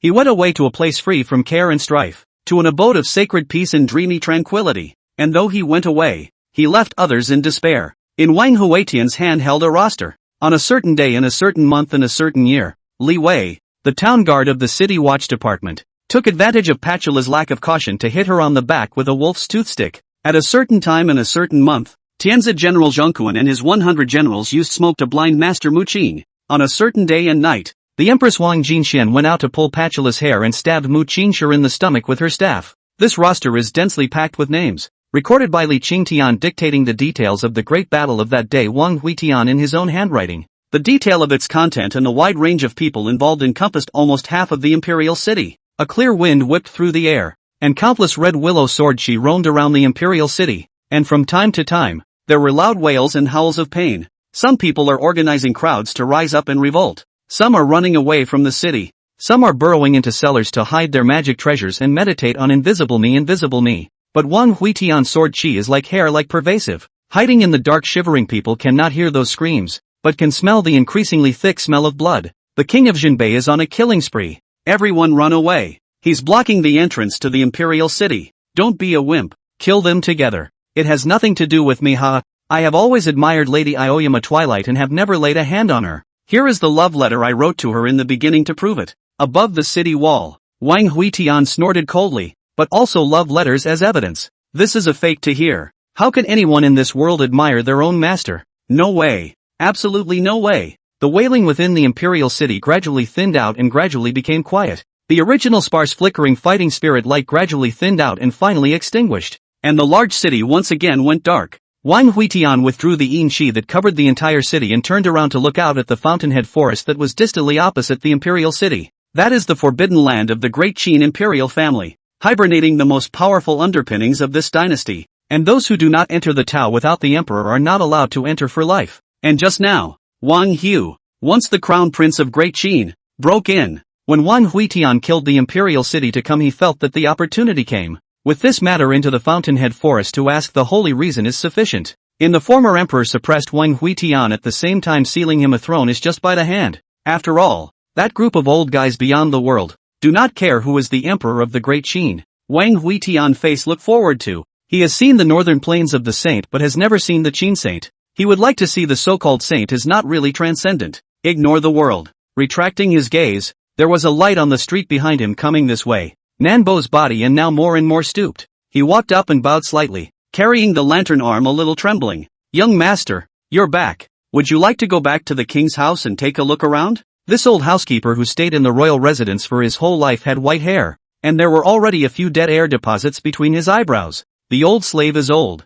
and I am not sure how many days I can still guard the king's residence, now that my hands and feet are not easy, and there are already some weeds in the residence. His body was old, and even walking from the royal palace to the city wall made him tired and gasping for breath. His cultivation was shallow, and even when he heard that Wang Huitian had fallen there was nothing he could do, only to guard the already broken and decaying mansion day after day. Young master, a few days ago, the old slave privately misappropriated the royal family's money to purchase a coffin. Please punish young master. He just hooked up and talked about one thing that happened in the house. There are compartments collapsed repair. There are backyard wall cracks and seams to mend. There are house door plaque painting. Everything. Wang Huitian looked at him without interrupting. These things are insignificant in his eyes, but in the eyes of the old man is a heavenly matter. At the end of his speech, Nanbo suddenly opened his mouth and asked, Young master, have you found a girl of your choice to continue the lineage for the Yi family? I have saved some bride price for you, and have hidden it in the secret room of the young master's house. If I am not there one day, you will remember to go and get it. Listening to Nanbo's nagging, Wang Huitian felt a little bad in his heart. A nearly aged butler guarding an empty mansion. He should be lonely. As for settling yourself down to continue the flame, what to take for continuity? his body now patchwork and patchy. Namba, how about I find you an old companion? Nanbo, who was speaking intermittently. Frozen looked extremely surprised at Wang Huitian's face, and his heart thumped. Seeing Wang Huitian's demeanor didn't look like he was joking. Thinking of his 100-year-old waist, he instantly turned away with his lantern and looked much sharper on his legs and feet. Hey, Namba, where are you going? I'm serious with you. Young master, I'll go back and clean up the mansion, so come back early when you're done. Wang Huitian shook his head with a slight sigh. Hey, the old man, he's shy. He raised his steps toward the heavenly prison, leaving a bright red shoe print on the ground with every step. The 9th heavenly prison, which was built on top of a lake with a low island in the middle of it. And every time the moon rises, the lake will rise and flood the island, and the chilly lake water will continue to erode the bodies of the prisoners. This is a punishment and a restriction to avoid any prisoner's cultivation breakthrough to escape from the cage. Wandao Mountain did send people to save Patchouli, but they were all low-ranking cultivators, so naturally they couldn't create any storm. Wang Huitian looked at the lake and frowned lightly. In the raging lake there is a flatboat. A man wearing a straw raincoat is sitting on it and waving a fishing rod. Quite a bit of the world's high profile. Little friend, you've killed your man and your anger is gone. How about retreating? Wang Huitian looked at the island that was sinking in the water. He was a little puzzled as to what exactly was hidden here that would be guarded by a Dao powerhouse. Your Excellency, you fished here and caught a fish on your first shot. Will you continue to bait? The man frowned, realizing that Wang Huitian was unwilling to back out. So he made another offer. If you leave now, this throne of Great Qin will be given to you for 3 years. Is that possible? You should know that the Great Qin area is vast, and the resources collected in even one day, not to mention 3 years, are astronomical. Wang Huitian gently lying on the decaying railing of the lake, looking at the fish floating up and down in the lake, talking about the deal for the throne. People have the strength to do so. A word to determine the pattern of the world, a static and a determination of the life and death of the people. The fish has taken the bait. Your Excellency, please also raise your rod. If you catch a carp, I will leave to inherit the throne. If you catch a perch, I will wring off your head and feed it to the fish. Killing intent flashed in the man's eyes. He had already given Wang Huitian face, but he didn't want the other party to be so deceitful. No matter how much more, he was also a strong Dao powerhouse, and no one had ever dared to treat him with such contempt. But even if the heart how angry, he still does not want to do it. Cultivate immortal cultivation is not all in order to become immortal lone life. Why fight and kill? He hooked his waist and lifted his rod, and a palm-sized carp was raised to the surface. Seeing the carp struggling to bite the line, he had a light smile on his lips. Little friend, you should go. Before he could finish his words, the fish line was actually winding towards him. The line cut across the boat, and the flatboat floating in these rolling waves was sliced into countless pieces. Wang Huitian suddenly appeared in front of him, and his blood-colored long sword stabbed at the man's brow. Sorry, this fish is too small to count. Chapter 62, Sword chopping into the way. Seeing Wang Huitian striking, the man's face changed greatly. Countless currents of water rolled his body to fly high into the air. Shameless villain, do you really think I'm afraid of you? He ripped his voice and hissed out, raising his hand as the wind and clouds changed. Countless water pillars in the lake rushed up towards Wang Huitian and strangled him. Rolling black clouds coalesced above his head, and a torrential downpour fell from the sky, which condensed into ice crystals and sharp spikes before it even hit the ground. This is the power of the high level of the Tao, moving like a natural disaster, killing and destroying. The whole world can only see the water in the sky. Wang Huitian figure in this in the water floating, just like that a flatboat. Ha ha ha, kid, now you regret it. The man burst out laughing,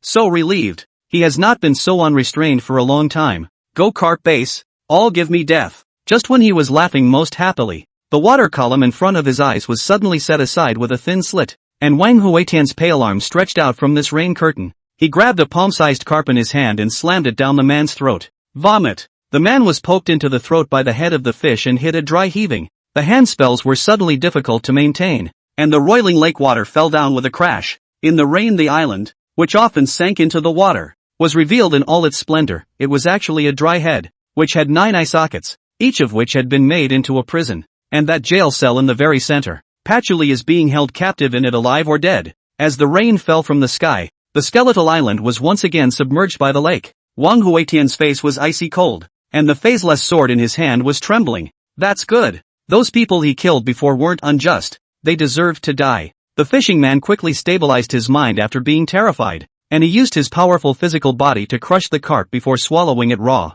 Clouds fall. Fog rises. Fingers quickly strangled the spell. The sky clouds are collapsing downwards, The ground steams up the sky fog. Only half a morning the surroundings will be plunged into a haze. This fog has the effect of isolating the divine sense. Once caught in it, the five senses will be lost, can only be slaughtered. Wang Huitian raised his eyes, and the fog formed dewdrops that dripped down his eyebrows. Ha ha ha, you're only at the Jedan realm. How do you know the power of the Tao of initiation? Even if you have some means, you're still an ant in my eyes. You can be destroyed with a lift of your hand. His voice came from all directions, making it difficult to capture the location. With this mist isolating him, he was able to fight and retreat. The initiative was completely in his hands, so what was there to fear? 3 of Swords, the wind rises. In response to the man's call for Wang Huitian to answer with just a sword, the gale rolls in and rattles the clouds. The moment the clouds faded away, Wang Huitian saw the man's figure. He hid under a boulder at the edge of the lake and was about to change his position to continue to make threats.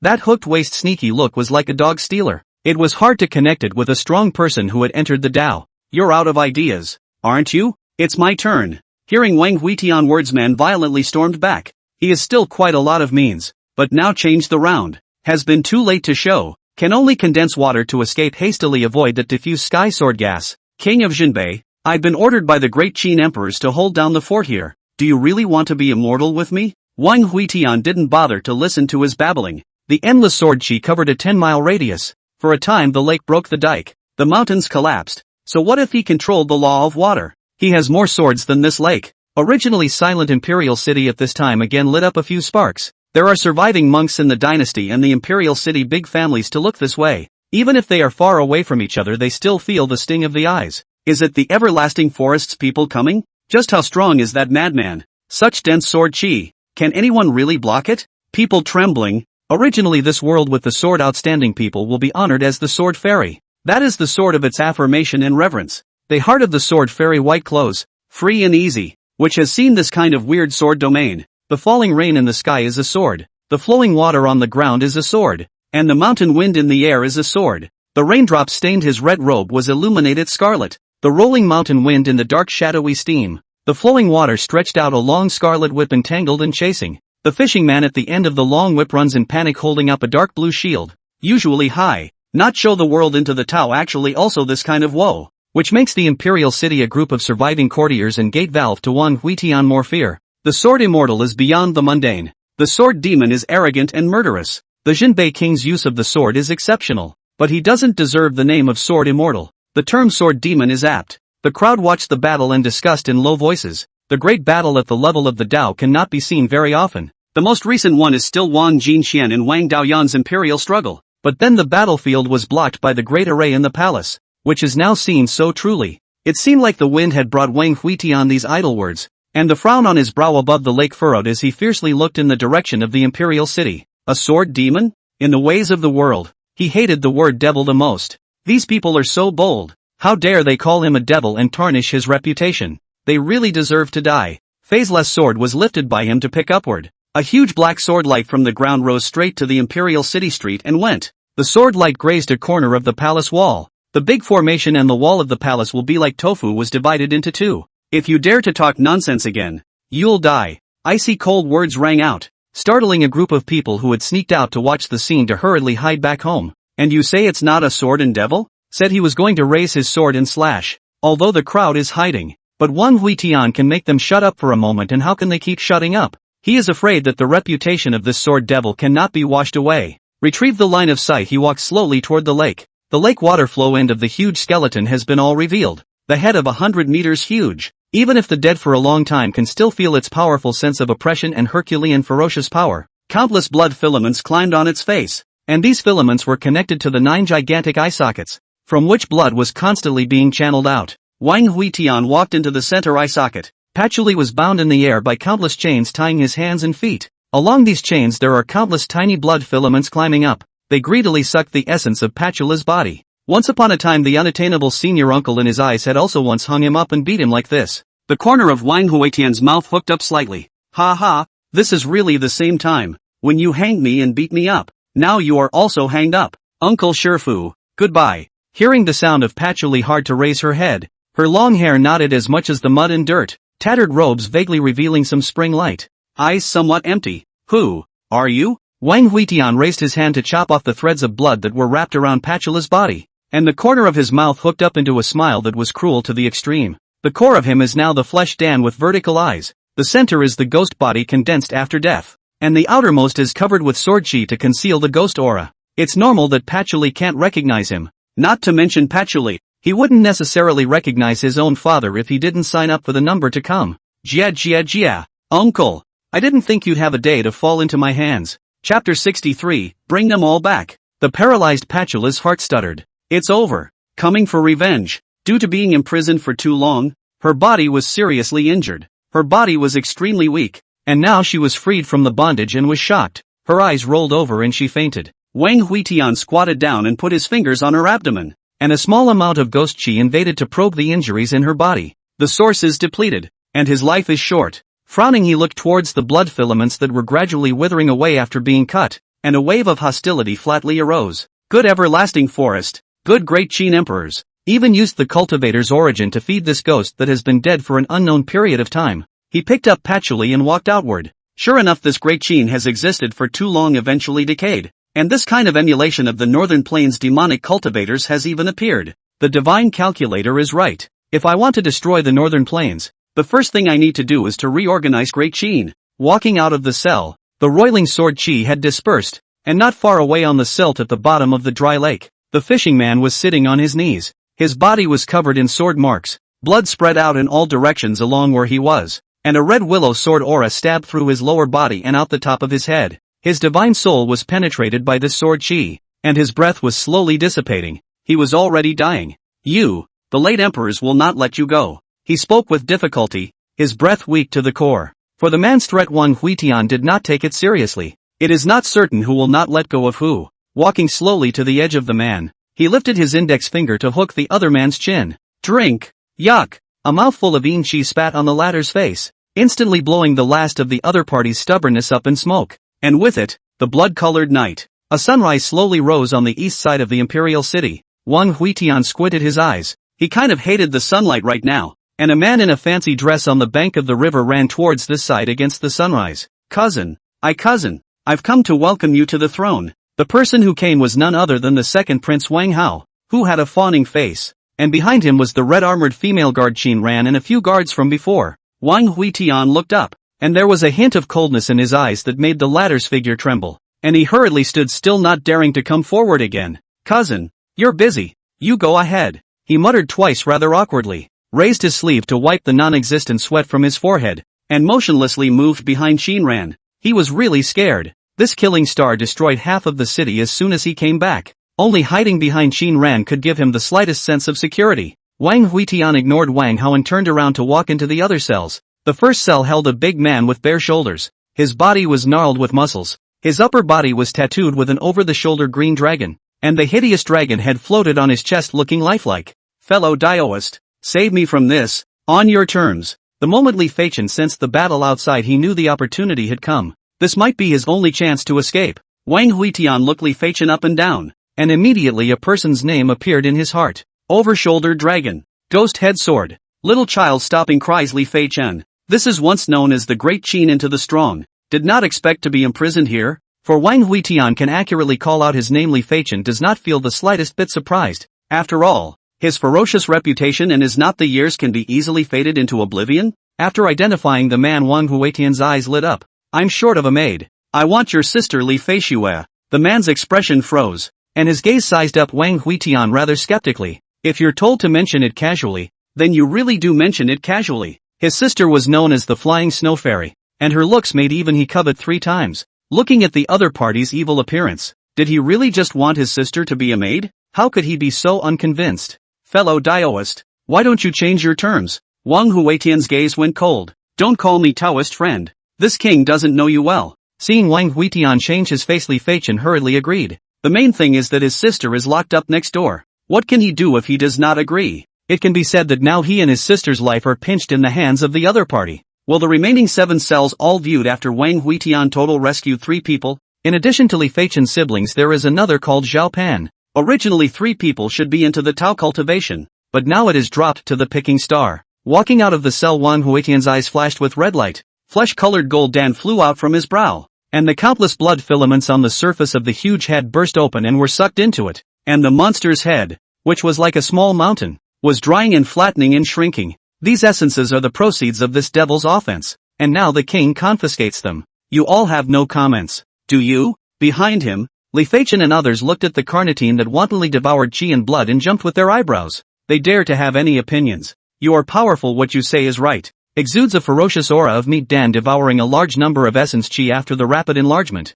Dan on the vertical eye-like sword pattern looks more and more evil. The pupil of the eye in the crowd slightly swept over the body will make them shocked out of a cold sweat. Don't be afraid. Gentlemen, don't look at it as weird looking. It's actually a kind golden elixir. Li Feichen winced. God's damn kind Jin Dan. Whose Jin Dan looks like this? Retrieving the meat pills, Wang Huitian held patchouli and walked toward the lake. Behind him the monster head was blown by a gust of wind into a diffuse dust. He pretended to be careless and opened his mouth to Li Feichen and asked, I wonder what you all want to do when you get out. The corner of Li Feichen's mouth twitched. My sister and I would like to follow your excellency for a long time. Although Zhao Pan's tone was reluctant, he still replied in a small voice. Me too. Li Feixiue looked at the two men with a cold smile. Grow a fart. Don't think she didn't hear the scheming of these two guys hiding in the cell, sending herself as a maid. Ha! This is the pro-brother. Sure. The second Prince Wang Hao had been standing carefully, not daring to come up and disturb, and Qin Ran stood playfully on the side, her heart also quite apprehensive. After all, in the past the bustling imperial city and now the streets are sparse. No one knows how many people died last night. Perhaps even Wang Huitian himself cannot remember. He walked over to Wang Hao with patchouli in his arms, and his eyes narrowed slightly as he looked at Wang Hao. This fellow was only at the yuaning stage on the surface, but there seemed to be unknown power lurking under the piercing of the vertical eye on his carnal Dan just now, and he had hidden his realm. Second cousin, I see that you have the qualities of a great emperor. His voice was bland, but it fell like thunder in Wang Hao's ears, causing the other party's cautious body to tremble slightly. Your Majesty, I'm just a small prince of Great Qin. By the way, royal brother Wang Hua has already gone to the everlasting forest, and third brother Wang Yuan is now at the Xinguo Marshal's Snow Demon Army camp, so I'm afraid that he will also rise up to serve the king. His shout of Your Majesty caught Wang Huitian off guard. Good guy. He has not yet ascended to the throne. The rightful prince cannot wait to call his majesty. I am afraid that this throne is not a little hot. This Wang Hao looks really harmless and well behaved. And what he said was also secretly skimming himself, telling Wang Huitian that the real threat was the third prince in the Changsheng forest. If he didn't notice that the other party's realm was abnormal, fearing that Wang Huitian would believe it. Everlasting forest. If senior uncle can't be saved, he'll burn down this everlasting forest. Wang Huitian glanced at Patchouli, who was still unconscious, and flew towards the palace, and several people behind him glanced at Wang Hao with odd faces and similarly followed. Frozen in place, Wang Hao's eyes clouded over and he hurriedly turned to greet his men. Quick, why are you standing there? Call the doctor. Your Highness, some of the doctors in the imperial city were killed by the king of Jinbei's anger yesterday, while others fled early this morning. What do you call the king of the north? Call his majesty. Bring them back. Bring them all back. Chapter 64, inviting you all to go. Great Qin Palace. Since Wang Jinxian on the throne, since Wang Daoyang's harem were all demobilized. The large palace complex only thousands of guards and some eunuchs and servants. They were originally Wang Daoyang's people and didn't have much of a sense of belonging to Wang Jinxian. And now that Wang Huitian had arrived, they suddenly knelt down. And a few of Wang Jinxuan's beloved ones had their cultivation confined and bundled up in the main hall. This is something they have experienced once. Very familiar. Do things quite capable and old-fashioned? In addition to Wang Jinxian live in the Weiyan Palace, cannot enter other than the other palaces have been sorted out. And this time there is the second prince lead, can be said to consider all aspects. Your Majesty, this way. Several small eunuchs attentive in the front to lead the way. Wang Huitian just patchouli to find a place to put down the bedchamber. The second prince will bring a group of imperial doctors came in a flurry of wind. Everyone line up to enter the hall for diagnosis. If they can't be saved, they'll all be killed. Qin Ran, send the Forbidden Army out to inform those who are still alive to come into the palace at 3 o'clock in the afternoon to meet the new emperor. Little Feather, notify the city defense battalion. Spread out all the people to me. But wherever there is any movement in the soldiers and horses of the neighboring cities, report immediately. Wang Zhua, send out experts to keep an eye on the everlasting forest, and immediately ring the twin lives bell if the first emperor comes out of his nest. A team of people led the order to leave. And Wang Huitian looked at the busy Wang Hao with a strange expression.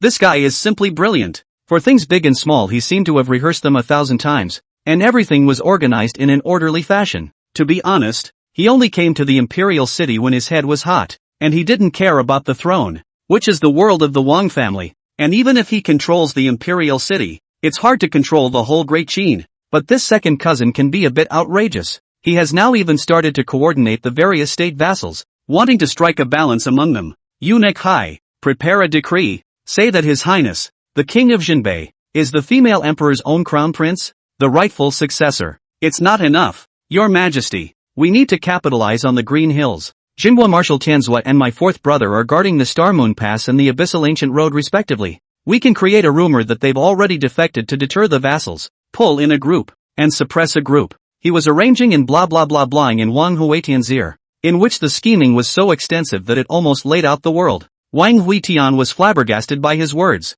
Even the few pluckers behind him were shocked by this guy once again. Li Feichen gently leaned over and whispered in his sister's ear. This guy, could it be that he was plotting a revolt when his father was on the throne? TSK, TSK, TSK, talent. Li Feishue glared at Li Feichen and spoke in a cold voice. Ha, I haven't settled my score with you for selling me out. How dare you talk to me? Li Feichen, you die for me. For these two siblings of the fight Wang Huitian did not pay attention to. He stared closely at the house lying down on the bed patchouli. Went in a lot of imperial doctors, each out of the helplessly shaking his head. Origin withered, which is so good treatment. These imperial doctors have all seen once after discussing some of the last or an old man with white hair came up. King Jinbei, immortal master whose origin is the power of sealing. Perhaps taking the 6th grade heaven sealing pill will have a miraculous effect. Wang Huitian frowned. 5th grade alchemists were extremely rare in this world. Where to find 6th grade pills? Is she awake? The old imperial doctor replied after a moment's hesitation. She's already awake. And says you dared to scare her. And that you should go in and get your ass kicked. Amount. Can't you hold a grudge? You're an uncle. Can't you be more generous? Wang Huitian stood outside the door and hesitated for a long time or walked in. For this senior uncle he was still a little afraid. That beat him up in the first place and she did it dirty. Seeing the figure in the doorway that moved in 3 steps, Patchouli growled in anger. Kid, you're stepping on ants. Get your ass in here. Wang Huitian walked closer. He lowered his head and said somewhat sheepishly. Senior uncle, it's me who got you into trouble. Patchouli braced herself and stood up, her eyes looking at Wang Huitian with a rather displeased expression. Dressed in a big red robe, with white hair and a broken clay pot hanging from his waist. What kind of look is this? The more she looked the more ghostly fire poked in her mind. What parent wouldn't be angry to see their child with yellow hair? Who taught you to dress like this? Where is there any semblance of a righteous monk? Look at yourself now. How dare you scare me? You've grown up and can't control yourself, right? You haven't learned any of your master's good qualities. You've just learned some bad habits. You're an asshole. She counted Wang Huitian down from head to toe, criticizing him from his dress to his character. But it was the more she spoke, the smaller her voice became. And in the end it just turned into a light sigh. That's just it. It's good to be alive. The room fell into silence. Wang Huitian didn't know how to reply. He didn't have much experience with elders and wasn't good at expressing his emotions. Patchouli, on the other hand, was tired of cursing, and after a long moment of silence she spoke slowly again. At first I agreed with your master. Whoever gets caught can only count on their own bad luck. She and I have long wanted to loosen the bones of Great Qin. This matter has nothing to do with you. Don't look at your master escaping back. She's probably worse off than I am. Speaking of which, Patchoula's pale face broke into a wry smile that seemed to gloat a bit. Wang Huitian's brows furrowed. What had happened to master? Surprisingly, he could be even worse than Patchouli. Could it be that he was insulted? Her violent temper, originally could not be married. If really insulted will not kill a million people to vent their anger. Although the heart is curious, but Wang Huitian did not dare to ask. The second prince sent some solidifying pills, but these can only slightly hang Patchoula's life. When he came out from the Patchouli house when the sky is dark, the Qinkuan Hall was captured back and the group of ministers are still waiting anxiously. No one dares to complain. Even when they were facing Wang Jinxian they were not so cautious. After all, Wang Jinxian will not blood-wash the imperial city. For the throne she can do a little bit of forbearance, while Wang Huitian is different. He cannot want the throne, as long as the kill heart comfortable. Seeing the cold face of Wang Huitian who came from outside the temple, all the people were silent, competing and burying their heads, not wanting the other party to notice them. Walk to the front of the temple and step up the steps. Wang Huitian glanced at the luxurious dragon chair made of extremely high-grade spirit stones with a flash of dislike on his face. Boom! The dragon chair emanating radiant treasure light was kicked out of the way, and he pulled out a small bench from the clay pot and placed it in place to sit on. Gentlemen, 3 things. First, search for the 6th grade heaven sealing pill. If you can't find the finished product, it's fine to give me the formula. Second, order Lang Shao to withdraw his troops and stop the blockade of Castle Peak. Thirdly, from now on, each state prepares for war, in addition to the upgraded defenses of this state. 50,000 Tsukiji will be drawn into the Star Moon Pass. Half a year later, the northern expedition to Tian Lang Mountain, he said as his eyes swept across the hall, a coldness in his voice. I know that you are not truly convinced of me, but you are just waiting for the eternal forest to reveal itself or for the snow demon army to enter the capital to quell the rebellion. It doesn't matter. But until then, if there is anyone present who is weary of procrastinating on what I have arranged, there will be no mercy. Finished. Wang Huitian glanced at Wang Hao. On the political affairs processing also has to be this guy. He does not have time to keep an eye on.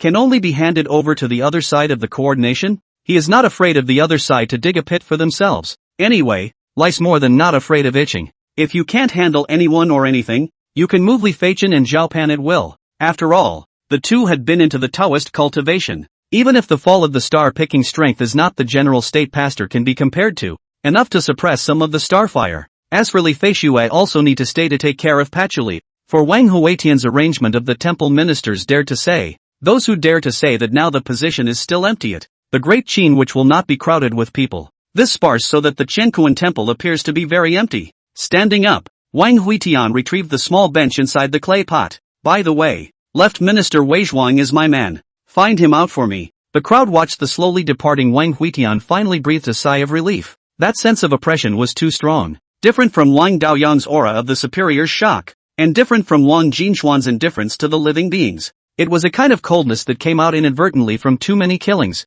and the crowd could still vaguely feel the piercing coldness when he walked by. Wang Hao scanned the group of ministers with a smile on his face. Wang Huitian gave these people a big stick, so maybe he could send a sweet date. Under the Green Mountain, the military tents stretched for dozens of miles, and countless outposts were built, almost isolating the entire Green Mountain from Great Qin. A yellow-haired man in the main tent held the newly arrived sword order with a stony face. He is Lung Xiao, one of the 4 Great Qin marshals. Cold Wind, are you sure this stuff is really from the Imperial City? A young general next to him nodded with a hesitant face. Receiving an affirmative reply, Lang Xiao frowned even deeper. Jinbei King blood washed the Imperial City, chopped into the road to call the emperor. The 3rd prince, the 4th prince and Tianzhua defected. Half of the states of Great Qin has been subordinated. How does he feel so dreamy it? The world has finally turned upside down into the appearance of what he cannot understand. No, Cold Wind, are you sure it's the king of Jinbei? Looking at the silence of a group of men, Lang Xiao stroked his chin and continued to look at the sword order, and after a long time he laughed out loud. Ha ha, no way, absolutely no way. Where in this imperial city is the strongest person who has entered the Dao, and still wants to coax this young man? The sound of the cold wind next to him before he could stop laughing came again. According to the scout's report, the 3rd prince has led a 1,000,000 snow demon army to kill the imperial city. Lang Xiao face skin twitching. Snow demon army moved undoubtedly proves that the news on the sword order is true. He pressed the pressure of the heart thoughts again, uncertain, asked, he really bloodied the imperial city? Cold Wind nodded. From the snow demon side, news came that the imperial city was bloodied in one night, and half of the families and courtiers went up in smoke. The new emperor has ordered the marshal to withdraw his troops and summon the soldiers of all the states to prepare for battle in the northern plains. The entire tent was silent. The atmosphere has become extremely depressing. With troops outside, the war results in the fight home without. Once Wang Jinxian, once Wang Huitian. The emperor is beginning to take turns to do as it. Yelp! The king of Jinbei is the emperor. This world is going to be in chaos. Lang Xiao sighed. When he thought of that family's past, he had a burst of headache. All of them were crazy. They advocated conquering the world and purging foreign enemies. They speak of sin in the present and profit in the future. Now it has been fought to the last man. Still making such waves. The crowd frowned tightly, more confused about the situation than the shock of what had happened. Marshal, what shall we do? Lang Xiao pondered for a long time before he stood up violently, a cocky smile on his face. A man is born between heaven and earth, and he should make a worldly achievement. Withdraw the army and head for the Star and Moon Pass. Chapter 65, The Green Mountain Sword Immortal. The momentum of the world compared to the cold less decisive. There are also sitting and watching the wind in clouds. Wang Huitian casually threw aside the intelligence submitted up by Wang Hao. The 4 marshals Tianzhua could not move. The trickery did not want to move. Lang Xiao withdrew his troops toward the Star and Moon Pass, and the snow demon killed the imperial city. Your Majesty, should we have the counties along the road block the snow demon army? Wang Huitian waved his hand. The so-called million army, all are some low-ranking cultivators. Even if the formation of Hao, his sword wind can blow clouds and fog, can also cut flesh and bone. Come on, let's kill the snow demon. Maybe we can deter some small people. What really made him pay attention to was the everlasting forest, but I just don't know why the everlasting forest has not been moving. Is that group of saints so old that their legs are inconvenient? Any news on the 6th grade heaven ceiling pill? Wang Hao hesitated for a moment and pulled out a Dan formula from his pocket and handed it to Wang Huitian. Having searched through the treasury of Great Qin, he had only found such a Dan formula. I've sent someone to contact Wan Dao Mountain, and Sword Immortal Li Yi and Dao Yi are on their way. Wang Huitian frowned. He also only now realized that Li Yi is actually Patula's senior brother. Dao Yi is the head of the Elder Hall of the Wan Dao Mountain. Before the two of them will save Patchouli and Lang Xiao erupted a lot of conflict, and now rushed to the Imperial City is normal. What's not normal is that her own master didn't show up. What the hell is she doing? Did she leave her old best friend alone? Can't figure it out. Mentioning the name of the sword immortal, Wang Huitian's eyes lit up with a brilliant light. This was the world's greatest praise for those who used swords. He beckoned to Wang Hao, came to the latter's ear and glanced around with an extremely vigilant gaze, and excitedly opened his mouth. You seek out some taverns and greenhouses, find one of those storytellers, and package my image, and say that I'm blah blah blah. In short, broadly speaking, the focus is to emphasize the floating and unconstrained, the sprightly and dusty. Wang Hao's eyes flickered after listening to Wang Huitian's scheming. This job is really not good to do. The world called the Sword Fairy are floating and sprightly generation. That is the title given by the people of the world, which have given themselves publicity. And now that Wang Huitian's reputation as a sword devil has spread, it is simply as hard as heaven to whitewash his image. Don't worry, Your Majesty. I'll take care of this. This answer is a model of a hitman's attitude, whether he can do it or not aside from the fact that he has the right attitude. After Wang Hao left Li Feishue slowly out of the inner room, she was locked up in the dungeon before looks haggard, hair and dirt, and now only slightly dressed to change the disheveled. The temperament is quite cold and dusty. Walking closer, she poured a cup of tea for Wang Huitian. Does the prince really believe this man? Wang Huitian didn't say anything as he gazed at the direction of Castle Peak in a bit of a daze. Believe it? He only trusted the sword in his hand. Feishue, make arrangements to send a few maidservants to the Jinbei King's mansion. Pick some smart ones. After saying that, he got up and walked towards the Weiyang Palace. This palace was wrapped by a formation. Born in the Jinbei King's house, he had some understanding of formations. After all, even the Imperial City Grand Formation was set up by the Jinbei King's house. However, he was somewhat unable to see the way out of this formation arranged by Wang Jinxian, as if it was not a product of this continent. The entire array of 7 colors of divine light flow. Once someone touches the array will be converted between the 7 attributes. Metallic sharp edge. Wood attribute of the endless life? Water attribute of the decompression of unloading force. Fire attribute of the violent backlash. The earth attribute of the thick and long. This must be a treasure hidden in here. After thinking about it for a while, he took out his phaseless sword and started digging up the earth. Since he couldn't open it, he would pack it away along with the formation. 3 days later, the people from Wan Dao Mountain finally arrived at the Imperial City. Just as soon as he arrived at the palace, Li Easy couldn't wait to rush into the patchouli room. It can be seen that the feelings of the senior siblings are very good. As for the Dao, he was seized by Wang Huitian. Old man, why didn't my master come? Dao was holding a wine pot in one hand and rubbing and kneading on Wang Huitian's body nonstop with one hand, looking extremely lewd, and his eyes were filled with a fervent infatuation with the way of the sword. TSK, TSK, TSK, TSK, TSK, TSK, TSK, TSK, TSK, TSK, TSK, TSK, TSK, TSK.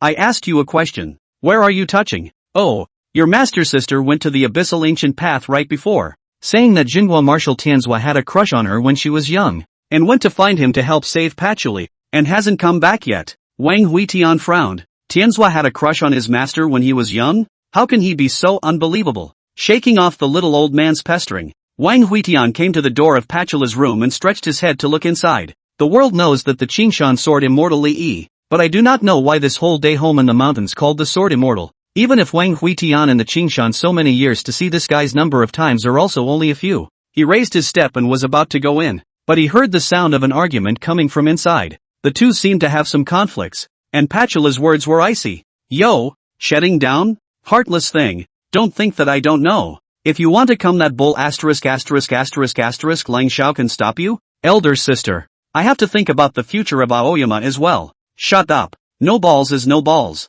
How dare you make excuses? Feeling that he couldn't hear clearly, Wang Huitian moved his position and put his ear to the window, next to which Daoyi was squatting in the corner with his ears similarly perked up. A low sob from Patchouli came faintly from the room. It's all because Master died early. That's why I, Patchouli, have no one to care for me. Her voice was choked, as if she were a runaway child meeting a parent who hadn't been coming to look for her, aggravated with anger. You, Lee, are a sword immortal, a high person. You are a legacy. You look after the big picture.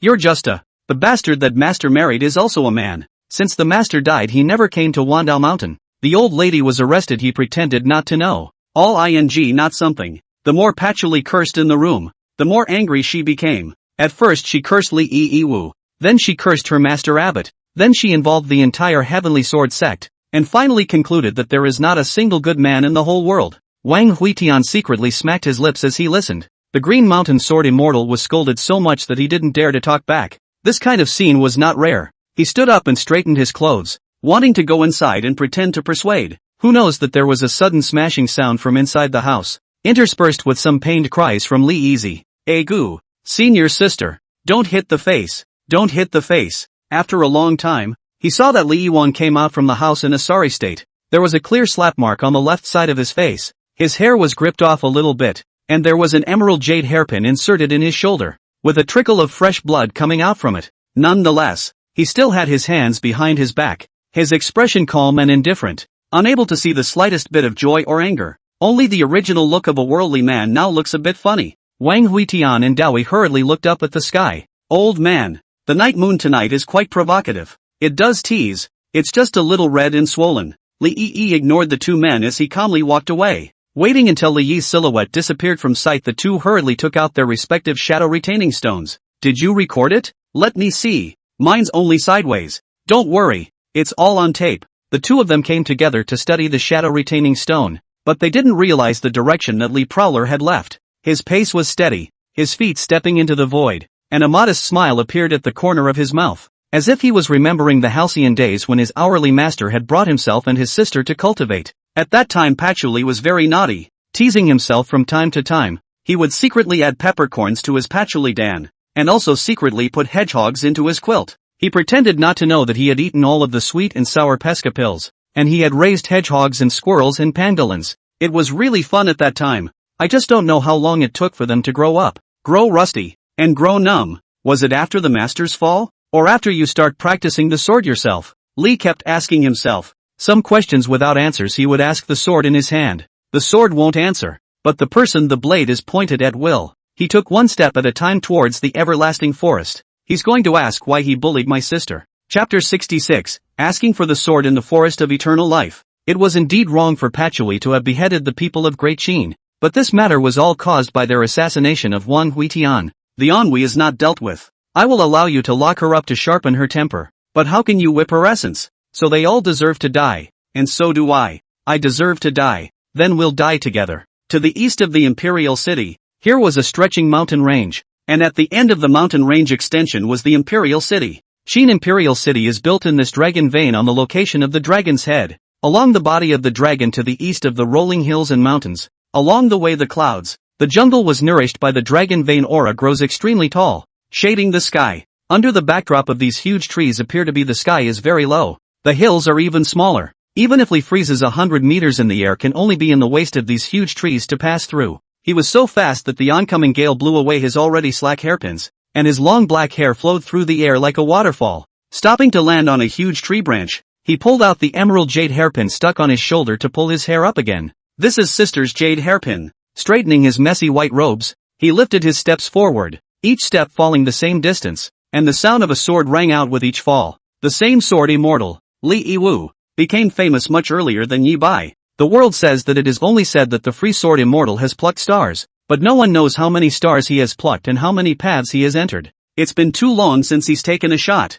so long that the sword in his hand was trembling with excitement at that moment. Looking at the jungle deep in the clouds, he slowly raised his sword, smooth as water with a vertical slash. Sword, destroy. He spoke softly, his words could not be heard as joyful or angry, as indifferent as water as usual. He really was a very boring person. No wonder Patchouli did not stick to him anymore. Rolling, as his words fell, this huge dragon of mountains and rivers that was prostrate on the earth trembled violently, and from where he stood the earth cracked open all the way to the depths of the everlasting forest. Mountain giant trees have collapsed to the sides. Forest deep jungle has a eye-catching blazing sun down. A hideous scar crawled up the dragon's back. A roar sounded from the extreme depths of the jungle, a sound that rolled on like the wrath of the heavens. Who dares to trespass in the everlasting forest? Li raised his steps and continued to walk forward. Qing Shan Fengtian's lineage, Li Yi Wu, has come to ask the great Qin emperors about his sword. Why did you bully my sister? In the direction of the imperial city,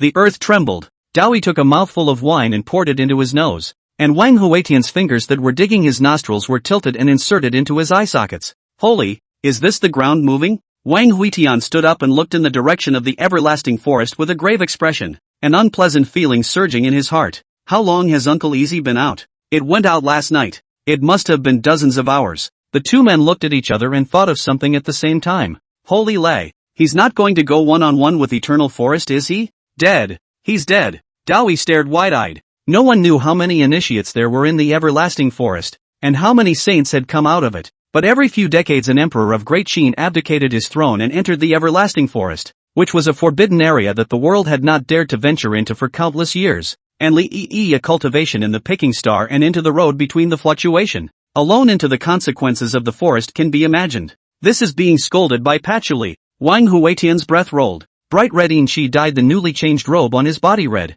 and he lifted his footsteps to turn into a roiling red mist towards the everlasting forest. That's just it. That's just it. Sooner or later I'm going to have to do it with these old guys anyway. His indifferent voice came from the void, and Dao Yi's eyes widened. Mother asterisk asterisk asterisk asterisk Erlu, what kind of monster has this evolved into? Wait for me. While the two of them were rushing to the everlasting forest, Li Yi had already raised his sword and killed his way in. In front of him were three men wearing black dragon robes, two in the middle of the Dao and one at the peak of the Dao. If outside this was the top of the world, but here they could only guard the outermost perimeter. The Qingshan Fengtian lineage has actually produced a sword Dao genius. Interesting. His cultivation is a bit odd. At first glance it looks like a star picker, but there is a hidden aura of entering the Dao radiating out. It seems that he is not hiding his cultivation, but has several cultivations at the same time. All three of them were the first emperors of Great Qin and were quite knowledgeable, so they had seen the oddities in Li Yi's body at a glance. If you're not a member of my royal family, just kill them. That into the Dao peak came forward to raise his hand to point out a finger. The void in front of the layers of broken. Li Wu carrying a long sword let this finger point in the center of the eyebrow. Click. There seemed to be an invisible barrier shattered within his body, and his original cultivation level of star plucking instantly turned into Dao entry. The sound of swords between the mountains and forests became more and more piercing, and sharp sword chi surged out from his body as his eyes calmly swept over the three people and faintly opened his mouth. I had already entered the way, and then I felt that the way was not right, so I sealed it again and repaired it. And then I entered the way again and it was still not right, so I sealed it again, and although the way was not right, it was also extremely strong. Sword, fall. In an instant, endless sword chi condensed from the void. These sword chi shuttled through the forest and drew beautiful arcs, and before those two mid-channel initiators could react, their bodies blossomed with flowers of blood. Killing machines, endless killing machines, sharp, extreme to the point of piercing sharpness. Just by making that white reflection in their eyes they felt a stinging pain in their souls. The three people's faces changed greatly at the same time. Just now that finger pointing on Li Prowler not only didn't have the slightest effect, but instead opened some kind of shackle and released endless sword chi. Strike together and kill this Fong. The three of them had their bodies Dao flowing as they simultaneously recruited their weapons to charge and kill. Li Shuayan lifted his steps, still not in a hurry. His body passed through the middle of the killing trio and continued to walk in the direction of the everlasting forest. The trio twisted their heads in dismay as a line of blood on their necks gradually enlarged, their eyes carrying a look of disbelief. How can there be such a fast sword in this world? Heads rolled down, the divine light in their eyes gradually extinguished, and at the same time that the sword energy chopped off their necks, it also chopped off their divine souls. Walking out extremely far, Li Prowler paused for a moment. He looked down at his chest, where a lance had been inserted at some point, and blood slowly flowed down his cheek, but for all that he didn't seem to care much. Master said, people can die, lives can be lost, but sister can't cry. He didn't do it. Sister scolded him right. He's a coward. Sword. Regicide. Countless sword chi traveled through the forest. He also transformed into a swordlight. The entire jungle was filled with the sound of flying swords roaming around. The sky in front of him got lower and lower, almost pressing down on the top of the mountain, and the sword chi rushed up to the sky. A huge palm poked out from the clouds to suppress the downward pressure. There were saints who were clearing away the clouds and mist, and there were also entrants who were stirring up the wind in clouds. The sound of vibrations from this place spread throughout the four fields. Countless birds and beasts were fleeing, but they only escaped a few steps before they were turned into blood mist by the waves of sword light. That sword light rose up in the sky above the mountaintop, and then was slapped by that huge palm and splattered in all directions. A sharp long sword pierced through the palm of his hand and chopped into the sky. The white-clothed sword immortal climbed out from the messy rocks that had been shattered and collapsed. He looked up at the sky. The sword in his hand was broken and only half of it was left, but his grip on the sword was steady. Arrogant child, dare to come and violate the everlasting forest,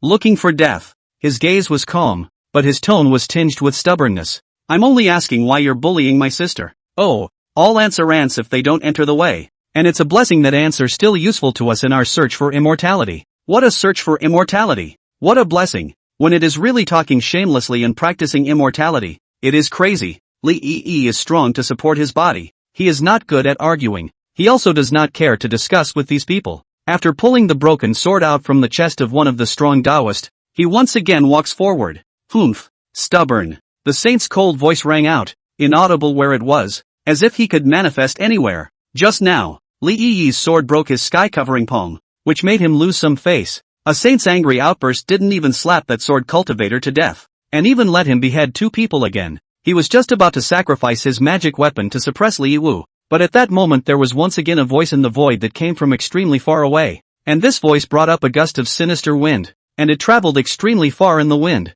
The new emperor of Great Qin is here. All of you get out of the way, and don't block the way of the saints in front of you. This voice at first with arrogance and unconstrained, but suddenly the wind of words turned through the cold and killing machine. Or, slaughter you. Chapter 67, Watch me play him. As the cold words rang out a scarlet eye opened in the sky. This eye looked straight ahead into the endless jungle, cold and indifferent. Outside of a mountaintop palace in the everlasting forest several strong Daoentry practitioners wore horrified looks on their faces. That eye gave them an eerie feeling from the 9 hells, chilling their organisms. What the hell is this? Like a phantom, or an abyssal evil. An old man with a white beard and hair walked out from the palace. He frowned at the huge eye that manifested in the sky and slowly opened his mouth with some hesitation in his tone. This appears to be a golden elixir. The crowd dared not refute the old man's words. Jin Dan? That huge eyeball was flesh-colored, and the scarlet on the vertical eye was spreading out in all directions. Where did this look like a Jin Dan? Just as they were shocked and speculating, the endless red Qi coalesced towards that eyeball and finally transformed into a man wearing a blood-colored robe.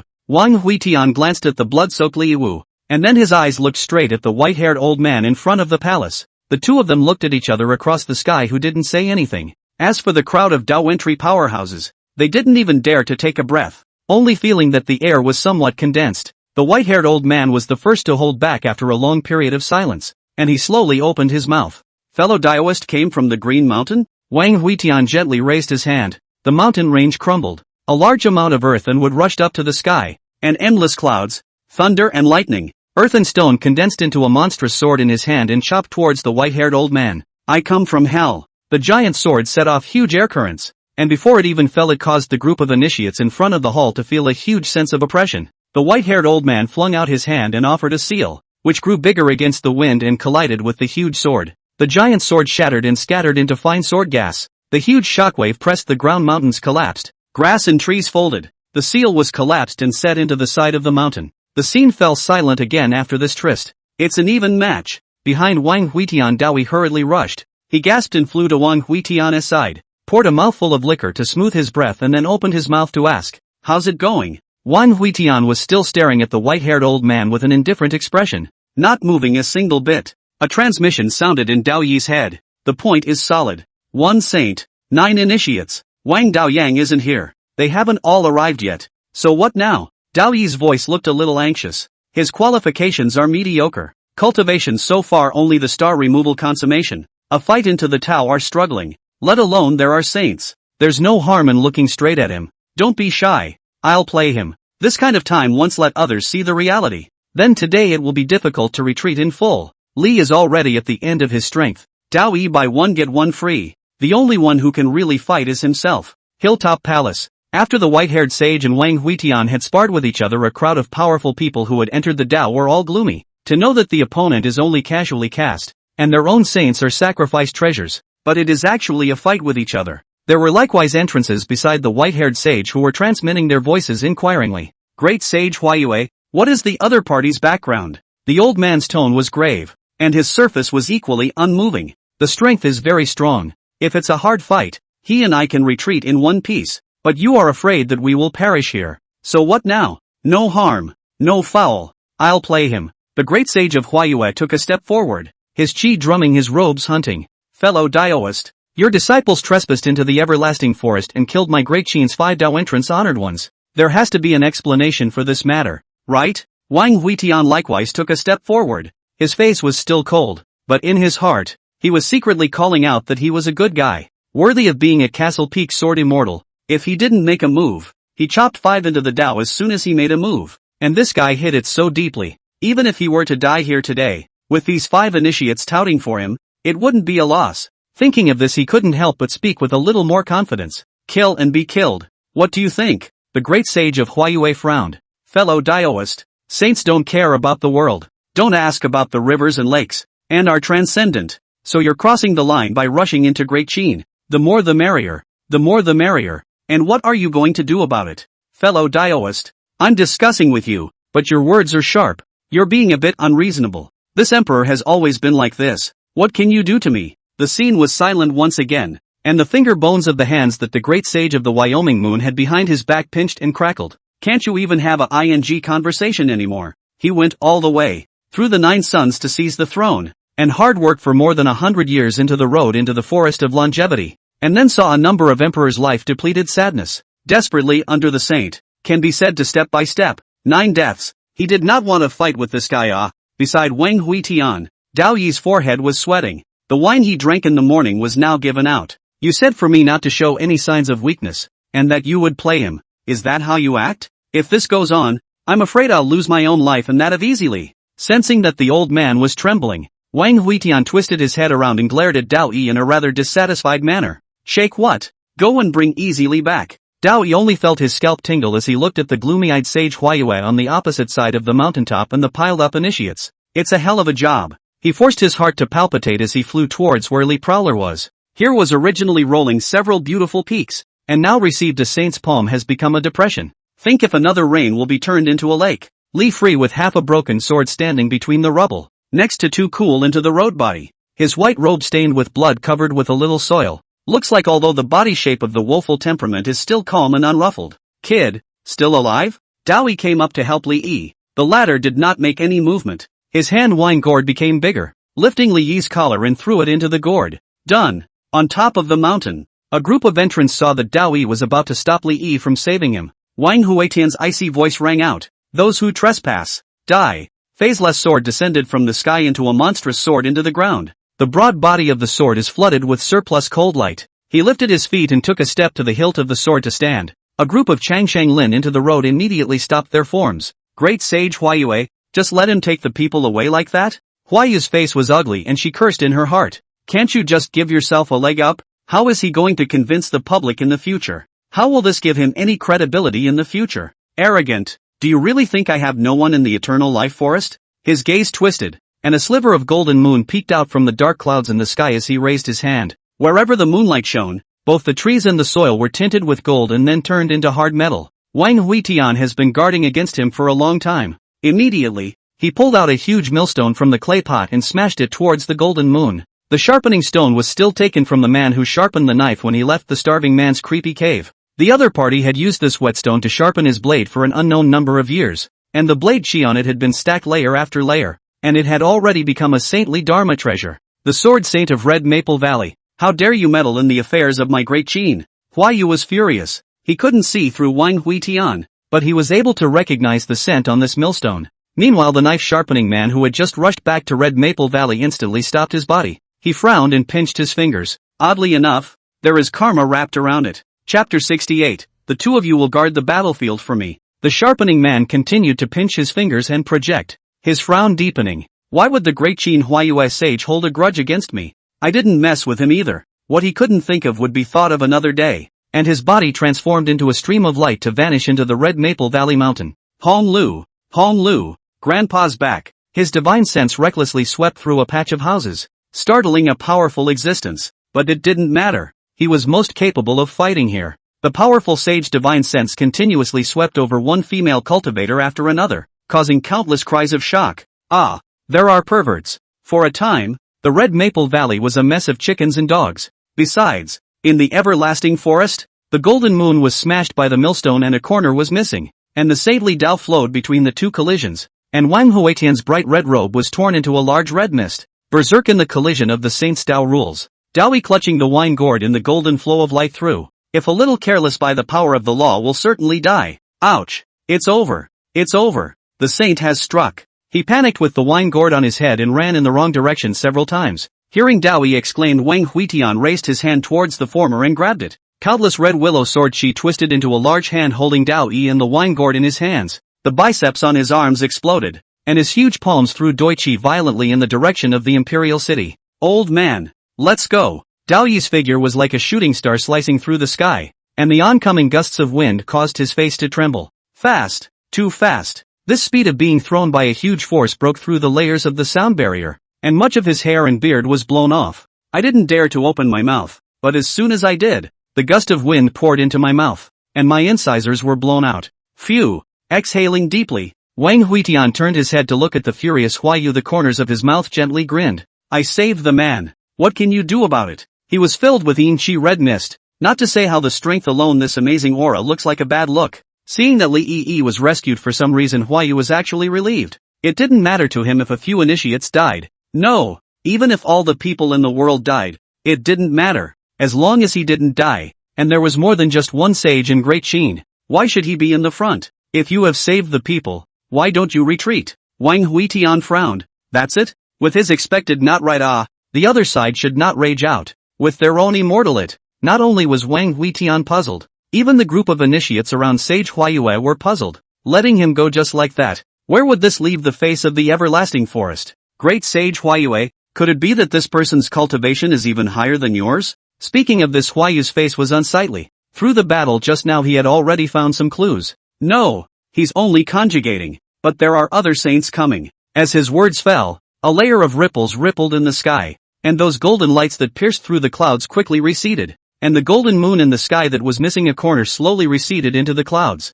The visitors were a white-haired old man and a middle-aged man with a huge sword on his back. The middle-aged man was wearing a pitch-black power suit. Half of his face was wrapped in a black cloth to make it impossible to see his appearance, and the huge sword on his back was shoulder-width wide, like a door panel. And the white-haired old man Wang Huitian had seen before. His face was kind and gentle. Wasn't it the old man who had given himself the manual for refining weapons back then? It seems to be Shifu. Shifu came. Everyone, into the hall. Huayu condensed eyebrows immediately ordered. And the 9 Zun Daos around him also knew that this matter was no longer something they could participate in, and immediately quickly retreated back into the mountaintop hall. Gentlemen, you've crossed the line. His voice is quite cold. Who in the world does not know that the everlasting forest is the Great Qin Saint's purification dojo, and now the Qingshan Saint uninvited entry, which is undoubtedly in the provocation? At Huayu's questioning, the white-haired old man smiled and straightened his beard. Fellow Daoist, Huayue is overly concerned. My junior is causing trouble outside. We just came over to take a look. You guys go on. I'll just watch and not do anything, he said and pointed at Wang Huitian and Huayu. That means you guys keep fighting. Why are you so dumb? Wang Huitian see two people to the field, eyes light flashed. This is the mountain Tua. Their side of the battle 2 saints and a half. The opposite side of a saint plus a group of mole crickets. This matter can be 4. He reached out and beckoned, and the phaseless sword at his feet flew into his hand. His violent sword chi rising with the mountain wind. Ghosts and shadows. Flash. Asterisk.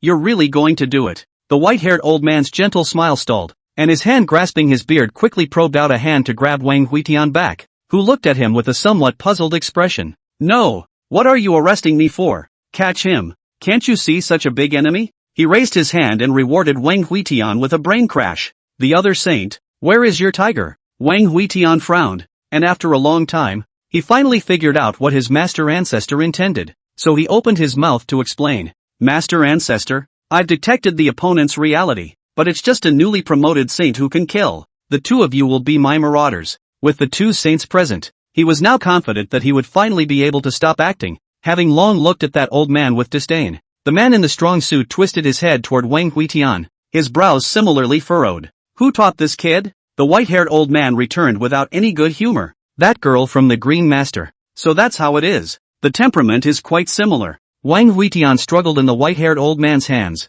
his eyes dead set on Sage Huayue, avoiding any movement on his part. Master Ancestor, let go of me. He'll run away in a moment. Above the top of the mountain, Huayu face ugly. Lu Shouwen and Long Yanzhou, two saints. Even if a Jidan cultivator also shouted at their own. Even if he is afraid of death, also feel face some cannot pocket. Lu Shouwen, let go of him. This saint would like to see how he can kill me. Outrageous. Simply outrageous. The white-haired old man glanced faintly at Huayu. Let him go so you can beat him up? This grandson of mine has only just reached Dan. Do you want to see what you're talking about?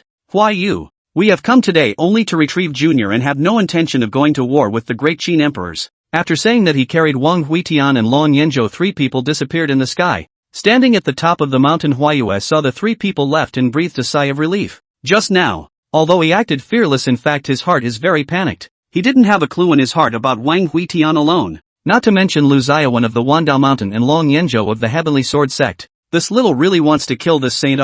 He cursed Wang Huitian in his heart. He was truly afraid that the other party would break free to fight him, and it was impossible for those two saints not to intervene at that time. Humph, when my great Qin saints return, I will definitely let you die without a burial place. Cursing angrily, he turned around and headed back to the main hall. What he didn't notice was a strand of silver-white hair staining the bottom of his shoe, which was so fine and thin that it stuck to his shoe as if he had stepped on a spider's web. Returning to the great Qin imperial city, Long Yanzhou went to see Patchouli. He is the heartless master abbot in Patchoula's mouth. Ha! Here comes another scolding. Wang Huitian heart sneer. For this person he is not cold. People Li at least chopped a few into the road. You a saint is to go to get together. Come to all, come not to kill a saint and then go. What are you doing to come? Lu Shouwen looked at the unhappy Wang Huitian and gently caressed his beard and spoke with a smiling face. Kid, do you realize how much trouble you've caused? Wang Huitian cast his face aside. Don't talk to me. We don't know each other. Oh, what a greaseball.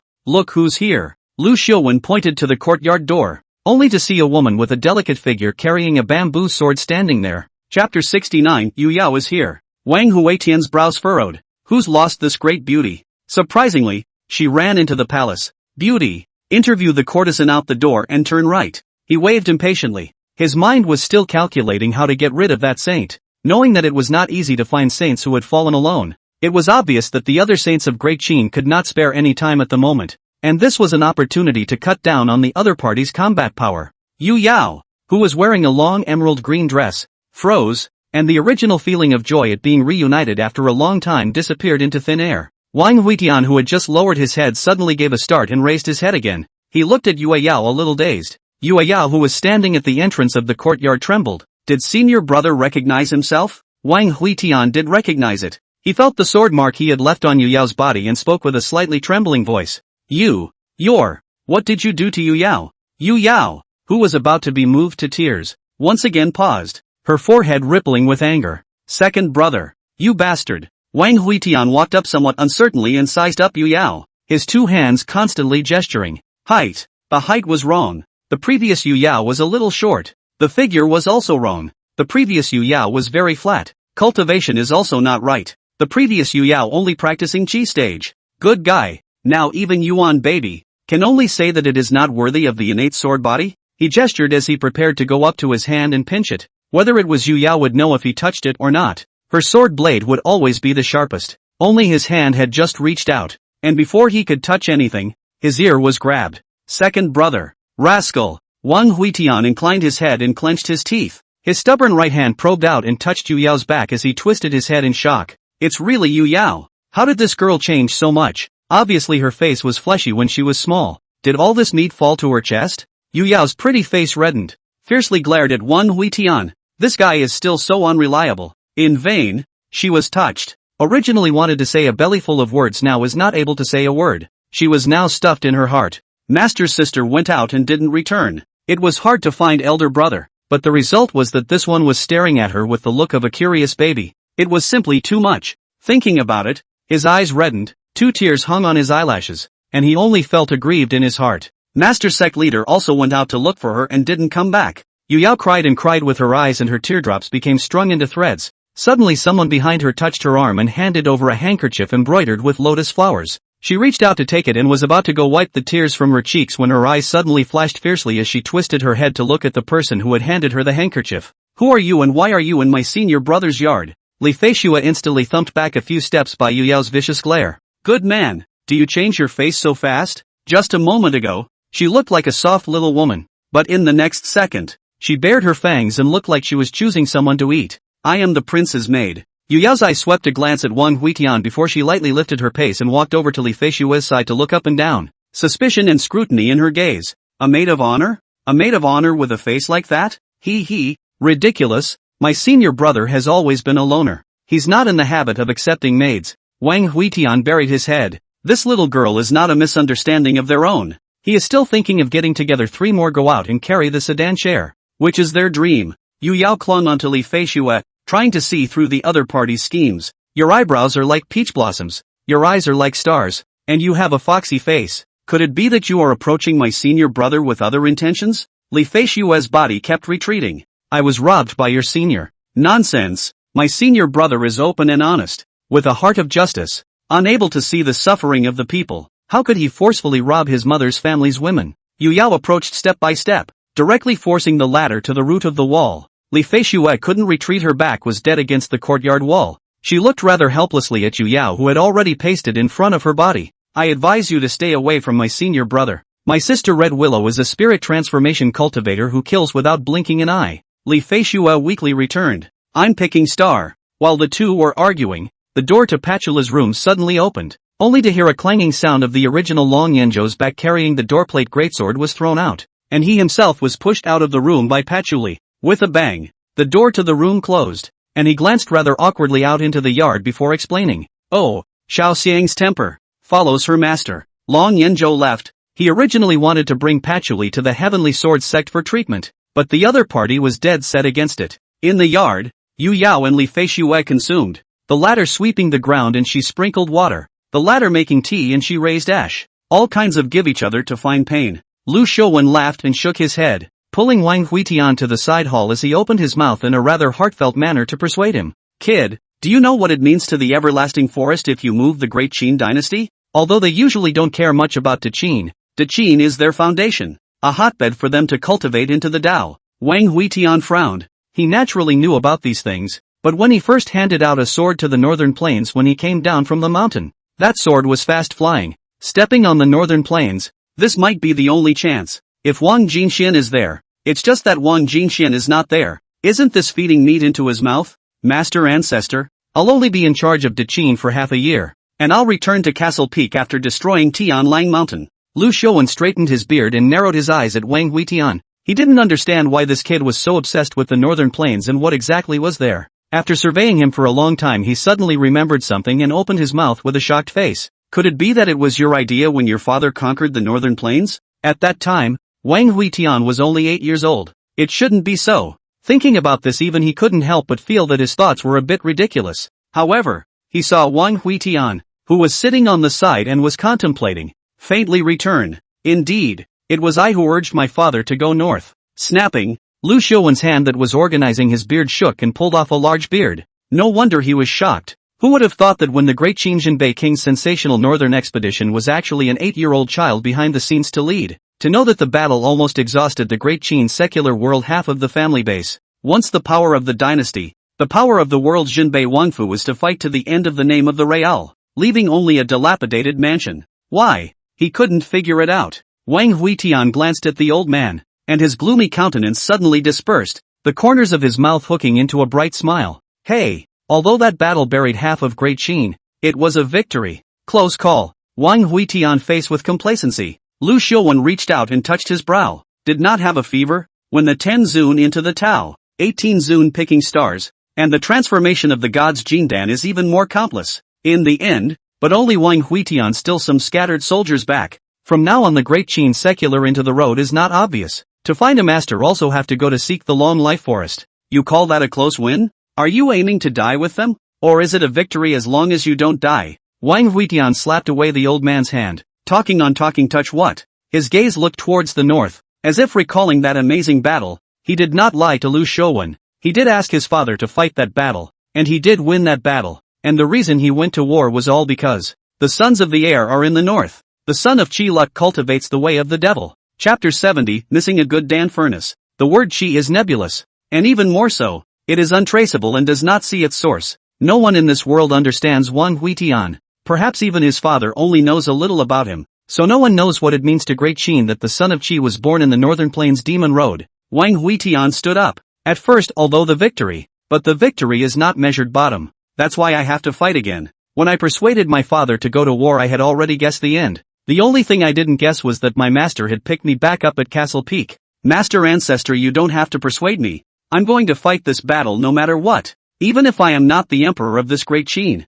Even if I don't come back. Looking at Wang Huitian's stubborn look, Lu Xiaowen only felt his teeth ache. He couldn't help but think if there was something wrong with the feng shui of Sword Peak. How come every one of them was stubborn? Alas, the sky does not give birth to you, Wang Huitian. The North Plains horse grass no one fat. Just, how so militant it. I see that you have already formed the Dan now. Your master is not here. Have you encountered any difficulties in your cultivation? He did not want to discuss the issue of conquest with this kid again. This guy's obsession is too deep, and he was afraid that if he chatted further, he would lull himself into going to fight with him in the Northern Plains. Mentioning cultivation, Wang Huitian was immediately interested. What was he most proud of? Of course it was this cultivation. He immediately pulled out a golden elixir from his abdomen, which didn't seem to be all that golden, slightly yellowish in color. Master Ancestor, my cultivation has indeed hit a bottleneck right now. I don't know how to hatch a newborn baby. Lu Xiaowen frowned as he looked at the carnal Dan in Wang Huitian's hand. He had realized early on that the other party had switched to the ghost path, but the ghost Dan didn't seem to be like this. How long have you had these symptoms? Oh no! How long have you been condensing this gene, Dan? The corner of Wang Huitian's mouth curled up as he looked at Lu Xiaowen through his nostrils. Ha ha, it's only recently that I formed the Dan, so I can't say that I'm a genius. Did I say you were gifted? Ha ha ha, Master Ancestor. You are unaware that millions of miles of black clouds coalesced at the time of this Dan's coalescence, and the heavens descended with thunder and punishment. Ha! Millions of miles I'm in the Green Mountains, how did not see? You are afraid, not in a dream, not Dan it. Do you know the Sage of Knives? He was right next to me and can vouch for me, and was so shocked that his jaw dropped to the floor. Lu Xiaowen blackened his face. Wang Huitian didn't care what he said. He was bragging about the yellowish golden Dan in his hand. The more he bragged, the more he got carried away. He even started to introduce the cracks on it to his own Master Ancestor. You don't look at this crack and think that my gene Dan is broken. It is actually a closed eye. Once it opens it can see through the illusion. It's powerful. And. Don't look at him now, a small one. In fact it can turn into a round of red moon that covers the sky. Go. I'll go outside and show you. At the end of the sentence Lu Xiaowen was unable to interject a word, and he shook off Wang Huitian's sleeve robe that was tugging at him. Demonstrate the hell out of it. Demonstrate it yourself. For Wang Huitian this gene Dan he cannot understand. Anyway, according to the normal cultivator's method of infancy certainly does not work. According to the ghost cultivator's method I am afraid that also does not work. So he threw down a book, flinging his sleeve, and left. Do your own research. I'm sick of you, old man. Seeing the Master Ancestor left, Wang Huitian, somewhat unfulfilled, will flesh Dan back into the body. With layers of Yin Qi and Sword Qi will be wrapped after it is very carefully hidden into the soul body consciousness sea. Only after doing this did he pick up the gongfu left behind by Lu Xiaowen. Basic Alchemy explained. Seeing this book Wang Huitian couldn't help but think back to the first time he met his Master Ancestor when he left behind the basic refining complete explanation. He frowned in the direction the other man had left. I cannot build the foundation, you pass on my weapon refining. I cannot form a baby, you pass on my alchemy. And all of them are basic methods. This Master Ancestor of his own is afraid that he is not a half-assed person. Although this thought, but he still will be books put away. There is a direction is better than no direction. From the moment he went crooked road can be said that every step is groping forward. Learn more knowledge in the evening is not wrong. Thinking of this he hurriedly chased out. Hey, Master Ancestor, how can you just give me this thing? You have to send me another alchemy furnace. Go away. The old man doesn't have an alchemy furnace. Master Ancestor, there is no alchemy stove, then who are you bluffing with this? If you don't give me an alchemy stove I'll go and screw that old man Huayu's top jar to make an alchemy stove. Then you go. Did not want to alchemy furnace. Wang Huitian depressed out of the small courtyard, pulling Wang Howelby directly to the palace treasury and go. The latter, see his ugly face, also did not dare to say anything more. The two walks soon came to a palace, into which the inside looks very empty. There are no tables and chairs in the hall and no other facilities, just a wooden door erected in the center. Wang Hao walked to the door and squeezed out a drop of blood in his palm and dropped it on the door. The door of the treasury slowly opened, and inside was actually a huge storage space. Your Majesty, all the resources that Great Qin has collected from all over the world have been placed here. Wang Huitian glanced at Wang Hao. The location of the imperial treasury and the method of opening it should be the secret of every generation of Qin emperor, and Wang Hao even knew all about it. Not only does second cousin have the appearance of a great emperor, I think he's also a son of Qi. Standing in front of the door, Wang Hao's face didn't change in the slightest, and treated it as if he hadn't heard it. Ha! I'd like to see how long you can pretend. Now that Master Ancestor was still around,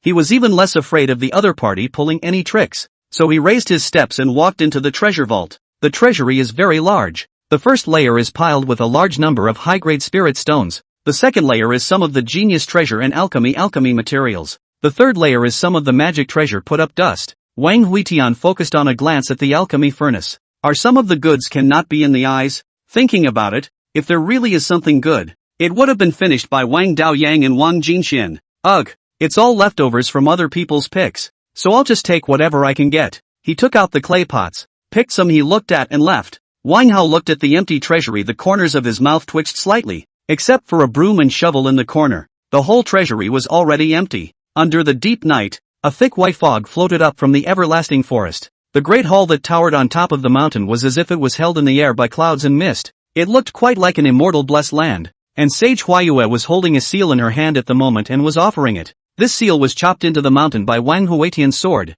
and it was actually chipped to pieces, causing him extreme heartache. Damned Red Maple Valley, damned Wandao Mountain, damned Heavenly Sword Sect, when I, the saints, return I will surely sweep them away. He cursed and looked indignant. He didn't notice that at some point a strand of silver-white hair had crawled down his back towards his head, which floated as if it had been swept up by the aura of the magic weapon he was sacrificing. Just as this hair drifted to the top of his head suddenly turned a corner, the whole hair suddenly straightened and wrapped around half of his head, and the sharp sword Qi burst out in a flash, actually spinning his skull down in an instant. Whoosh! A voice exploded as the strand of hair wrapped around the skull that had been spun down and broke through the air. Huayu's movement of sacrificing her magic weapon lurched, and she hastily raised her hand towards her head. Ah, shameless child, sneaking up on me while I'm refining my weapon. Not speaking of martial virtues. Chapter 71, Paving the Road with Snow. Freezing 3 feet to town bones. Sage Huayue stormed towards the outside of the temple. He raised his hand and violently slapped out a palm towards the earth in front of him.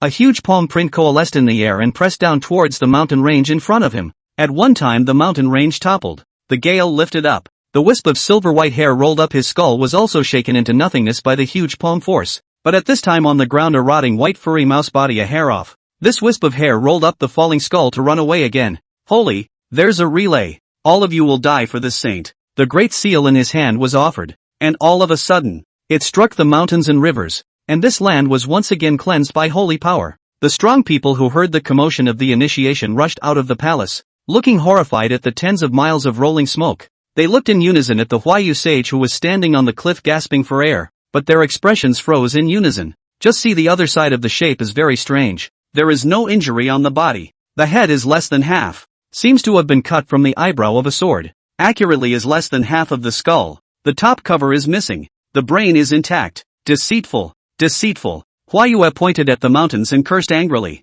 It was harmless for the saint to be missing a piece of skull, but the matter was humiliating. His hallowed saint had his skull stolen from his home. Everyone, check everything in a 10-mile radius. That little sword Qi is extremely strong in concealment. Turn it out. Turn it all out. The crowd could see that the sage was now very angry, and they didn't dare to touch him, so they could only keep using their divine sense to check among the mountains. Huayu stood at the top of the mountain with a somber expression. After several hours of silence he resolutely put the great hall into his sleeve and flew towards the deeper part of the everlasting forest with a group of Daoentry powerhouses. He's moving. Early in the morning, Lu Xiuwen got up early and first checked Patula's body, which was finally stabilized under the indiscriminate bombardment of Wang Huitian's large amount of elixirs and precious medicines. These days, Deqin's treasury has been emptied of most of the treasury, but fortunately, those courtiers killed before the home searched out a lot of treasures, but not so much as to let Deqin bankruptcy. Lu Xiuwen stroked his beard and was about to wander around for a moment or two, but he stopped at the back garden.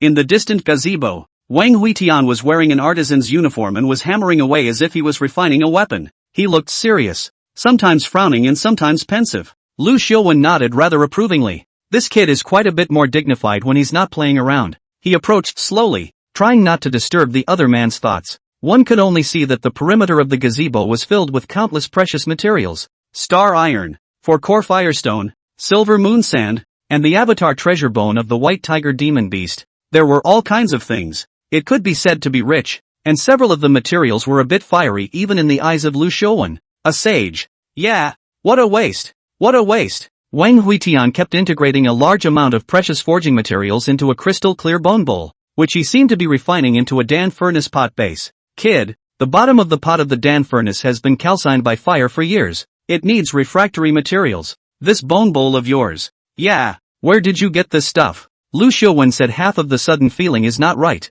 This bone bowl actually contains the breath of the holy way. If it is a dead saint's skeleton is just. This bone bowl is still residual vitality. Can continue to enhance the power. It seems to have been shaved from the head of a living saint. He kept circling around this Wang Huitian. If it hadn't been sacrificed he would have been able to sense which saint's skull it was. But now that it had been incorporated into countless materials, the breath was refractory, and he couldn't sense who had been lifted out of the skull for a while. Kid, where the hell did you get that? Wang Huitian impatiently pushed him away. He is busy. Aside to play mud to go, which have time to take care of you. At this moment, Yu Yao bounced out from the side and quietly came to Lu Xiaowen's ear. Master Ancestor, last night elder brother went to the everlasting forest. I saw him come back with this bowl in his hand, and it was scary, with some white hairs on it. Lu Xiaowen froze. Who else could be in the everlasting forest? It was definitely the great sage of the Wyoming moon who had his skull lifted. He winced and gulped as he looked towards the bone bowl that was being sacrificed, which was already quite a bit in the shape of a Dan furnace.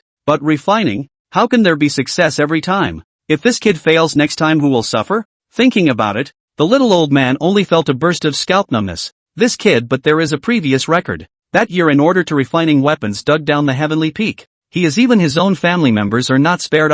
Lu Xiaowen immediately got up and headed out. He wanted to go back to Qingshan right now. As a Qingshan sage, how could he stay in the great Qin imperial city all the time? Sensing Lu Xiaowen's hurriedly departing pace, Wang Huitian stopped the work in his hand to look towards the ladder. Master Ancestor, where are you going? His voice was rather flat, but in Lu Xiaowen's ears, he felt that the other party's words carried other meanings, as if the devil was whispering in his ear. Ha ha, home home home, I miss the kids in the mountains. Xiao Yao, do you want to go back with me? Yu Yao shook her head. She would be wherever her senior brother was. She wouldn't want to go back to Sword Peak when it was empty. Lu Xiaowen left and took Patchouli with him by the way, and now that Wang Huitian is in the middle of a whirlwind, Patchouli staying in the imperial city will only be more dangerous. Elder brother, it seems like Master Ancestor is a little afraid of you. Wang Huitian played with the alchemy furnace in his hand, his eyes narrowing slightly as he watched the eagerly departing flying boat. Yao, Master Ancestor is already a saint, the pinnacle of the world. What can he be afraid of? You're being paranoid. Overminded? Yu Yao twisted her head to look at the alchemy furnace in Wang Huitian's hand. This was a living alchemy furnace. Wang Huitian had purposely preserved the vitality in it when he sacrificed it. I'm afraid that every time he builds a fire to make elixir in the future, that saint who lost his skull will feel like his scalp is being scorched by the flames. While Lu Xiaowen's flying boat disappeared into the distant sky, a wobbly flying wine gourd appeared on the other side of the horizon. I'll be damned. I forgot about this old boy Doichi. The moment he saw that wine gourd appear, Wang Huitian put away the alchemy furnace, wanting to find a place to hide it. Swordsman, don't go. Dowie drove the wine pot from the sky. His clothes were tattered. His hair was thin. His whole face was yellow and thin as if he had been abused. And the gourd was broken with 2 big holes, stuffed with cloths to avoid spilling the wine. He stormed over to stop in front of Wang Huitian. Kid, do you know how far you threw me off with that slap? You know, I was thrown from the everlasting forest to the border of Qianzhou, and you wrapped Qingfeng sword qi around me, so I couldn't stop at all. I can't stop, he questioned angrily, revealing 2 missing incisors as soon as he opened his mouth. Wang Huitian's face was quite embarrassed. In order to let this bastard escape, he did bind sword qi on his body. Originally he should have dispersed those sword qi after returning to the imperial city, but he forgot. It's not his fault. He has a bad memory. Old man, listen to my defense. He was about to explain when snow suddenly drifted in the sky. Raising his hand to pick up a snowflake, and an icy, piercing chill came over him. Wang Huitian raised his head to look into the distance, the corners of his mouth slightly hooked up, paving the road with snow, freezing 3 feet to town corpses. The snow demon army is here. Chapter 72, the boundless flag flies, and everywhere it swings is a country. On the side, Dowie also frowned. Kid, you're in trouble. Where the snow flies, the snow demon army will arrive within a day. Millions of soldiers can slaughter the saints, and the cold freezes 3 feet to suppress the corpses and bones. I'm afraid your dream of becoming emperor is over. Come back to Castle Peak with me. Wang Huitian glanced at the dignified Dowie. Trouble? It's just a matter of delaying my alchemy. Dowie glanced at Wang Huitian. This guy always loved to brag. He wanted to see how the other party would resist the snow demon army. Only half a day Goosefeather snow will be the entire imperial city dyed a white. The streets of countless people dragging their families to escape from the imperial city. For these ordinary people Wang Huitian did not stop. They are just seeking to live. And what is wrong? But not a single one of the princes, nobles and courtiers' families could escape. And Li Feichen with the city defense army guarded the city gate, stopping the courtiers who wanted to flee. Tranquility of the imperial city. On the street a row of footprints extending to a dilapidated mansion. Once magnificent Jinbei Wang Fu, and now slightly weeds grow on the courtyard wall. Wang Huitian looked at the decayed gate and pushed it slowly open. In the courtyard Nan Bo was cleaning the snow, and the few maids that he had sent earlier were repatriated back. At the sight of his visitor his hand trembled as he held the broom.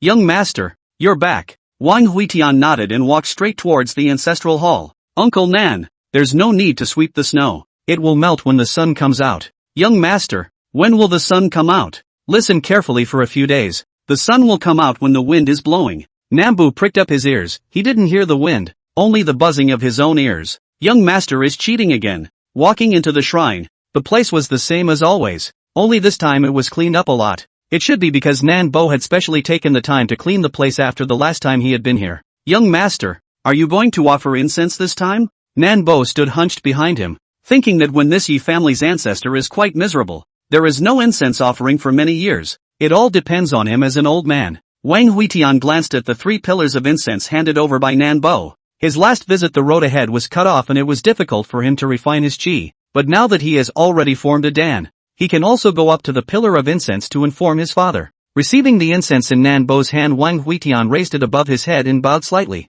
Father, my son has made a name for himself. I am now the emperor of this great Qin. As soon as he finished speaking there were several plaques on the offering table that suddenly planted themselves and flopped onto the table. Wang Huitian frowned. Uncle Nan, go and help my father's tablet up. Hearing the command Nan Bo rushed forward to set up the dumped tablets one by one. He silently retreated to one side and raised his sleeve to wipe the cold sweat on his forehead. The Jinbei royal family has been loyal for generations, proud to serve great Qin, believing in bowing and dying for the royal family. And now there is even an emperor. Young Master Yo, if you are the emperor, you are the emperor. What are you running to show off in front of the ancestors? This is not intentionally angry with them. Wang Huitian held up the incense and bowed again. Father, I've ordered a northern expedition to Tianlang Mountain in half a year. You can sit here and watch the world go by. I will sacrifice you after I destroy the demonic sect and take the blood of millions of demonic cultivators. As soon as he had finished speaking, the tablets once again collapsed. Wang Huitian snapped and smashed the incense on the ground. Angry with me? I am the emperor, you have a problem. I am the north of the devil cultivator, you also have a problem. He slightly narrowed his eyes and raised his head, seemingly through the roof to look at the sky. Father has always been the most supportive of him. This tablet tipped over for no reason. Must be the work of this thief god. Uncle Nan, this offering table is not level. Replace it with a bronze one and weld all the tablets on it. Weld me to death. Even if this imperial city falls, we can't let him fall again. With a flutter of his sleeve robe he headed out the door, a strong red mist dispersing from his body. The robes he had just changed were once again dyed a blood red color. Seeing the furious departure of Wang Huitian, Nanbua hurriedly came forward to pick up the incense and insert it into the incense burner. Egu, all the ancestors? The young master's temper has been like this since he was a child. You should not blame him. His heart is bitter. The Jinbei royal family is scattered. Only he is the only one to support. It is normal to be mad. The ancestors will forgive him. Nanbo begged for mercy for Wang Huitian in front of the old ancestor while raising his sleeve to wipe the corners of his eyes. Witnessed the rise and fall of the royal family, he only felt sour in his heart. Just at this time he suddenly had a wind sound in his ears, put down his sleeves and raised his eyes to look out. The snow in the courtyard was the wind rolled up a layer. He muttered under his breath, standing in the shrine and talking to himself. Young master, the wind is picking up. When will the sun come? In the white snow, there was a fleet of flying boats coming towards the imperial city, and a large flag was erected on the most massive line of warships. On the flag are 2 words written in blood, borderless. This was once the military flag of the Jinbei royal house, symbolizing that under the attack of the Jinbei army, Great Qin had no boundaries, and everywhere it passed was the country. And today's Qin people only know that the 4 major town marshals have unparalleled achievements, guarding the boundless territory of Great Qin. However, few people realize that all these territories were fought under the banner of no frontier. The people who had just fled outside the imperial city were stunned. They didn't expect that the first thing they would see wasn't the snow demon army, but this Jinbei army that was about to be buried by rolling history and faded into memory. Jinbei 3rd Army, 3rd Battalion 10th Captain Li Jing, have an audience with the new emperor. Invite the formation to kill the enemy. After this army there were countless other large and small formations of flying boat battleships. Some formations had hundreds of flying boats, while others only had a few, but without exception, their flying boats and warships all have the borderless flag on top, with the voice of the leader of the battleship above the sound. The back of the battleship flying boat similarly someone shouted out. Its voice shook the imperial city, with a murderous intent. Jinbei 4th Army, 2nd Battalion Commander Wu Chao's son Wu Qi. Invite the formation to kill the enemy. 2nd Battalion of the 3rd Army, Vanguard Soldier Jiang Wuwei. Invite the formation to kill the enemy. 1st Army Logistics Battalion, Li Xiaoxiao invites us to kill the enemy. Invite the formation to kill the enemy. Invite the formation to kill the enemy. Boundless shouts resounded outside the city, their voices shaking the 9 heavens. Even this roiling wind and snow dispersed a little. On the walls of the palace, 2nd Prince Wang Hao looked out of the city with a grave expression. He hadn't expected to still see the boundless battle flag after so many years. It's not a flag to defend the land. It's a flag to expand the land. These Jinbei King's old troops gathered together more than 500,000. They all up in the hands of the soldiers. Even those who have retired to the field at this time also dragged their families to come to help the battle. Millions of soldiers in armor can slaughter the saint. It is this bottom line snow demon dared to send troops to the imperial city. But now the imperial city suddenly more than 500,000 Jinbei army old. This battle is getting more and more interesting. As Wang Hao pondered, a hand slammed on the back of his head. Yu Yao appeared beside him at an unknown time, scowling at him with some scrutiny on her face. This prince, you're not holding back any bad ideas, are you? Wang Hao's body shrank. Gu, this senior sister. I don't have a military commander to rely on, and I don't have a high level of cultivation, so what kind of bad ideas can I have? Yu Yao's face was skeptical. She was now considered quite experienced in the jungle, and at a glance, this guy was not a good person. You don't look like a good guy. The second prince rolled his eyes. In this niece's eyes only his senior brother was a good person. A good man who bloodied the imperial city and lifted the skulls of saints to make weapons. Ugh, hate these double-standard women.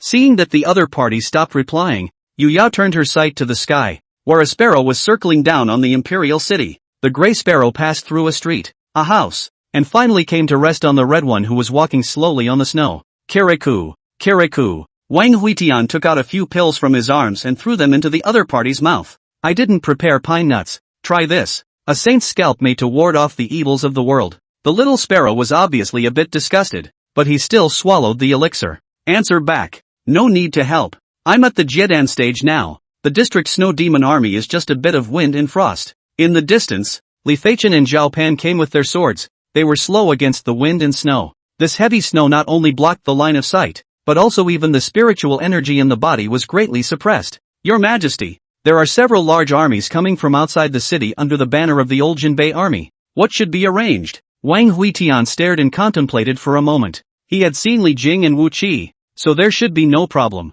Let them wait outside the city. I'll be right there. The two men led the order and left with their imperial swords. The little sparrow similarly flew up towards the sky. Its body was very agile, traveling on top of a building, crossing the mountains and forests that surrounded the imperial city, and dancing between a warship. A resounding voice accompanied the sound of its wings whistling past. Reserve Marshal of the Jinbei Army, Military Counselor Wang Huitian, Quasi, prepare for war, clear snow. Chapter 73. Half the city's bloodbath congeals boundless sword clouds. Boundless, boundless, kill, kill, kill. Countless shouts shook the heavens, and those fleeing people stopped their steps, and the older ones flashed memories in their eyes as they listened to the familiar slogans. It's back, it's all back. The familiar hissing sound, the iron hooves of the open frontier, the nightmares of the nations. With the return of their king, perhaps they had been, all along, waiting for that man to return from the apocalypse. Dao in the palace poured a mouthful of wine, listening to the hissing that resounded through the clouds,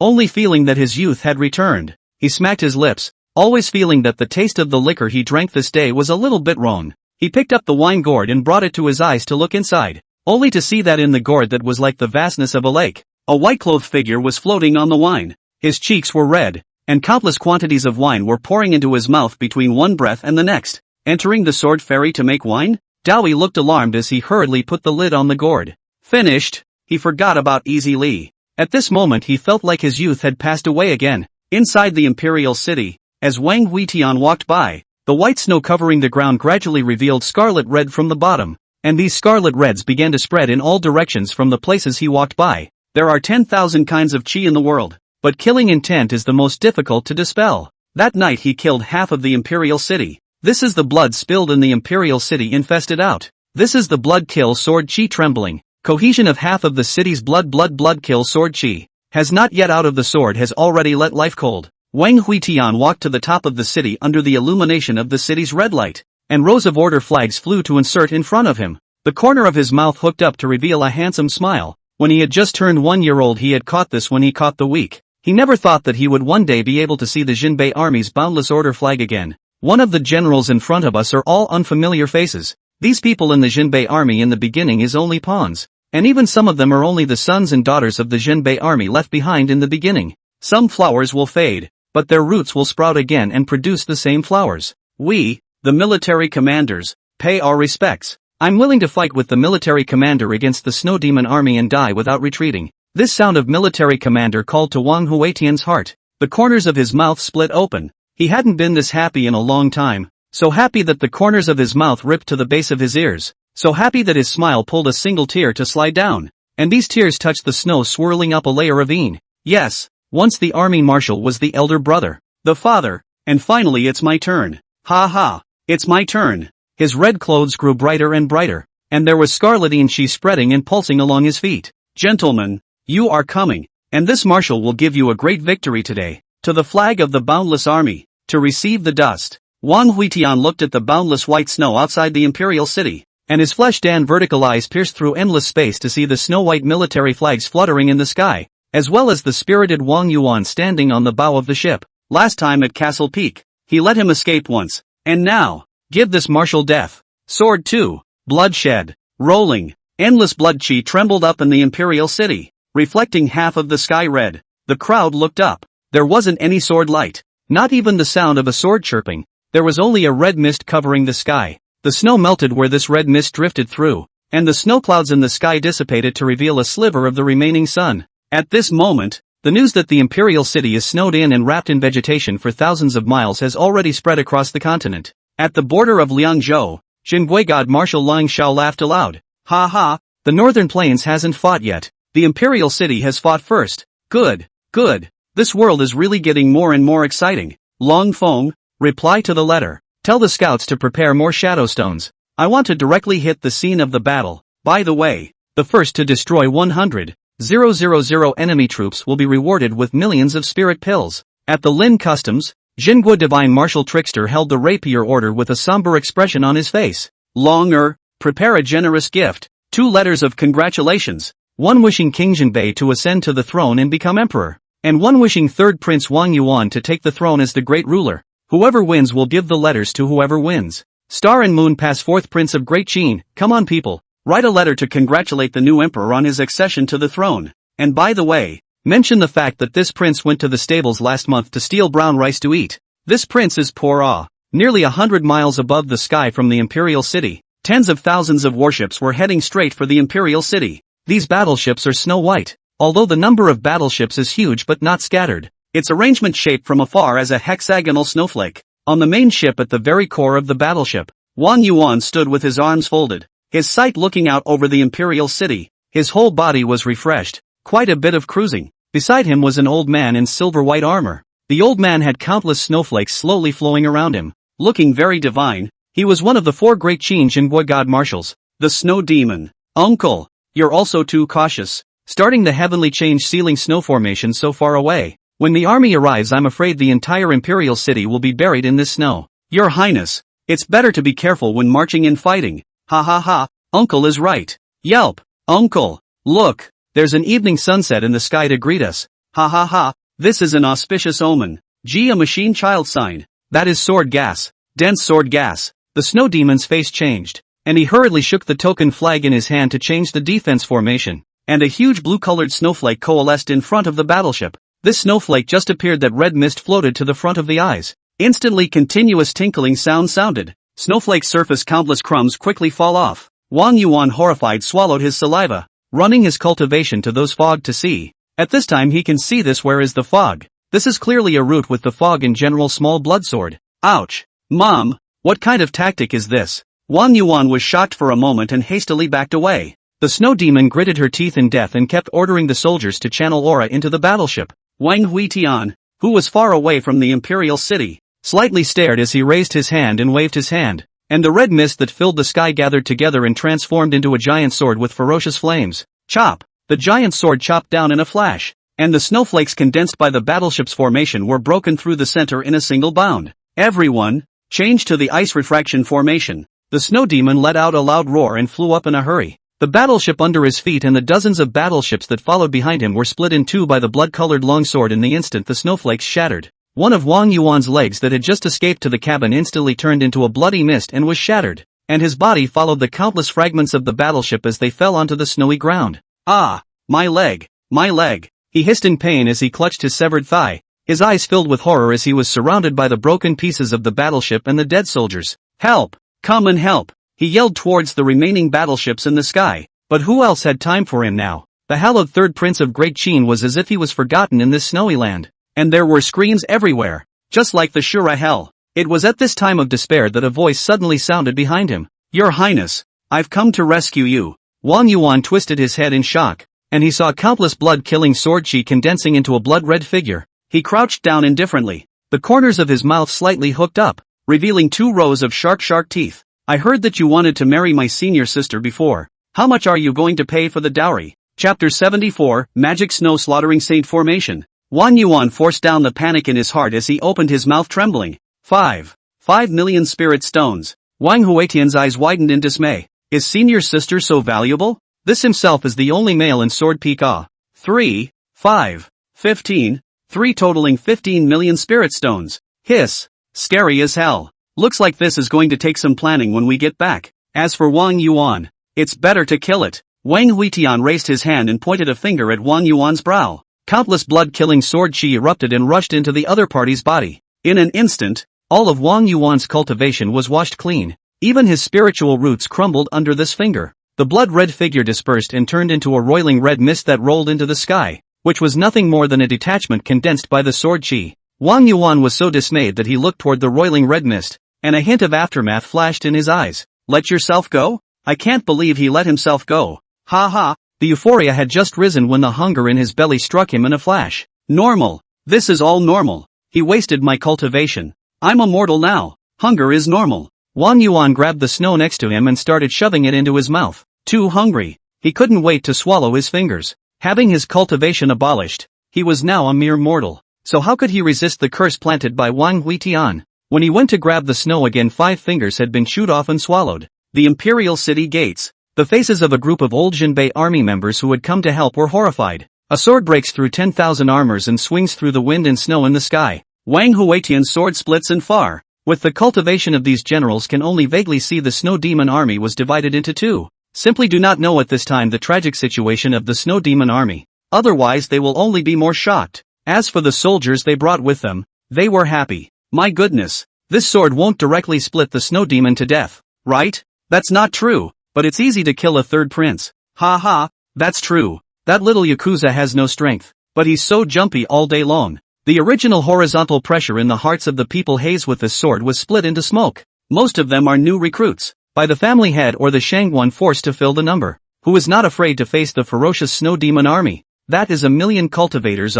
Putting aside the cultivation talk, just thinking about the number of people made their scalps numb. After chopping this sword on the head of the city, Wang Huitian slowly opened his eyes. He raised his hand and rubbed his brow. Although this sword is strong, it is quite exhausting. Lifting his hand, all the token flags in front of him flew into his hands. The old formation has been broken. The new formation has not yet been formed. And this is the time to rush the formation. Attention all generals. All battleships are lined up to charge and cover the enemy ships with firepower. Unleash the lookout golem scout. All soldiers armored and ready to leave the ship to clear the enemy. Li Jing and Wu Qi's face changed slightly. This kind of fighting method is usually to chase and kill the routed army. But now it is not popular to use a military commander. The Snow Demon Army's first visit to the Imperial City was in full swing, and it even opened the way with wind and snow. With a strong momentum, is it inappropriate to make such an arrangement? Any real battle between two armies requires the arrangement of military formations. with ironclads charging in front, fire ships covering the rear,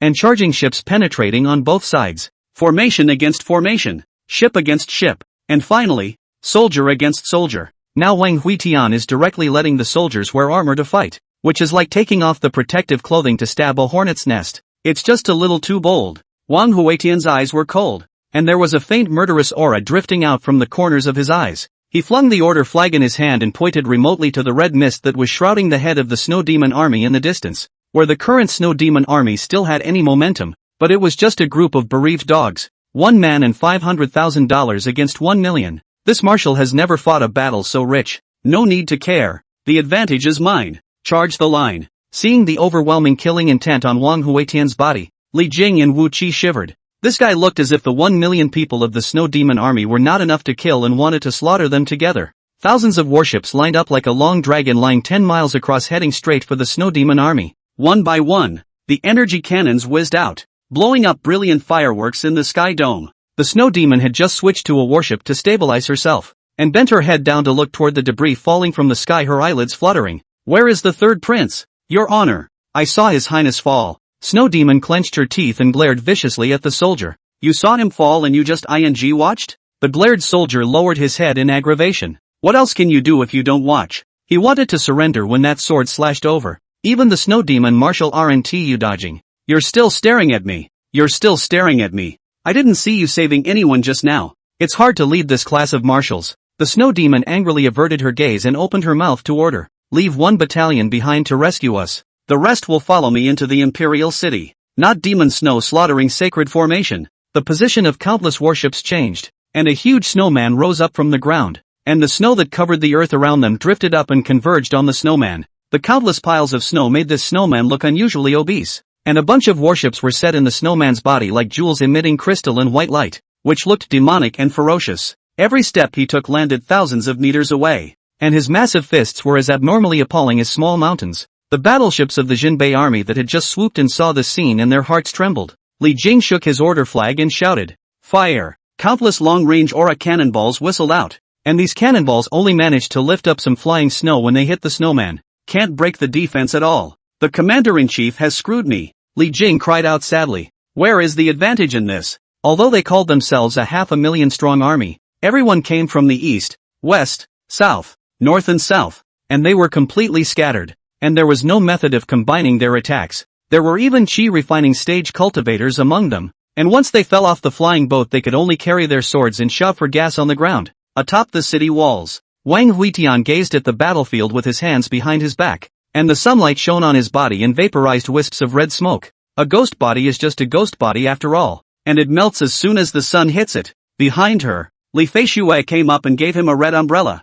She was originally quite repulsed by the idea of being a maid, but in the past few days she realized, it's fun to be around this man. It's more fun than pursuing the puffy road to immortality. Her countless years of hard work to polish that tough and indomitable Taoist heart actually began to get excited. Ah, bastard! My lord, won't you make a move? She asked in a soft tone, a hint of anticipation in her gaze. Wang Huitian shook his head. He needed to toughen up this group of old Jinbei army troops and let them see battlefield killing. If now playing a Snow Demon army are not very useful, later how to pull to the North Plains battlefield to face a domain of magic cultivators. In the distance, Yu Yao came eagerly from the palace, and she excitedly came up to Wang Huitian. Elder brother, give me an assignment. I'm going into battle to kill the enemy. 2. Wang Huitian's ice-like face instantly melted, revealing a slightly nervous and worried smile. Egu, $5 million. This battlefield is windy and sandy. Why are you here? Chapter 75, The Method of Tainted Formation. What the is $5 million?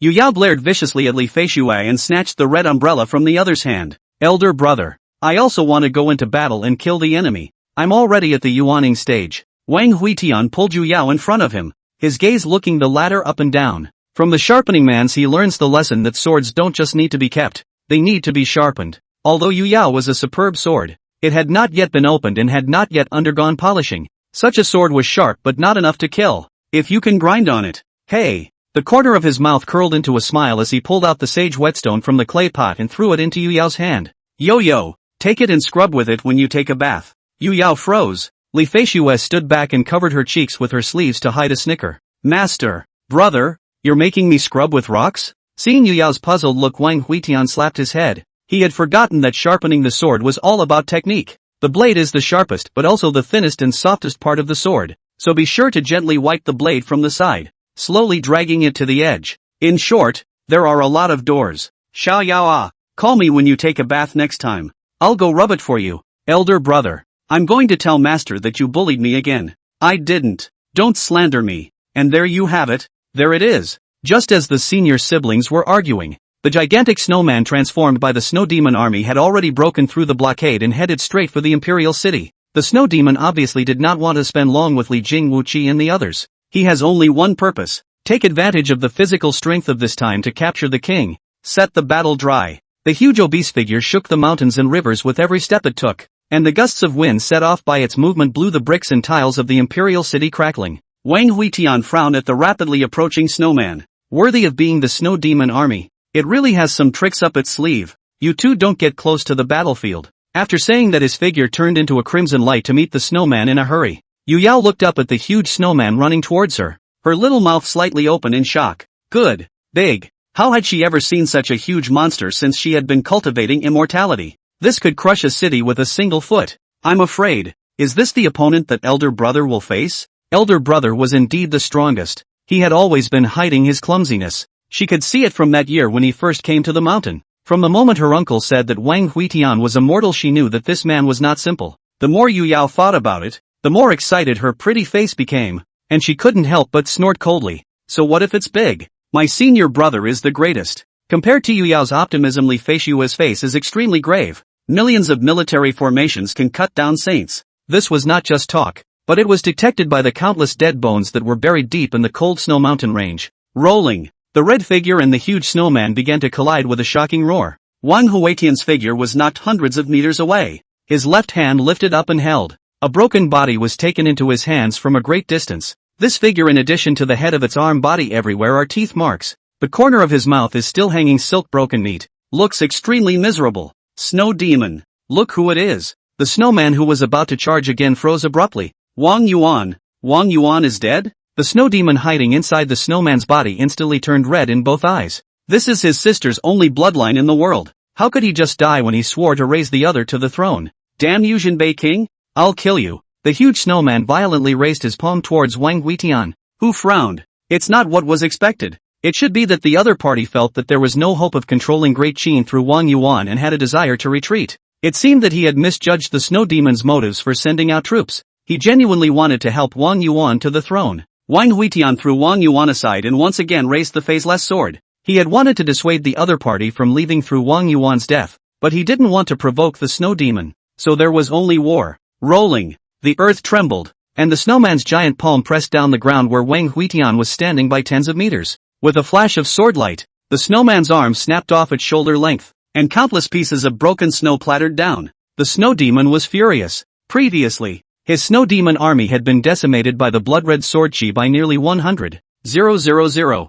and now that the formation was defective, it was difficult to resist Wang Huitian's outburst of swords. The snowman opened his huge mouth, and an icy cold air gushed out of his mouth. Everything in the place covered by its cold air was frozen, and the red mist surrounding Wang Huitian's body was frozen into channels of ice crystals. Kill! The snowman rolled over, destroying the sky and the earth as a huge aura beam pierced out from its mouth. The red dress was as erratic as a ghost, and wherever it passed, there were countless sword lights spilling down and scraping up pieces of snow. Constantly there are ships blown up from the snowman fell, but the snow on the ground is also constantly being absorbed on the snowman body. The snowman is a snowball rolling bigger and bigger, but the control of the battleships is less and less. War. King of Jinbei, I want you dead. The snow demon's angry hissing sound came out from the snowman, and it had already disregarded everything just to kill that smear of red clothes. This is not good for me. Seeing that the battle was at a standstill, Wang Huitian clenched his teeth and placed his hand against the abdomen of his ghostly body, and several sword chi struck out towards himself.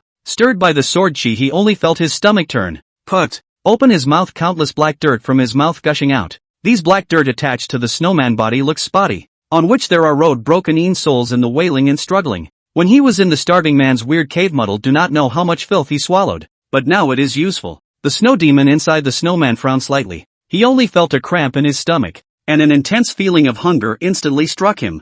All troops, on command, molt. As he gave the military order, The snow fell off the most surface of the snowman's body. The snowman, which was originally thousands of meters tall, instantly lost a circle of weight. Although this got rid of the curse of those filths, the might of the snowman was plummeting, and although those black filths were being retreated, countless shadowy souls had invaded the interior of the snowman and were slaughtering it indiscriminately. Damn Jinbei King, how could he spit out so many souls? Could it be that he usually eats people? All battleships, half the men control the formation, half clean up the wandering souls. As his order came out, the originally agile snowman instantly became much more sluggish, but the snow demon had no way out, allowing these spectral killing formations to disintegrate from the inside sooner or later. At this time behind the snowman the borderless banner finally caught up. They looked scattered, fast and slow, not systematic. This new army was not strong, but it was the last straw that could crush the snow demon army. All warships on command, fire the hunting locks.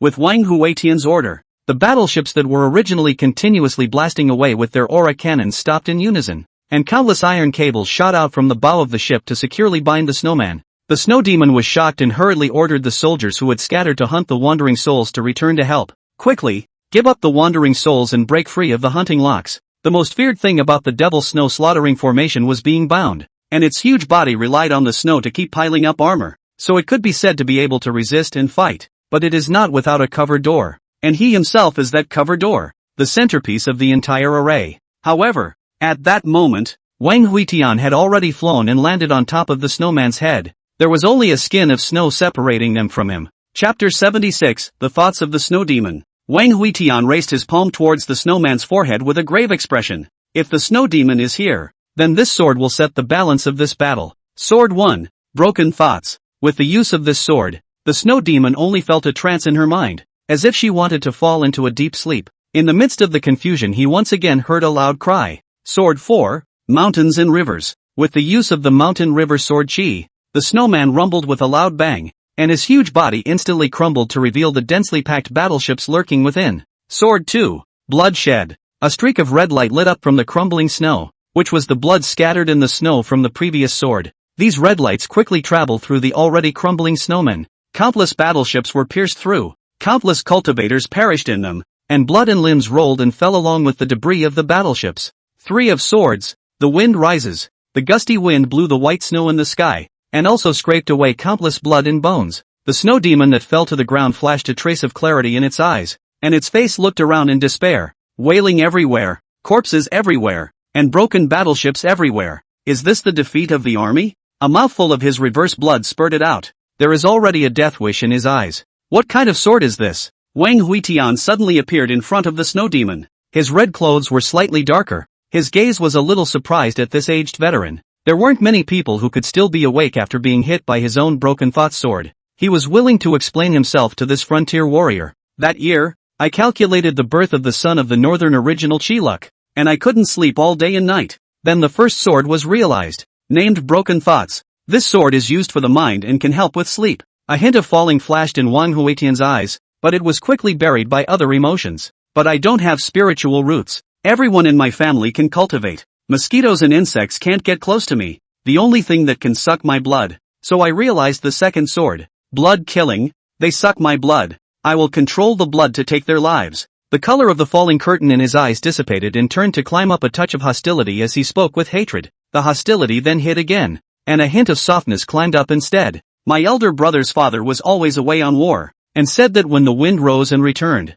there would be a third sword. Speaking of this, Wang Huitian pondered for a long time. The snow demon in front of him had his eyes slightly doze off, and his words were somewhat breathless. You're a complicated person. Your body is as patchy as a patchwork of fragments, and your mind is as chaotic as a pile of distractions, but I already know the way to defeat you. After saying that, the snow demon's head slowly drooped, his head armor helmet fell to the ground, and his head full of silver white hair fluttered in the wind and snow. Wang Huitian looked at the snow demon and slowly spoke. Every one of my swords is predestined. It's fate that you lost to me. Fate? Rolling wind and snow were drifting down, and actually unconsciously covered the snow demon's chest. He was born in the cold snow mountain range. His parents froze to death in the ice when he was 6 years old. At that time, where did he think about being a Zhenguoshen Shui? Every day he just wanted to live, even eating bark and cooking weeds to stay alive. Then he heard that someone in the next village had traded meat for noodle buns, and he thought about who would be so stupid as to trade meat for noodles. Although he didn't believe in it, he went anyway. and it was one of the most losing deals he'd ever made. He traded 2 pounds of buns for a baby girl. Back at home he cried as he boiled water, and he didn't bother to put the baby girl in until the bottom of the pot was dry. The baby girl's cries had kept him up all night that day, and he had overturned the cauldron in angry rage. No wonder your parents traded you for noodles. You really deserved it. He hated crybabies, unless the person was his sister. He thought it would be nice to have a dishwasher in the house to raise her up a bit. A man can't be held back by these chores. At the age of 10, his long-awaited sister was finally walking, and he couldn't wait to teach her to wash dishes and sweep the floor. But his sister was so stupid that she couldn't learn at 3 years old, and once again he felt duped. He had also considered going to the next village to return the product countless times, but the little girl had eaten so much rice and noodles from him in the past 3 years, and returning it now would only result in a bigger loss. The years had brought him so many trials and tribulations that he had grayed his hair at only 15 years of age. He thought it was good though. Lying on his back in the snow, even an alert rabbit couldn't spot it. It was from then on that the people in the village called him the Snow Demon. Afterwards, my sister has also grown up a bit and has not only learned to build fires for cooking, but also to go up the mountain to collect firewood. He also brags about it in front of people from time to time. See, 2 pounds of buns for it. Now I wouldn't give 100 pounds for it. But in this man-eating world, how can you say no to change? The next year my sister's real parents came to the door. They spilled the beans and said they regretted it and wanted their sister back. They beat up the Snow Demon, and when he woke up his sister had been snatched away, and there were only the 2 pounds of moldy buns on the bed. Then later, my sister was sold to the Imperial City. He looked at the distant swordlight and could only vaguely hear the little girl's low sobs. Brother, come pick me up, pick me up. He vaguely remembers his incompetence. That day he killed a village of people regarding the roiling snow and wind, and also since then he truly transformed into a demon drifting on the snowy plains. The steamed bun. The steamed bun. I'm incompetent. The wind and snow completely drowned the Snow Demon,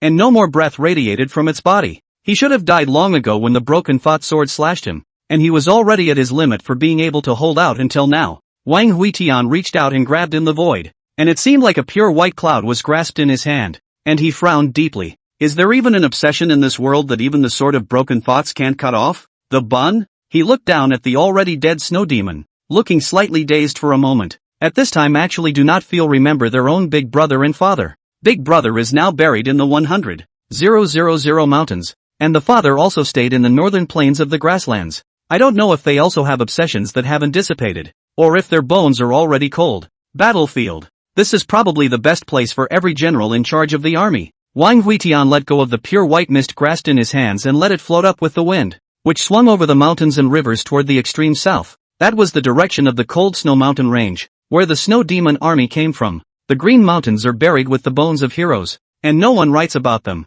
Men, bury the Jingua divine martial Snow Demon. With the Snow Demon's demise, the remaining Snow Demon army was no longer enough to be feared. Countless warships retreated their pure white Yeti battle flags and surrendered, and some of the warships were routing to the south. Speaking here, Wang Huitian's voice suddenly became a bit icy. Soldiers will not be killed if they surrender. Anyone who escapes will be buried. After the order, Wang Huitian pathos turned toward the Imperial City. His red clothes are a little dark, some white, but more and more piercing. In the distance, Yu Yao and Li Feishue were flying this way. Elder brother, what's wrong with you? Seeing Wang Huitian's lack of interest, Yu Yao asked with some concern. No harm done. I'm just a little tired. Right at this moment, a sword light once again approached in the distance. The visitor was clad in the locked crystal armor, with the cold phoenix cloud and arrow belt around his waist, the spiritual treasure treading heavenly boots, and the crown of embroidered prosperity on his head. It looks radiant, powerful, heroic and bejeweled. He raised his hand and threw a storage ring towards Wang Huitian.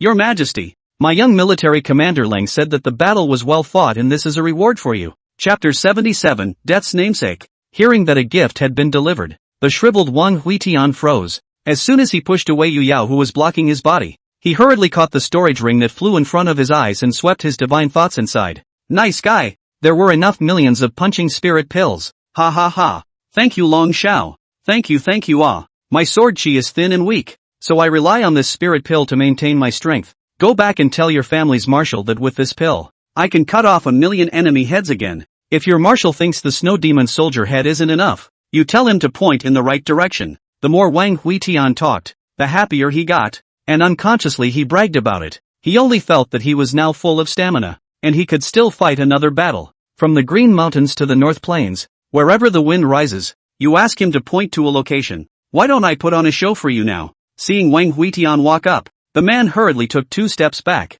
He had just seen Wang Huitian raise his sword to kill through the million armor. The Snow Demon Army, which claims that 1,000,000 soldiers in armor can slaughter saints and freeze 3 feet to suppress corpses and bones, was killed and disarmed. Even the Snow Demon Marshal fell here. Such ferocity if the saint does not come out. Who dares to weight his sword? Your Majesty, the gift has been delivered, and I have to return to resume my duties, so I won't stay much longer. The sergeant lowered his head, arched his hand and retreated a few meters back before imperializing his sword. Yu Yao, who was on the side, stomped her foot. She was really pissed off. Her senior brother even pushed himself aside for a bunch of broken pills. She angrily unclasped the lotus leaf purse tied around her waist and handed it to Wang Huitian. Here, I'll pay you to perform. Wang Huitian took Yu Yao's lotus leaf wallet and silently pinned it to his waist. Little sisters is not their own it. Take her some money but also perform, that can really be too foreign. Yu Yao watched in dismay as her wallet changed hands, and immediately felt duped. She rushed forward and lifted up Wang Huitian's red robe. No, clearly saw him. Don't hear. Elder brother, where's my wallet? Where did you hide it? Wang Huitian slightly looked at the distant swordlight and opened his mouth with some doubts. What purse? Elder brother, where's your clay pot? Open it up and I'll see if it's hidden inside. Wang Huitian frowned and lifted his red robe. What clay pot? Yue Yao, Sister Flying Snow, you just saw it, right? Senior took my wallet and denied it. Li Feishue, who was standing behind the two, froze for a moment and asked with an equally puzzled expression. When? Yu Yao froze as she reached up and scratched her head. Could it be that he had misremembered and left his wallet on the mountain in a hurry when he left? Wang Huitian's sight has been watching that sword light disappearing into the sky, and now that the snow demon has been taken care of, Lang Xiao's army has already marched towards the Star Moon Pass, and Tianzui can't take a break. Then there's only the subterfuge of the town of Rinku. If he doesn't move and is honest and obedient, he can be kept. But if he delays his northern expedition to Tianlang Mountain, whoever it is must die. On the side, Yu Yao was still picking at Wang Huitian's red clothes, and the more she rummaged around, the less confident she became. Finally, with a clench of his teeth, he went to take off Wang Huitian's lining, and the latter hurriedly covered his chest. Xiao Yao, what are you doing? There are outsiders here. Brother, my wallet's gone. Wang Huitian was helpless and pulled out a book from his sleeve and handed it to Yu Yao. Yu Yao frowned at the books. The Way of the Sword. What a vulgar name. No wallet. This is for you. It's Shifu's treasure. Yu Yao's eyes lit up as she grabbed Wang Huitian's arm and went to look through his sleeves. On the side of Li Feishue's face is full of smiles, an existence that is comparable to a saint to hide things. Just by this girl's cultivation to find a lifetime is also impossible to find. With the snow demon army failing miserably, countless sword orders flew up from this great land. The hunters in the mountains, the old men fetching water in the small villages, the merchants rushing on the official road, they all lowered their heads and looked gloomy. Damn it, how could the Jinbei king be so strong? Worthy of being a sword demon. It's really fierce. This man is so greedy that he won't even spare his own sister's wallet. We have to let the Lord make early preparations. They whispered softly and looked grave. This great Qin, no matter who is on the throne, pattern will not change much. Only the king of Jinbei is not the same. He ordered the northern expedition on the first day he took control of the imperial city of Great Qin, which is a killing star, is responsible for starting the war. Just as these scouts were sending out the sword order message, a low voice suddenly sounded in their ears. This is hilarious. Is it good? Look at it and you dare to scold me. As the words fell, countless birds were startled in the mountains and forests, and the hearts of those who lurked in the shadows and peered at the battlefield trembled in unison. It only felt a chill coming over them, and at that moment, some people hurriedly flew up to the side and bowed their hands in worship. Your Majesty, spare my life. I am the personal guard of Marshal He of Liangzhou. I only came to say congratulations. I have no intention of prying. I, and Yuan, assassin of Yuzhou, have come to see your Majesty's holy face in person. Belonging to Feizhou Du Yuanshan. Wang Huitian skimmed his lips. Who was it that called me names? If you win, you're His Majesty. If you lose, you're a rebel. What a bunch of wallflowers. Is there nothing to say about the others that are still hidden? Wang Huitian raised his hand and the red mist that enveloped the snow demon army spread out. Originally only able to cover half of the sky's blood mist, but now with hundreds of thousands of snow demon army nourishment actually will be the entire sky rendered a blood red. A crimson eye cracked open in the sky, its icy eyes scanning the land. Li Feishue, who was below this eye, instantly felt ice cold. Even the air he breathed into his lungs seemed to have condensed into ice slag. Yu Yao, who was groping on Wang Huitian's body, froze as she looked up to see that vertical eye in the sky, her pretty face slightly reddening. So cute. Li Feishue looked at Yu Yao in dismay. You call this ferocious thing cute? A barren mountain 10 miles away. A black-robed man was watching the fleeing snow demon army with great interest. He was in high spirits and extremely happy, and every now and then a strange laugh came out of his mouth. Ha ha ha, well played. Death, death to all the people of Great Qi. Just when he was so happy that he couldn't help himself, suddenly the sky was filled with red light, and a huge eye opened up in the sky above the imperial city. Icy eyes snapped to him. The voice that came out of the man's mouth came to an abrupt halt, and he looked into the eye in dismay as he felt a chill rise from the soles of his feet. What kind of monster is this? That eye in the sky suddenly resounded with a surprised voice. Whelp! Found a Northern Plains scout. Oh ho! There's another demon. It's like a toadstool? The eyes kept rotating in the air, and every time he looked in a direction, a bloody sword whistled out, and the place where the bloody sword passed through was constantly filled with miserable screams. The rotation of this bloodshot eye was like the Grim Reaper naming names, and all the scouts he targeted were killed by a sword. The man only felt his scalp go numb. His body instantly turned into a black light and fled towards the north, a bloody sword breaking behind him. Damn it! Sky shield! A huge shield appeared behind him, and the bloody sword pierced through the shield without any obstruction and blasted a large hole in his abdomen. Put! A mouthful of blood spurted out, and his body planted itself down towards the earth. Chapter 78. I shouldn't have gotten up so early that day. Wang Huitian turned his vertical eyes around. Most of the dark sides sent by the forces were cleansed. Only the Northern Plains devil cultivator and that toad were left alive. The bloodline of a sky-swallowing frog? He whispered softly, his eyes gazing into the depths of the jungle showing interest. This thing was a rarity. It had a small world lurking within it that held more than your own clay pot. Glancing at Yu Yao, who was still sulking, Wang Huitian's mouth revealed a smile. If this toadstool's skin was stripped and sacrificed into a storage magic treasure, it would surely be able to amuse the little sister, right? Thinking about the fact that his own little sister had used a lotus leaf wallet for decades, he was quite saddened. It's really hard on the kids. Xiao Yao, go fetch the head of that Northern Plains scout and I'll give you a treasure. Wang Huitian raised his hand and drew a vertical sword on Yu Yao's brow with blood-red qi. This vertical sword, just as soon as it was formed, exuded a cold and chilly atmosphere. And under the lining of this blood-red sword mark, the originally cute and mischievous-looking Yu Yao actually became a bit demonic. Wang Huitian frowned. Yu Yao's appearance reminded him of the red dress in the starving man's creepy cave. Xiao Yao, go ahead. The blood-killing sword qi will guide you in the direction. If you won't sharpen your sword with stone, then open it with blood. Yu Yao glared viciously at Wang Huitian and threw the sage sharpening stone back into Wang Huitian's hand in disgust. This broken stone, whoever loves to sharpen it. Or let your senior brother grind it himself. Humph. Isn't it just a Northern Plains scout? I'm at the Yuaning stage now. She tilted her head, sensing the direction of the sword qi guiding her imperial sword. That Northern Plains scout is dead today. What she said. The devil ancestor can't stop it even if it comes. She will chop it up to open her eyes to her senior brother. Looking at Yu Yao, who excitedly rode her sword away, Li Feishu frowned slightly. She always felt that something was wrong. What is the cultivation level of the grinder you set her up with? Wang Huitian's face was full of pride and complacency. The peak of the star. Yu Yao has to choose a hard one to sharpen her sword. There is no scout this time. Otherwise the star would not be worthy of my Yu Yao's hand. Li Feishu's eyes widened in dismay. Star-picking peak as a scout? Yu Yao is only a Yuaning. When he thought of Yu Yao's sworn look when he left, Li Feishu swallowed his saliva. That little ninny. She's going to suffer. Flying snow. You go back to the city first. I'll go prepare a gift for Xiao Yao. After saying this, Wang Huitian turned into a red mist and went to the south. The imperial city is in shock.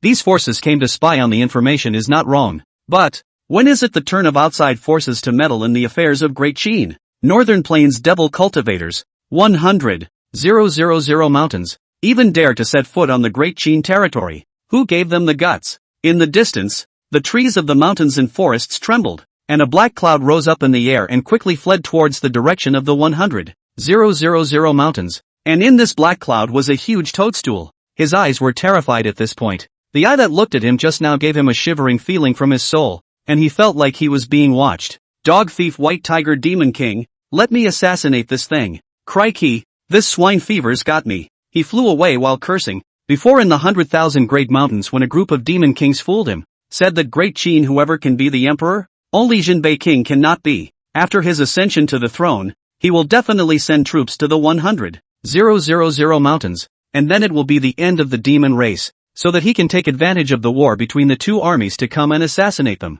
Who knew that this fellow had broken the snow demon army battle formation with a single sword, and he had no chance to make a move before he was targeted. Whether it is the end of the demon race he does not know. He only knows that his end is at this time, because the red dress had appeared in front of him. Tai, demon, have you paid for watching the fun? The sudden appearance of the red coat startled the toadstool, and he hastily reversed his direction, trying to go around the side. Gu, king of Jinbei, you're not going to suppress the remnants of the snow demon army. Why are you chasing me? He twisted his head around to look behind him as he ran, but he saw that the sky was clear and there was no red coat anywhere. The toadstool only felt chills in his heart. The other party was completely teasing him. It was as if it had just suddenly appeared in front of him. He didn't dare to ride the air again. The rolling black clouds were a big target and it was too easy to be targeted. His figure transformed into a black cloud and disappeared into the mountains and forests. His huge body transformed into a palm-sized frog quickly running through the forest. Hide. Find a place to hide. After scanning his surroundings he jumped onto a lotus leaf in a patch of water and hunkered down.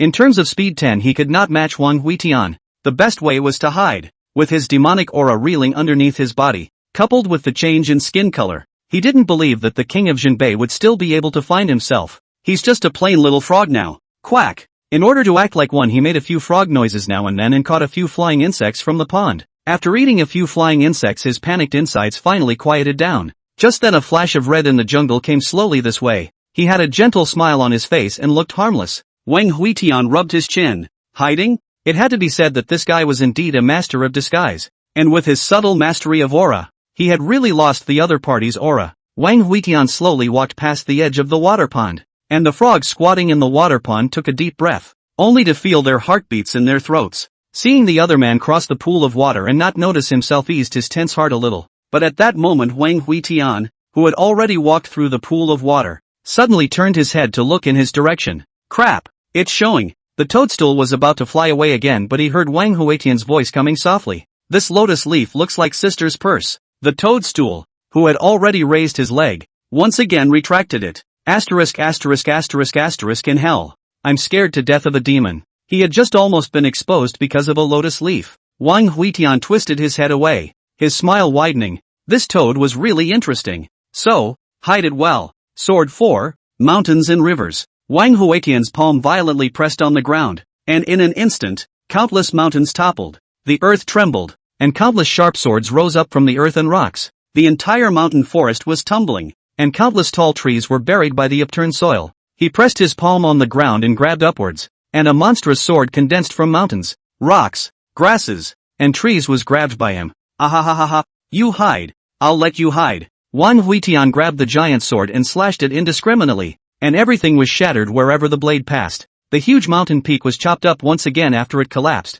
and he carried his huge sword as if he was chopping up mincemeat on this side of the earth, not sparing a single bit of land. The toadstool was suddenly dead. Just now a small tadpole beside him was chopped into minced meat alive, and then a trace of weak demonic qi leaked out during a tremor in his figure. There was a sudden flash of red light in front of him, and a red-clothed figure instantly grabbed his back leg. The last bit of light in the toadstool's eyes dissipated as he gave up struggling and allowed Wang Huitian to carry one of his toadstool legs in the direction of the imperial city. Hey, can you make soup? Toad croaked numbly. Stew it, poison UA. He shouldn't have gotten up too early that day. He wouldn't have gotten up too early to attend the White Tiger Demon King reception. And if he didn't attend the White Tiger Demon King reception he wouldn't have been snubbed to come to the imperial city. And he wouldn't have been stewed. Crying sound of child. Chapter 79 Yuyao Wind and Snow Mountain God Temple. At the same time that Wang Huitian grabbed the toadstool spirit, on the other side, the demonic cultivator man who was knocked down by the blood-slaying sword qi fell in a broken temple. He smashed the stone statue of Buddha on the lotus platform with a palm and sat on it himself. Pulling out an elixir and taking it, a gray mist surged around him. These gray mists condensed on his body to form a layer of stone skin, and after a long time it condensed into a Buddha statue with a solemn treasure image. He gulped when he heard the earth tremor coming from the south. It was too scary. Luckily the other party ran towards the demon race first. Just as he was breathing a sigh of relief, a sword light landed in the courtyard of this broken temple. Yu Yao stood in the courtyard and frowned slightly. His brow center blood-killing sword qi kept pulsing like a compass, pointing to this location. Demon, I have found you. The man in the stone statue sneered. Bull asterisk asterisk asterisk asterisk discovery. Fooling no one. Yu Yao carried her green bamboo sword and walked to the entrance of the temple. She hooked her head and looked inside, only to see that this broken temple was covered in cobwebs. The roof collapsed, and there were a few rays of sunlight shining into it along the broken holes. But in the center of this broken temple on the lotus stone platform sat a Buddha statue with a solemn and lifelike appearance. The Buddha statue is exquisite and gives a very spiritual feeling. Yu Yao's face flashed with joy. This demonic cultivator's brain didn't seem to be very good. She immediately lifted her sword and violently slashed at the stone statue. Rolling, the stone statue exploded, and the green bamboo sword slashed solidly on the demon cultivator's head. To the dismay of the two men, snapped, the green bamboo sword broke. The devil cultivator touched his head with a confused face. A fist-sized red bag slowly floated out. Just a moment ago he felt like he was going to die. Little girl, what is your cultivation level? Yu Yao gulped. I'm at the yuaning stage. How about you, senior? I'm at the top of my game. Yu Yao, who was holding a half-broken green bamboo sword, froze. Ah Li, peak plucked star? This was a difference of two great realms. She threw the half-broken green bamboo sword and ran away, setting off a fierce wind that crackled the door panels of the broken temple. The devil cultivator's face was ugly. In order to avoid Wang Huatian's pursuit he rolled up his divine sense. He did not expect that he would let a yuaning stage little girl knock a big bag on his forehead. Seeing the emerald green figure that darted and fled, he gritted his teeth and hesitated to chase after it. That little girl child flying sword cut off, copied the broken temple outside the half of the Buddha statue head to fly in the air. Looks extremely delicious and seductive look. A mere yuaning, slashing me and still trying to escape? After only a moment of hesitation the man turned into a rolling fog and chased towards Yu Yao. There is no reason not to eat the fat meat delivered to your mouth. As for the king of Jinbei, go to the king of Jinbei and catch this woman first. Yu Yao, who flew out hundreds of meters, only felt a chill coming from behind her.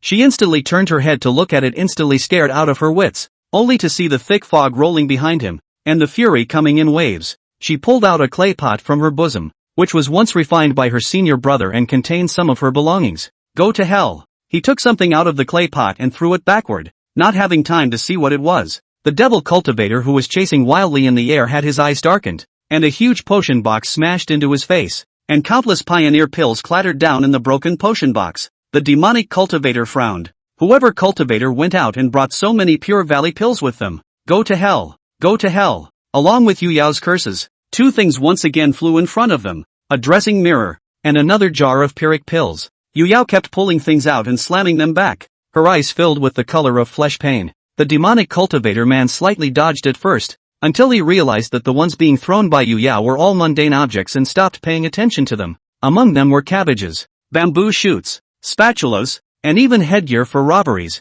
but the most numerous was the pakgukdan. There are dozens of boxes, and I still haven't thrown them away. What the hell is this girl carrying around when she goes out? The devil cultivator cursed and raised his palm towards Yu Yao. Yu Yao, who was in flight, was startled and hurriedly threw the clay pot in her hand. Rolling, the clay pot was shattered with a slap, and countless fine sword chi shook the heavens, cutting out countless fine wounds on the demon cultivator's body. This clay pot was actually refined and stitched with sword chi. Yu Yao's face was ecstatic. These were all the ones that senior brother had once refined and scrapped, and he didn't expect them to be so powerful. It was a pity that she didn't have much with her, and with this lesson behind her, the demonic cultivator behind her had clearly become wary. Seeing the demonic cultivator chasing after him again, Yu Yao kept rummaging around in her arms, but there was nothing left. Welp, when did this bull whetstone end up in my arms again? Yu Yao staggered and froze for a moment as she looked at the sharpening stone in her storage belt. This thing she clearly threw to the elder brother, but did not know when it appeared in his belt. She copied the whetstone and threw it backwards without hesitation. The devil cultivator behind him snorted coldly, flung his sleeve and wanted to shake this broken stone away. Only when his power touched the grinding stone like a clay cow into the sea, surprisingly did not set off any wind and waves. He frowned slightly, sensing some sort of Tao flowing. An initiation treasure? Raising his palm and gathering his strength, he slammed his palm toward the millstone. Cut it out. His arm that was slashing at the millstone snapped in an instant, and the stone flew towards his face at the same time as it broke his arm. The man's face changed drastically. The laws of the holy way. He felt the overbearing laws of the holy Tao. Holy. It was simply too late to dodge. His body was smashed into the mountain at his feet by this stone, and for a moment the roaring and exploding sound was endless, and the mountain at his feet crumbled layer by layer. Yu Yao in flight stopped and looked at the sinkhole under her feet in dismay. Countless smoke and dust rolled up, and the nearby mountains and rivers were still being affected by the ripples that kept collapsing. Ouch! My rubbing stone! Yu Yao let out a cry of alarm, and immediately her figure went straight to the bottom of the pit, rummaging through the piles of rocks. Dozens of miles away from here, a flying boat that was heading towards the imperial city suddenly stopped, and after a long time, it turned its direction to come this way. A red dress at the front of the flying boat looked out over the distant mountains, and there was a rather plump woman standing beside her. Master, I feel Grandpa's blade aura. Red Willow frowned slightly. She had originally gone to the Wandao Mountain to observe the peak master selection and heard that Wang Huitian had appeared in the Imperial City, so she hurriedly rushed here. But I did not expect to be able to feel his grandfather's knife chi here. But I have to know that his grandfather disappeared when he was a child. And at that time, the red camel was not even born yet. Ruyan Lu's face was delighted. The swordsman? She had admired the sword saint a long time ago, or else she wouldn't have been so dead set on taking Red Willow as her disciple. Gu, Hong Lu, you drive slower. Master, go back to the cabin to dress up. Lu Ruyan hurriedly ran into the cabin. Foundation, perfume, lipstick straight to the face. With a clench of her teeth she copied the scissors and cut off as much of the long skirt as she could, 20 centimeters down from her hips. You can't shed your skirt to catch a wolf. She stood and spun around in front of the bronze mirror, a slight obsession with herself showing in her eyes. Perfect. Red Willow on the ship flew up. A red veil rippled in the air. Her figure flashed quickly, and she soon arrived at the edge of the collapsed pit. The smoke splattering in front of her eyes thinned out, and she vaguely saw a figure in the pit. Grandpa? Red Willow spoke in a trembling voice. Yu Yao, who was rummaging for a sharpening stone, twisted her head. Who's calling me? Chapter 80, Toad Seek Seal. At the sound of the voice Red Willow froze slightly. Yu Yao? She raised her sleeve and rolled the smoke around her to retreat, only to see that at the bottom of the large pit, Yu Yao was wearing a green emerald fairy dress and was moving rocks. She was grimy and wiped her nose from time to time with her fingers that were covered in mud stains. The stone the size of a millstone was lifted and tossed aside, and she was turning her head to look at it when she heard the shout. Red Willow froze completely. Yu Yao, what are you doing? What's gotten into this mess? She flew up and stopped in front of Yu Yao, pulling out a handkerchief from her bosom and gently wiping away the dirt from Yu Yao's face. She had gone to Sword Peak from time to time over the years, and Yu Yao was considered the one she had watched grow up. Now see each other this way, heart is angry and angry. A girl family, how can make such a mess? Yu Yao's eyes reddened instantly when she saw Hong Lu. She just felt like there were so many grievances she couldn't find anyone to talk about. Sister Hong Lu. Senior brother. He bullied me. He's got a leprechaun in his yard and he's robbing my wallet. Red Willow asked, rather surprised. Leprechauns grabbing your wallet? No. Elder brother robbed it. Red Willow frowned, quite angry inside. Years of not seeing this guy has grown up, but he can also secretly raise a woman. It's okay, Xiao Yao. Go back and sister will take it out on you. Saying that, she looked towards the bottom of the large pit that Yu Yao had moved away from, where a sharpening stone the size of a faceplate was lying in it. She slowly approached and sensed her hand on the whetstone for a moment or two, and sure enough, it was her grandfather's scent. Yo, is this what you're looking for? Yu Yao sniffled and hurriedly picked up the sharpening stone. Her face was uncontrollably excited. This is a treasure. Surprisingly, a blow will be that the picking star smashed bones, but also the earth blasted out of a large pit several miles in circumference, which is still casually thrown out only if it is sacrificed to use against the enemy. It is difficult to imagine what kind of power. She opened her mouth with a smug look on her face and replied, yes, this is the rubbing stone given to me by my senior brother. Hui Tian gave it to you? Hong Lu looked up in the direction of the Imperial City. This sharpening stone was brought by Wang Huitian, which meant that he and his grandfather should have met. He just didn't know how the two got along. When she thought of Wang Huitian's unreliable nature, she was a little unsure in her heart, but hopefully the two didn't fight. On the flying boat, Lu Ruyan, who had cleaned up and dressed up, also arrived at this time. She stopped at the edge of the large pit and shouted downward rather shyly, is Senior Blade Saint here? Ruyan came. Before she finished her words she realized that there was only her own disciple and the girl from Wandao Mountain Sword Peak at the bottom of the pit. Her divine sense immediately swept the surroundings, and then she stomped her feet and took a cat step to turn around and leave unhappily. Ugh, anticipation for nothing. Yu Yao was surprised to look at the woman who was dressed in a revealing, voluptuous and writhing body, and frowned as she asked, Sister Hong Lu, who was that? Red Willow spoke faintly. Don't know, probably just passing through. In the middle of the palace, Wang Huitian had already returned to the small courtyard where he lived, and the toadstool was painted gold and placed at the entrance of the courtyard by him. The golden toad is a symbol of attracting wealth and prosperity. You'd better be honest. I've hidden a large amount of sword energy inside you. If you run away, you know what to do. Boom. The toadstool shuddered in fear and hastened to stand upright. Remember, if you don't bring in money, I'm gonna eat your ass. Empty out your stomach pouch for a moment. I'm going to refine a storage magic treasure for my senior sister. The toadstool bit her face, spit out a round bubble from his mouth. This is his natural aptitude. Lost not only the strength of the big drop, want to refine it again is even more difficult. But now where there is still a choice, Wang Huitian put away the stomach bag and went into the room.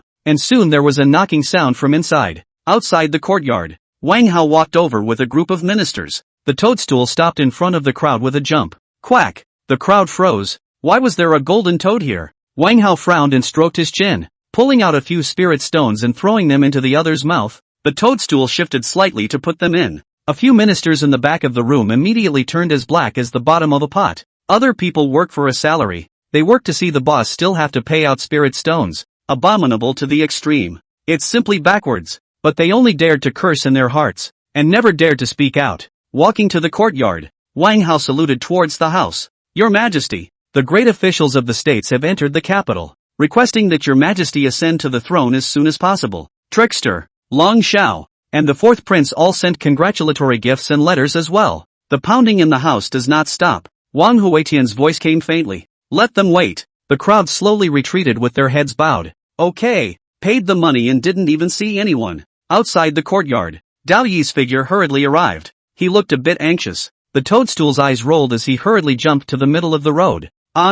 Chirping of insects, sighing noise, etc. Dao Yi stomped his foot over its body, and the latter instantly got half of his body stuck in the cracks of the bricks. When he entered the yard, he looked around and pushed his way straight into the house. Kid, something's wrong. Come check it out. Wang Huitian, who was pounding nails on Yu Yao's lotus leaf purse, turned his head to look. Then he saw this old man take out his wine gourd and pulled off the cork and brought it to Wang Huitian's eyes. The latter sucked in a breath of cold air when he gazed at it, only to see the wine gourd in the body of Li Yiwu swollen. The whole person is a big circle. Its face is slightly white, belly high arch, clean white robes are open. Wang Huitian spoke in dismay. You didn't release him when you returned? Daichi bowed his head somewhat sheepishly. I am afraid he'll beat me up. Wang Huitian pointed at Dao Yi's nose with an indignant face. Old man, you're in trouble. You're maiming your fellow disciples. Wait to be locked up in sword prison for the rest of your life. What should we do? He's an immortal swordsman. He can't be drowned in wine. The two stared into the wine gourd and looked again and again.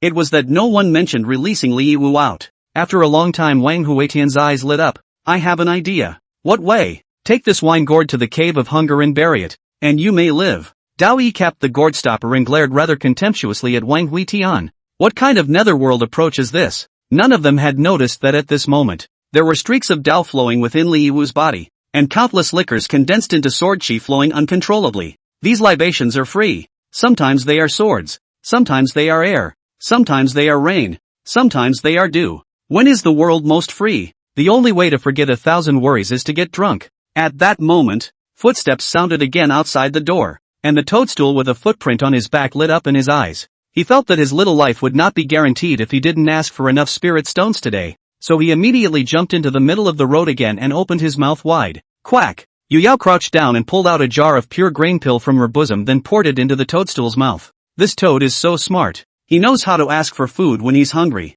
Red Willow behind Yu Yao held her forehead. Xiao Yao, 1 grain preventing elixir can manage 10 days of meals. You'll kill it like this. Yeah, I usually eat them as jelly beans. Before she finished her words, she saw the toadstool spirit on the ground's belly, flesh visible, propped up. He is now. The stomach bag was pulled out. The cultivation is damaged. Simply cannot fit so much picadan. His eyes rolled white, and he actually fainted directly after bracing himself. Chapter 81, Congratulation from all directions. Yu Yao squatted on the ground and rubbed the toadstool's stomach. She was feeling very guilty now. Red Willow looked up into the small courtyard and could vaguely hear banging and tapping coming from inside. She lifted her step and headed inside. Then the banging in the house across the street came to an abrupt halt the moment she stepped into the courtyard. Raising his eyes, this courtyard is large. There are several compartments on both sides. The main house, through the window paper, can vaguely see 2 figures inside. She just stood at the entrance to the courtyard. The man knew she was coming but kept the door to his room closed. Brothel. Wang Huitian's hand holding the hammer stopped in midair. His eyes looking along the slightly blown open window slit to the light red dress in the courtyard. After a long time he moved back to look at the blood red he was draped in. Even the Red Willow sword aura couldn't hide the Yin aura that was leaking out in rolls. Long silver white hair fell and flowed along his cheeks, slightly hiding some of the gloom in his eyes. Kid, that girl from Red Maple Valley is here. Aren't you going out to take a look? Dao spoke in a low voice from the side. He always felt that there was something wrong with the atmosphere right now, but having been a bachelor for most of his life, he couldn't see exactly what was wrong. Tink, the knocking sounded again. The hammer fell from Wang Huitian's hand, once again drumming up Yu Yao's wallet. A hostile and hostile spirit. half a body of ghosts and gods, showing that there is no way forward. How can I dare to mistake a beautiful woman? He spoke faintly. It's just a red-pink skeleton. In the courtyard, Red Willow's brow furrowed slightly as she raised her steps towards the hut, a ball of aura fire gradually burning in her hand. The house was under a formation her divine sense could not penetrate it, but her eyes would never be wrong. There are 2 people in the house. Goodness, to think that you're really hiding a leprechaun out there. Walking up to the closed door of the room, Red Willow lifted the fireball on her palm and slammed it against the door. Rumble. Explosions rang out instantly, and powerful flames surged out to follow the doorway in a single gush. Ouch! My mother *********.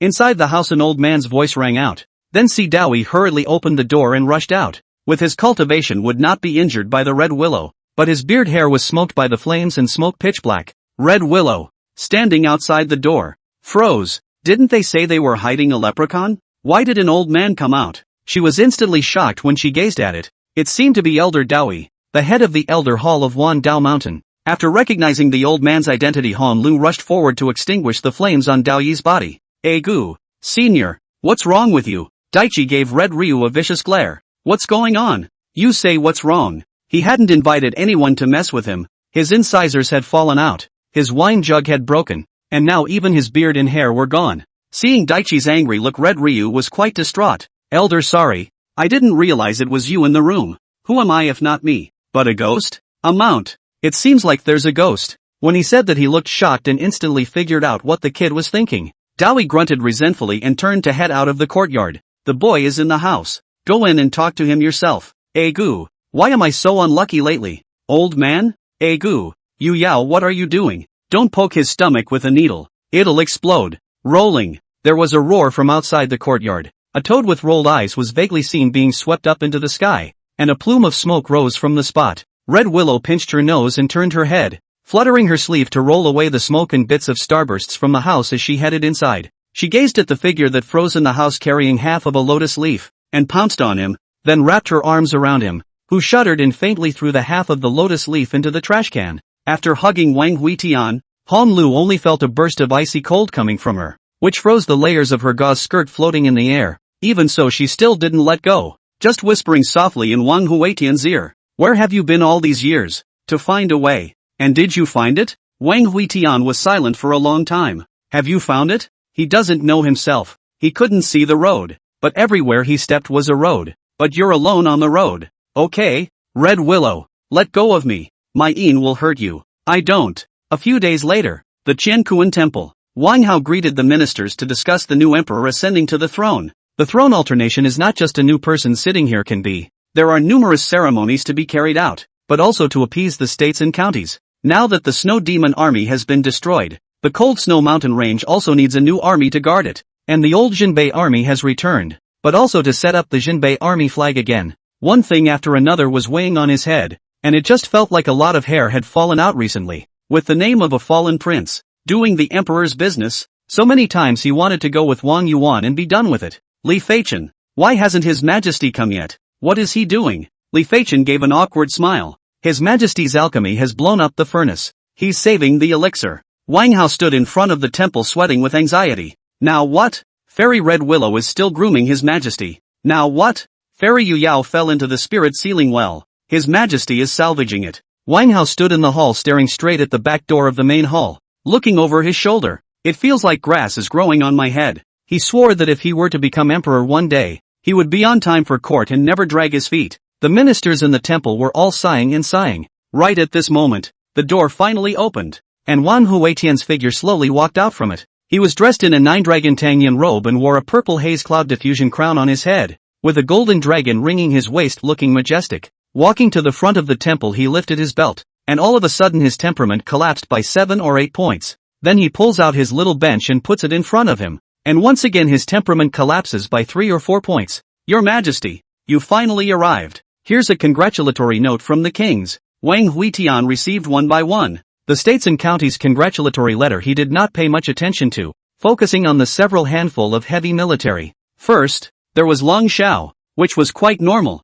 mainly congratulating the new emperor on his accession to the throne, except that the content of it was a bit wordy. Then came the tricksters, again congratulatory, but its tone was raw, and it was clear that it didn't incorporate much emotion. Finally, Wang Huitian received the fourth prince's congratulatory invitation. He suddenly wrinkled his eyebrows and looked at Wang Hao in dismay. He didn't give a congratulatory gift and he's asking me for money? I'll be damned. This dog thief must have an insubordinate heart. Looks like I'll have to go sit at Star Moon Pass one day. I'd like to see how poor he is. Wang Huitian cursed and finished reading the letter, only to feel that the whole person is not very good. What carrying a bowl to beg on the street? What to go out in the middle of the night to steal the horse food to eat? What to drink the water of melting snow and thirst, and eat guanine soil and hunger? Is this something a prince could do? Wang Hao lowered his head and mentally cursed this younger brother. Not to mention that Wang Huitian didn't believe it. He himself didn't believe it either. Other than that, just the fourth prince's cultivation level.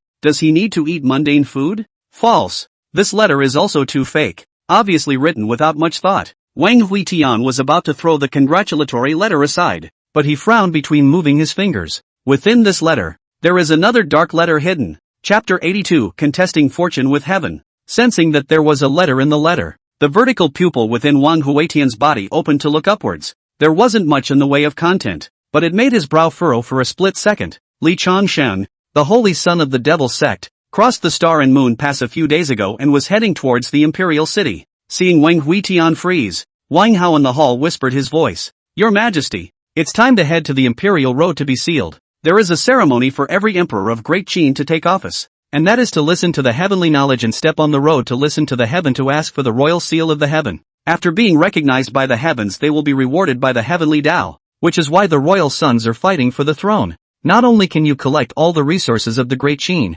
but also nourished by the dragon's energy, favored by the heavens, it is difficult not to enter the road with so many blessings. Retrieving his thoughts, Wang Huitian put the fourth prince's letter into his arms, his face somewhat difficult. That, without going to listen to the skywalk? I don't get along with that old bastard Tendo. Wang Hao only felt that it was the other party who didn't want to go and looking for a reason. This heavenly way is selfless, which has nothing to deal with or not. Your Majesty, this has been the tradition of Great Qin, and without the edict of heaven, the trillions of people will not return to their hearts. Seeing that he couldn't shrug it off, Wang Huitian could only get up and walk towards the outside of the hall, and a group of ministers slowly followed. Corner, the original left minister, Wei Zhuang, had kept his official hat low. He had just been retrieved by Wang Hao from his place of seclusion in the past 2 days, and he really didn't want Wang Huitian to pay attention to him. This guy is the pits. Get close enough and you'll absolutely fall in. Just then Wang Huitian, who had walked to the entrance of the hall, suddenly turned his head, and he shouted out with a surprised expression on his face. Whelp! Wei Zhuang? The latter trembled at being called by name and was about to step back some more. Then he saw Wang Huitian take 2 or 3 steps up and hooked his shoulders. Ha ha, it's really you. Why don't you come back to the palace to catch up with me? Wang Huitian pulled Wei Zhuang and then walked outside, introducing him to the other courtiers as he walked. Gentlemen, Wei Zhuang is my close friend. He's been with me since Wang Daoyan was on the throne, and when I was down and out, I had no clothes to hide, but it was Wei Zhuang's generosity that relieved me of my urgent need. This is my emperor's best man. See Wei Zhuang, he was very happy. Think back to the two even when they met also need to cover up, for fear of being caught in adultery. And now, only a few years later, there is no need to shy away from finally letting the relationship surface. Behind him, a group of courtiers cast strange gazes, and Wei Zhuang only felt as if he had a mane on his back. He found that this meeting Wang Huitian temperament seems to change quite a lot. The only constant is still pit people.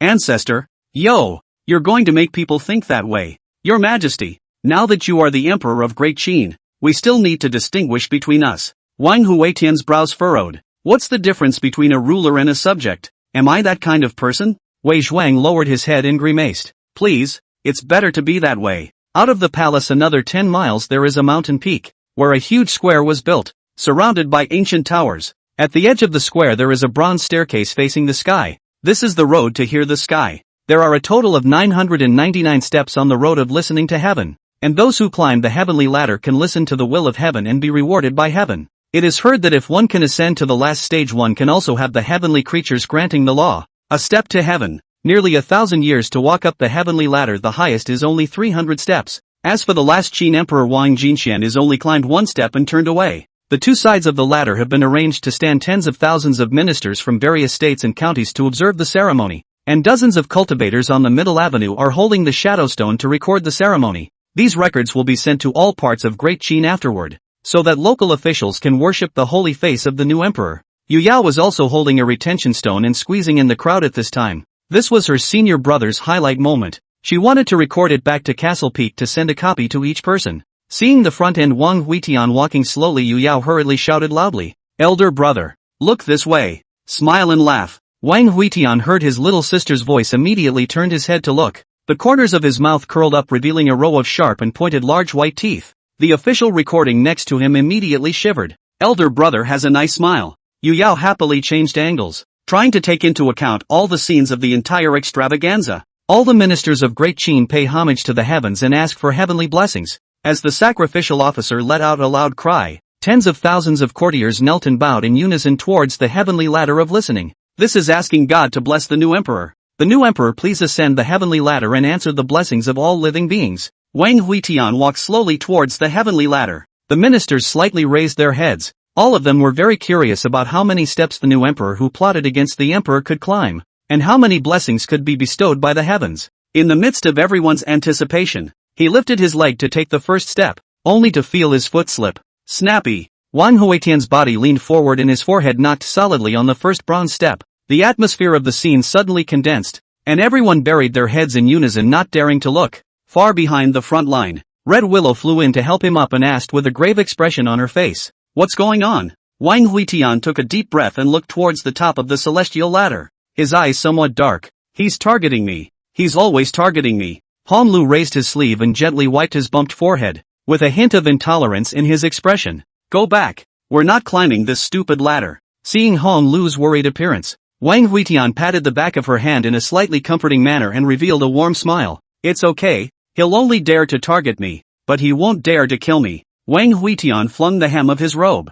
Sword chi condensed under his feet, and once again raised his leg towards the bronze steps. There was a loud thud, and his foot hit the stepladder dead center. The earth trembled, dark clouds rolled in the sky, and roaring sounds exploded in the heavens. Wang Hao, who was kneeling on the ground behind him, secretly wiped his cold sweat and buried his head a little lower, the breath in his body vaguely overflowing with silk under this thundercloud. Damn it, why is this happening? The heavenly Tao does not allow Wang Huitian to claim the title of emperor. Wang Huitian gazed straight at the overlying black clouds and once again took a step upwards, the entire heavenly listening staircase under his feet trembling and vibrating. The third step stepped out. The dragon robe on his body rumbled and mishmash into rags all over the sky. Rolling in chi was vented out, and the red mist rushed up to the sky, dragging down the sky as if it was collapsing. "You won't let me call myself an emperor, but I will. I'd like to see what you can do to me." The fourth step down his waist storage pod exploded. There is a golden yellow dragon gas broke through the jar barrier from which flew out. This dragon gas into a huge dragon circling in the air toward his brow rushed. Wang Huitian's consciousness sank into the ceramic jar.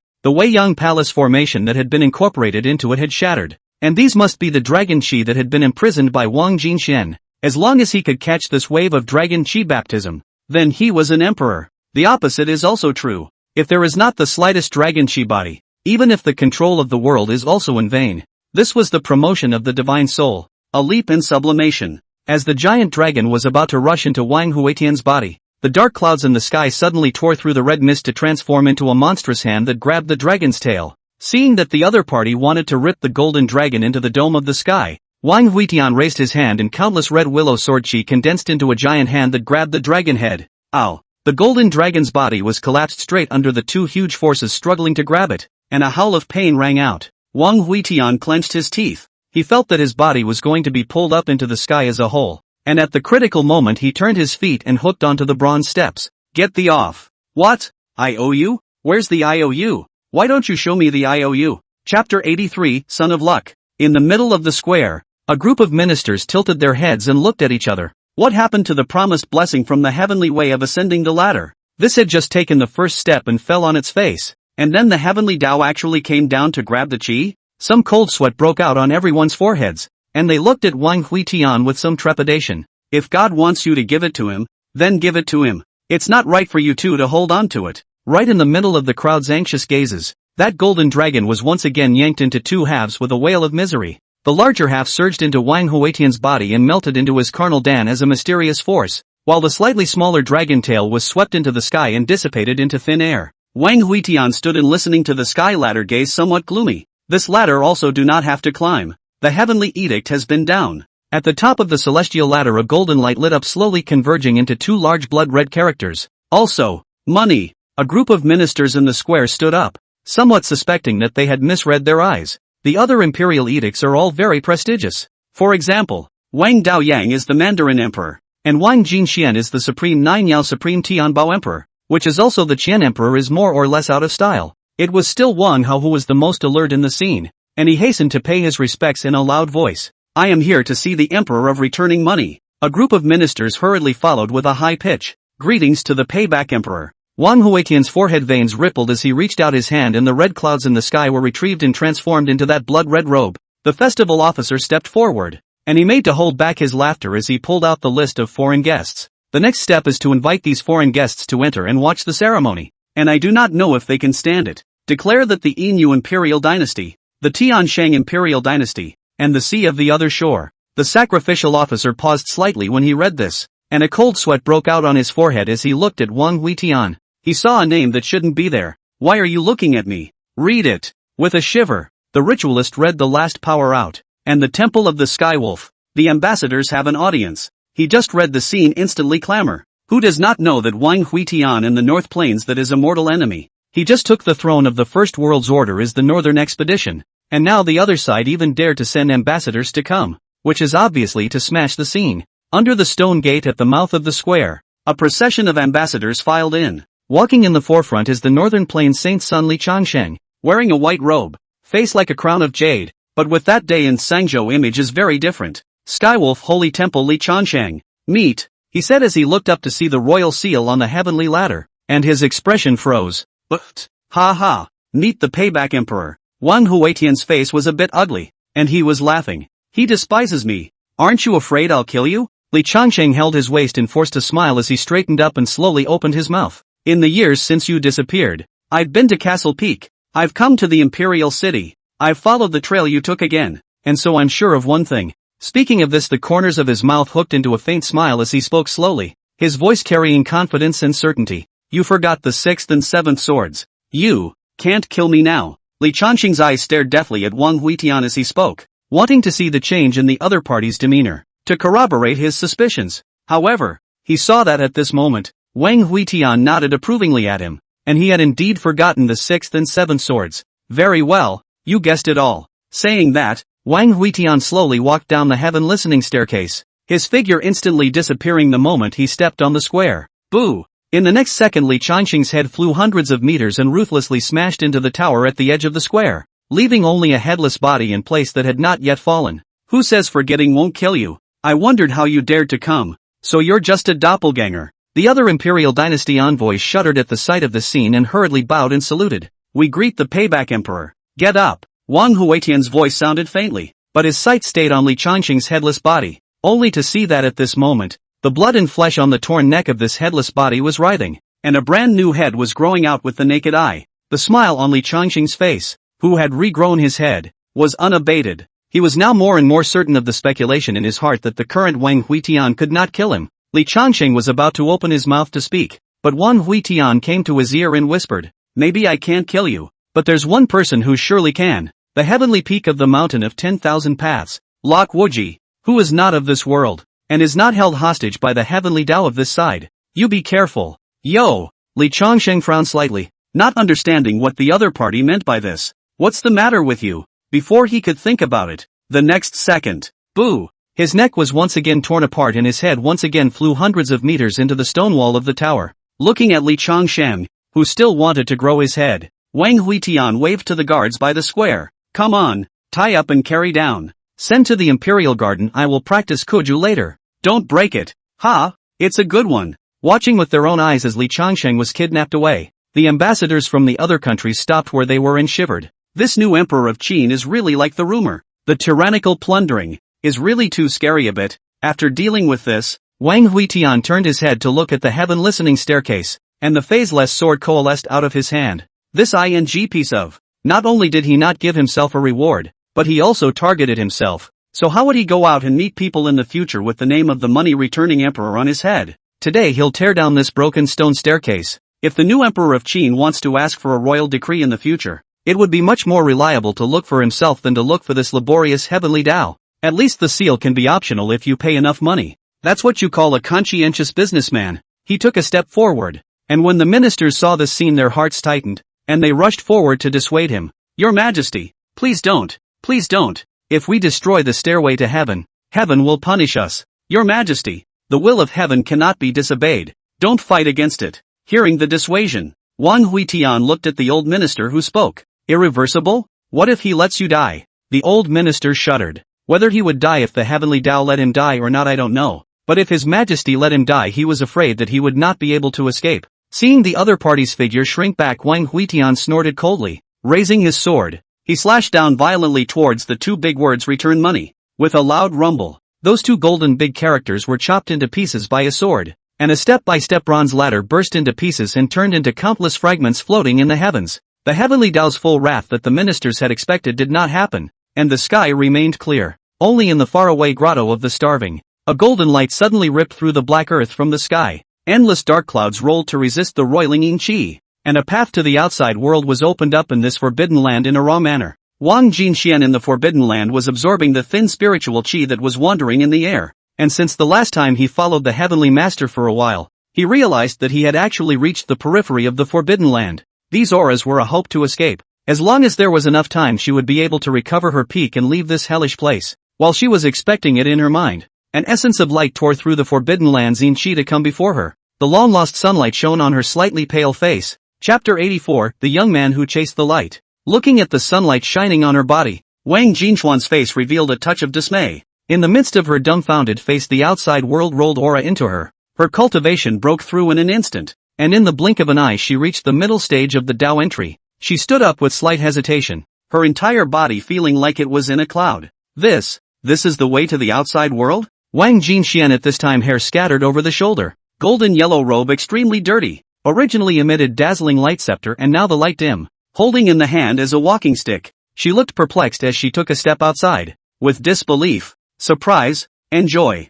Thousands of words cannot describe her feelings at this time. She is a little bit of loss, afraid that this is a big dream, more afraid of a dying fantasy. Gradually she realized it wasn't a dream, so she ran wildly, which was still too slow as well. The watery blue book conjured up a step she took until she flew out of the starving and creepy grotto. Until she saw the green hills of the outside world she was suddenly self-conscious. I'm out, ha ha ha, I'm just going to come out of this? She laughed up at the sky in surprise and looked behind her with her heart in her mouth. Only the sunlight that had pierced into the forbidden land was rapidly fading outward, and the endless qi once again obscured this heaven and earth. It was as if this ray of sunlight was only meant to pick her out. At the end of this ray of sunlight, a figure carrying a bronze bell was likewise running wildly this way. Tianchi Zhao Jinzhao's withered legs inverted into a phantom, and on his back lay a blood-red stern ghost. The stern ghost looked extremely vicious, with a withered black talisman paper attached to its forehead, its hands stuck in Zhao Jinzhao's ribs, and its scarlet teeth biting on Zhao Jinzhao's neck.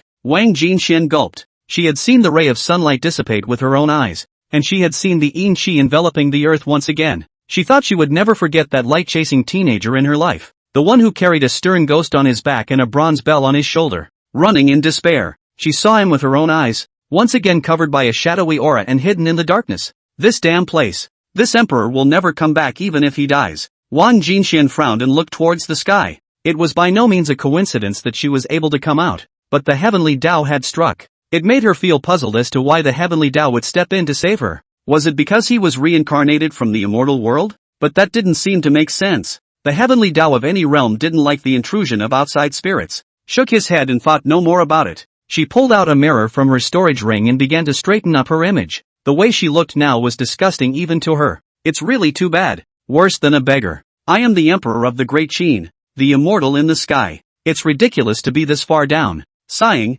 she maneuvered the water currents to wash her surroundings and raised her eyes in the direction of the great Qin imperial city. It's time to go back. The imperial city. After a busy day, Wang Huitian walked back to the small courtyard and sat down on the recliner. Li Feishues slowly walked out of the house. She handed a storage ring to the former, which was the alchemy materials that Wang Huitian had asked her to search for. Your Excellency, all the elixirs from the many stores in the imperial city are here. After saying that, her eyes looked towards the outside of the courtyard, where a woman in a red dress was coming in style. The two gazes met in the air, and for a moment there seemed to be sparks flashing, as if they had a heart-to-heart and sensed the opponent's uncomplicatedness. Oh, is this the family's new maid? She's quite handsome. Red Willow grabbed the first move and made it clear the status gap between the two as soon as it came up. I'm the master and you're the maid of honor gap. Li Feishua slowly stepped forward. Sir, you didn't give me a heads up when a guest came to the house, so I could prepare some refreshments. Her words were quite a gateway. Although I am a maid,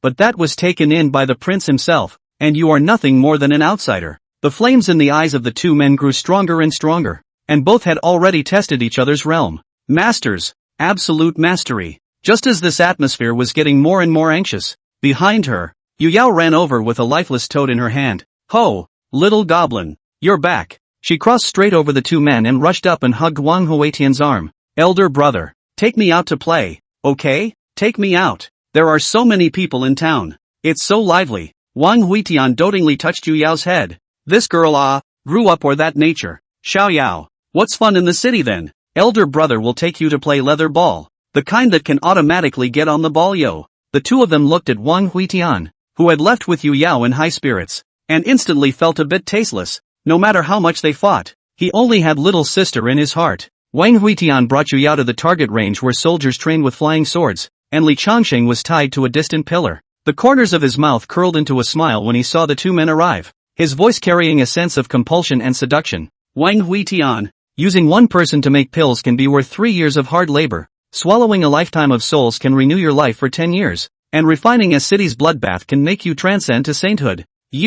Don't you desire to become immortal and transcend? Wang Huitian faintly returned. No desire. Li Changsheng spoke angrily. No, you crave. No desire. You're hypocritical. You can't stop human greed. The legacy of Wolf Mountain will eventually spread in the Central Plains. Boo! Wang Huitian faintly withdrew his foot. More than 1,000 years ago, the population of the Northern Plains was nearly 10 billion people, and now there are only 1 billion people under the control of the Tianwu Mountain, most of which are still high-level cultivators' captive blood food. This is how a Taoist system destroys a piece of heaven and earth, and the downfall of mankind often starts from within. And what really made Wang Huitian anxious was that the son of Qi would be born in this Tao. When it's really ridiculous, it's ridiculous. That year he was almost so restless that he didn't sleep for months, only to feel a pair of large hands around his throat. People, you can't know too much. The more you know, the more you'll be scared. But now, unlike then, he has learned to share the pain and stress. Wang Huitian stretched out his finger and drew a crescent moon mark on Li Changsheng's chest.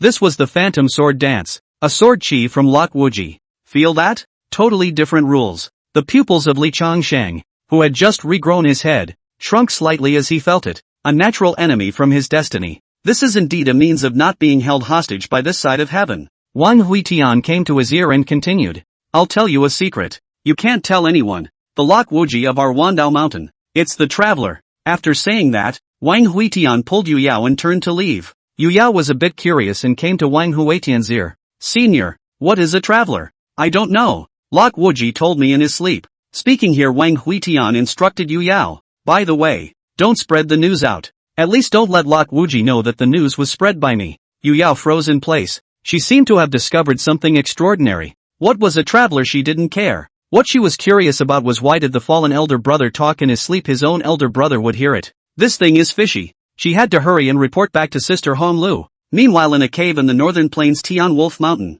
Li Changsheng's main body, which was in seclusion, violently opened its eyes. He frowned in the direction of Castle Peak. Falling Wunderkind. The name made him feel extreme danger. As soon as the party appeared, it stuffed his mind so that he could no longer be still. Chapter 85. Where's my big palace? In the palace, Wang Huitian, who had collected the spirit medicine, once again threw himself into alchemy. Seeing her senior brother busy, Yu Yao was a bit bored, so she came to the Red Willow courtyard. She looked around warily, realizing there was no one following before she softly pushed the door and walked in. Toad, stand guard at the door. I have important matters to discuss with Sister Red Willow. Do not let anyone in. Toadstool popped over to the door and gave a reassuring look. Brothel. Honglu's face was a little worried. She had already asked from Wang Huitian about the origin of that sharpening stone. Master, Huitian met his grandfather at the starving man's creepy cave. I don't know if he escaped. Ruyan Lu, on the other hand, softly consoled from the sidelines. Don't worry,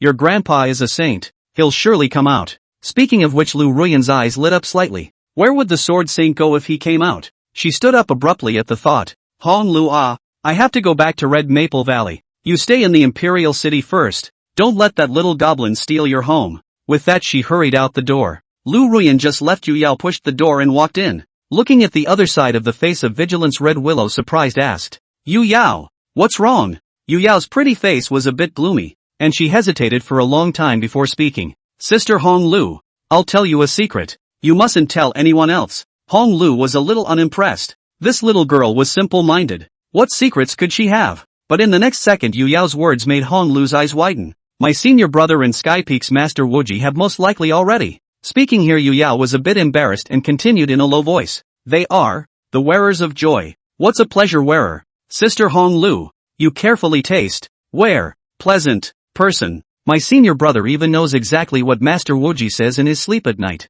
Hong Lu stiffened and twisted her head to look at Yu Yao, the glazed jade comb in her hand snapping to the ground. There was dismay in his eyes. Yu Yao, do you want to hear what you're talking about? Seeing Hong Lu stunned in place, Yu Yao stood up. Sister Hong Lu, you mustn't tell anyone, huh? I'll go find Senior Dao Yi to discuss how to save Senior. Seeing Yu Yao, who was carrying the toadstool far away, a slight cold sweat broke out on Hong Lu's forehead. She had a premonition that this castle peak was afraid that it would be in chaos as well. In the pavilion of the Imperial Garden, Wang Huitian fell into a deep thought as he looked at the pills bubbling with a cold and frigid aura in the Dan furnace, and his frown tightened the more he frowned. Eventually the whole thing collapsed into a chair. Other people used spirit fire for alchemy, but he was different. He only had ghost fire. The concocted elixir was also giving him some ghostly pokes, and the thing looked a little scary. No matter how hard I try, even if I put my life on the line, am I still no match for them? Rubbing his brow, he straightened up once more and looked towards the palace maid who was cleaning the Imperial Garden. A hint of envy flashed across her face. Even they have spiritual roots. Swallowing the elixir that emitted a cold and sinister aura into his stomach in one gulp, he once again used the sword fire to begin refining the elixir. The pills refined by the sword fire cut his mouth a bit when he ate them, but the good thing was that the quality was better than this stuff. At least it looks normal. Just then he saw a sword light in the distance coming from outside the city. The sword light emitted 7 colors of light, and where it passed by was like pulling up a beautiful rainbow in the sky. The figure on the sword wore a golden yellow robe and a magnificent laurel crown on his head, looking graceful and noble as if a celestial being had descended to earth. Wang Huitian froze for a moment. This is it. Wang Jinxian is back? How did this guy escape and how did he get back so fast? Wang Jinxuan's imperial sword stopped and landed in front of the Qiankuan palace, and he frowned slightly at the forbidden guard standing guard nearby. Sensing that there was something wrong with the atmosphere, these sergeants saw that it was Wang Jinxian and hastily turned their eyes away, pretending not to see it. What could they do? They couldn't fight. And anyway, it was her mother's business now. They were just standing guard routinely. Humph. A bunch of unruly things. Coldly snorting, Wang Jinxian walked towards her own Weiyang palace. She walked out a few hundred meters and then stopped. One seems to be going the wrong way. Turning around and walking back a few more steps, she froze. Didn't go wrong. But how did one's own Weiyang palace turn into a small square? Where's my big palace? My big protective array? She let out a snarl. Wang Hua, get your ass out here. An angry roar instantly spread throughout the palace. And in the distance Wang Hao hurriedly arrived. His face is full of worry. This palace but only repaired soon. Cannot be here again to fight. Gu, you finally returned. Late Emperor. The late Emperor? A killing chance blossomed in Wang Jinxuan's eyes. He had only been gone for a short time, and he was the first emperor. During the time I've been away, Wang Hu has rebelled? Wang Hao buried his head low. Wang Hua, how dare that guy ran faster than anyone. Into the everlasting forest so far have not come out. Your late majesty, it is not Wang Hua who has rebelled, but your son who has returned to take the throne. Wang Jinxuan's brows furrowed. My mother hadn't even died yet, and he jumped out to succeed the throne? Her divine sense instantly covered the entire imperial city. Lifting his steps, he walked slowly in the direction of the back garden. In the garden pavilion, Wang Huitian was still concentrating on calcining the Dan tripod with sword fire, putting a strain of spirit medicine into the Dan tripod. Seeing Wang Jinxian arrive, he slowly turned his head. Can you wait until I finish refining this furnace of pills before you make your move? Wang Jinxian looked at the red-clothed teenager in front of her and narrowed her eyes slightly. She felt the chilling qi. This guy even changed to the ghost path in order to cultivate self-meteorization. That's a lot of perseverance and indomitability. This kind of boldness of completely abandoning everything had never been seen even by her in the immortal world. She slowly put down the long sword in her hand and pestled it on the ground, looking at the withered fingers that went to take a root of elixir. These elixir would be more or less tainted by qi when he touched them. Yet he was using the sword fire to carefully go and pick out this trace of qi. You'll play yourself to death sooner or later. Wang Huitian's voice was flat. I'm dead. In fact, I'm curious. If you don't like me, why did you let me take your last name? King? That's the only thing I can't figure out. And if I did, there would be no hesitation in killing you. Wang Jinxian looked at the teenager in front of him. In fact, at the very beginning he was not disliking Wang Huitian. But what did the other guy do? He killed his only tie in this world. He killed his husband Yi Xiangbing. She hated him, but what was she going to do? This is her son. She can only harbor in her heart. She can only send her mind to become immortal. She can only forget the dusty thoughts. She could only reply, surname Wang and surname Yi. I'll do as I please. Rolling. A burst of black smoke exploded from the gazebo. Rolling sword Qi scattered in all directions. And the Dan furnace in Wang Huitian's hand was crushed and set on the courtyard wall. Him, blowing up the furnace. A red mist flashed and dispersed the black smoke. And Wang Huitian reached into the ghost's body and slowly pulled out the phaseless sword. Your Excellency the Empress, please use your sword. Wang Jinxian pulled out the golden longsword that was stuck on the ground and took a step out to fly into the sky. 7 colored streams of light rushed into the clouds along with his figure. And 7 cold rays of light pierced through the clouds like pillars of heaven. She is a heavenly immortal. How can her methods be comparable to those of a lower realm cultivator? The people of the entire imperial city looked towards that 7-colored light pillar in shock, with shocked expressions on their faces. 7 pillars of light. 7 kinds of Tao. Is this initiation? Chapter 86, Mr. Emperor, it's time for you to retire to the forest of eternal life. Another fight? This was the only thing that the people of the entire imperial city were thinking right now. Ever since the new emperor came, it's been literally 3 days of war. And the battle staff is never the same. Threats to life aside, this was quite a sight to see every time. At which point the crowd stopped what they were doing and looked up towards the sky, only to see that a red mist below the 7-colored light column wrapped around the light column and up. A vertical eye in the dome of the sky steeply opened. Wang Jinxian narrowed her eyes. This aura was extremely similar to the severe ghost carried on the back of that light-chasing teenager in the Hungry Guile cave. Almost homologous. She instantly chided angrily. How dare you feed hungry ghosts? Execute. Wang Huitian snorted coldly. Feeding evil spirits? I'm an evil spirit myself. He opened his mouth and spat out. And pitch-black qi gushed out, in which countless black shadows were tossing around in the cloud. Wang Jinxian immediately only felt her scalp tingle as the long sword in her hand slashed across the sky, and there were countless stars lighting up in the clouds. Taoism. Starfall. These stars only lit up for a moment and went out again, like a candle flame that was just lit when the gale swept away the flame. What the hell kind of monster are you? Wang Jinxian was terrified, and for the first time, she realized that Wang Huitian was so tricky. Her means in front of the other party was like a flickering firefly. And since the red mist climbed and came, she lost the other party's figure, and the battle was passive from the start. No, the cloud must be dispersed. At this rate, I'm sure to lose. The light of the sword staff gems in her hand flowed, and countless silver and white gems converged into a lightning totem, as Wang Jinxian pointed the sword staff downwards and roared in a loud voice. The god of thunder helps me. Rolling, endless thunder and lightning lit up from the void, and the sky looked like it had split into countless blinding cracks in an instant. And the overcast clouds were swept away by the thunder and lightning. The scepter gem spun again and the blazing starlight lit up. Gods of the stars, hear my command and return to your place. Before Wang Jinxian could finish her recitation, she felt the back of her neck being gripped by an icy palm, and extreme icy cold froze toward her body. A voice like that of an evil spirit sounded behind her. Sword 2. Bloodshed. Sound of escaping laughter. It was as if the blood in her body was guided, turning into countless sword qi flowing in her body. And wherever it passed, her meridians were shattered, and countless blood-red sword qi pierced through her skin and gushed out. At this moment, even the blood that was spat out turned into a tiny bloody sword. The voice continued to speak. You're strong, but you're too slow to cast spells. Wang Huitian grabbed the back of her neck and continued to press downward as the two figures quickly fell from the sky. There was a loud boom. Wang Jinxuan's body was pressed into the earth with a palm, and the tremendous impact crumbled the layers of land. He slowly loosened his hand that was pressed on the back of Wang Jinxuan's neck, and the latter lay motionless on the large ground, already in a coma. A red willow sword qi fluttered down between his hands to bind Wang Jinxian into a dumpling. The phaseless sword was stuck diagonally to the side, and in the sky the golden longsword in the aquamarine law book crashed and fell to the side. Wang Huitian showed his teeth. His chest had several cracks split by lightning, and at that moment, a fainting qi was leaking out from it. After walking aside and finding a rock to sit on, he raised his hand and pulled down a strand of hair, pressing down on the cracks on the ghost's body with one hand and sewing them up with one hand in earnest. After a long time he picked up the golden longsword and the spellbook on the ground and looked at the woman on the ground with a gloomy face. This is his own mother. the only relative in the world besides that nephew,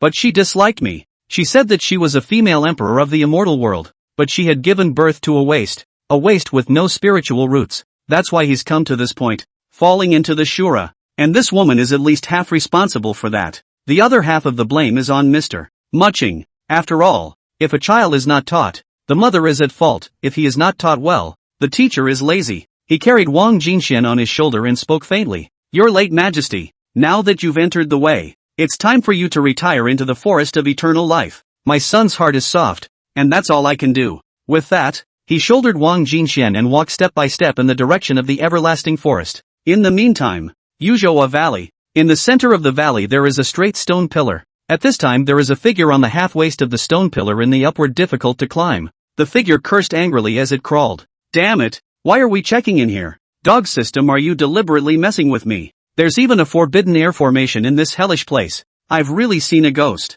Lok Wuji found a place where he could get down and panted with his back against the huge stone pillar. He had never climbed this high in his 2 lives combined, and it made him a little dizzy to look down from here and see that the tall trees at his feet looked smaller than ants. Just then he saw that the trees at the base of the stone pillars seemed to be shaking, as if there were countless people running through them. Welp, it's not as if, it's really someone. He narrowed his eyes slightly, then saw countless black-clothed men rushing out from all directions to surround the stone pillars. One of the black-robed men removed his hood and tilted his head toward Lok Wuji. Up there, is it the Wandao mountain drop Wuji? Hearing the shouts fall, Wuji froze. An acquaintance? Dare I ask what you all are looking for, Lok? The black-clothed men below glanced at each other. It was Lok Wuji all right. A group of people to determine the target immediately from pulling out hooks began to climb the mountain. Here forbidding the air, but do not have to worry about falling. Wuji escape. I've heard that this guy always likes to go to weird and wacky places, and now it seems to be true. Lok Wuji's heart jumped when he saw the other party coming upwards without saying a word. It seems like it's coming to get itself. But he usually, in addition to the Green Mountain cultivation, is to go out everywhere to sign in punch card,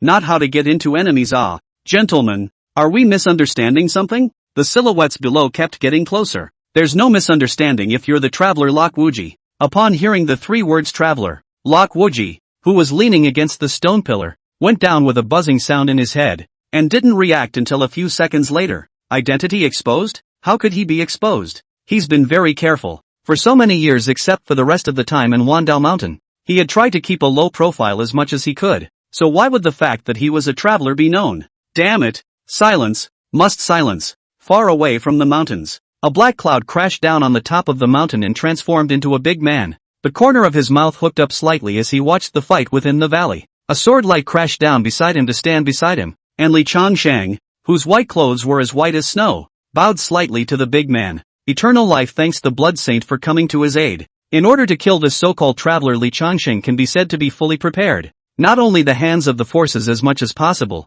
but also spent a huge price to invite the Northern Plains blood saint Solitary AO, just to kill with one blow and wipe out this future powerful enemy. Solitary AO gave Li Changsheng a disdainful look. You invited me out just to kill an early-stage star plucker? Li Changsheng shook his head. Lord Blood Saint, I found out that this guy is hiding his cultivation. He's at least in the middle stage of the Tao. Oh, Solitary AO face flashed a trace of surprise. He viewed the fall of Wuji Bone age of only 30 or so, surprisingly, has reached the Tao. This can be a bit scary, to know that most of the same generation of pride can still be transformation god. Ah, what the hell kind of cultivation speed is this? A wicked smile flashed across Takiro's face at the thought. If such a heavenly pride can be taken as a forbidden domain. Jie.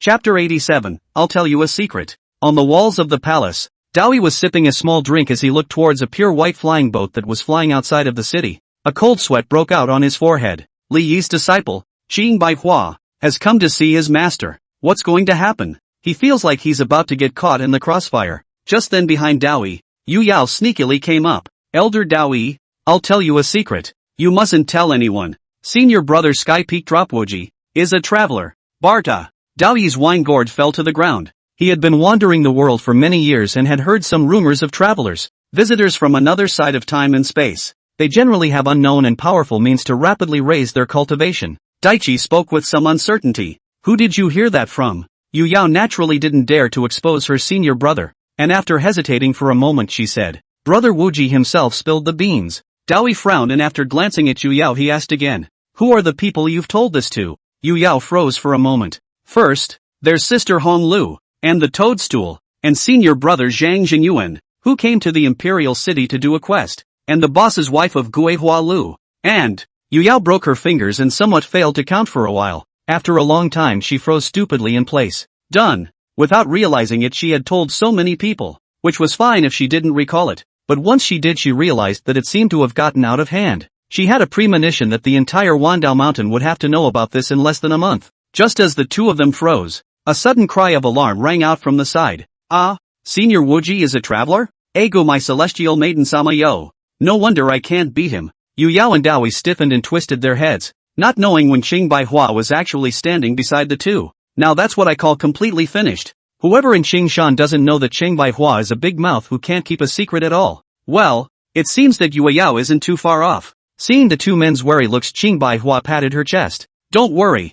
I'll keep it a secret. This heavenly maiden has heard nothing today. She said it with conviction, and with that floor-dragging ornate robe and veil covering her face, she looked like she could be trusted. Yu Yao wiped her cold sweat. Luckily, now that her senior brother was not in the imperial city, she could still find a way to falsely accuse Li Feishui of this, saying that she had accidentally told her and then she had spread the word. So now, having to tell Li Feishui about this, Yu Yao kept plotting in her mind. In the foggy, everlasting forest, Wang Huitian carried Wang Jinxian step by step inside, and he first came to the mountain where the great sage of Huayue previously resided, only to see that the place was unusually empty, where there was still a human figure. Has Wyoming moved? Murmuring lowly, he placed Wang Jinxian on the ground. The latter had woken up by now and was glaring at him viciously. Wang Jinxian didn't expect that she, who had already entered the Dao, would be powerless in the other party's hands. It's only been a few years, and this sun has become so terrifying. Let go of this emperor, or else I will make you regret it when my emperor's heavenly soldiers come down to the realm. Rested for half a day to move again. This time Wang Huitian was much more cautious. He looked out into the jungle ahead of him, where the trees were already hundreds of meters high and the forest floor was already dim with no sunlight. After walking hundreds of meters again, Wang Huitian stopped. Ahead, there was no longer any light, and even perception was plunged into a dark dead silence. Do you smell it? The same scent as the cave of the hungry. Wang Huitian frowned. What exactly were the saints in the everlasting forest doing? And why was this place transformed into a forbidden area? Wang Jinxian at this time, the face of panic. She did not want to stay in this ghost place. This place seems to be even more terrifying than the starving man's creepy cave. Looking at the twisted and growing trees in front of him, Wang Huitian narrowed his eyes. The hungry corpse's creepy cave suppressed the stomach of an unknown being, and of the 5 organs, the liver belongs to the wood. The group of saints in the everlasting forest seemed to have found the liver of that being from somewhere, or that was the reason why they wanted to be secluded here, and now they seem to have played it off. Let its power leak out. Let the emperor go. I'm not going in this hellhole. Wang Huitian put Wang Jinxian down and persuaded him bitterly. Your Majesty, be obedient. This is a refresher course, and I will fetch you out when my son succeeds in the northern expedition. After saying that, he took out Wang Jinxuan's sword staff, and after removing all the gems on it, the entire sword staff lost all its light, and it looked more and more like a crutch. He shoved the crutch into Wang Jinxuan's arms. It's a little dark in here. Use it when you can't see the way. After disposing of the sword staff, he once again took out the aquamarine blue spellbook. Turning it page by page, he frowned. Surprisingly, there is not a single word in this book. How's that work? How can it be a book without words? After thinking for a while, Wang Huitian spoke. Your Majesty, most of these great Qin emperors are men. And this everlasting forest is even a bunch of old men. In order to prevent them from bullying you when you go in, my son will pass on to you a self-defense code, which I hope you will study. Saying that, he condensed a sword chi on his hand and then carved and wrote on the water blue magic book. Wang Jinxian looked up curiously and saw that what the other party had inscribed was actually a catechism. Heaven and earth are divided into yin and yang, and the female is yin, and yin can give birth to yang, and the first human being in heaven and earth was the heavenly maiden lord, son of A. Stop it. The moment. Wang Jinxian felt that this law book of hers was dirty and she didn't want it anymore. After engraving, Wang Huitian stuffed the law book into her arms, raised his hand to grab her belt, and bowed his hips out. Your Majesty, have a good journey. Wang Huitian's arm exerted force and threw Wang Jinxian violently towards the dark jungle in front of him. The latter only felt his body being dragged by the clear wind, and with a whoosh his sight was plunged into darkness as the familiar yin qi wrapped itself around him once again. She cursed angrily. Adversary son, you wait for me. Wang Huitian clapped his hands and turned to look back. Not far behind him, the wyvern moon sage was standing on a treetop looking toward him. In fact, As soon as he entered this place he sensed the other party and wanted to see if Huayu would make a move. But he didn't want this old guy to be so cautious. The new emperor of Great Qin. Meet the sage, said Wang Huitian as he glanced around, his eyes having a slight flicker of refined light. Your old man came alone? Huayu looked at Wang Huitian with vigilance, and her divine sense kept sweeping around to guard against the latter's sneak attack. What are you doing here? You're not welcome in the eternal forest. Wang Huitian didn't take it personally and walked slowly towards Huayu. Under the heavens, there is no place other than the king's land. This emperor is now the emperor of Great Qin. Where can't he go? His body shimmered with every step he took, and in just a few steps, he crossed a distance of thousands of meters to appear beside Huayu, resting his left hand gently on Huayu's shoulder. His voice was a bit icy. Say, what the hell are you guys up to in the evergreens? Yuki's body trembled. Do not come near the Holy Spirit. He quickly dodged back to the side and looked at Wang Huitian with some scorn. The golden seal was offered to block in front of his body. This saint has been feeling a headache from time to time recently and does not want to fight with you. Return this sacred bone to me, and we'll forget all about it. Chapter 88. Yueyao's scheme was discovered. Hearing that the other party wanted to reconcile, Wang Huitian was slightly surprised. Saints with heavenly cultivation, more or less with some arrogance. It is really hard to see such a good understanding. Thinking again that he hadn't seen any other saints when he came here, he asked with some hesitation. Huayu, were you isolated by the other saints in the everlasting forest? They bully you and make you guard the perimeter daily? Hearing this, Huayu was so angry that he blew his beard and eyes out. A saint could still be bullied. Where would he put his face when this was spread? Don't talk nonsense. It's just that it's the recent turn of this saint to be on duty. Seeing the other party's evasive eyes, Wang Huitian became more and more certain that the everlasting forest sage had split up. Thinking about it, a green mountain could still be divided into so many clans, and the Great Qin saints only had more, making it difficult to keep a single mind. Thinking of this, Wang Huitian was in a good mood and slowly walked outside. An angry roar came from behind Yuki. Give me back my sacred bone. Otherwise. Wang Huitian had his hands behind his back. What else would you do? Behind her, Yuki's voice weakened a bit. Otherwise the old man will have a headache. Ah shucks, Wang Huitian spat. Still thinking that this guy could say something threatening. After holding his tongue for half a day, he didn't dare to make a move even though he was sticking it in his face. And you're telling me this is a saint? Back to the palace. Wang Huitian walked straight towards the back garden. All the things were wrapped up in his mind, delaying his numerous alchemy times. The two palace maids next to them saw Wang Huitian arrive and glanced at each other, then started discussing in a low voice. Have you heard? The heavenly peak of Wandao Mountain, Lok Wuji, is a traveler. What's a traveler? I don't know. Anyway, it's very powerful. I heard that they have special means since they were born, and they can improve their strength quickly. Who did you hear that from? Of course it's what Fairy Flying Snow said. We all heard it from her. It has nothing to do with Fairy Yu Yao. Wang Huitian perked up his ears and looked at the two in dismay. He only went out for a day or two and came back. How come the news leaked out so fast?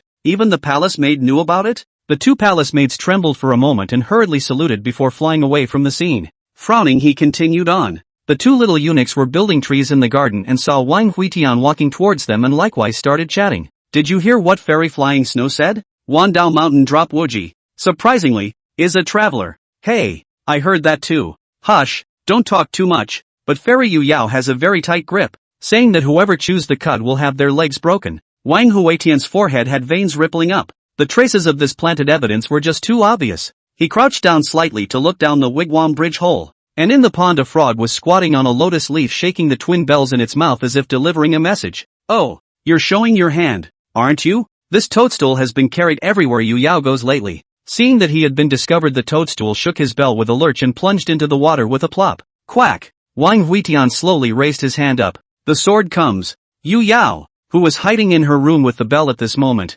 suddenly felt her body stiffen and flew uncontrollably in the direction of the imperial garden. Her face was shocked. Could it be that senior brother was already suspecting himself? Thinking of this, she couldn't help but feel a little flustered in her heart. She blamed her big mouth for ruining her senior brother's plan. She was worried that her senior brother hated her because of this. Whoosh! Yu Yao's body plunged straight in front of Wang Huitian. Seeing the other woman's slightly darkened face, she opened her mouth a little sheepishly and shouted, Master!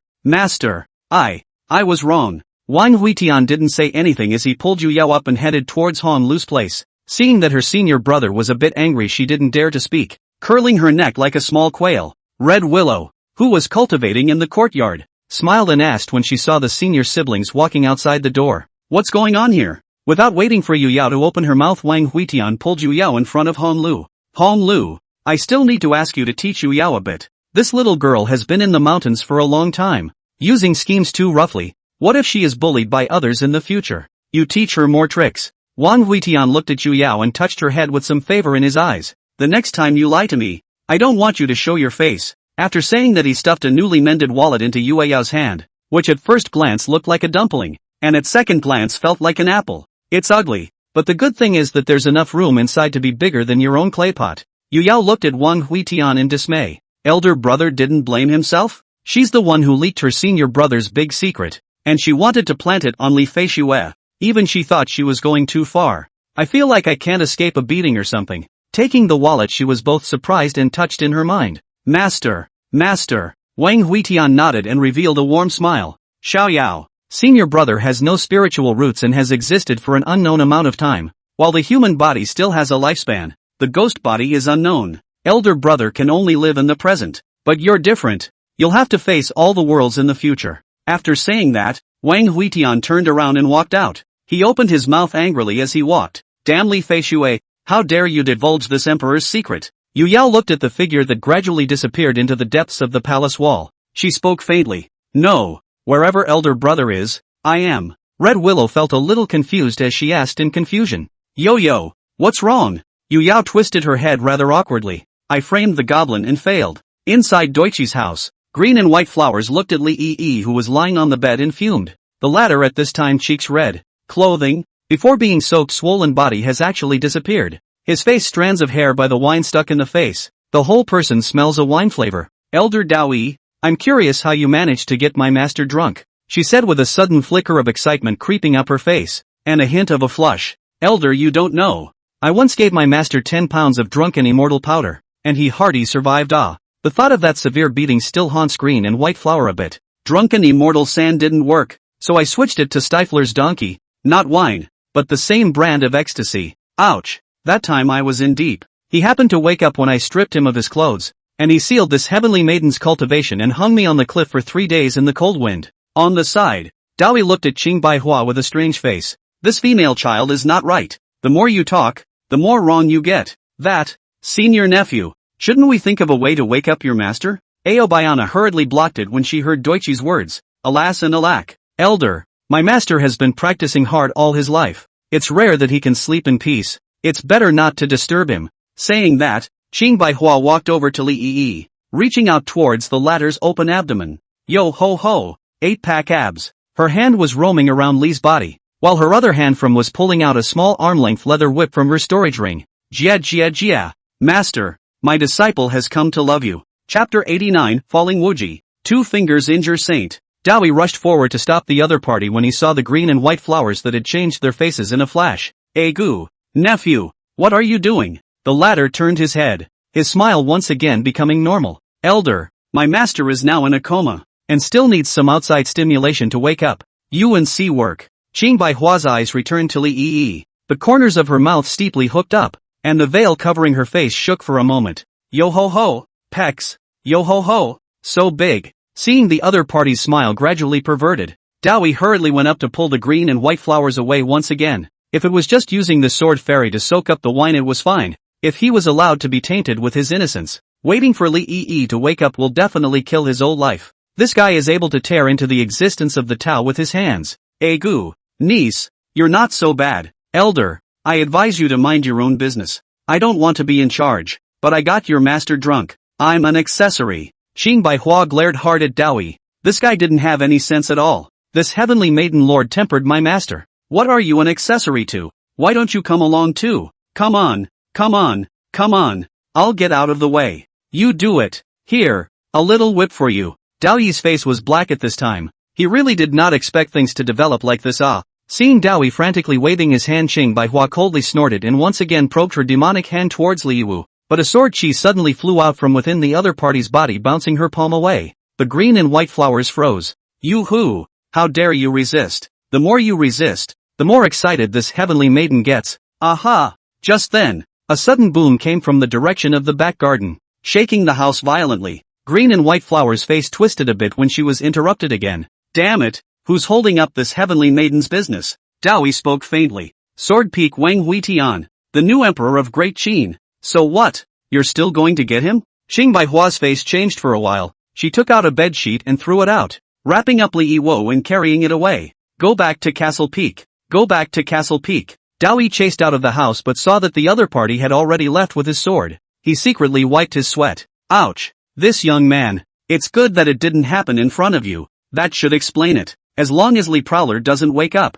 It's a sunny day. Wang Huitian looked at the alchemy furnace that was once again crashed away. His face sank. Sword fire and ghost fire alchemy don't work. The spirit medicine is rich in spirituality, and it clashes with other flame attributes. Feeling the beating of the flesh Dan in his body, he gazed towards the Green Mountain, which was based on the chaotic blood of Lok Wuji, fused with the blood of the Blade Saint, half of the Imperial City and the Snow Demon Army. It's evolved to the point of being unreadable these days. Perhaps the breakthrough will still have to be in Lok Wuji. He stood up. If he could absorb and replicate other physiques with his chaotic bloodline, he might be able to harness the spirit fire. There was also a heavenly thunder body in the mountain of 10,000 ways. Thinking of this, Wang Huitian took a step out and his figure disappeared into the Imperial Garden, heading towards the Green Mountains. At the same time, the Great Qin State of View. Lok Wuji's body fell from the sky and planted in a patch of withered grass and leaves. His body was covered with wounds everywhere, and there were countless black spots spreading on his chest and shoulders. A poisonous cloud pressed downward in the sky, and everything touched by the poisonous thing withered its vitality, and the trees twisted and withered. Damn it! Phantom Sword Dance. A crescent sword chi that rose up to the sky slashed through, bisecting the poisonous cloud. The saints chasing him saw where the sword light was illuminated and shook their soul streamers toward the area, and immediately countless Yin souls came swooping in densely. Ghost Shadow Flash. Falling Wuji's body disappeared in a flash. A large number of black-clothed men ran through the jungle, and countless explosions rang out in this mountain forest. Across the 8. In a mountain pass out once again there is a powerful sword chi swept through. Drop Wuji cover chest sprayed a mouthful of fresh blood, as his divine sense swept over the figures chasing him all over the mountains, and there were still saints staring in the air. A feeling of powerlessness welled up in the bottom of his heart. Previously, in that no-fly canyon, he had managed to wipe out all the assassins, but he didn't know that only after leaving the canyon, he was sneak attacked by a saint. The cultivation he usually revealed outside was only at the early stage of star plucking, and he had never expected a saint to strike at him. Damn it! Who the hell exposed me as a traveler? Lok Wuji couldn't figure out why the people of the demon sect would go out of their way to come from Tianlang Mountain to assassinate themselves. He hadn't taken a shot at the son of Qi yet. It just doesn't make sense. The two were too much for him to face each other too early. Climbing up from the ground, falling Wuji wiped the blood on his mouth, raised his hand and pinched a spell. His body transformed into a dry wooden stake. His figure had just disappeared when a black mist descended from the sky and stopped here. Solo Ao looked at the blood left on the ground and sighed and opened his mouth. What a slippery boy. After chasing all the way in a sneak attack, it was hard not to whisk up a single entryway. The powerful saintly divine sense spread out, continuously enveloping outwards. He frowned after a long time. Disappeared? It shouldn't be. The blood here hasn't coagulated yet, which means it hasn't gotten far. The other side must still be hiding in these mountains. Seeing next to a dry wood pile, Dakuro went over and sat down. He took out a skin of dry cigarettes and rolled a smoke ring. Next to him, a black-robed man's imperial sword crashed down in front of Dakuro Ao. Blood Saint, lost track of the target. Take your time to find him. He's still in this territory. He can't escape. Don't let any traces go by. Go down. This saint will smoke a bag of cigarettes first. Solo Ao lit a cigarette then sat down on the stump and smoked it. Lok Wuji was numb. Mother asterisk. This guy is sitting on him. System, do something. The voice in his head rang out. Ding. Congratulations to the owner for signing in successfully and obtaining the skill. Jedi 1000-year kill. Stab him. Lok Wuji cursed in his heart. His technique of change consumed too much and could not be maintained for long. Are there any other means left? No more. Look at his tantalizing. Cough cough. Please rest assured, host. According to the calculation of this system, the Jedi Millennium kill can make a miraculous achievement. Hesitation would lead to defeat. Lok Wuji clenched his teeth. Who cares about escaping now? The opportunity is not to be missed. His body changed back with a bang. Sitting on the stake, Duo Gu Ao only felt an empty space behind him, and before he could react, Lok Wuji behind him had already formed a sword finger with both hands. Positioning complete, he raised his hand and stabbed. Jabla! This finger force is fierce, but also with sharp sword chi. The black robe on the body of Dugu Ao was pierced in an instant. The two fingers together tore through his protection, right in the center of the target. Ow! Suffering from this heavy blow, Dekuro Ao's legs trembled as he fell to his knees, and the cigarette roll in his mouth was crushed by the howl of pain and flew hundreds of meters away, piercing through a tree. Not good. The Blood Saint has been sneak attacked. The group of black-clothed men who heard the howl collectively rushed towards this place. Only when they arrived they were shocked with round eyes. That Green Mountain cultivator. 2 fingers to wound the saint. Little thief. I'll kill you. Solo Ao opened his mouth angrily in a howl of pain. Lok Wuji was about to draw his hand to escape, but he froze violently. His fingers stuck. Chapter 90 Green Mountain Sword Immortal re-enters the way. Cold sweat broke out on Lok Wuji's forehead, and it was too late. He instantly snapped his fingers again. The great heavenly opening finger. Ow. Dekuro Ao once again let out a miserable howl. Its aura venting out, blowing the entire mountain forest. The surrounding trees falling leaves one after another. After using this move, Lok Wuji's hand lit up with a sword chi, which cut through and severed all of his fingers. At this point he was already breaking his fingers to survive. Ghost Shadow Flash. Catch him. Catch him alive for this saint. Dodging into the air, Lok Wuji transformed into a long rainbow and fled once again in the direction of Castle Peak. He was so angry that his face turned green and he couldn't stop cursing angrily. Asterisk asterisk asterisk asterisk asterisk asterisk asterisk asterisk who the hell leaked my identity? And at that moment, Wang Huitian had already arrived at the Wandao Mountain. He flew his sword in the direction of Easy Peak, wanting to see how Patchouli was doing now first. Compared to the gentle and slow ascent of Sword Peak, Easy Peak was much steeper, where sword lights crossed from time to time, and within the peak were jeweled buildings with carved beams and houses stacked on top of each other. Some of the houses are situated in the mountains, while others are hanging from the cliffs, where the connecting corridors and bridges look quite spectacular. Moreover, there were extremely many disciples here, and from time to time, one could see sword lights flying up and through the mountains. Stopping on a building platform, Wang Huitian stopped 2 female cultivators to ask for directions. Senior sister, I would like to inquire about where senior uncle Patchouli lives. These 2 female cultivators gave Wang Huitian a rather scrutinizing look. Come to ask for marriage again? Let's just say, before Uncle Hua was injured, everyone was scared to death, but now that he's injured, he's become a meat and potatoes man. Wang Huitian frowned. This group of people seemed to be somewhat wanting to take advantage of people's danger. Did they say how much they were paying for the dowry? This senior brother, how much are you going to give then? 10 spirit stones. Go, go, go, what's the point of fooling around? 10 spirit stones and you have the nerve to say it. Looking at the female cultivator who left angrily, Wang Huitian poo-pooed it. That is, Patchouli's senior uncle. If he replaced the green and white flower, he would not want to pour the spirit stone. After some inquiries he finally found Patchouli residence, here in a mountain range above, but also quiet and elegant. When he came to the courtyard door, he purposely organized his newly changed white clothes, and his white hair on his head was tied up with a root of blood-red sword chi, so he couldn't be scolded again. Uncle, are you home? It's me, Huitian. Get in here. Pushing the door and walking in, he saw that Patchouli was currently lying on a rocking chair and sunbathing, looking quite relaxed. Wang Huitian came over and took out the elixir he had refined from his bosom and handed it to Patchouli. Senior uncle, this is the pill I made for you. Eat it while it's hot. Patchouli looked up and saw that the elixir was blood red, on which there were also wisps of black gas, and in the black gas could vaguely see a hideous skeleton formed by smoke really hissing in pain inside. Hiss! She sucked in a breath of cool air. This elixir was afraid that it could poison a half-saint and kill a Dao entrant in seconds. Are you sure you're giving me this stuff? Uncle, this is a piece of my nephew's heart. Don't worry, I've eaten it myself. It's fine. Don't look at it. It's ugly, but it's a healing medicine. Patchouli took the elixir and casually threw it into her mouth. It doesn't matter. Do what you like. The elixir had just been consumed. Her brow furrowed as countless souls and blood fiends erupted within her body. Thick chi and blood surging into her divine soul repairing her origin. She narrowed her eyes slightly. She looked at Wang Huitian. This is a demonic cultivator's tactics. If someone else used this kind of tactic Patchouli could still understand. After all, what can't the world do for immortality? But Patchouli knew that Wang Huitian hated devil cultivators the most. Even his whole life has been scheming to exterminate the northern plains and break its Taoist lineage, but now he is using the means of demonic cultivation. Hearing Patchouli's questioning, Wang Huitian but did not answer. He grabbed the other party's hand to come. Yin Chi probed into it, and a touch of joy appeared on his face. Useful. It's good to be useful. Patchouli jerked her hand back as soon as she could. A huff on her face. Huitian, answer me. Wang Huitian was silent for a long time and spoke in a low voice. Senior uncle, I don't have aura. Maybe I can't refine the 6th grade heaven sealing pill in this lifetime. As long as I can save you, I don't care what means. I'm not a good person in the first place. Don't worry, I'll carry all the sins alone. Patchouli growled angrily as she pushed Wang Huitian away. Roll. I told you you don't owe me anything.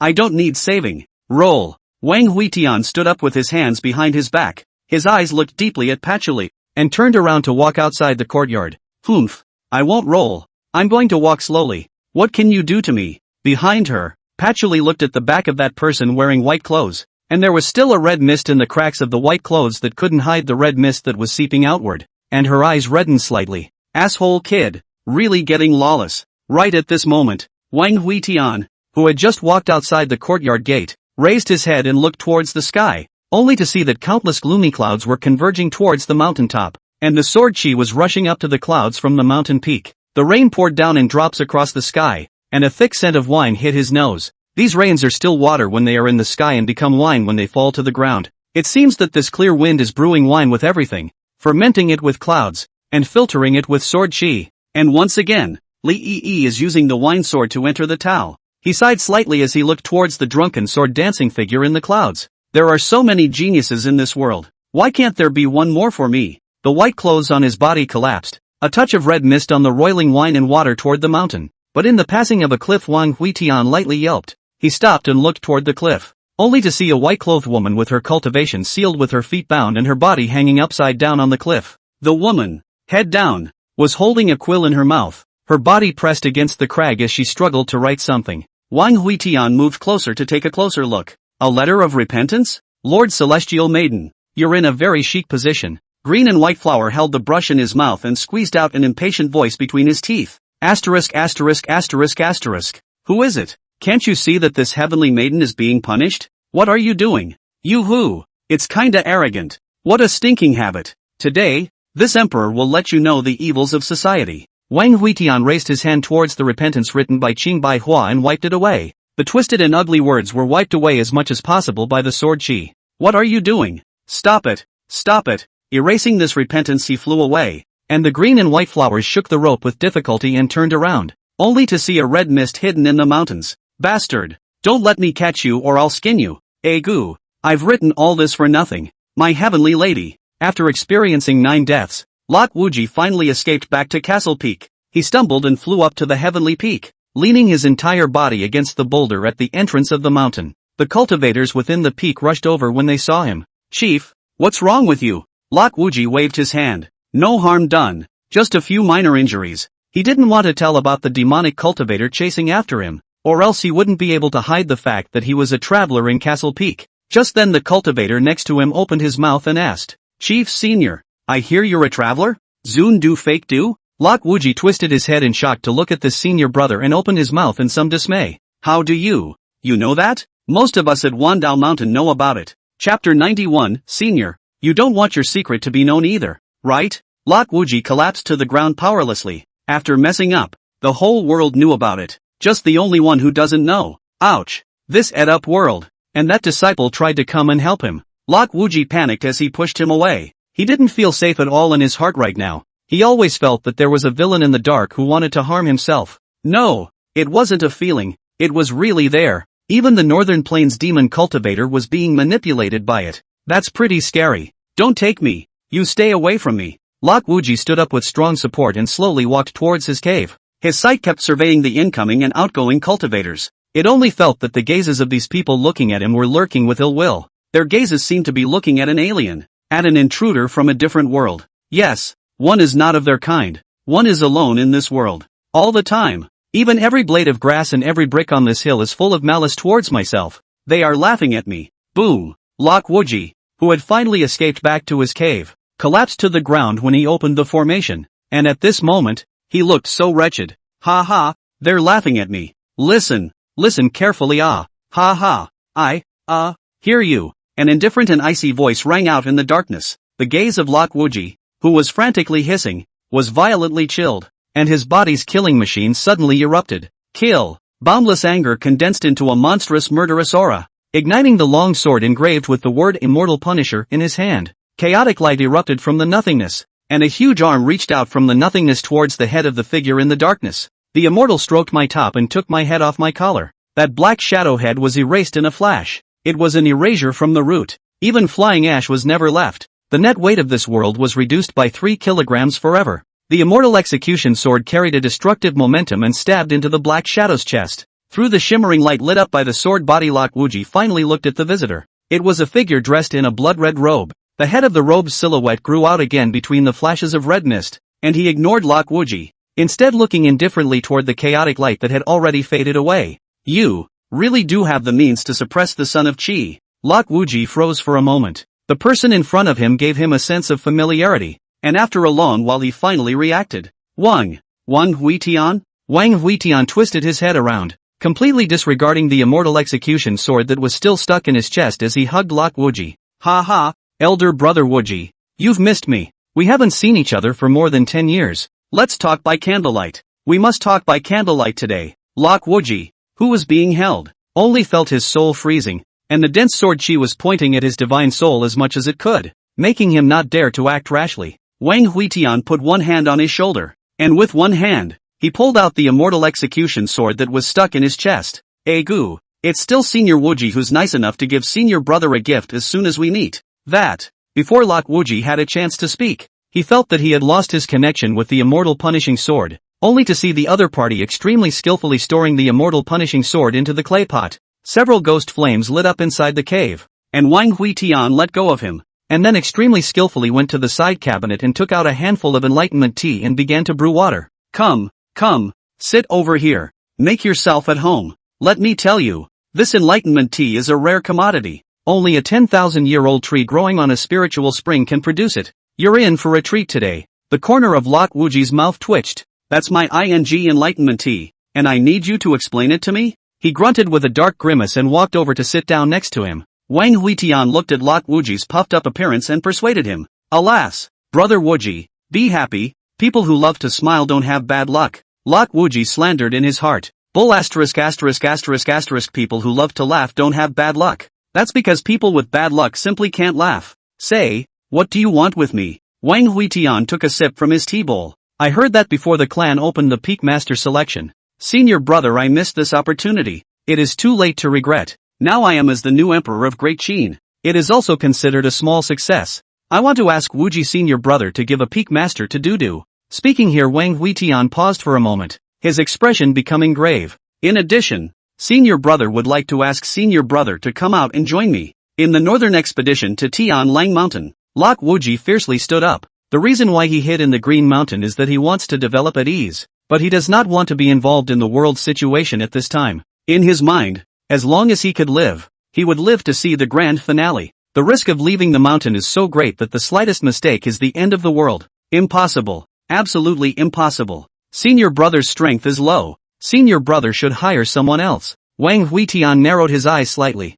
Although he was certain of suppressing Li Chongsheng, he still wanted to put another insurance policy on the plan. In this world, besides himself and Lok Wuji, he couldn't think of a third person who could kill the Son of Qi. Since soft doesn't work, there's only hard. Elder brother, you don't want your secret to be known either, do you? Lok Wuji frowned. What secret? The secret that he's a traveler? This bull ***** secret is now known to the whole world. Wang Huitian spoke slowly with a faint smile on his face. Unico, sign in. Lok Wuji's scalp tingled in an instant, his eyes fiercely looking towards Wang Huitian as his killing aura coalesced once more. The latter didn't care at all as he lifted the enlightenment tea on the table and took a sip. This stuff, the flavor is just so, and it's nonsense that it can make you have an epiphany. Lok Wuji's face was cloudy. He could be said to have worked extremely hard over the years, but he didn't want to face Wang Huitian again and still not be an opponent. Enlightenment tea can understand thousands of avenues. The other party drank it but no reaction.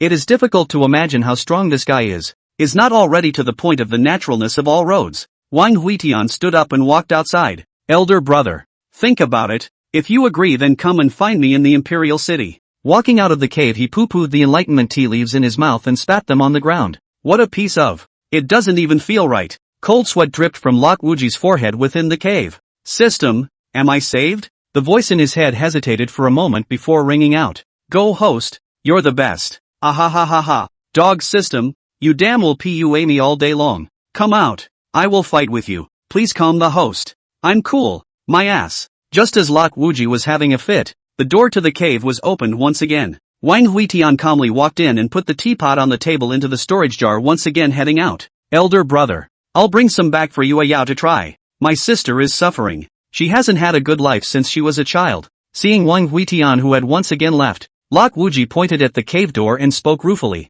Look at him. Look at him. It's outrageous. Outrageous. And asked me to set him up as peak master. Ha ha ha. Laughed me to death. This bastard. Still want to be the peak master. Chapter 92. Since we've joined forces, this emperor gives you a gift. After descending the heavenly peak, Wang Huitian spread out his palms, and a few wisps of chaotic qi flowed in his palms. The breath was subtle and unusual, as if it was the source of everything. When Lok Wuji used that move of the immortal stroking top, he felt as if he was being stared at by a great terror, and immediately took the risk of chopping this strand of chaotic qi from the palm of that illusory being. After swallowing this wisp of breath in the body of the Jin Dan, a tremor, on which there are countless tentacles, grow out to start connecting their ghost body everywhere. So, is this the right solution? After glancing at Lei Yinfeng, his figure turned into a wisp of red mist and drifted away. At this moment, above the Thunderflame Peak, a cave exploded into pieces, and a figure clad in thunder and lightning slowly walked out from it. Electricity arcs flickered on his body,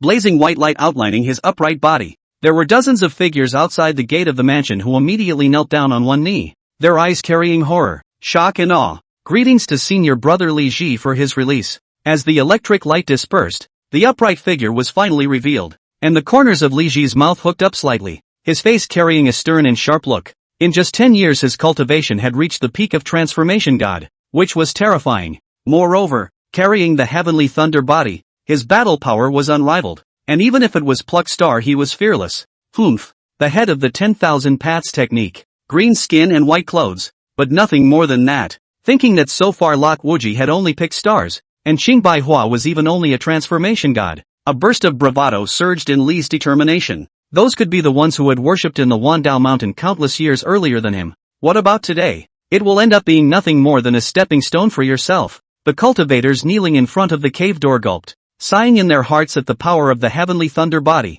Just a hint of the other party's unintentional release of pressure made it difficult for them to breathe. Ha ha ha, senior brothers and sisters, would you like to follow me up to the heavenly peak? Today, I'm going to ask the chief brother to teach me. Li Ji's face wore a cocky look, and electric arcs crackled between his every move. Strong and unusual, he raised his eyes towards the direction of the heavenly peak, boundless battle intent igniting in his eyes. It was time to let this green mountain, let this world, know his Li Di's name. Rolling, he curled his legs and his body bounced up. Thunder, boundless thunder domains descended while he bathed through them, so dashingly comfortable. Ahahaha, Qingshan Tianjia, who is the peak? Lao Zi lifted his hand as bombing, a bone loose. He was about to stride towards the heavenly peak, and before he could finish his lines, the boundless red clouds in the air suddenly coalesced into a large hand that grabbed him and pressed him towards the ground. Who dares to sneak up on me? Li Di let out a roar. Thunder crackled on his body. His huge arm was like grasping an electric stick, and bucket-thick arcs of electricity slashed down indiscriminately in the air. But no matter how much he struggled, the big hand did not loosen. Thunderclap. This move used Li Ji figure instantly turned into an arc of electricity and disappeared. The small pavilion platform in front of the cave, a burst of arc jumping. His body suddenly flashed out, but at this moment in front of him, a hand suddenly probed out and pinched his neck, and a finger gently pointed at the center of his brow, and the aura in his body was immediately disorganized. Li Di's expression was stunned and his voice trembled a little. Who the hell are you? Wang Huitian looked towards the group of kneeling and shivering cultivators and spoke indifferently. Tell him who I am. These cultivators bowed their heads, their expressions tinged with fear. The new emperor of Great Qin, the emperor of returning money, newly minted sword demon, hand-rubbing sword energy, nightmare of the northern plains, sword peak jerk, sword demon, Wang Huitian. Listening to the bottom of a crowd of cultivators on their own evaluation, Wang Huitian forehead veins jumped. If not, these are their own division brothers and sisters. When it is a sword all young, Li Di's pupils shrunk. He remembered. All of them. This is the asshole who stripped him while he was asleep in the middle of the night and finally took off. Fear once again filled Li Di's eyes, and he immediately hissed loudly towards the peak. Master! Master, save me! Li decided to shout for half a minute, but the peak is no movement. The entire Leiyan Peak seems to have fallen into silence. Don't yell. That old man escaped long ago and went to Hidden Peak to complain. Hearing Wang Huitian's words, Li Ji only felt a burst of despair, remembering how powerful and spirited he was when he first came out of the gate. But now it is like a lost dog, Really, the world is unpredictable. God envies the talented. God envies the talented. Wang Huitian impatiently threw it on the ground. Okay, stop howling. I'm just taking a drop of your essence blood. It's not like I'm going to kill you. Li Di looked up in surprise. He didn't come to insult himself? Ouch. Brother, you should have said so. He climbed to his feet, and with one raised finger he made a large, bloody cut on his wrist. Get the bowl. Big bowl.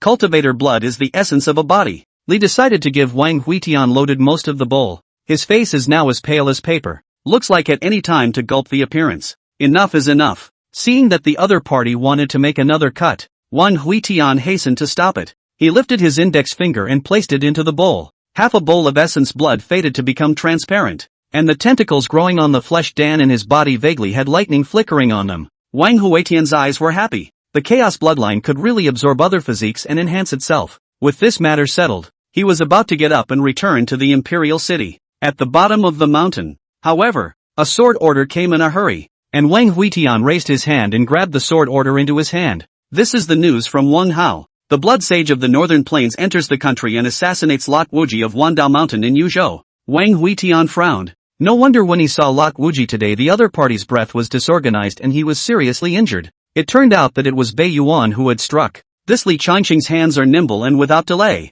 But since he had entered his own territory, he had to tear off a piece of meat for him anyhow. The Blood Saint? The old guy was pretty shady if he remembered correctly. Although his name was Blood Saint, he was good at using poison. If you misjudge his methods just by listening to his holy name, you will most likely suffer a great loss. Wang Huitian put away his sword order and walked down the mountain. Behind him, Li Di looked up at the other party's back and his lips kept wriggling. Asterisk asterisk asterisk asterisk asterisk. A crowd of disciples perked up their ears, but no one could hear what he was saying. But surely swearing dirty would be right. Only when Wang Huitian's back completely disappeared into the mountains did Li Di angrily spit in the direction of the mountains. He turned around and headed for the cave. Masters, I wish to retreat again, and I swear that I will never again let anyone hold a sword to my head. When I get out of the gate, I will definitely kill this dog thief. He angrily closed the door of his cave and stepped into bitter cultivation once again with a wave of anger and hatred. When Wang Huitian arrived at the mountain, there was a figure waiting on the mountain path. Lok Wuji's face was sad. His plan to hide in the mountains and live until he was invincible was disrupted, and now he could only get on the Wang Huitian thief ship. Seeing it coming down from the mountain, Lok Wuji opened his mouth rather coldly. I agree to join forces with you, but if my secret is leaked again, even if I have to fight for this old life, I will drag you along with me. The corner of Wang Huitian's mouth hooked up slightly as he looked in the direction of Yuzhou from afar. I heard that you were assassinated in Yuzhou. Since you agreed to join the gang, I'll give you a big gift. The Blood Saint is it? Tell me, do you want his head or his heart? I'll get it for you. Lok Wuji narrowed his eyes slightly. Did this guy know what he was talking about? That's a saint. All under the saints are mole crickets. Chapter 93, If I ate your food, I'll accept your love. Lok Wuji couldn't figure out where Wang Huitian got the strength to kill a saint, and he neither wanted that saint's head nor that saint's heart. He just wanted his 2 broken fingers back. Maybe he could wash them and use them again, but he didn't have the face to say it. After all, it's more or less a hard thing to talk about. Are you coming along? Wang Huitian said as he stepped into the air with both feet, looking a little impatient, very worried that the saint would escape in a while. Lok Wuji shook his head. He managed to escape back with great difficulty. You want me to run back again by myself? Although Wang Huitian was full of confidence, Lok Wuji didn't really trust the other party as he frowned slightly. All under the saints are ants. The smile on Wang Huitian's face did not diminish as the red mist surged around him. It just so happens that I am above the saints. After saying that, his body turned into a stream of light and went far away. Looking at its direction, it was precisely Yuzhou. In situ, Lok Wuji was quite hesitant and torn, both wanting to follow over and take a look, but also a little afraid. That was a saint, and it could be said that he had been lucky to escape from his hands, and now he even wanted to go and slaughter saints. Crazy, crazy, crazy. He knew that following Wang Huitian would be no good. This bastard is a sinkhole. With a clench of his teeth, he rose up with his sword and chased after the red mist at the edge of the sky. A smile appeared on Wang Huitian's face as he felt the sword light chasing behind him. That's good. If you are Ian still hiding in the mountains, then also cultivate what immortal. Why not go down the mountain to purchase a few acres of land? Marry a dozen or 20 houses wife life. That's not much more nourishing than a whole day of hard work. The village dog knows how to gang up on the field when it's bitten. Yuzhou, ancient province in North Hebei and Liaoning. At this moment, Li Changqing frowned at the blood saint squatting in the mountain forest and asked rather impatiently, Pulled out? He was now very dissatisfied with this blood saint. Having sent out so many people, he hadn't even managed to get one initiation. The blood saint also lost its back door. It was simply a disgrace to the devil cultivators. The voice of the blood sage doctor came from the depths of the jungle. Don't be in a hurry. It's a bit deep, and the great Qin sage isn't here. So what are you rushing for? I'll leave first. This is after all the great Qin territory. It's better to be cautious. After saying that, Li Changsheng left with his sword. Was it a saint he was afraid of? He is favored by the heavenly Tao. Even if a saint wants to kill him, it is very difficult. There are always all sorts of chances and coincidences to be able to escape. What he is really afraid of is that fatal star in the imperial city. The blood saint crouching in the jungle coldly grunted as he watched the sword light go away. His body turned into a flash of black mist toward a distant city. It was hard to cross the star and moon pass, and he had long been unable to hold back when he saw so much blood food. But this Li Changsheng was afraid of this and that. It was simply a disgrace to the devil cultivators. A small mountain village outside of Sudong County. The people live in peace and work happily. The villagers' men work in the fields. Women have at home weaving clothes. A thriving. There were a few young children chasing and playing on the ridge, their laughter spilling out all over the field. 13. What do you want to be when you grow up? Of course it's to cultivate immortality and ask for a free ride with a sword in the air. Two half-grown children were washing celery by the well. They have light in their eyes and work in their hands. What about you, little flower? The little girl bowed her head shyly. My mother said I should grow up and find an immortal to marry.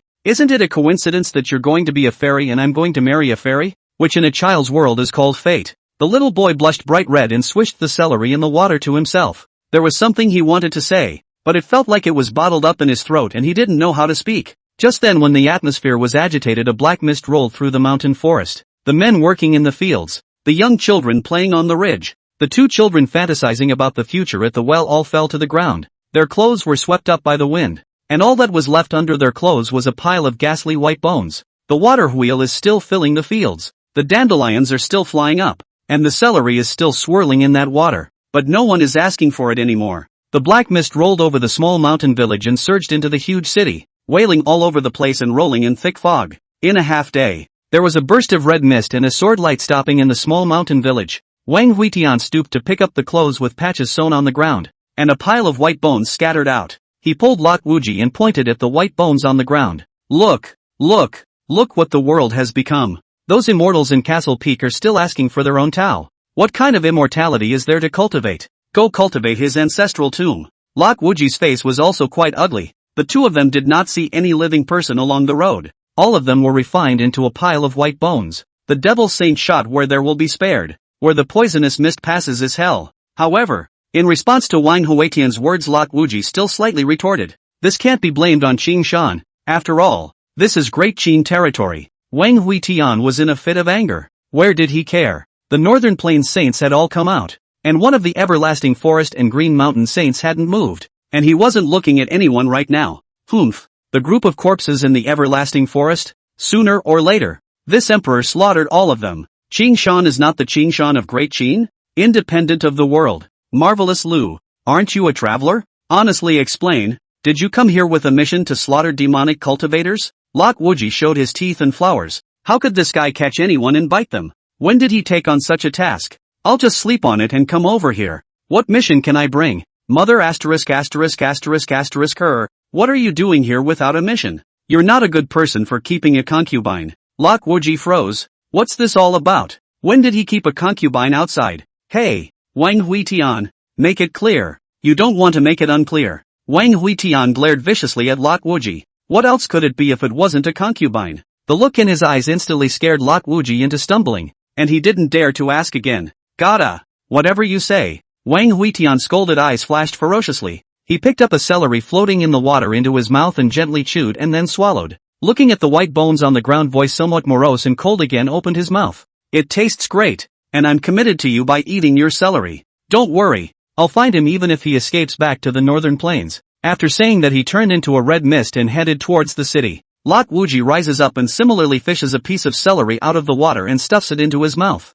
Blah blah blah. He spat it out in disgust, bitter and astringent. In the city of Sudong County, Wang Huitian looked up in the air at the poisonous fog floating along the streets of the city, and at this time, the entire giant city was dead silent. Not a single earthworm is alive, let alone a human being. He landed at the head of the city and slowly walked inside. A few flying swords were sparsely inserted at the entrance of the city. It was evident that the city guards here had resisted, but to no avail. Half of the city wall collapsed, and the foundation of the city guard formation hidden in the wall was blasted into pieces. He raised his hand, and the poisonous mist from the street was flowing slowly toward the front. The corner of Wang Huitian's mouth ripped out an ugly smile. Catch up. Chapter 94, Sneak Attack. In the Sudong County City Lord's Mansion, Blood Saint Takuro Ao was sitting cross-legged as endless chi and blood slowly flowed into his body along with the poisonous mist he had laid down. His aura was climbing up. How difficult it was to raise his cultivation into sainthood. Instead, by refining the chi and blood of living beings was able to take him to another level. He spoke to himself in exasperation at the thought. It's all because that bastard Wang Xiao has been stopping at the Star Moon Pass. Otherwise I'm afraid that I would have stepped into the Zun realm a long time ago. Above the holy realm can be called a venerable. Above the venerable realm can be sealed as an emperor. That realm of this earth is no longer difficult to bind. With the rapid refining, the poisonous mist coming from the surroundings gradually thinned out. He did not realize that the original black as ink poisonous fog is now vaguely reddish. Compared to his original poisonous mist that was sparse, the red poisonous mist was much more fluid and floated in the air like colored ribbons. These red mist into his body with his gong method after running around the day, but never into the dantian. Solo Ao also noticed that something was wrong at this time. Could it be that my poison has evolved again and is no longer under control? He had only just surged with this thought when a voice suddenly came to his ear. Sneak attack. Pust. A blood-red longsword instantly penetrated the back of his head, the tip of the sword stabbing out from his brow with bright red. Wang Huitian's figure appeared behind him in a flash, holding the long sword in both hands and pressing downward violently, wanting to split Takuro Ao down the middle. Under the panic, Duogu Ao was about to mobilize the power in his body, but he heard the person behind him open his mouth again. Blood kills. Cactus. The red mist that Takuro Ao inhaled into his body suddenly turned into a long sword and came out through his body. At this moment, he was plugged with blood-red sword chi from head to toe, looking densely packed, just like a blood-red immortal ball. Ah! A miserable scream resounded through the Sudong County. Rolling poisonous fog was declared, covering the sky and the sun. The entire huge city was shrouded in fog at this moment. Lok Wuji, who had just rushed up, made a sharp break, turned around and fled with his sword. He had suffered a great loss in this poisonous fog before. After flying tens of thousands of meters away from the poisonous fog, Lok Wuji gulped with palpitations and hurriedly stuffed a few antidote pills into his mouth. In the midst of the poisonous mist, Wang Huitian raised his hand and clenched it. Those sword chi inserted into Takuro Ao's body twined up, wanting to stir his body directly into meat paste. However, it was when these sword chi scraped through that they swooped, and Takuro's body disappeared. Reaching out his hand, all the sword chi retracted into his body as he raised his sword and slowly walked towards the outside of the city lord's mansion. Escape! Can you escape? In the middle of a ruin, countless poisonous mists coalesced into the body of Takuro Ao, who was now covered with holes and leaky eyes, looking miserable and abnormal. Damn it, it's never been this saint who sneaks up on others, but someone dares to sneak up on this saint, he said, opening his mouth and spitting. Dense spiders erupted from his mouth. These spiders are only the size of a soybean, covered in black. Where it passes is the dissolution of masonry, urging gold to break jade. Oftentimes he could take the lives of countless powerful people simply by hiding in the shadows and using these poisonous insects alone. Wang Huitian, who walked out of the city lord's mansion, looked at the spiders that were densely crawling, and he similarly opened his mouth and spat. Endlessine souls killed out and entwined with those poisonous insects. Red mist covered an over non-stop invasion of the spider body. Pitch black spider color gradually became bright red, and then actually stopped. Turned his head toward the direction of the solitary proud surge. Damn! It's coming from a stern ghost. Takuro Ao avoided the pouncing scarlet spiders and raised his hand to blast out countless palm prints. The poisonous palm lifted Wang Huitian's long silver-white hair, revealing those sinister eyes and the corners of his mouth that were cracked to the point of exaggeration. Whoosh! The red clothes disappeared, and Takuro felt a pain in his neck, but he saw that the other party had jumped on his back at some point, and his sharp teeth pierced into his neck. Jia jia jia. The ear-piercing laughter ringing in his ears made his sweaty hairs stand on end, and he felt that the vitality in his body was rapidly draining away. Click! The sound of his neck being bitten off came as he raised his hand to gather a sword point to stab behind him, but it felt like he stabbed into nothingness. A touch of red along his fingers entwined and came. Under the horror in his heart, he once again dispersed into countless poisonous mist and disappeared in the same place. Wang Huitian's head spun around his neck and he lost track of his opponent. You can't escape! You can't escape! He hissed and his head exploded with a bang. A huge ball of meat floated up, on which there were densely packed tentacles, which twisted and twitched in the air, cutting up sword marks wherever they passed. Endless arcs of electricity flashed above the earth. A murmuring voice came from the void. Gods of the stars, hear my command. Burning star. Jabla. A crack in the void tore open, and yellowish starlight lit up from the cracks. And these starlights were dyed crimson by the Qi just before they lit up. It was as if an eye had opened out of nothingness. Ha ha, I see you. I see you. The face of Dakuro Ao, who was hiding among the ruins and taking pills violently, changed. At this time the heart screamed in agony. He originally thought that the devil cultivator was already weird and bloody enough, but he didn't want to encounter an even weirder one today. Seeing the flesh ball rolled tentacles, he hastily changed position again and shouted at the top of his lungs. Fellow Daoist, are you still conscious? How about we talk? As soon as he finished speaking, a voice sounded behind him.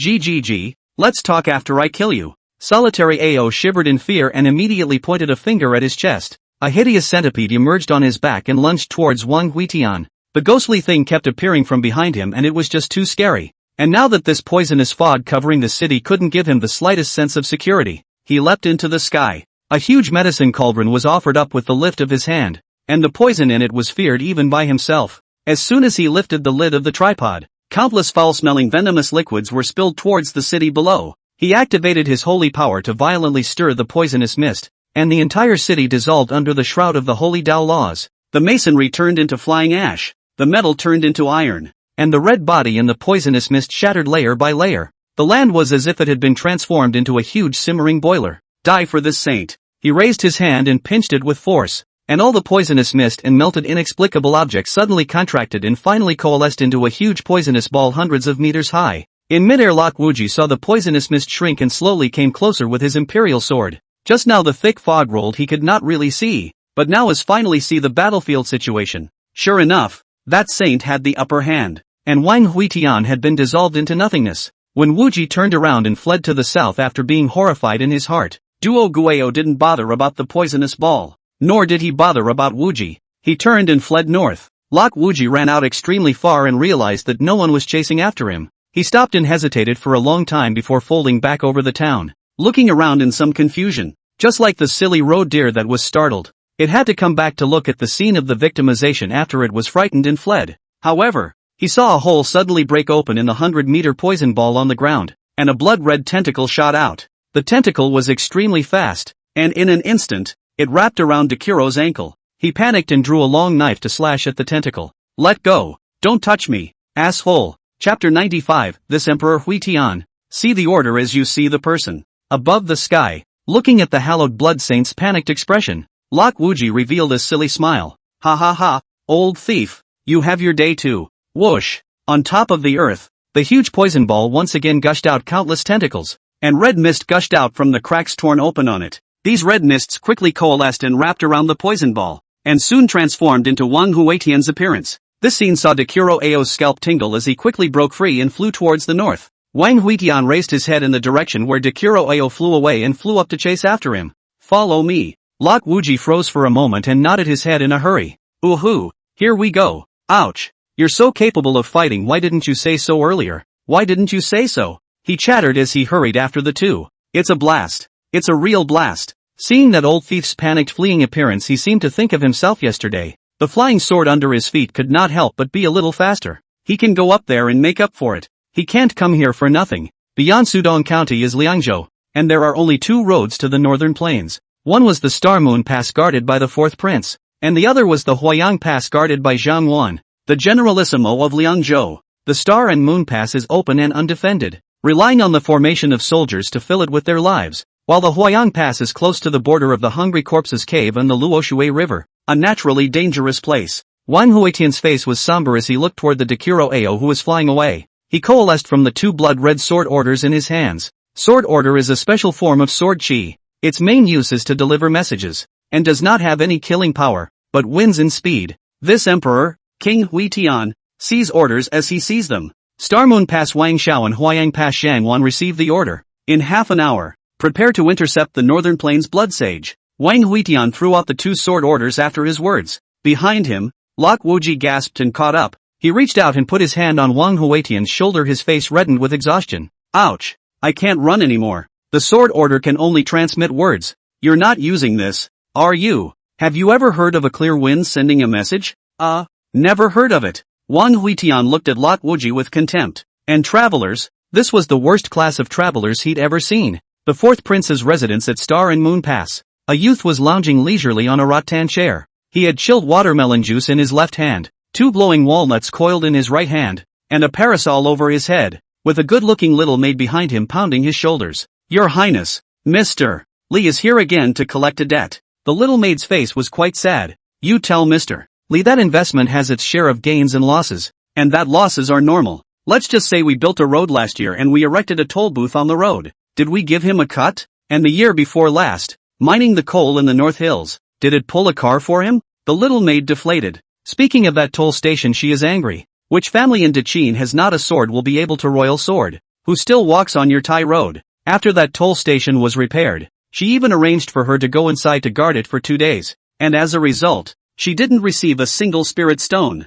As for that coal mine site on North Hill, it's an even bigger loss. After digging half a mountain, a basket was not sold. She followed into the mine to see, out of the black as that cinder block child. Just like that, the young master even fooled rich people from all over the countryside to invest with him. And as a result, now every day is filled with debt collectors. If it weren't for the young master's status as the fourth prince, I'm afraid this life would have been impossible. Peach, you go tell Officer Lee that there is not a single penny of money. I do have a good deal here. Don't those devil cultivators in the northern plains like to drink blood? Fill a cup of water. Then put in 10 tablespoons of rose powder. Add a tablespoon of glutinous rice powder. Grind the fishy fish into powder. Mix together and stir. The corners of the youth's mouth quirked up as he pulled out a jar of scarlet blood from his arms. Artificial plasma. Definitely a big seller. A skeptical look appeared in the little maid's eyes. This thing did look quite similar to human blood. But the Northern Plains demon cultivator was no little cutie. The youth shook the jar in his hand. And the Northern Plains magic cultivator was not a little cutie.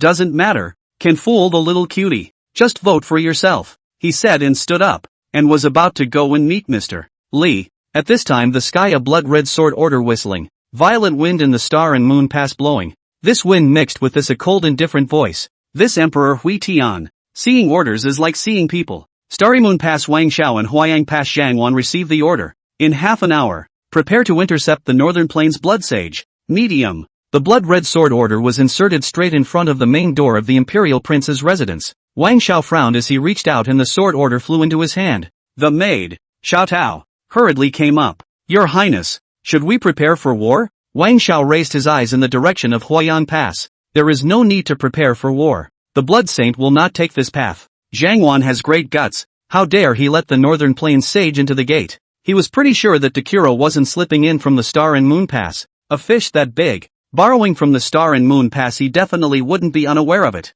And the same is true of the Huayan Pass, for it is a heavenly danger. Liangzhou border. Wang Huitian frowned as he looked ahead in the direction where Takuro Ao had escaped. The other side is headed for Huayan Pass. It wasn't quite what he expected. Glancing at Lot Wuji, who was shakily following behind him, he slowly opened his mouth. Elder brother, take your time. I'll go first. With it he raised his hand and pinched a sword finger towards his chest. Sword 5. Hunt. As this sword was used, his body was pulled and deformed by the sword chi, and his entire body turned into a sword light cutting through the void. The cold and frigid aura of the Hungry Guile cave came to the surface, and from afar, one could see the majestic barrier lying between the Luo water and the Yin Chi. Solo Ao breathed a sigh of relief. After crossing this barrier, it was his territory. A huge black mist flew over the city, and the pass was dead silent. Just as his figure was about to cross the magnificent city wall, a flash of red suddenly appeared in front of him. Solo Ao was flying prone, while this red dress was flying face up,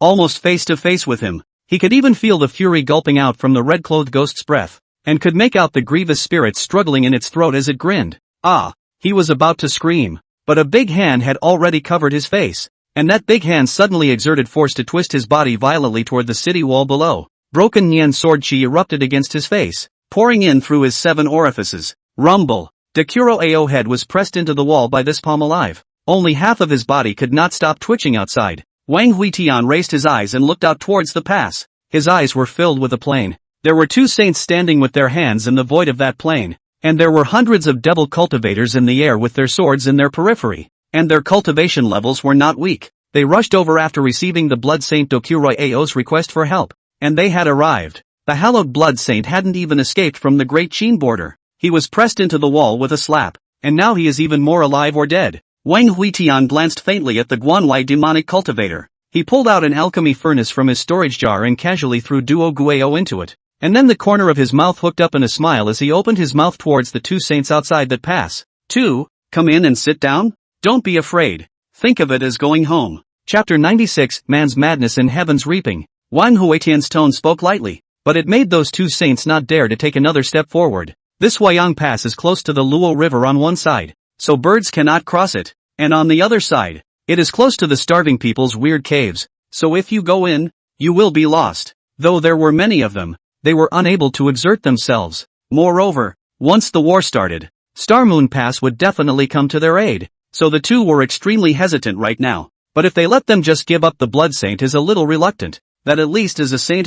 You do not care whether he dishes cultivation there. Finally, after a long moment of silence, one of the saints spoke. Emperor Qin, let the Blood Saint go, and you can make any conditions you want. Wang Huitian twisted his head to look at it while releasing ghost fire onto the Dan furnace. Is there such a thing as a good thing? How about you two kneel down and beg me and this emperor will release him? Those two saints had ugly faces. If you're told to mention it casually, you should really mention it casually. Emperor Qin, you know it's impossible. The Northern Plains saints, too, have pride. Then what are you wasting your breath for? Stand there and watch me refine this asshole. The faces of the crowd of devil cultivators were green and purple, especially the two saints, who were even more furious at this time, as they pulled out their weapons, looking like they were about to rush up and fight for their lives at any time. Wang Huitian stood up violently, his gloomy sight sweeping over the crowd of demonic cultivators. He took one step and was already standing in the air. Do you want to do it? Go ahead. You're coming in, or I'm going out now.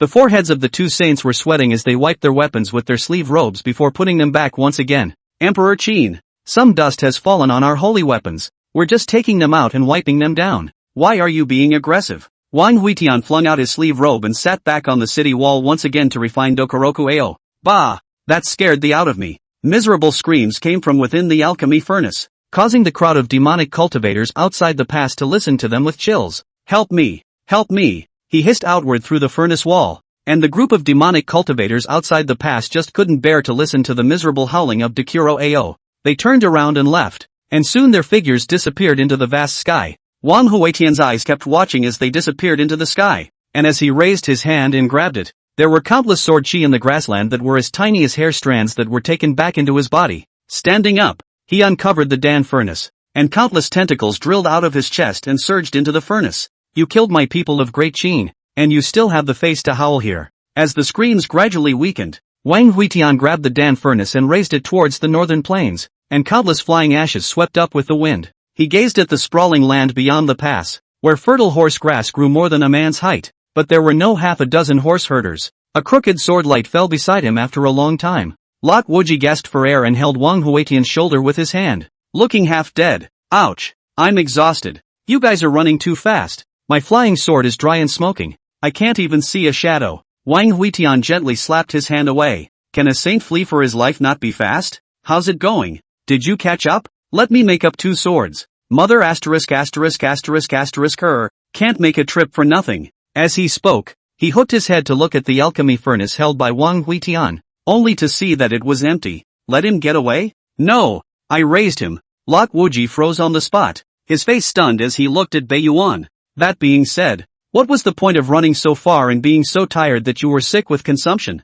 He felt like a mascot now. Yes, it's the mascot, not even a cheerleader. Cheerleaders can at least shout cheers on the side, and he's in a hurry the whole time. Wang Huitian retracted his sight, his gaze turning to look inside the Huayang Pass, the slightest hint of killing intent creeping up on his face. This Huayang Pass received his sword order and surprisingly did not intercept it, almost letting the Blood Saint escape. Zhang definitely did it on purpose. Even Dokuro was most likely let in by her, disrespecting the king's orders and disobeying his teachings. Privately released the Northern Plains sage from the gate. Good chief soldier Zhang of Huayang Pass. Bold enough. He lifted his steps slowly toward the pass. On the street, the gates on both sides were closed, and the sound of weapons being pumped could be heard faintly. In the city lord's mansion, a female general wearing a white robe had hatred on her face. A long spear was stuck beside her, and behind her were countless plaques standing. The foremost of them is clearly a Zhang Xianshan, which is her brother. Then in the day of Wang Huitian, blood washed the imperial city,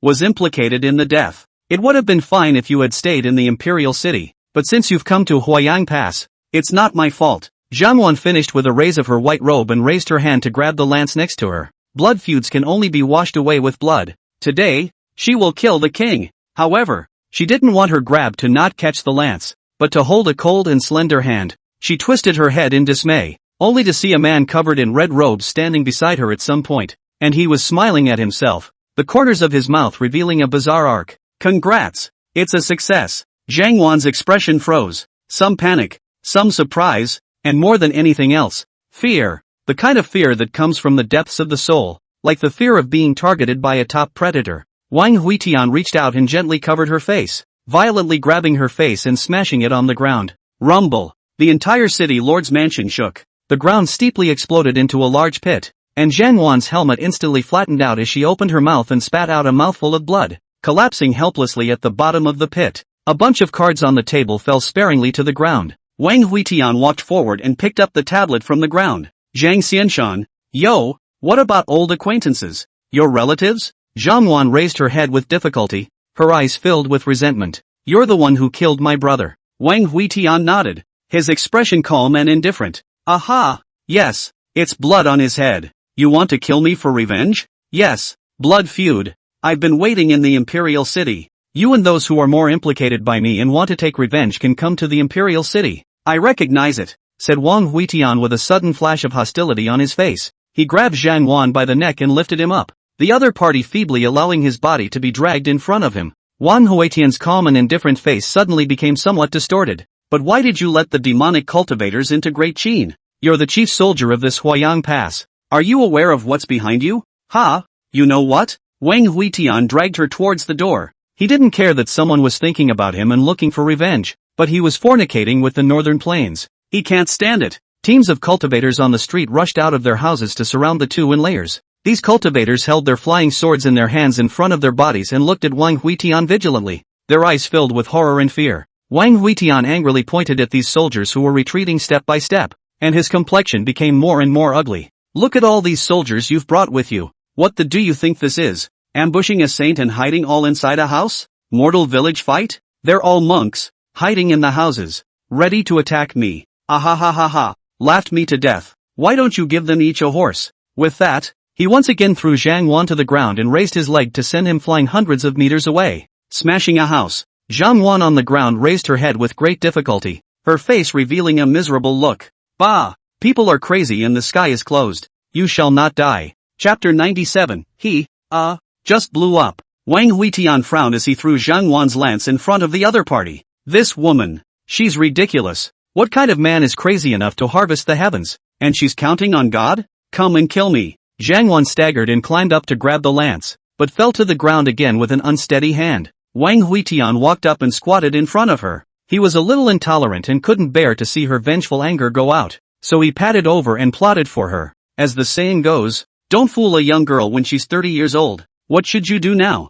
Build up your strength, raise your cultivation, and train your soldiers. Look at you. You can't even hold a gun steady. All I see in your soldiers' eyes is cowardice and weakness. In the immortal cultivation world, who doesn't have a few mortal enemies? Zhang Wan's mood of wanting to avenge her brother Wang Huitian understood. Very much so. The other party's hateful eyes were so deja vu, as exactly as he once was. His voice softened down a bit. 1. You must realize the power of your enemy, and remain steadfast in their purpose. He was motivating Zhang Wan and at the same time seemed to be motivating himself as he took Zhang Wan's hand and looked in the direction of the northern plains. Come, shout with me. Revenge. Revenge. Zhang Wan's resentful gaze became a bit confused. Her enemy was teaching her to take revenge? It's not. This new king. He's crazy. What are you waiting for? Shout. Zhang Wan raised her hand with difficulty and shouted in a somewhat low voice. Revenge. What's your goal? Speak up. I can't hear you. Zhang Wan clenched her teeth in death, stared at Wang Huitian with a murderous aura, and roared in a high voice. Vengeance, vengeance. Wang Huitian still gave a copy of the detailed explanation of the military formation to Zhang Wan as he turned around and walked towards the city wall. Originally he had wanted to kill the woman, but now he had changed his mind. Seeing Wang Huitian turn around, Zhang Wan's eyes lit up as she copied the long spear on the ground and violently stabbed at the former's back heart. Pust! As the long spear passed through his chest, Wang Huitian turned around indifferently and slapped Zhang Wan in the face. The latter's figure suddenly smashed into the city lord's mansion. Learning to sneak up on people. There's growth. But not much. On the city wall, Lok Wuji was surprised and looked at Wang Huitian, who was walking slowly. He asked with some doubts, "You won't kill her?" Wang Huitian shook his head. Having a goal, courage and boldness, he had thousands of enemies. Not many dared to draw their swords in front of him. Keep it, and see what her hatred can hatch. The two of them were about to leave with their swords. But there were two sword lights in the sky coming towards Huayang Pass. Wang Huitian narrowed his eyes. These two people had thick breaths and tall stature. They were actually both Dao entry cultivators. One of them was dressed in white, with a wine pot on his waist, looking immortal. The other was 7 feet tall, wearing black and gold armor, holding a dragon on both shoulders, with 2 pheasant plumes on his crown, and holding a square halberd in his hand, like an opera singer. These two talents frowned as soon as they appeared. Fall Wuji. This image, this dress, gave him a sense of déjà vu. They came close before and after both clasped their hands in obeisance. "Greetings, Your Majesty. My Highness said he feared a change at Huayan Pass and ordered us to come to support him." "Fourth Prince Wang Zhao's people?" The two responded in unison. "Yes." Wang Huitian walked forward and raised his hand to touch the pheasant plume on that general's head. "Nice guy. It looks so tall with this thing." The black-armored general took 2 steps back and picked off Wang Huitian's hand with his square sky-painting halberd. "This Emperor Qin, how can he be so selfless? Move your hands." However, when the two of them were despising it in their hearts, Wang Huitian's voice came out coldly. "You too, you're travelers, aren't you?" The two's bodies trembled in unison, and they hastily shook their heads. "Your Majesty is mistaken. We are not travelers." A smile appeared on the face of the sword cultivator dressed in white as he took off the wine pot on his waist and took a sip. "Your Majesty, travelers are generally like Castle Peak Drop Wuji. They will hide in a place and grow secretly. Wait until they are invincible and then come out to shock the world. Travelers, they are all old sixes. How can a person like the two of us, who walks the world openly, be a traveler?" With that, he inclined his head to look at Lok Wuji on the side. "Yeah, Your Majesty, this guard you brought with you seems to be poisoned. How come his face looks like frost?" Lok Wuji's face was unsightly at this moment, his eyes glaring deathly at this white-clothed sword cultivator. "As poisoned. This person has revealed his shortcomings in public, and he has even made a statement that is so abominable." Wang Huitian looked at the two. He trusted his judgment. These two were definitely not right. Just as he was about to open his mouth again, a piece of his cheek suddenly cracked open like porcelain, and around it there were cracks as thin as a spider's web spreading in all directions. A scarlet tentacle reached out from the shattered place and slowly floated in the air as countless red willow sword chi climbed towards the tentacle, once again pressing it back into the body. But that's not all. The tentacle on his face had just sealed back, and another tentacle poked out of his chest. His sword chi, somewhat unable to seal the mutated ghost body. The white-clothed sword immortal and the black-armored general took a step back at the same time. "Your Majesty, what is this?" Lok Wuji also hurriedly retreated a bit and opened his mouth with a gloomy expression. His weird power is too strong. His sword chi can't bind it. He's about to lose his human form. The two white-clothed swordsmen once again stepped back a bit. Going to mutate? God knows what would become of Wang Huitian if he were to mutate. If he were to lose conscious control, it would undoubtedly be a disaster for Great Qin. Wang Huitian was a bit fidgety at first, mending the face to mend the chest, mending the chest to mend the shoulders, where the leakage to mend where, but gradually he gave up, and more tentacles broke through the sword chi blockade to float outside. "He looks like a sea urchin now. Elder brother, go to the Star Moon Pass first, and come back to the Imperial City to find me after a while." After saying that, there was a rumbling explosion, countless sword chi splashed out in all directions, and the entire wall of Huayan Pass was pierced by the sword chi to the point of being riddled with holes. A huge sea urchin floated up in the air, and red mist mingled and swam around the sea urchin, which then hurriedly headed towards the Imperial City. At the scene, Lok Wuji and the other 3 people looked at each other in dismay. It really blew up? A vertical eye on the sea urchin in mid-air opened steeply, and its sight swept over the white-clothed sword cultivator and the black-armored general, revealing a bit of icy cold in its eyes. These two, something's not right. Definitely not as simple as it seems. The demonic cultivators that have entered Qin over the years have surprisingly all entered through the Huayang Pass, and that Xingyue Pass isn't right either. What was Wang Zhao's basis for guarding such a large and vast barrier so that not the slightest bit of sewage seeped into it? Wang Huitian couldn't see anything right at this moment. He grew faster and faster, finally pulling out a red aurora across the sky. Half a day later, Wang Hao, who was dealing with political affairs in the Imperial City, raised his eyes and saw a red laser crashing down on the Jinbei King's mansion in the Imperial City. Though that light was quick, just so much as a flash, but he still saw it. It was a huge eyeball with densely packed tentacles growing all over it. His eyes narrowed slightly and a smile curled up at the corner of his mouth. Your Majesty, something's wrong. Chapter 98, the stage is set. Please begin the show. In the Jinbei King's mansion, Nan Bo, who was sweeping the floor, scratched his head. What just flew past? It seemed to be a red sea urchin, and after thinking about it for a long time, he thought that he was old and bleary-eyed, and how the sea urchin could fly. Just then Nan Bo's ears suddenly rang with Wang Huitian's voice. Uncle Nan, from today onwards, the Jinbei King's mansion declines all visitors. The old man froze. Hi.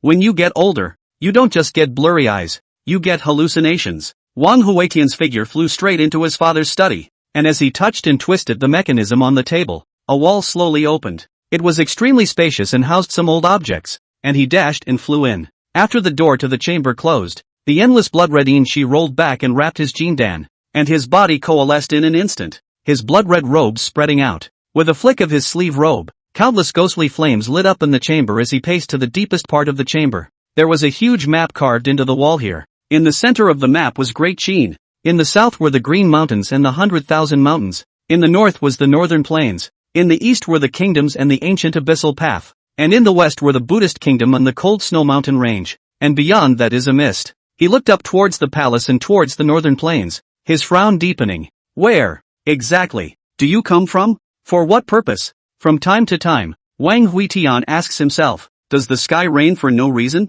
Does the wind blow for no reason? Do leaves fall for no reason? No, absolutely not. So would they come to this side of the world for no reason? They must have come with a purpose. They're plotting something. So, what's it gonna be? After pondering for a long time, the corners of Wang Huitian's mouth gradually hooked up, revealing a bright smile. Gentlemen, the stage is in position. Please, start your show. Huayang Pass. Lot Wuji looked at the direction of Wang Huitian's departure, his face green and white. Wang Huitian's suspicion is very heavy. The person who is targeted by him do not want to get peace. Not only that, Wang Huitian's intuition is also very accurate. He twisted his head to look at the black-armored general and the white-robed sword immortal and spoke gruffly. You guys, you're really not travelers? The two men spread their hands as helplessly as they could. We're not. So what's the name? The white-clothed sword immortal flung the long sword in his hand and pulled a dashing sword flower in the sky. Kill a man at 10 steps. Don't leave a trail for 1,000 miles. I am the green lotus sword immortal.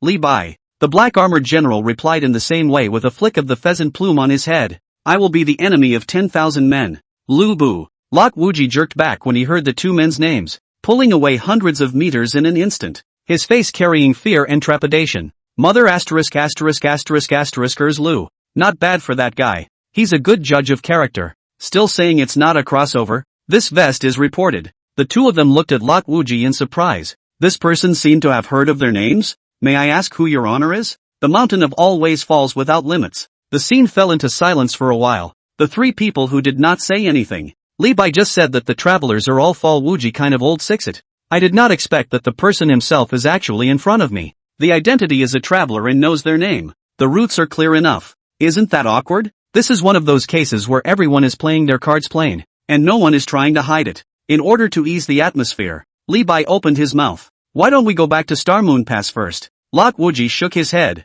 He was now extremely resistant to the Star Moon Pass. Li Bai and Lu Bu had both appeared. Who knew what else was hidden there? Who knew if they would kill themselves to silence them? And there was an even more terrifying presence staring at them now. He looked in the direction of the Imperial City. That one was already a bit skittish because of Li Bai and Lu Bu's appearance. Now it's his woodchuck game. In the meantime, whoever moves dies. Until His Majesty recovers, I'll stay at Huayang Pass and go nowhere. Gentlemen, please return. Li Bai and Lu Bu looked at each other and after a slight hesitation, they clasped their fists and turned to leave. Lot Wuji wiped the false sweat from his forehead. He wanted to follow Wang Huitian to the Imperial City so badly. Right now he felt that the only way to be safe was to be by Wang Huitian's side. He couldn't stay away from each other anymore. But Wang Huitian obviously didn't even believe in him. That guy only believed in the sword in his hand. Ouch! This lousy world. Destroy it. Cursing angrily, Lot Wuji flew into the city with his sword. At this moment, Zhang Wan, who was holding the lance,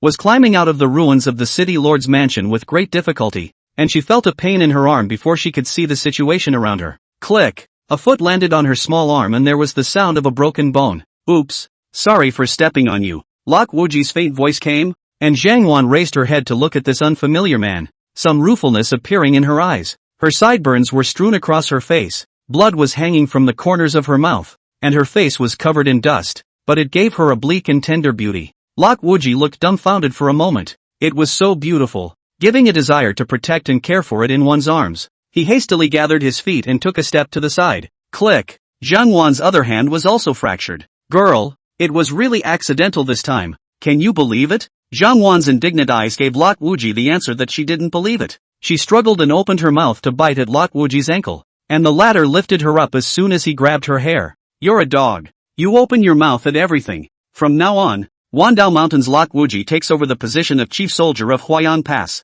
Girl, I'm sorry to tell you, but you're out of a job. Inside the palace, Honglu was teaching Yu Yao. Her teaching was extremely detailed and covered every aspect. Xiao Yao, if a concubine beside the master gets pregnant, what kind of medicine should you, as the first lady, give her? I know this one. Big Red. So what if she's faking her pregnancy and goes to the master with a bowl of medicine to tell him off after you've laid the great saffron? Yu Yao frowned. Why did she feel that there was something wrong with what Hong Lu was teaching her? Pinched the toadstool's belly in contemplation. After a long time her eyes lit up. Kill this concubine and take another one for his lordship. Toad gave a big thumbs up towards Yu Yao. No thanks to Grandma Yao. This tactic is simple, direct and effective. Red Willow held her forehead. Then let's switch it up. What if you're a concubine and you're pregnant now and the first lady wants to poison you? Yu Yao felt like she had grasped the crux of the matter. She was enlightened. She already knew what truths her elder brother wanted her to learn. Kill the first lady and marry another first lady for his lordship. And what if it's the steward of the house that's giving you a hard time? Kill the steward and marry another steward for his lordship. Where's the concierge? Kill. Li Feishue stood on the sidelines covering her mouth and snickering, and Hong Lu glared at her fiercely. Why are you laughing? You're the one who got killed. Li Feishue froze for a moment, as if this was the truth. Weren't these two men plotting against themselves? Ouch! How can this be taught that way? She hurried forward. Xiao Yao, we can't be that violent. Force won't solve the problem. Yu Yao snorted coldly and dragged the toadstool towards the outside of the courtyard. It had been a long time since her senior brother had left the house, and she missed him a little. No more learning. I'm going to find my senior. Chapter 99. I know best about my senior's secrets. Looking at the lost and departing Yu Yao, Hong Lu shook her head with a light smile. If that guy was hiding by himself, how could anyone find him? In the Peace Palace, Second Prince Wang Hao put down the zhenzhua and rubbed his brow. In addition to him, there was left Minister Wei Zhuang and a few newly promoted ministers in the hall. Some time ago, His Majesty disappeared after refining the Northern Plains blood sage, and the Skywolf Mountain is now committing another offense against the Star Moon Pass. What does Wei Zhuang think? Wei Zhuang came forward. Your Highness, I think there's something fishy going on here. Wang Hao nodded. The Eternal Forest has recently had a shadowy aura emanating from it, and several scouts I sent into it have all disappeared. What do you think of this matter? Wei Zhuang arched his hand. I think there's something fishy about this. 2. Wandao Mountain's Lok Wuji has submitted a request to be appointed as the general of Huayan Pass. Something's fishy. Boom. Wang Hao kicked all the zhengzhua on the table and flew out. There is something fishy, there is something fishy. All day long just this sentence. I can use no one. The whole court is full of a bunch of martial arts, but also manage a fart of the world. Wei Zhuang stood in place, letting those zhang folds smash down on him, his face as indifferent as water. Wang Hao stared at him with his eyes and spoke slowly after a long time. Now that the new flag of the Jinbei army has just been set up, there's a shortage of commanders, so you'll take over for the time being. Now that the troops from all the states are gathering towards Xingyue Pass, there is no need to worry, so you should bring the Jinbei army forward to support Huayan Pass. Wei Zhuang arched his hand and slowly exited the hall. A group of ministers followed, and they came forward to congratulate him. In the imperial city, the official again big so what? Wang Huitian a person will be able to slaughter a half. This world has to have soldiers in the hands of the most real. Congratulations, brother Wei Zhuang. Congratulations. Wei Zhuang responded one by one in a nonchalant manner, and when the people left his face sank. Wang Huitian's power in the imperial city is mostly in the Jinbei army, and the smaller half is in himself. And now Wang Hao wants to pack up and send all of them to Huayan Pass with a single word. Welp, there's not a day to spare. Early the next morning, Wei Zhuang set off with the newly formed Jinbei army. In the palace, Wang Hao frowned tightly with the zhang fold in his hand. From Wang Huitian back to the imperial city has been the past half a month. The other side is if the general fall. Since into the Jinbei king's house will no longer have the slightest movement. He had also sent his maid to look after Nanhua, trying to get some information from the old man. But he realized that old thing didn't even know that Wang Huitian had returned to the house, and would only spend the whole day tidying up the courtyard and fiddling with the furniture. It's so useless.